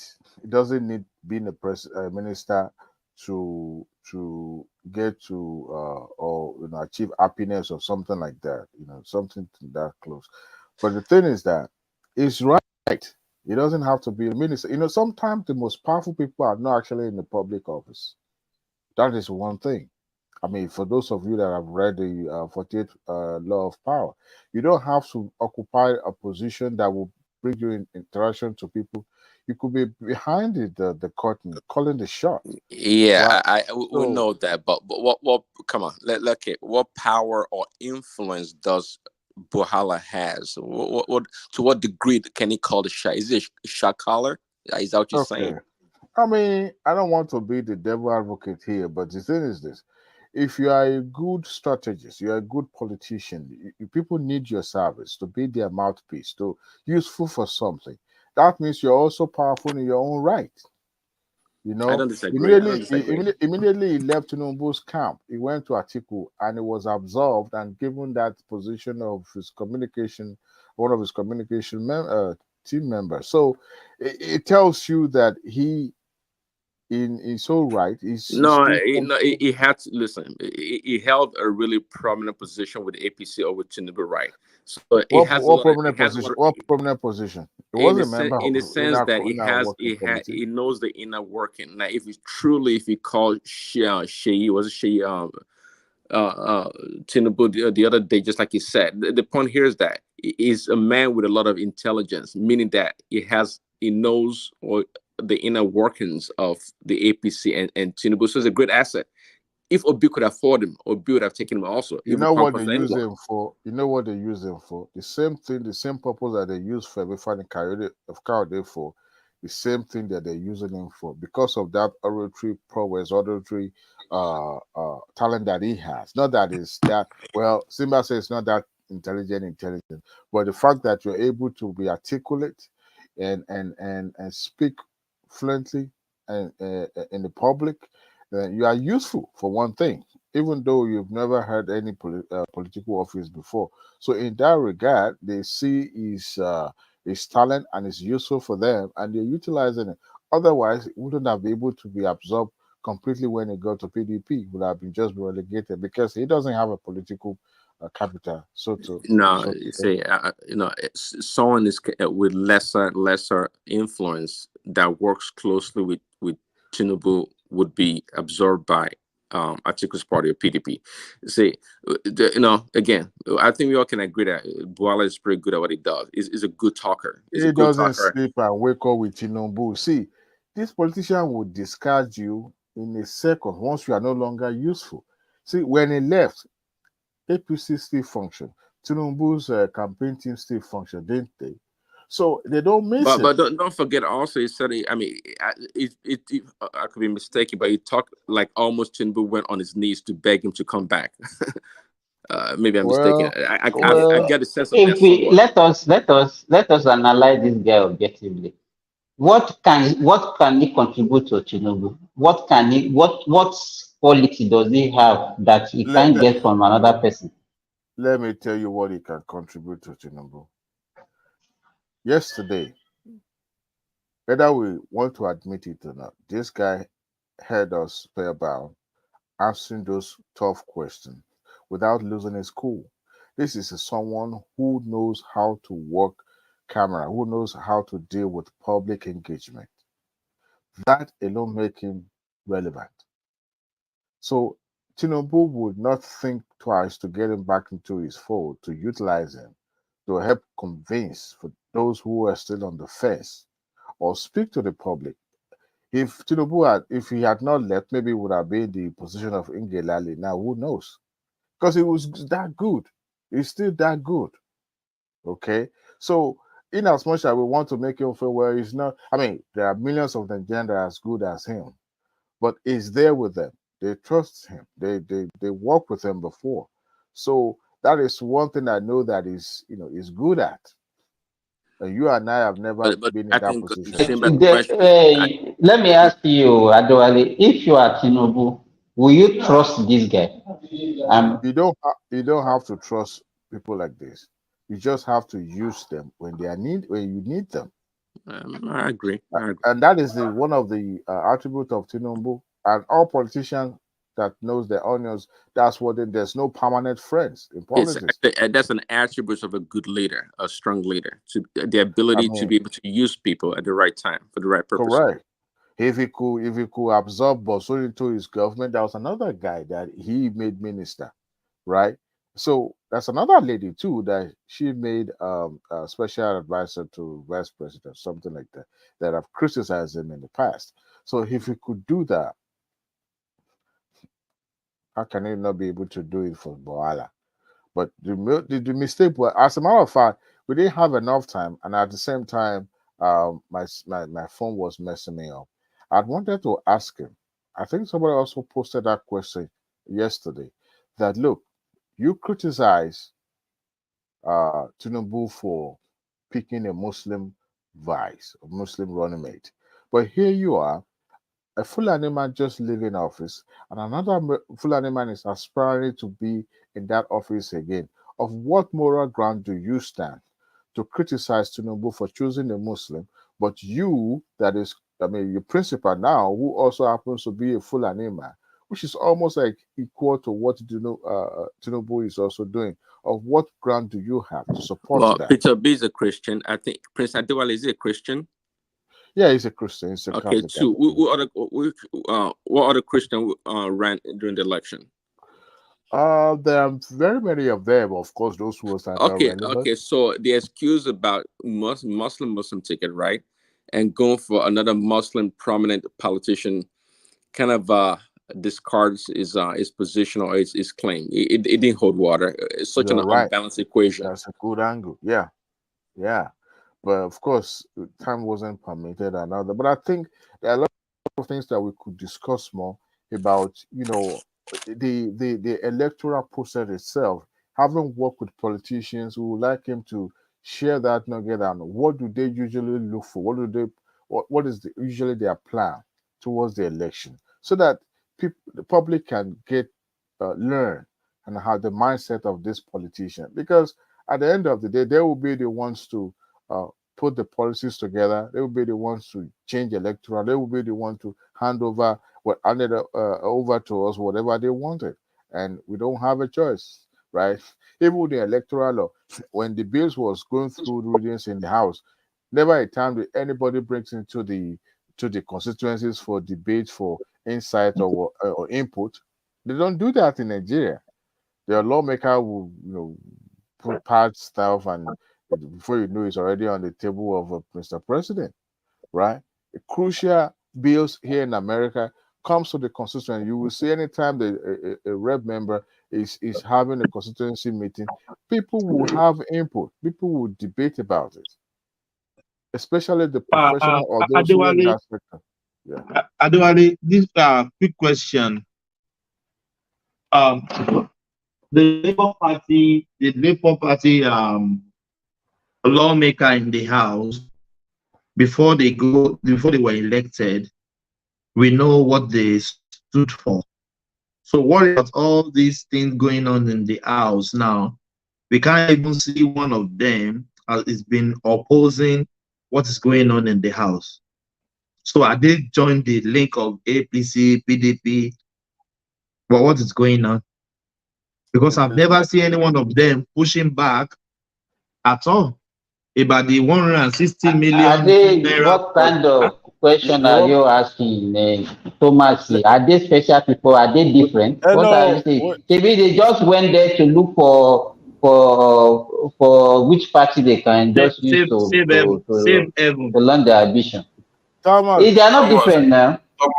can I answer your question real quick with one? These were former PDP APC member that couldn't get tickets in the other party. And Hey, Babati. Like we did. So I don't know why you're acting all surprised, like you don't know why they're there. Like Don't mind, he's just asking foolish question. It's a foolish question he's asking.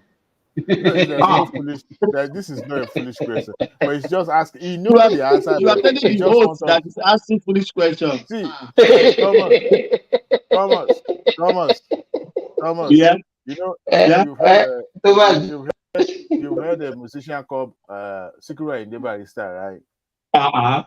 He had a song. He said, "Àbùsí owó mà lè ṣohun gbogbo, mo fẹ́ kẹ́ ẹ mọ̀, owó la fi ń kọ́lé, owó la fi ń ra mọ́tò, mo fẹ́ kọ́lé o, mo fẹ́ ra mọ́tò, owó." See, that was what changes. Money changes hand. Everybody started singing a new song. Adewale, Obi was defending them now. He says it's an official vehicle. We will see. We shall see that official vehicle. Where's Obi, that guy? That guy, I cannot employ him in my firm. Believe me, that would be, I cannot employ him in my firm. He will ruin my business. Babati, where is that your friend? The one that said, "I never knew that he was so intelligent. I never knew he was such a good man." The Labour guy. What is his name? He won the election. He won the appeal. But my point is that, remember, I think I said that earlier, even when Obi was asked at the press conference that why can't you challenge the Labour Party members that were collecting the SUVs? What did he say? He said, he first said, though, he said, in my own time as governor, I was supposed to buy 2 bulletproof, whatever, but I bought this, blah, blah, blah. He now said, well, I asked them why they take the car. They said it's for official use. And he was defending them. Do you remember that shameful press conference? So when they said they were going to take it, the party chairman tried to intervene. They said no. Even Obi, he couldn't do anything. So what do you think will happen? They should just return the car because you don't like it? No. They are former APC, PDP members now. They just pretty much used Obi's momentum to get into office. But Babati, what of this mantra of we are the friend of the people, we are fighting for the people? That they were lying. Who was we are for the what people? So man, where did I even find this picture I put on my DB? I've forgotten about this picture. this is what Jasco. By the way, the Labour guy in Ethiopia won his appeal, so no more killing for back EW. The Labour guy won. He went to court now. So unless Baki wants to go to Supreme Court to go and challenge that Supreme Court, does he have the money? Does he have the money? It doesn't get, it doesn't, you can't, the maximum is appeal. You can't get to 15. It's not in the electoral law. For those ones, so that is it then. Babati, you remember the car that Obi said he bought for the magistrate and the commissioner? Paroni, how can two blame buy 64 cars? To find out. You remember the make and the model of that car? 18 and 80, he bought 64 cars, 2 bullet cars. You remember the one that what he mentioned that he bought for them? You remember that the make? Yeah, Peugeot, whatever it was. He said Peugeot, right? Motherfucker, parodio. Now on that Accord and you don't know, Pastor, I'm telling you, don't keep lying to people. lying. Under Accord and Ford, Laura And Ford. you will see his fans. There was actually a video and a still picture that came out that was plastered all over the internet and social media, especially on Twitter.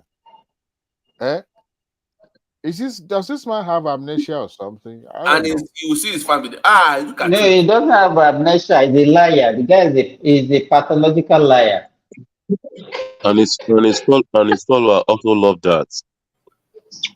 And they were defending it though, fully. You see how he's such a good man. You see how he did not do his blood with cars. That guy na pancake. He just pancake that guy. I would have. You see, somebody said he was riding on a tiger back. I think it was said on this show, and I totally agree with that person because see, he's now he can't back out. What will it cost you or take you, even though you know you've lost, to say, you know what, for the spirit of oneness, I congratulate Mr. President.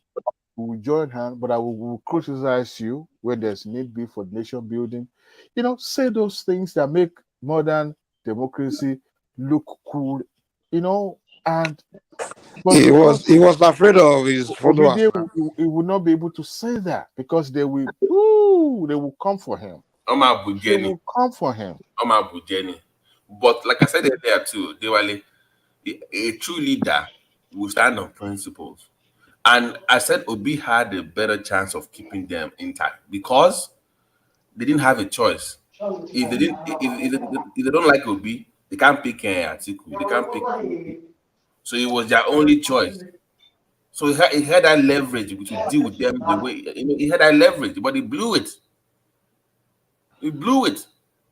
They're pretty much the one controlling him, telling him what to say. He's like I don't know what kind of. You can't control your party. You can't control the movement. Even your own party, people in the House of Rep don't even listen to you. The governor, the only governor in Abia State, he pretty much leads Labour right now, right? Because it's the only governor you have. It's the highest ranking political officer right now.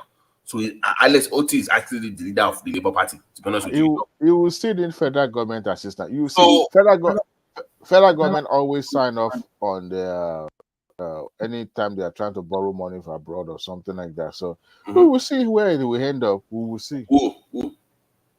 No, usually when the state government is Adewale, guys, so mute yourself. Listen to this audio. Hello, Dr. Barry. Let me speak again. You understand? The only agent result is not tenable in court. That's what I'm telling you. Okay? It's not tenable in court. You were not able to tender it because you don't have. Dr. Barry. You don't know that in the you went to wait and you did not have the charity. You did not have the can you hear that? What show is that? That is Obidati platform. Oh. One of them saying the polling booth result is not tenable in the court. Oh my God. Thomas. But it's actually not tenable though because you needed the one that is officially. No. It's very simple. You had 6 million votes, right? You had over 140,000 polling booths, and you only had about 40K agents. So if you get to court, they were going to ask who is your rep in that polling booth, Abby? So once you don't have any rep in any polling booth, how can you then dispute that what happened there was illegal? You didn't have anybody Abby? You don't have anybody on ground. Why? Nobody on ground for you. That is just common sense now. If I go to court, okay, clearing bell. Okay, so that place was rigged. They would then ask you, okay, how do you know it was rigged? One way, that's not good enough. Okay, do you have anybody there? We don't have anybody there. End of story. That's it. So you try to just wiped out almost 100K polling units in your case because you didn't have any rep in those polling areas. So I don't even know how this even made it to Supreme Court. To be honest with you, this is just. But that's it. You know what normally annoys me? That thing will go on TV, rant like a madman. throughout the interview, he will not point to you. This is how we win the election. They will never point to you that this is how we win the election. Tell us how. Just tell us. How do you win this election? Let it win. Which state did you won? How did they manipulate the result? We will never hear that. I don't get it. We said on those platforms, Obi is not going anywhere. Even though it surprised me, that 6.5, I said he will not have 3 million. But I know he's not going to win the election. How can you just come from it's never going to happen like that. You were running in church around. Did Obi visit any mosques in the north? Tell me if he visited. Maybe I don't know. Did Obi visit one mosque in the north? He's busy running around churches, telling them, take back your church, take back your country, take back your country. I don't know how you're going to win if you are not winning in the north. How are you going to win the election if you are not winning in the north? Thomas, we have to blame the people that are interviewing Daffy. Why are they not asking him, like, okay, did Obi win in the north? That's a simple question they were asking. Whether you say yes or no. If you say yes, the man lost his own polling unit. How can they should the man lost his own? I mean, he lost his own polling unit. He lost his own senatorial district. all they needed to ask him was, Mr. Daffy, did Obi win in the north? It's a what? And then it's not that people can now respond to him like, no, we didn't vote for him. Oh. No. The man had political value. Mikey, Waziri, Atiku is even struggling in the north. Atiku. Even Atiku didn't win in the north. I was telling us Obi was struggling in the north. Atiku as their son was struggling in the north. Atiku couldn't tell us that they robbed him in the north. Now Obi is one I want to tell us that they robbed him in it. If you didn't win in the north, then how would you win the election? Then? You can't tell us, oh, yeah, I won the southwest. Unless you are Panslat. Panslat said we won every state in the country. Tinubu didn't win any state. Those ones are madman. Don't even be close to Panslat. Panslat said we won every state in the country. Panslat said they are more Igbos than all Nigerians. So no. It just sometimes, Mike, I just get annoyed that are these people living in another planet? Thomas, do you know when I gave up when we were having the debate about when we were doing the breakdown, and they said, I think it was Pastor, they said that Obi won in Ogun State. I'm like, you know what, that's it. I'm done. That no more, no, I can't be this guy. We won in Ogun State. I'm like, that's it. No more. I'm not gonna argue. They started with Ekiti. They say there's no way he lost Ekiti. They said they had Igbo people in Ogun State. That's how we won. Don't make them about the Ekiti because I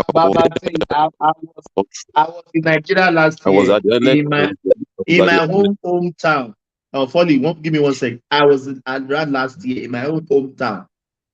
I asked them, do you know anybody called Peter Obi? They were just looking at me like moron. That's Peter Obi. Who is Peter Obi? In Okeho ni Okeogun.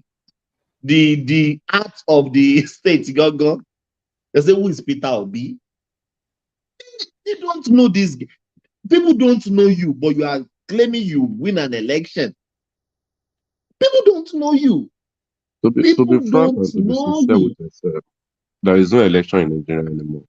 To be frank with yourself, these people are not conducting election. They have hijacked this process. Polly, who won it? Who won in Kogi? Do you call this election? Do you call Kogi election? No, I just want to ask who won in Kogi. Do now. You're a bello boy. Eventually won. I thought that is the SCB guy that was winning. With a long margin, almost 200,000 votes. So that means all those results we saw on social media, they were not true. Kogi election is, don't trust all this election anymore. You can't trust election in Nigeria anymore. We are not having election in Nigeria. They've hijacked the place, the process. Foley, These people, don't just assume. See, Fọ́lì tó fẹ́ it's not tó fẹ́ ó ti assumption. gbé It's títí legal ẹ̀ dénú. assumption. I'm telling you Fọ́lì the ti gbé títí reality. ẹ̀. there's This is no Ó ti gbé tiẹ̀ dénú. Foley. There's possibility of Sishi. What we see happening in Nigeria is that there's what I noticed is that pocket of places that have political unrest or something like that. People capitalize on it with hoping that that will be enough to cancel the election, and that is the narrative there in the space. And people will start saying, "Oh, if you look at the entire state, how many polling booths actually recorded such a chaotic issue and other? Not that many now." bros. So, Okay, we are not on ground. I'm in Nigeria. We'll see all these things. Any election, anything you call election, that people has to. Ẹ má máa You have to parọ́ pay pé you people are for on voting. ground. Ẹ má máa don't be using that you are on ground to deceive us now. Why are you saying this? Is that You are is using that that one Remy? to deceive us. How Who is that? is this Who is is that? Simba? This Simba. This Simba. Simba. Do you know most time, I'll just at times I will log into this app, this site, and I'll just go out again because you guys are not discussing solution of this country. This country is a mess. Either you guys like it or not, and until you start talking the reality, saying the reality, you can't get to anywhere. We know what is on ground here. Stop deceiving us here. We are here. We witness everything. So stop telling me all this.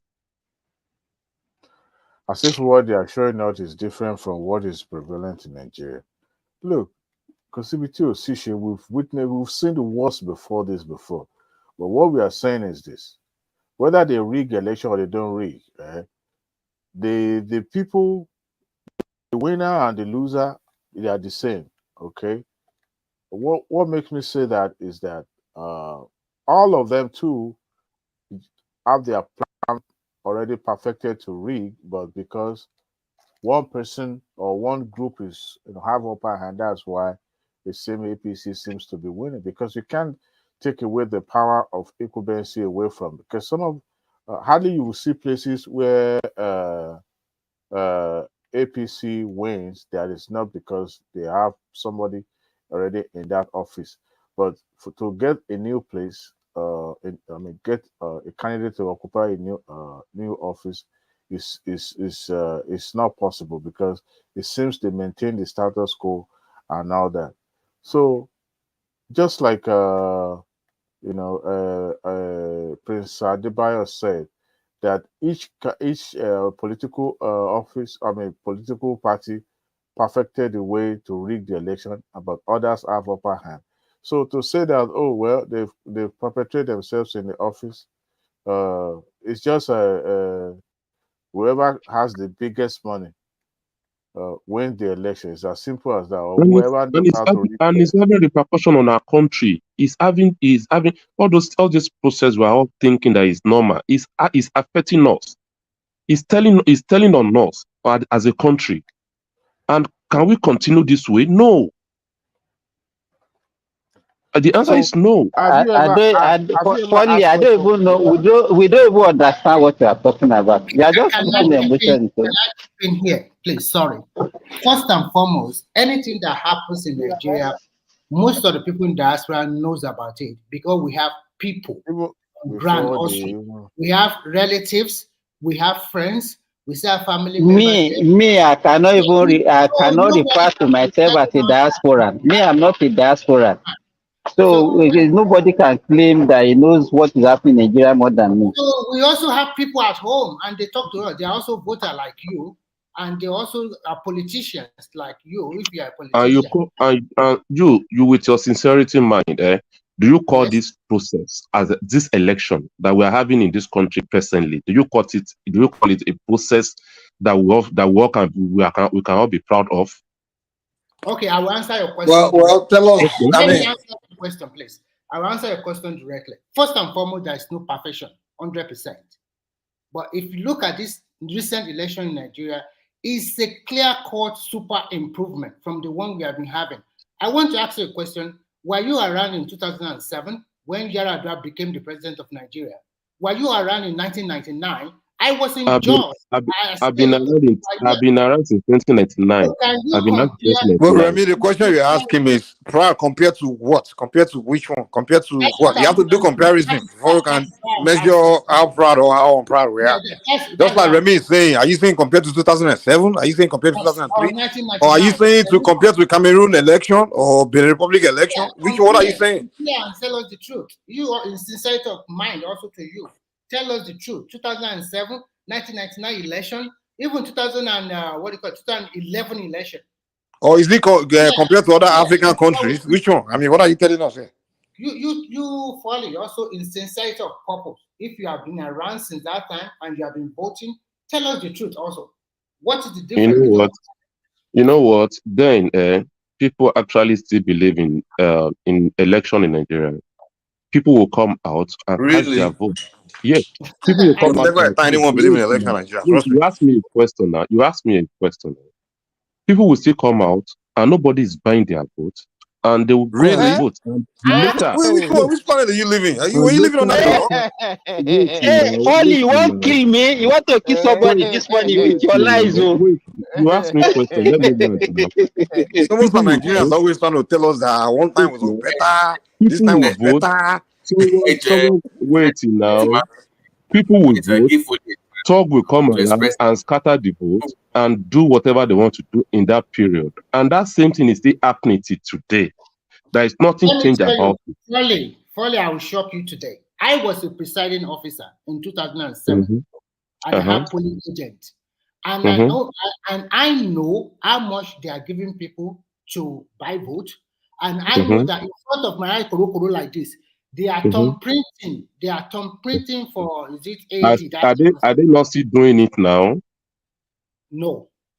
Yeah, they deceive yourself. Let me tell you what has They are changed. doing worse than that. They are doing worse than that now. Let me tell you what has changed. During my time, I would check the name alone. In fact, there are some names that does not correspond with the voters card they have in hand. But they already drive us and they will vote. But people like you don't stand to talk here now. People like you don't even want to stand. You don't even stand to talk. I cannot stop. I will tell you the truth. That's condemn you totally. That's condemn you totally. You have to hear the truth. That means you lost your moral already. You don't have the value. You don't have the value to talk here then. Because you are here, you want to preach a saint man. You are holy or something. I want to tell you the truth. I'm telling you what transpired that time. Now they have the Beavers machine that can check. And if you are not satisfied, you go to court of law. And that is what that senator in Benue State used to want. So to claim back. You guys start the processing. I can't. That's why I'm not really surprised. What I am trying to tell you are part of the decay that we have in this country now. Yes, you are part of them. So I'm not expecting anything justice from you. No, what I'm trying to tell you, this is not about. Don't be sentimental about this one. We are being not sentimental. You are part of it. You want to allude to it that you are part of it. I am telling you the truth, but you are pretending to be a saint, which you are not. So I am telling you the truth. But you are pretending to be a saint. To me, you are not a saint. Yes, I am. Because I will never find myself in that position and compromise. Once you belong to a political party, you're already biased. Okay, so I'm not biased. I'm not biased here. I'm not a politician. I'm not even a politician. I'm not even a politician. I'm not a politician. You are a politician. Let me address something. You belong to Shore camp. So what I'm just trying to tell you is, listen, I'll just 1 minute and then you can have your floor back. Are you trying to tell us that Shore won? What I'm trying to tell you, I'm sure Wale can never won in this kind of system. It doesn't matter. Is it because of the system or they didn't vote for him? In this kind of environment, people like him can never win election. I won't forget what you are saying, man. You would have won in the United States, Abby. You would have won in the United States. Even in a fair system, Fully already has no chance. Let's be objective on that point. And because of the society now, Society even in America, I would have won. Society that work were looking for the best brain You have to go and create your own deliver their society. job. Maybe Okay, at times, I don't know why we gather here to talk. I don't know. We only come here to rant, talk about it, and we don't even like find Oh, a you come here to do all this Aluta stuff, you know. Let's address something, okay? You see, in as much as you have that burning desire that you want Nigeria to change, you want to change the Nigeria, you want things to work, right? In as much as you have that in mind, what we witnessed today, I said that's the time that it was even worse, brazenly done in your face. I mean, like nobody's hiding anything. Give you money while you are operating right there at the polling booth. But now you have the police, you have the EFCC and all that. But what I want you to also understand is this. In as much as we want to change things, you see, there's this peculiarity about us, we Nigerians. Let me try to zone it down to Nigeria. And it's also like that in other parts of Africa. In as much as you want things to change, we have this peculiarity of way of doing things. Things will remain the same because that is who we are. You want something changed, but guess what? People will be making that demand. I've seen people, even that Nigeria of today that you're talking about, they will tell you they will not vote if you don't give them something because they believe, even if you tell them from now to tomorrow that you're not going to give them money, that this is for them, they will tell you, now that one we want chop. You see, we have that peculiarity, and that is one thing that even though you want to change things, rigging our own part of them, our own democracy. Let me say this now. Our own democracy is not like the one that you admire, the one in Europe or the one you see in America. No. I just said something earlier that what will it cost? What will it take a loser to congratulate the winner? Right? But because of our peculiarity, we want to die there. It's me or nobody, right? So when you people have that mindset, the voters, the people that you think you are doing it for, they will be the one to come back, right? And start saying things against you. So I want you to look at that. I mean, look at it that way. That if I thought you want things to change, the people that you are fighting for, that is their way of life. People like Showore would never be the president of Nigeria. Reason being is that, I mean, look at it. Most of the people that are supposed to vote for him in this election were the ones that went with Obi. They see the light, they see the road, and they know this person is sound, intellectually sound. But yet they focus on the market-to-market person. You see that mindset falling. So even if you want to change things, as long as that Nigeria factor will come to play, nothing will change. Things are getting better. And that is why people like you are needed. That's why people like you are needed. Yes, to play your own role. That's what we're saying here. Like I said, but that things is not working doesn't mean all of us will continue treading that way. We should change our way of doing things to make things work. You remember even not for us, even not for ourselves. Let me tell you something there. Let me remember see. I know you're a Showore guy. The reason why we're not talking about Showore here. We're talking about this term that is big. You said the reason he can't win is because of the system, and I'm trying to tell you why it's not because of the system.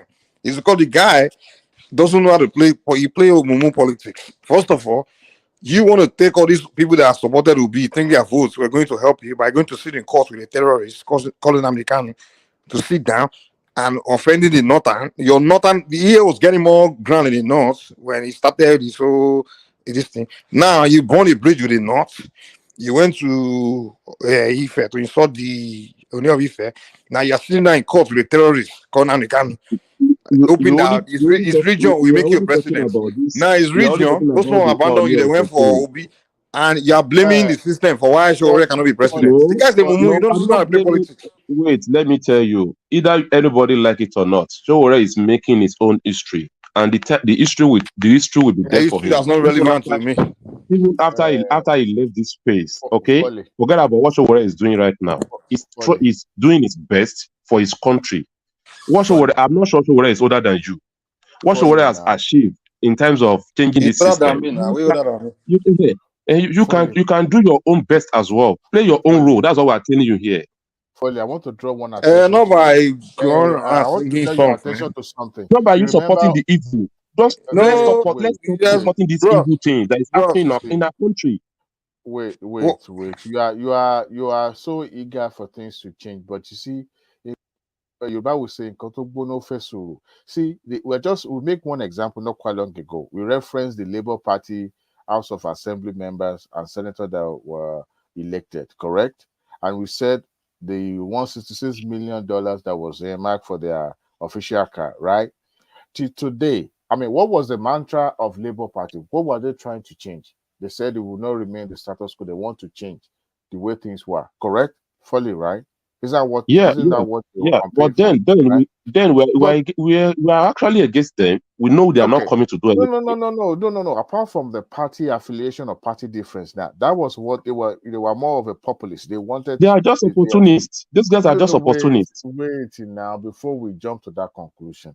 That was what they campaigned on. That our leaders are robbing us blind, and we need to take charge of our destiny. That's why they canvassed for their vote, and their people voted for them. Correct? Now, since they voted for them, now, how many bills have they even brought forward to the floor? Not to even talk about the money that was allocated to buy them official car that ordinarily, based on the standard they took before the election, they should have rejected that money and say, you know what, we don't need this car because we have our own car to right, or we should buy something lesser than that. But up to today, they've not taken a stand and categorical about saying we don't want that vehicle. So what changes? That is human factor we're talking about. That is Nigerian factor we're talking about. That in as much as you wonder that changes, I can bet you, even if you put Showore or thousands of Showore in the house today, nothing will change. I will come in. Let me just come in and chip in what I know about Showore's party. As a Showore political party person, if you win any election in Nigeria and you are not going by the way of their own constitution actually aligned with you, as in before you join the party, because you are going to sign an agreement with the party. Showore party they have the power to remove you, even when you cannot even because that's what you sign with their party. This Showore party of a thing, the way they structure the party, you cannot just win under their party and you believe you are on your own. You can go there and do your own rubbish. Somebody who was the chairman of the party, also the presidential candidate of the party. Can you just let's discuss about that if you are ready to listen to me on that. Fully, can I ask you a question? So I'm listening. Have you guys won any seat at any level so far? We have not won, and there is a reason for that. You see, the party was hijacked. Exactly. We just won the party back by party member. The same party are telling us, can't do this, can't do that. You know what? Anything new, you will see people like Jesus Christ has 12 disciples. 12 disciples. We still have Judas among them. And that is why today. Let me tell you something. The guy is nowhere to be found anymore in the party. You see that Showore's generation. The only politician among them I respect is that lady called Natasha Akpoti. She started doing politics at the same time Showore, Moga, a lot of them started. Guess what? Today she's a senator. She understands one fundamental thing. If you can't beat them, you join them. And from joining them, you beat them from within. That lady joined PDP. Natasha has the money to do whatever it is. She has the money. No, she joined PDP. Once Showore, all these guys, all these all of them supposed to do it. They're supposed to join PDP or APC. Natasha has the money to compete. He has the money. No. She joined the party that has the platform. She joined PDP. You know how long she has been contesting for that position? She has the money. PDP now. Natasha has the money and she's ready to go dating with any one of them as well. Wait. Are you telling me? Wait. Are you telling me she had ran under the platform of AAC? She would have won. I'm telling you, for you to join PDP. Are you saying Showore doesn't have money like her? No, the show doesn't have money for like what's it called? Like Natasha. So Then Natasha is a billionaire. Yes, that lady is a billionaire. Really? Where did you Yeah, see the bank accounts? Oh, do you know? Yeah, Do you know second of all, money or no money. You saying that money should have run against PDP or APC? Should have just defeated them, Abi? I mean, come on now. Let me tell you, before you can join PDP, you have to run under a platform. Before you can join PDP and make your way, you have to be a money back person and have your way. No, you don't have to. You don't have to. I'm telling you, it's what we know. Not that much money. It's money. Before you can even win the heart of the. You saying the money Showore is using to create AC, you couldn't have used it to join PDP. You know, Showore is not using money to create AAC. Showore is using his time and everything for AAC, not money. It's time. These guys, they need to just go and join the PDP for right now. It's a party for a grab, to be honest. Yeah, Mike, anybody can come in and just take over that party. Can I address Foley real quick? Foley, I'm listening to you. I'm glad you brought up Jesus Christ because if it's a ban of politics, if Showore did that, would like work for him. Jesus Christ did not wait for people to come to him. He went to people, right? He hung out with the sinners, whatever you believe. He did all that. So you cannot say people should come to you, or they should know better. No, we get that they don't know better in the first place. It's your job to convert them. And why do you think Showore is entering street every day to talk to people? As I'm talking to you, Showore, Fully. He's not talking with them. He's talking to them. It's a difference. He's talking to people. That's what I'm saying. No. You must talk with them. That means it is a two-way street. Okay. But what it does is it goes there to just lecture them. There's no feedback. There's no back and forth. You must dialogue with people. They must challenge you back and forth. You must talk with people, not to people. It's a difference. So until you can get that level of where you can sit down and say, but the guy is even arrogant. He's arrogant. Like, I know everything. Is that arrogant in what way? Are you not arrogant? Fully, hold on, please. When did you see Showore go to a place where he talks like that and there's this back and forth? Do you ever see that online? Back and dialogue with people. You don't see that. He just goes there after them when it was Kinikon. I know this. There's no back and forth. The only person, let me tell you, the only person that actually go out and discuss with people during the election period is Showore. Showore will go to. There is not any event they not invite Showore to. No, fully. Stop. Use the word discuss. And people will ask questions. No, not questioning. You are missing my point. Dialogue. Yeah, it's not like if I'm lecturing you on something and you don't know what's about. I can ask to clarify what you're saying. I'm saying talking with that means you listen to what they have to say, not based on what you are saying. But see, it doesn't. I believe in A, and everybody wants to ask me about A. Is other about one. I want to write about A. You must also sit down and keep quiet and also listen to people saying about B, C, D, and E. It does not do that. You must talk with people, not to people. I don't understand the reason why you are saying this anyway, but maybe you have your own point of view. No. But what I'm saying here is this. I follow Showore to some extent.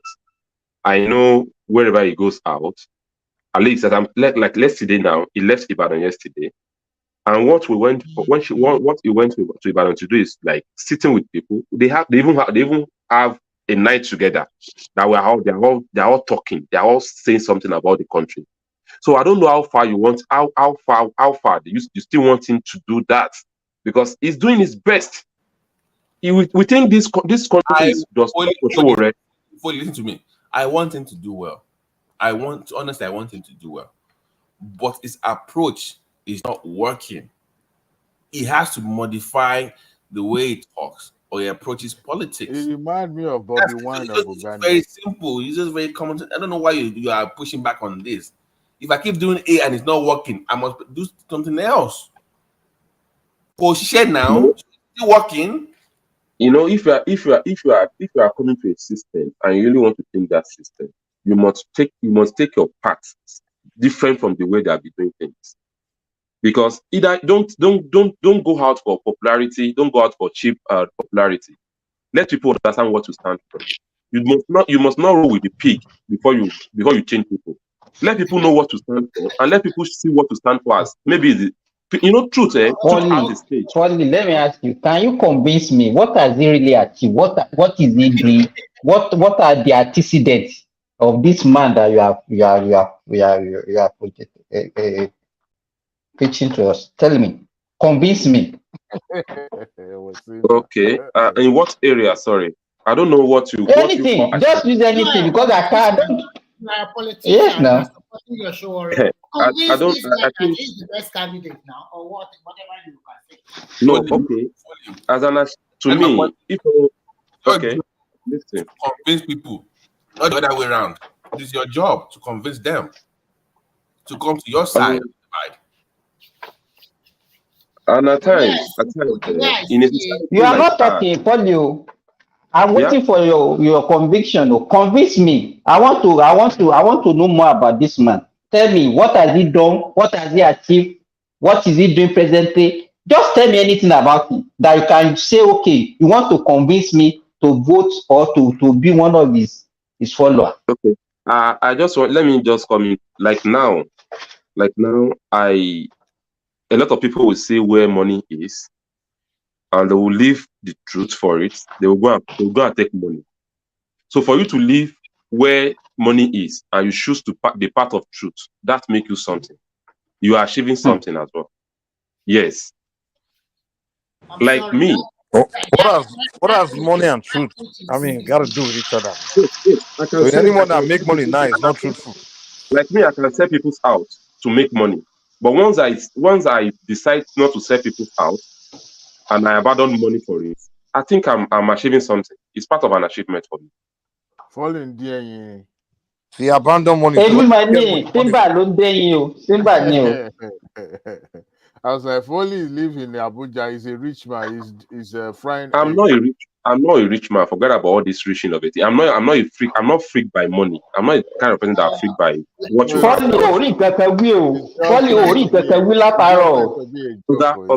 I don't know what you mean by achievement. I don't know what you mean. What you really mean by achievement? I said, convince me. If I'm a voter now, you want to come and sell Sowore to me? Sell this guy to me. Let me even pretend I'm a voter in Nigeria. Let me say I'm selling Agara at gate. Okay? I don't know anything about book. Mr. Foley, Mr. Yes, bro, and that is why people like you have data. You can actually click. Like me, I don't know. You said what? Okay, Yalakarabi. So, do you know all this Yalakarabi? Do you know all this Yalakarabi in there? Their problem is people that influence them were part of the system. Those guys, those Yalakara did not have. You are not talking fully. You are just beating around the bush. No. The Yalakara of a thing. Let me tell you what she was doing. Wait, what she was doing. Because you know, and you know what, this country, the problem I think we have is God. we did not figure out our fighters on time until we lose them. This guy has used all his life to make sure he gets Nigeria better. All his life. How has he done that? Check his history. Which industry did you do? Which corporation did you do? What did they invent? At the age of 19 years. So has been standing for what is right. It's a machine. We're marching around. Is that what I get? Machine is part of it. You need to industrialize your marching. Now marching go change Nigeria. We na industries. Showore creates Sahara Reporter, you know, right? He's the founder of the Sahara Reporter. In London, in New York, in America. How does that create job for Nigerians? How did that change? How did that make us industrialize? For a purpose, and that purpose is there as well. He achieved that. He achieved that purpose as well. Post a bunch of rubbish that's going on in Nigeria on the. No. Nigerian don't have a media at a time. So what are you Sahara as a media? Funny, you can see how you are struggling. Oh, no, I'm not struggling. Let me tell you, what anybody that is not ready to change his mind is not easy to convince. I can't be here to convince you. What do you want me to be saying? I should be telling you is this, is that. It's not yourself can do. Exactly. Did Tinubu ever tell you anything about him? What make you to carry Tinubu in your head? We know him. We know him. You have feelings for Tinubu. That's all.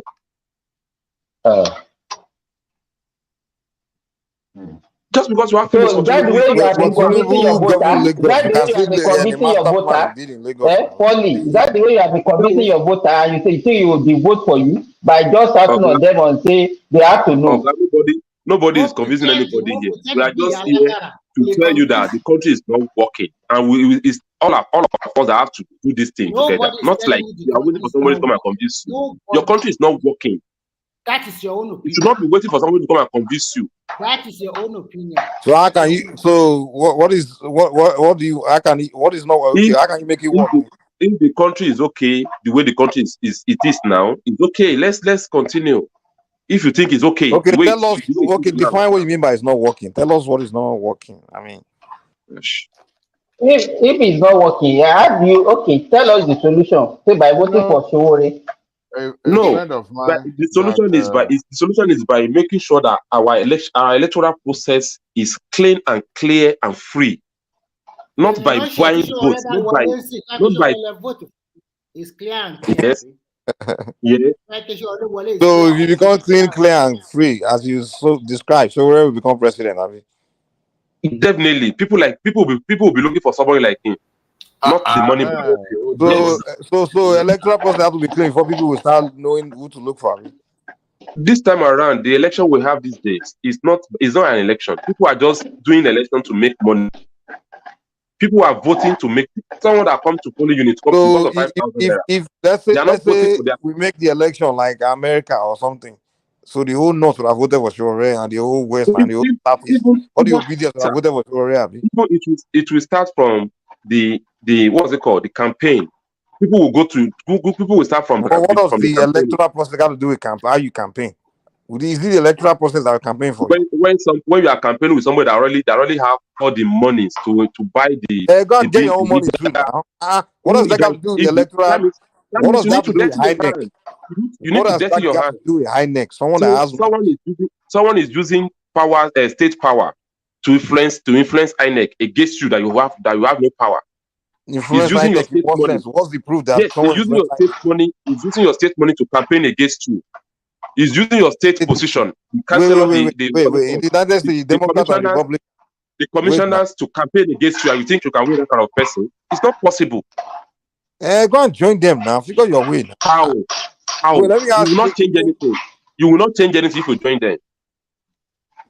You have to create another path. So why did you continue to be in that space then? If you know that all hope is lost, so why did you still remain? All hope is not lost. We will continue saying the truth. That you are saying the truth does not mean that you are saying the truth. Name a country in the world where you can become lead president without power. What I see here is somebody that is very bitter because his principal has been losing election twice now. Let me be frank with you. The so-called American. Listen, let me say something. The so-called American. Donald Trump is a billionaire. You are part of who that started this process of the election. So you name a country in the world where a broke man wants to become president. And you are blaming the rich. let me be frank with you. Go to if they are rich on their own, it's okay. Name any country in the world where a broke man wake up and think he can become president. What do you mean that everybody game the system? Donald Trump is a billionaire. He game American system very well. Fully said that we should forget, but it's not about money. It's about money.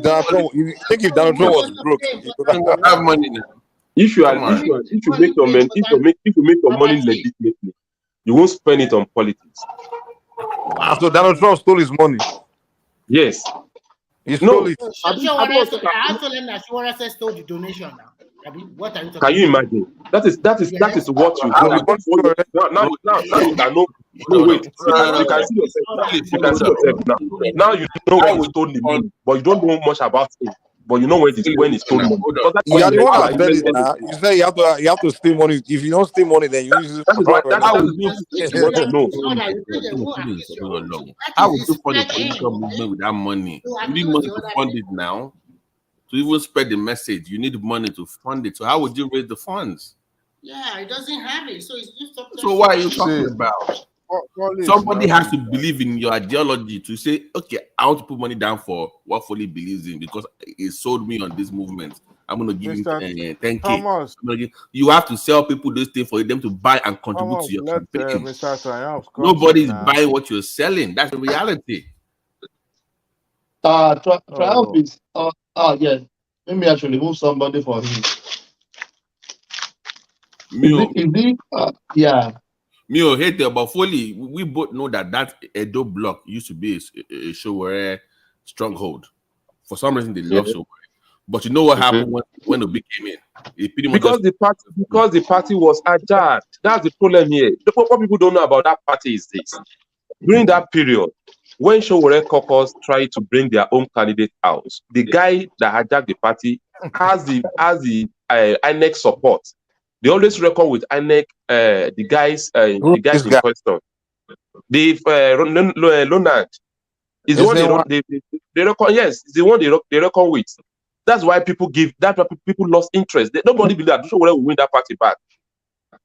But he tried. He made sure he got the party back. So he's saying all those obedience. I voted for Showore. Yeah, Jack is party. 6 days before the INEC final date for candidates name. That hijack didn't happen. All the obedience that I've been doing. Welcome to Politics 101 in Nigeria. Adewale, I've said this countless of time. APC and PDP will continue to rule you. They will, yes, they will transform themselves back to APC. PDP will transform themselves back to PDP, APC. All this mundane party that doesn't even. Mike, somebody will tell me Showore will win election in Nigeria. It's not in this generation. You see, the same people that Foley said we're canvassing, they will be the one to go to the polling booth and vote against him. Foley, just be doing your Aluta every 4 years. Forget it. Showore, he's not going to join PDP. He will not join APC, and he wants to win election in Nigeria. Now the day Showore joined APC or PDP, the day I stopped following him. So, you're not serious, man. You're not serious. He's doing Aluta every 4 years. Continue doing Aluta every 4 years. People like Natasha. One thing you don't know about this space that we have, that you don't have it forever. You're only here to play. You're only here to play a little time and leave. And the little time you play. Preaching now. He's not preaching. This is not preaching. Foley, I want to ask a question. Foley, okay. Since 1999 to 2023, we have had about 5 or 6 presidents, right? Foley. Yes, I'm listening. Yes. Can you tell me what public position all these people have held before they become the president of Nigeria? You said what?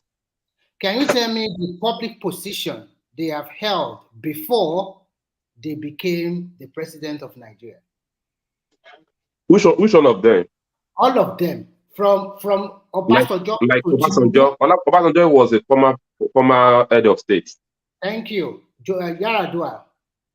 Also related to Yaradua's brother. No, was the former governor of Katsina. He was a governor. Yaradua actually gave him the link. Jonathan was commissioner. Vice president. Vice Was President. Was a commissioner. Was a governor, vice commissioner from president, there, also, right? vice president. Yes, yeah. Then Buhari, what about Buhari? Buhari was also a Former head of former state. president, former head of state. What about Tinubu? He's a Former former governor. governor, former senator. So Yes. what about Shore? Public position. Yes, and I will now have Sahara two questions. report, Let me Sahara now ask you this reporters. question. Wait, I will now ask you this question. All these Remy, things you are, all Sahara this Sahara thing you mentioned, reporters. He was a Sahara student reporters. Oga, protester. stop now. Oga, Student having a protester. Sahara reporter is not a crime. It's not a crime. It's an achievement. Okay. So I will now Chief protester ask, let me now position. ask you a question.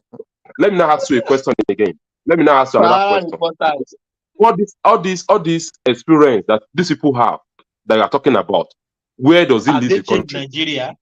Have they Do they changed change Nigeria? I Nigeria? know that's where you are Yes. going. I I will know tell that's you where you are going. why it changed Nigeria. I will tell you one single thing. Today, Mm. you are here. I know you are in Nigeria through the data. Okay. And they are the one that changed it. I the one that made that happen. Relax. Calm down. Please calm. Today you are here through the data you are using in Nigeria, through the network provider that they were licensed in, I think it was year 1999 or year 2000. That was the Obasanjo regime. Today, through the activities of Tinubu, we have light rail in Lagos. Through the activity of Buhari, we have a standard gauge line. So many other things they have done. Wow. Nigeria is And is also that nice? And you left the country. What? And you left the country to go and look for another place that is better than your country. You should have come here and be enjoying what we are talking about. Listen carefully. Remy, this emotional blackmailing is folly. Listen carefully. My first brother is older than me, more than 17 years. He also studied in London. He left Nigeria. When Nigeria was good, they left Nigeria.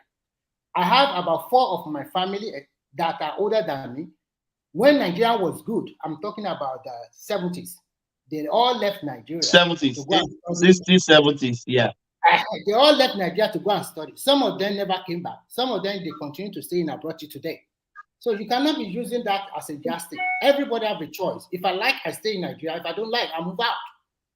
We have a freedom to move to wherever we like. There are some Uyobo people who also live in their country. They live in Nigeria. So you can't be using that one to say, you, Folly, if you want to move to any country in the world, nobody is stopping you from moving out. But if you decide to stay in Nigeria and you enjoy it, fine with you. So you cannot blame people that move around. You can't say that.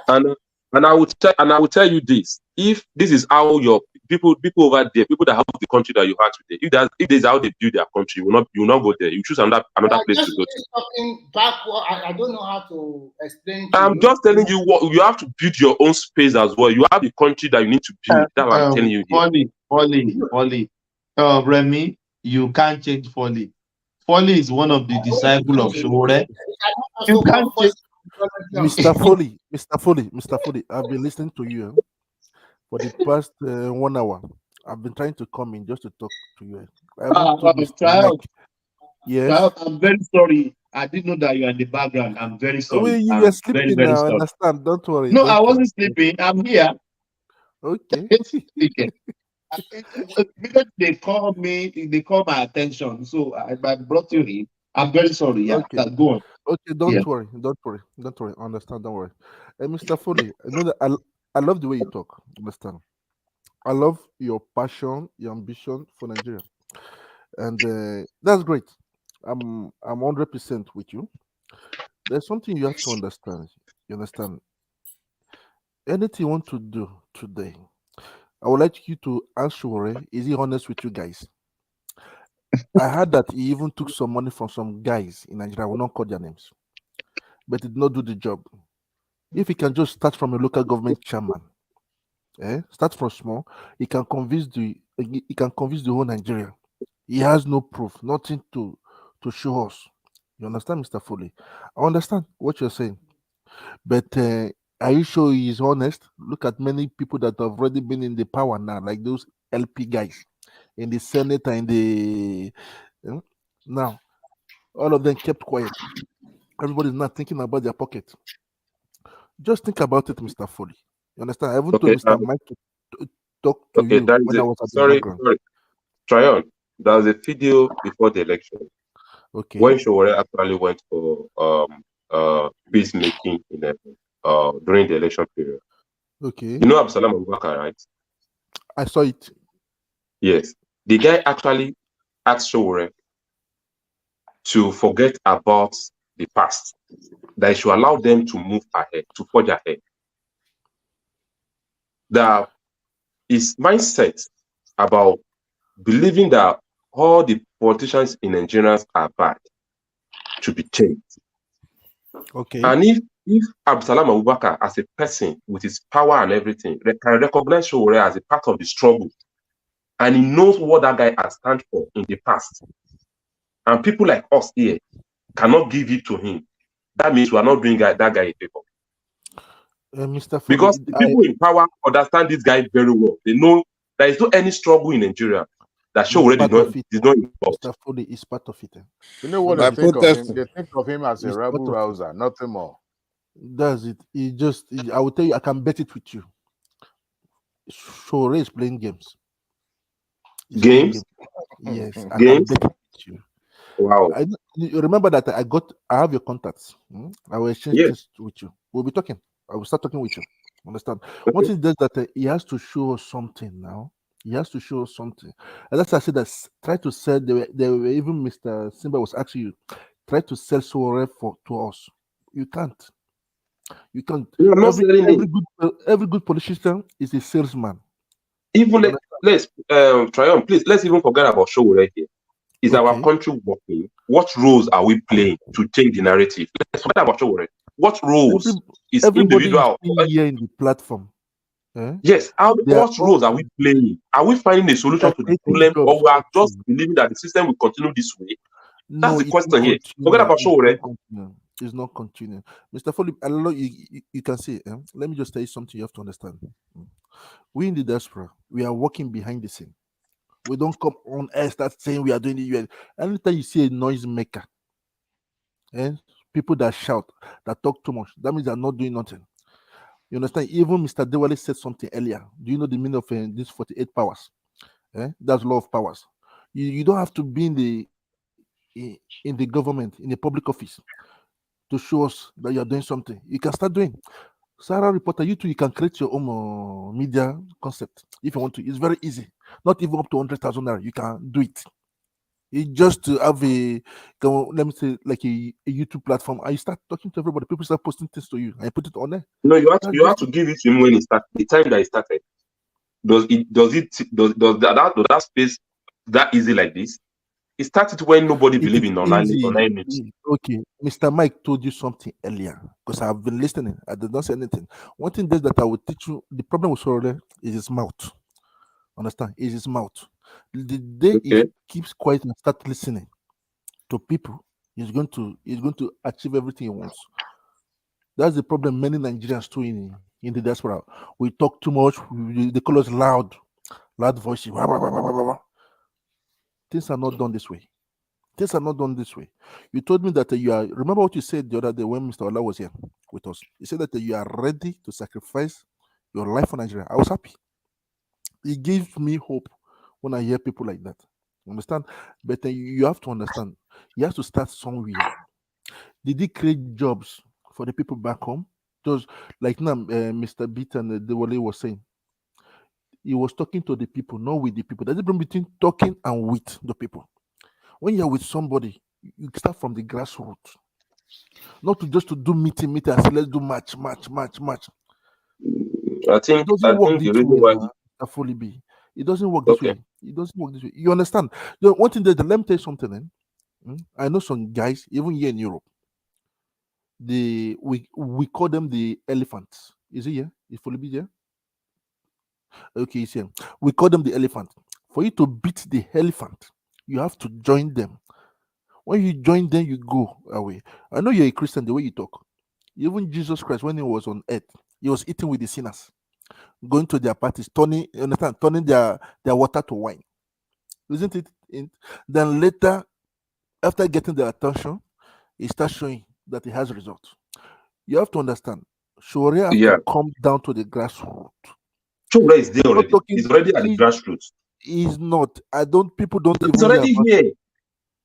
Is it only What people Abuja are and Lagos? expecting him to We do, all what people are Nigerians expecting know him to now. do is to align with the people in the government. If he has the That- vision, the provision Yes, will come to him. and mind Mr. you, Fully. mind Okay. you cannot have a slave. You cannot ask a slave master that you want to come and save their slave. They will never allow you. Let me tell you one little secret. Moment your vision is clear, the provision will be there for you. Just remember that. His vision is not clear. What he's talking about, he just running around shouting. He did not even give those results. Let me say, do you know why people run behind Mr. Obi, even though he's not 100% honest with us? You understand? You people have now start seeing his character now. He brought a vision to us. Everybody starts giving him money. But I heard that the money started disappearing. Not for the cost. Everybody started taking his own share. You understand? Obi knows Nigerians youth were ready for something, and No. he used the opportunity. No. I won't lie to you. This guy actually played upon the youth emotions, and he played them successfully. Okay, why can't Shore do the same thing? So okay? You are waiting for somebody that will come and play game too, right? No, That will not what tell you it the is bitter that truth. every salesman is a liar. Why would you not play to win? You don't need to play game. You don't need to play game with people. You have to be It's straight politics. You don't play. Nothing is free in this What you call world. politics is Nigeria. What you call politics in I know Nigeria is what is Never a big enough country in the for world you. you don't play politics to You have to stand for what. Fully, calm down. Fully, calm down. Fully, in calm down. politics, it's very basic. You see, in politics, the end justifies the means. Okay, a man that runs for office does not care how to get there. Like if you pay attention to Obama, like Obama would say during the Obamacare debate, he knew where he was going, but he didn't tell people the whole truth about the package. That is an effective politician. You must lead people to the water without telling them the full details of what you are doing. Because in your mind, when they see the impact of what I'm doing, they will praise me down the road. So you don't show your Babati, they are looking for votes of only righteous people. They want only righteous people to vote for them. What he's saying is, if you're not a righteous human being, don't vote for us. So if only righteous Nigerians are the one that will vote you, and you think their vote will be enough to take you in, good luck. What we are saying here is this: what did Obi use to capture these guys? Use ethnicity. Initially, he came out. You have to take our country back when he started the movement. He didn't say taking any country back, man.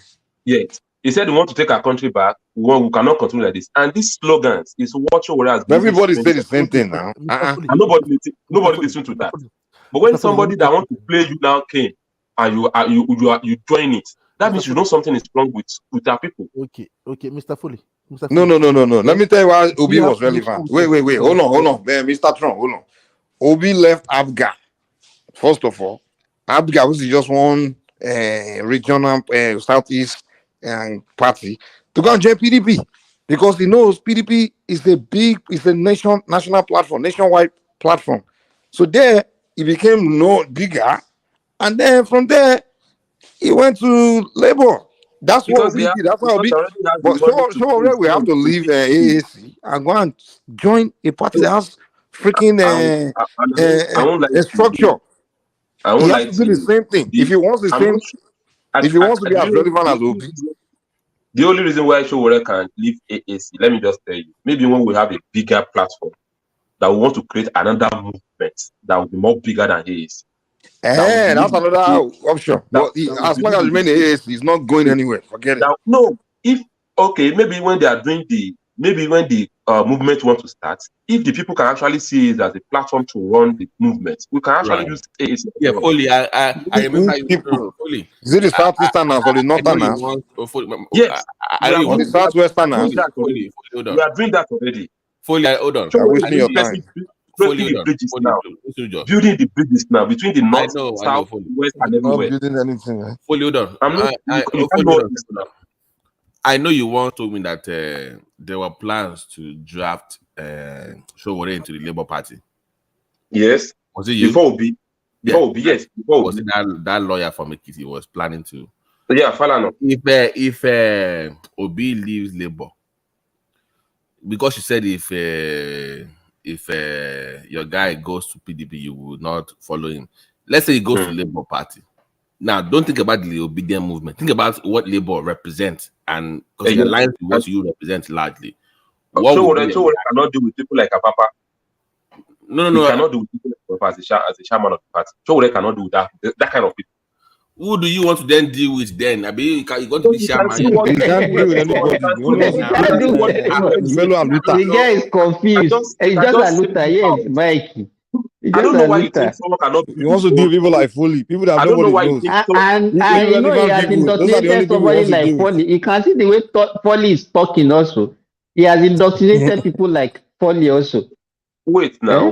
They will just shout, abuse people, and that's the way that's their way.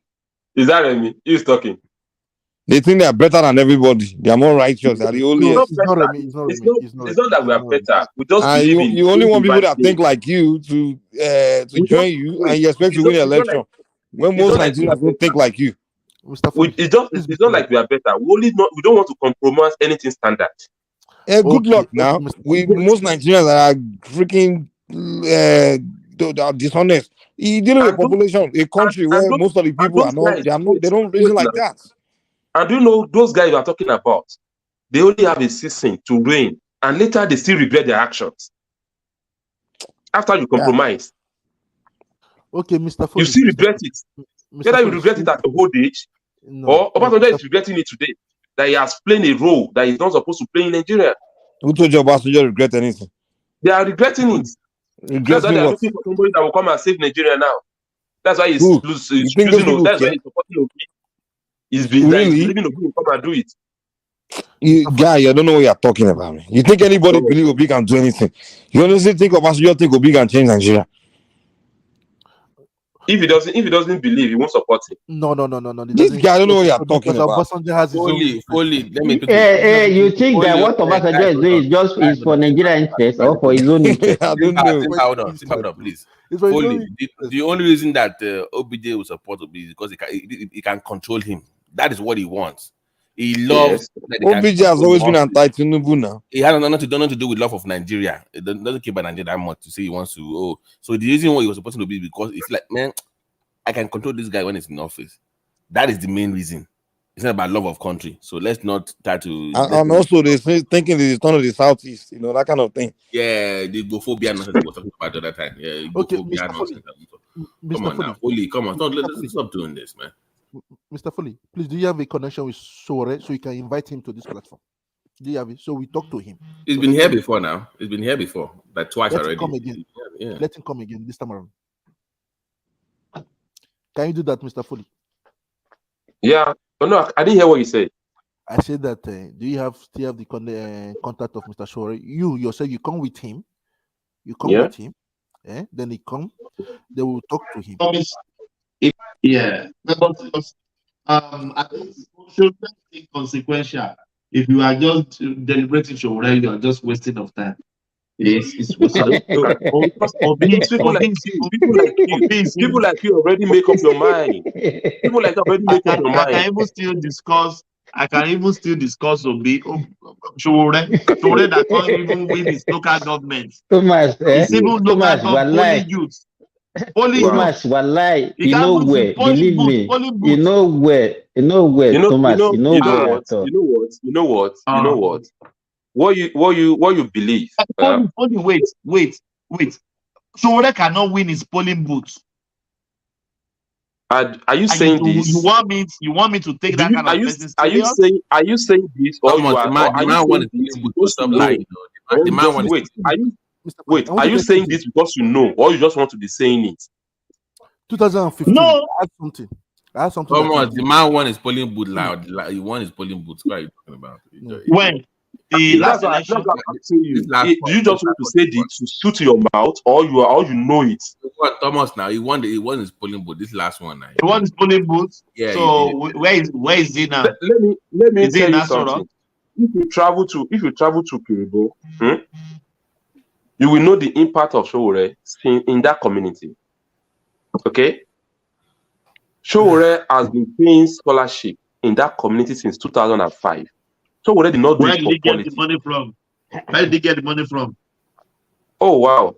Are you asking me what Showore is doing? Is it not this Sahara reporters is doing? Showore has a Sahara reporter and is an associate professor in America. He teaches pre-colonial African history in Africa, in America. How much did they That's pay them? part-time job, Mr. Foley. Forget That's all part. this. Forget all this for And he's February. also We and he's know also run he Sahara. has. He's also We run the know Sahara people reporter. they bankroll him. Forget, my brother. You can't fool us. You know what? Are you They saying this? bankroll him. Are you saying this because you know, No, or you just want to say it? Which money need Shoreni? Which money Shore had? Wow. Come on. It's been bankrolled. I think I've told you. I think I've told you here that Showore did not have money, but it's not until you have big money. I don't have money. I do my own as well in my own community, and I don't do it for politics. Okay, that's You must good. not have the whole Shore world. is praying for scholarship. How much did he have? How many people is he running this? You don't need to have the whole world. If you are not selfish, you don't need to have the whole world to give back to your community. You are right. I agree with you. Yeah, I agree with you. You don't need to be billionaire. Yeah, as Tanaka and mine now, at least I As small as I am still too, give I to do some my people in own. Nigeria. I still do my own Nigeria as I Yes. can help. 5,000, 10,000, 50,000. The one that can have And it's not like you are 2,000, give doing them it. 2,000. And it's not like you are doing it for you to join politics tomorrow for them to vote for you. You just this is the right. I Hey, can't join politics. there are Yeah. people like that.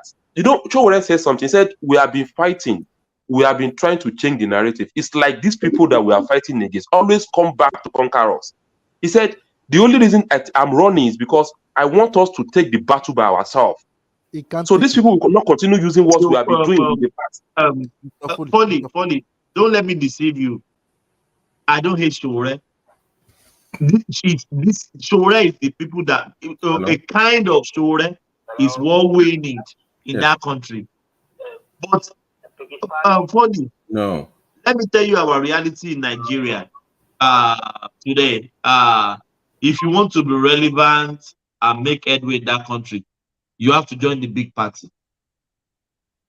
If you don't want to be a looter every 4 years, just shout, peacock, like one man always said. Forget about it. You have to join the big party. Please, can we leave Showore matter here?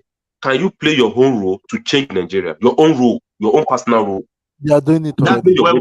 If we are not playing our role, we will not be here on this platform. This is almost 10 hours now. Yes. They're doing it. So this is your own quota to Nigeria. This is my own quota. Your own quota must be how do we get it right? It's not about talking about it all the time. It's how do we get it right? We have a problem at hand. How can we solve that problem? Okay, Mr. Foley. There are many problems back home. We all are aware of it. But the man in power now is working towards it. The problem in Nigeria are Nigerians. If somebody can sell his vote, that means the person is compromised. What are you going to do about it? Nothing. Nothing. What happened to them? What happened to them to sell their votes? That's their own cup of tea. You understand? So as I have now, I will go to polling units. Nobody can even ask me to come and collect money. But they know that these people are poor. Not poor. They do that poverty. I remember when I was in Nigeria too now, fully. My close friends, my buddies, they brought just a bottle of champagne and whiskey. Hundreds of them were off playing soccer together. They all went to go and vote. 99 went to go and vote for this person. I stood back. You understand? It's a matter of choice. If everybody is compromised, it's compromise. There's something Shore have to understand. You have to talk with the people, play the game. You have to have a direction. My first business. We have to have a direction, and that's the direction we are actually working towards now. We have a direction. Fully, please listen. There's a big company here. I went against that company. In 1 month, they silenced me with their power and with their money and their connection. What I did, I have to run under another big company that is closer to them, not big as them. So they never knew that I was the one till I got to the power I am today. Today I can open my sweet mouth. You understand? He has to play that game. I'm telling you, you can't go against the wind. You can't go against the flood. It's impossible. It's impossible. One thing you have to understand: hmm, if you want to go against the crowd, it won't work. You have to pretend. There must be somebody beside you that is following you, backing you up. When you are there, then you can start making changes. That is it. Because it's not going to be easy to go against them. It is not easy. We know My this. man, my man, Today, if I want to be the politics, what we need here is people like you to believe in changing the country and play your yes, own role. everybody here too now. Everybody too is there now. We talk about businesses. Mr. Mike too talk about businesses every time. Mr. Bababiti, You know, the same thing. when Everybody we are do the talking same thing. about Even business, Simba I also. think I have Like now, I asked Simba is going to help me with a connection back home in Nigeria next year. I've spoken with him. Are you aware of it? No, because I'm just telling you now. One thing that we yeah. all have plans for the country. We all have plans for the country, but just to have the right connections. You understand, Mr. Foley? Don't worry, just have peace. Don't fight for sure. Sure is hiding things from you guys. I'm not fighting for Showore. I'm fighting for my own generation, not Showore. Don't worry, our Showore generation. Showore will not be here forever. I will Our not be here forever. Don't worry. I believe that the president is working towards it. But I you are pray. Have you ever seen me? Have you ever seen me coming here to condemn Tinubu or condemn any no, one no, of them? no, I've not seen I'm it. I've only not. telling you what. Okay, let me start an example for you. I have what's it called? Uber cars that give to drivers. Okay, I noticed that these days those guys are not doing fine. You know what I did? I register my own car. I try it. I empty my fuel tank. I bought new fuel, 30,000 naira, just for me to know what is happening. I enter street. Do you know that fuel gave me 27,000 naira? It can't even pay my fuel. So I now conclude, if these guys are complaining, I won't blame them anymore because I've tried it myself. Okay. Yes. So now I've What are changed you my going to do option now? now. I'm going to take that car away from them and sell. No, you don't have to sell it. And what do you Business think that will cost for them? You have to innovate. Innovation. That's when innovation comes in. You have to innovate. Have you planned of changing your power supply in your car to make it electric or to make it Wow. a gasoline? Why do we talk like this? Why do we always like this? No. I will In which send you a link. environment? Which environment are you using that you don't even have light to even on your AC in your own house? Why do you want to? Folly, I want to ask you some question from what you just said now. Sorry. What type of car did you use? My guys were using Corolla. Me, my own is Lexus. Why should you use Lexus V6 or V8? I'm not doing it for profit. I just want to know what these guys are passing through. And all of them were complaining as well. I just want to test it. I don't want to be inside on my bed. What type of Lexus AS350 or what? Yes. Or what type of Lexus are you saying? Yeah, exactly. Okay. So where did you use it? Where did you use it? This thing I'm telling you is just this weekend. I tried this Where? I'm asking you which town, which city? In Abuja now. In Abuja.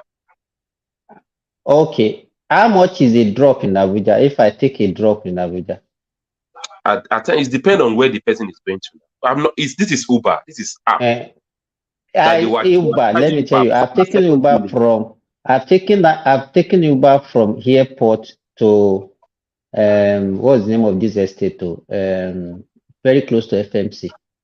In Abuja, where? That FMC. In Abuja. Okay. And how much do you pay? How much do you pay? 15,000 naira. 15,000 naira. And from that place, yes, from that airport, for that guy, maybe you notice that you have to order for Uber, right? And the guy has to come around first.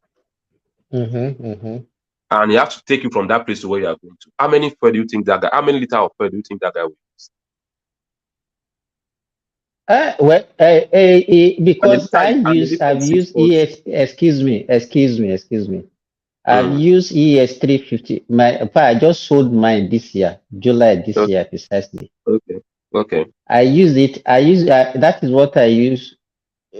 So I used to go to Osogbo and I stayed in Ilorin. Osogbo to Ilorin is about 105 kilometers. Okay. If I fill my tank, I can go to Shogbo, go come twice From Ilorin, from Ilorin. go come twice. That's Yes. you understand. Let me tell you Two one thing. trip. Two trip. I can't. I don't want to debate that. I don't want to debate that. Fully, let me explain something. The nature of car you use, because I have a transportation company here also in France. The nature of car you use matters a lot. Fully, let me tell you one little thing. When you use all these big 4-wheel drives, it consumes a lot. I never knew the first place. You understand? Before you know, my tank is empty. You have to change your car. You have to change your car before What at I'm least telling you now today, the car, the only. I can tell you the cars you have to change. Because Lexus Okay, consume a please. lot. No. Lexus consume a lot. I will tell you, Lexus consume a Okay, lot. which car do you think I can use? Like now you use let me say something. I will send you a text You can use micro. Corolla, you can use Kia. Yes. Kia doesn't consume And much. the Corolla you are talking about, my guys have 4 that they were using for business for me.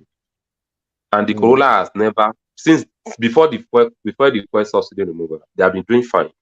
But since they have been buying fuel at 6 something, they have been complaining. Fully, I have your. It's And I fully have to your. take this car away from them now. I have your contact. I will tell you what to do. You understand? It's very easy. Okay, I know no that some problem. people listening to us in the back air, they will just take the idea from you, then they will beat you in the business. There's different cards you have to do, and there's certain things you have to do just to make sure that you get to your promised land. Things don't move like that. You understand? I will send you some text message from WhatsApp with your WhatsApp. You understand? I will tell you what to do. Don't worry. You understand? Then when you have problems like this, you bring it to the platform. We can help you. Understand? We can help you. You understand? So I just want to tell you that those people you see in the forerunners in every party house, that the many of them are compromised. You are not compromised. As for now, you are not compromised. We don't know tomorrow. You can change. You can change. You understand? Yeah, you might be laughing. No, you can change. If I'm like this till since I was born to where I am now, I'm not thinking anything can change me. Because I will have changed if I want to change. You have not. It's only when you are exposed. When you get that exposure, you can't see. You can't decide what you can I do. don't know what you mean Exactly. by it. I don't know what you mean by it. When you I see that don't. it's easily to take some things that are not yours, you will understand. One thing is that And I will not do that. we pray so everybody say the same thing. Pray is decision taking. It's not prayer. Yeah. It's a decision. It's not prayer. It's your own decision, not about prayer. Even so-called pastor, I thought the pastor is going to reject No, his salary. that someone is a pastor does not make him moral. Does not give him that moral. His morality is not about pastor. It's not about religion. It's about you yourself. It's the determination of what you believe in. But you cannot use it. You know what? Folly. One mistake you are making that everybody cannot be like you. And if you are, if as they said earlier, if you want to, a Yoruba man, thank God you are Yoruba. One end you should do more, but you should be a boy. Yes. You think so? Why are you not? Why can't you now just behave like that? You know what you want to achieve. Then you behave like that to achieve what you want to achieve. Once you start behaving like them, you are already not already doing anything. Let me tell you, if you want to go that way, that you want to do it, let me tell you, for Yoruba people to come out with that adage, they know that it's not easy to go the right way. You understand? I bet that is what you people should do. And everybody have been saying it, but you people are just shori kokun. Agidi ti pọ̀jù.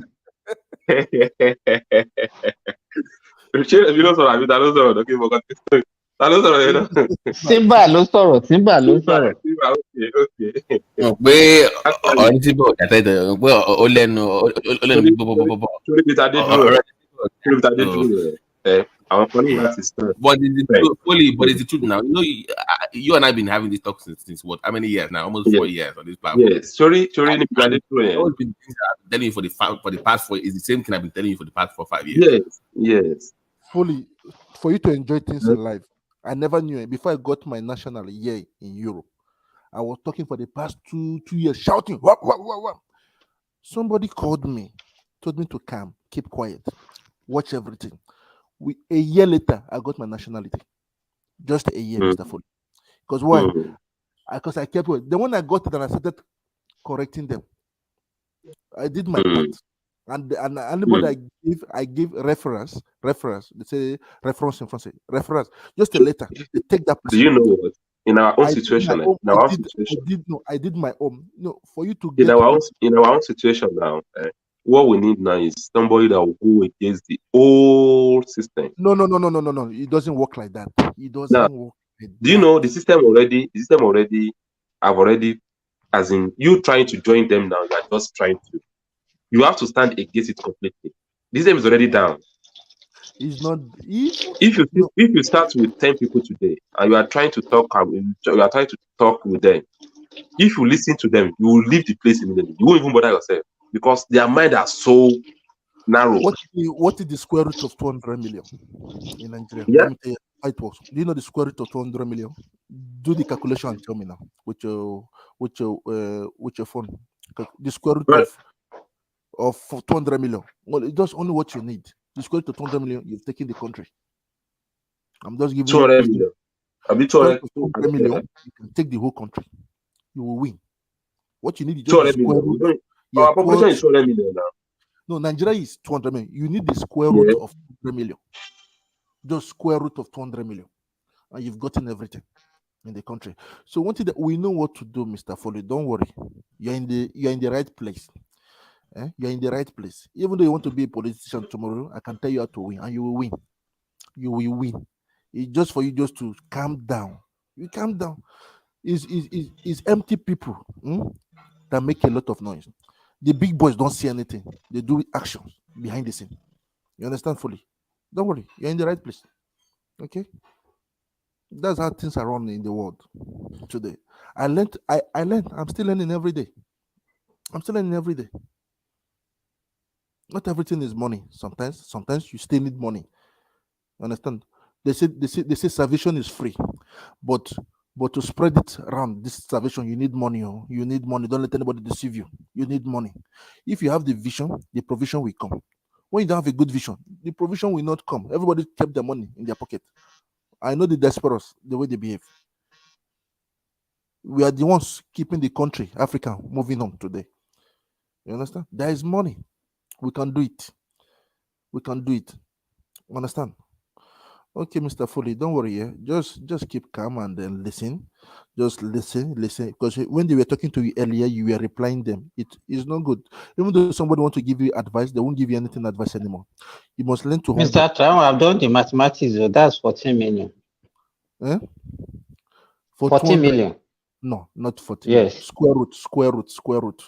And square root is 14 million. 14 million. Just only 14 million, you've turned the country upside down. You've gotten, it's not up to 14. Let me say 14,000. You can take the whole country. It's 14,142. Yes, that's what you need to take the whole Nigeria. That's what you need. There's a secret behind it.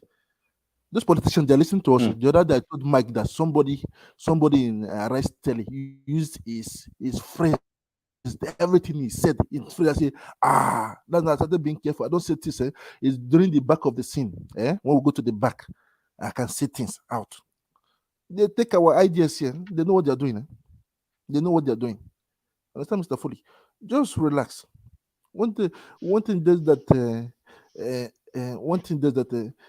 Even though Mr. Shore wants to do something, he has to start with, not to. I saw one of his posts. He said that he went to swimming to start swimming. That's the way they do something now. Packaging matters. Packaging matters. If you don't package very well, you can't get what you want. I'll give you a proposal, something very soon, Mr. Foley. I'm still working on stuff because I've been watching you, listening to you. I see that you're a good guy. But they say money brings out the real character of everybody. You understand? So that is it. You understand? Don't just sometimes you listen to guys. When you keep silent, they call it the power of silence. When you have silence, you control them. No, when you even have so many people speaking at the same thing, and you have to listen to them and look at it. Then Is I there was a reason why these people are saying this? But if you just believe that whatever you believe is the best, that is a wrong way they will of just let you doing to things. go to the wall. Because I remember somebody was I was telling somebody doesn't want to listen. We are all telling that person. When the person he hit the wall, he came back. So they beg him. I said, have you understand now? He said, no, the person is doing fine. He's doing fine. Like now, somebody close to me, very close to me. I said, no, stay back home in Nigeria. The person was telling him, no, no, no, no, no, I want to come. Now he's in UK. The person is in UK complaining that he cannot even cook a very good soup. That's very expensive. I was started laughing that what they are showing them in the internet, in the social media, is not real. I say, welcome to the real world. It's not real. Welcome to the real world. So how come you guys are making it? I say, it's not alpha, it's follow no road. Oh. That's the pidgin English of it. I used to say, follow, go to people that the winning team and who knows road. That is it. And later you be the best. Okay, Mr. Foley. Are you still there, Mr. Foley? I did not hear your voice anymore. Mr. Foley, are you here? Is there? Is there? Is Okay. there? Is there? No, one thing does that he has to understand. So Thomas, Mr. Thomas, we say Thomas in French. Thomas, don't go. It don't go. It don't go. It don't go as usual now. He's sleeping. No, it's not sleeping. They're actually in the evening in Australia now. Okay, yes, so that's true. Maybe he's engaged somewhere else. I don't know Okay, whether. Mr. Tom, me, I want to go back to work. Okay, no problem. Okay, you too. Okay, take care. Okay, all right. Take care. Bye bye to you all in the house. Bye bye. Take care. Bye.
Yeah, I did see some.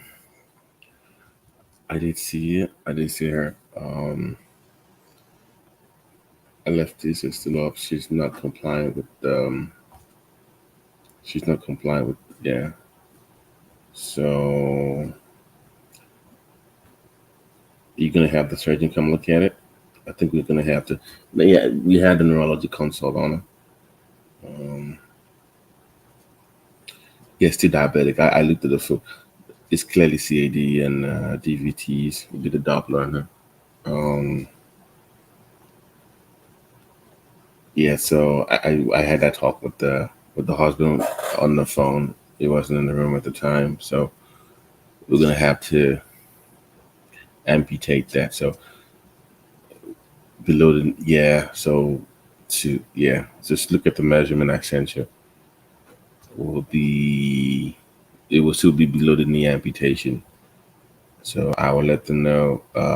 We have the surgical team talk to them about yeah, possible amputation because we cannot save that leg. If you look at the top section of the toes, just gangrene and blue already. Yeah, so we'll just follow up with that. But we've been compliant with. I reviewed the med chart for her at the same time, and but we just look at wrap. Yeah, that would be 17. What time do they want to do it? Just send me the chat file. We can do it on. Let me see. On the 17th. So let's do 17. It's 5 a.m. So 17 5 a.m. They'll do that with follow up and yeah, she's just non compliant. She's a little active smoker. She wasn't compliant with the insulin. She didn't manage it at all. So yeah, so even after that, they still have to have a talk with the PCP and endocrinologist about that review. So I don't know. You just look at that. Look at both. Yeah. Yeah. Yeah, we just look at yeah.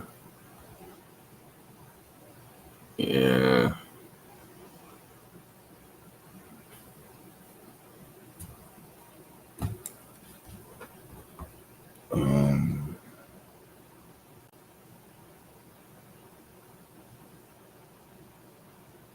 mm,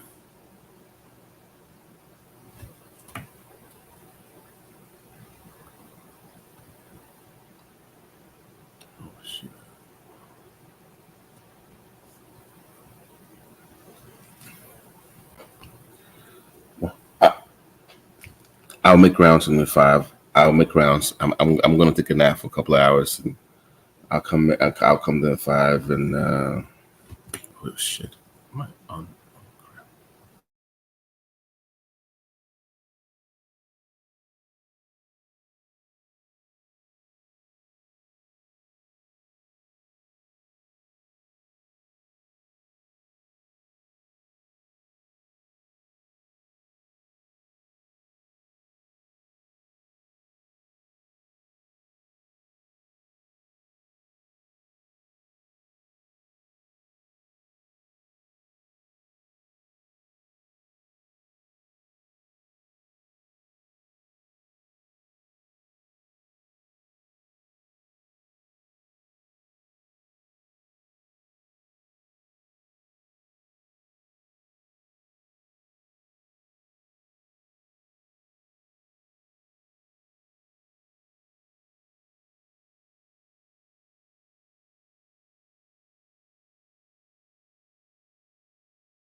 Yeah, thank you guys.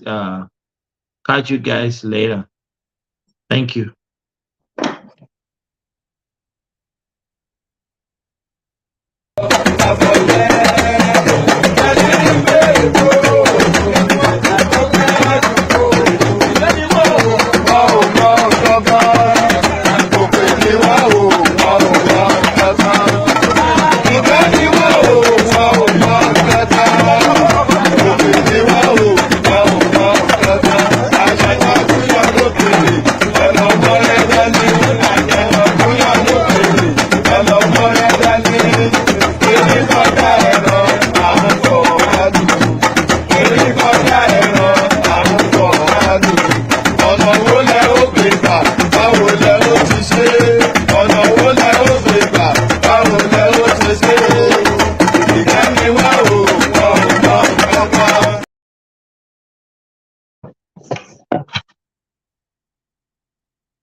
It must be by capacity and commitment. This is a job that requires physical and mental energy. And we must get it right. And that is what we're asking. The church must be at the forefront. Our children cannot continue like this. There's no offense they committed by being Nigerians. Nigerians are the best you can get in the world. And we have the energy to change this world. All we lack is that we have criminals who have hijacked this country, stealing everything away, and we are keeping quiet. Please, the church, wake up. Take back your country. God bless you.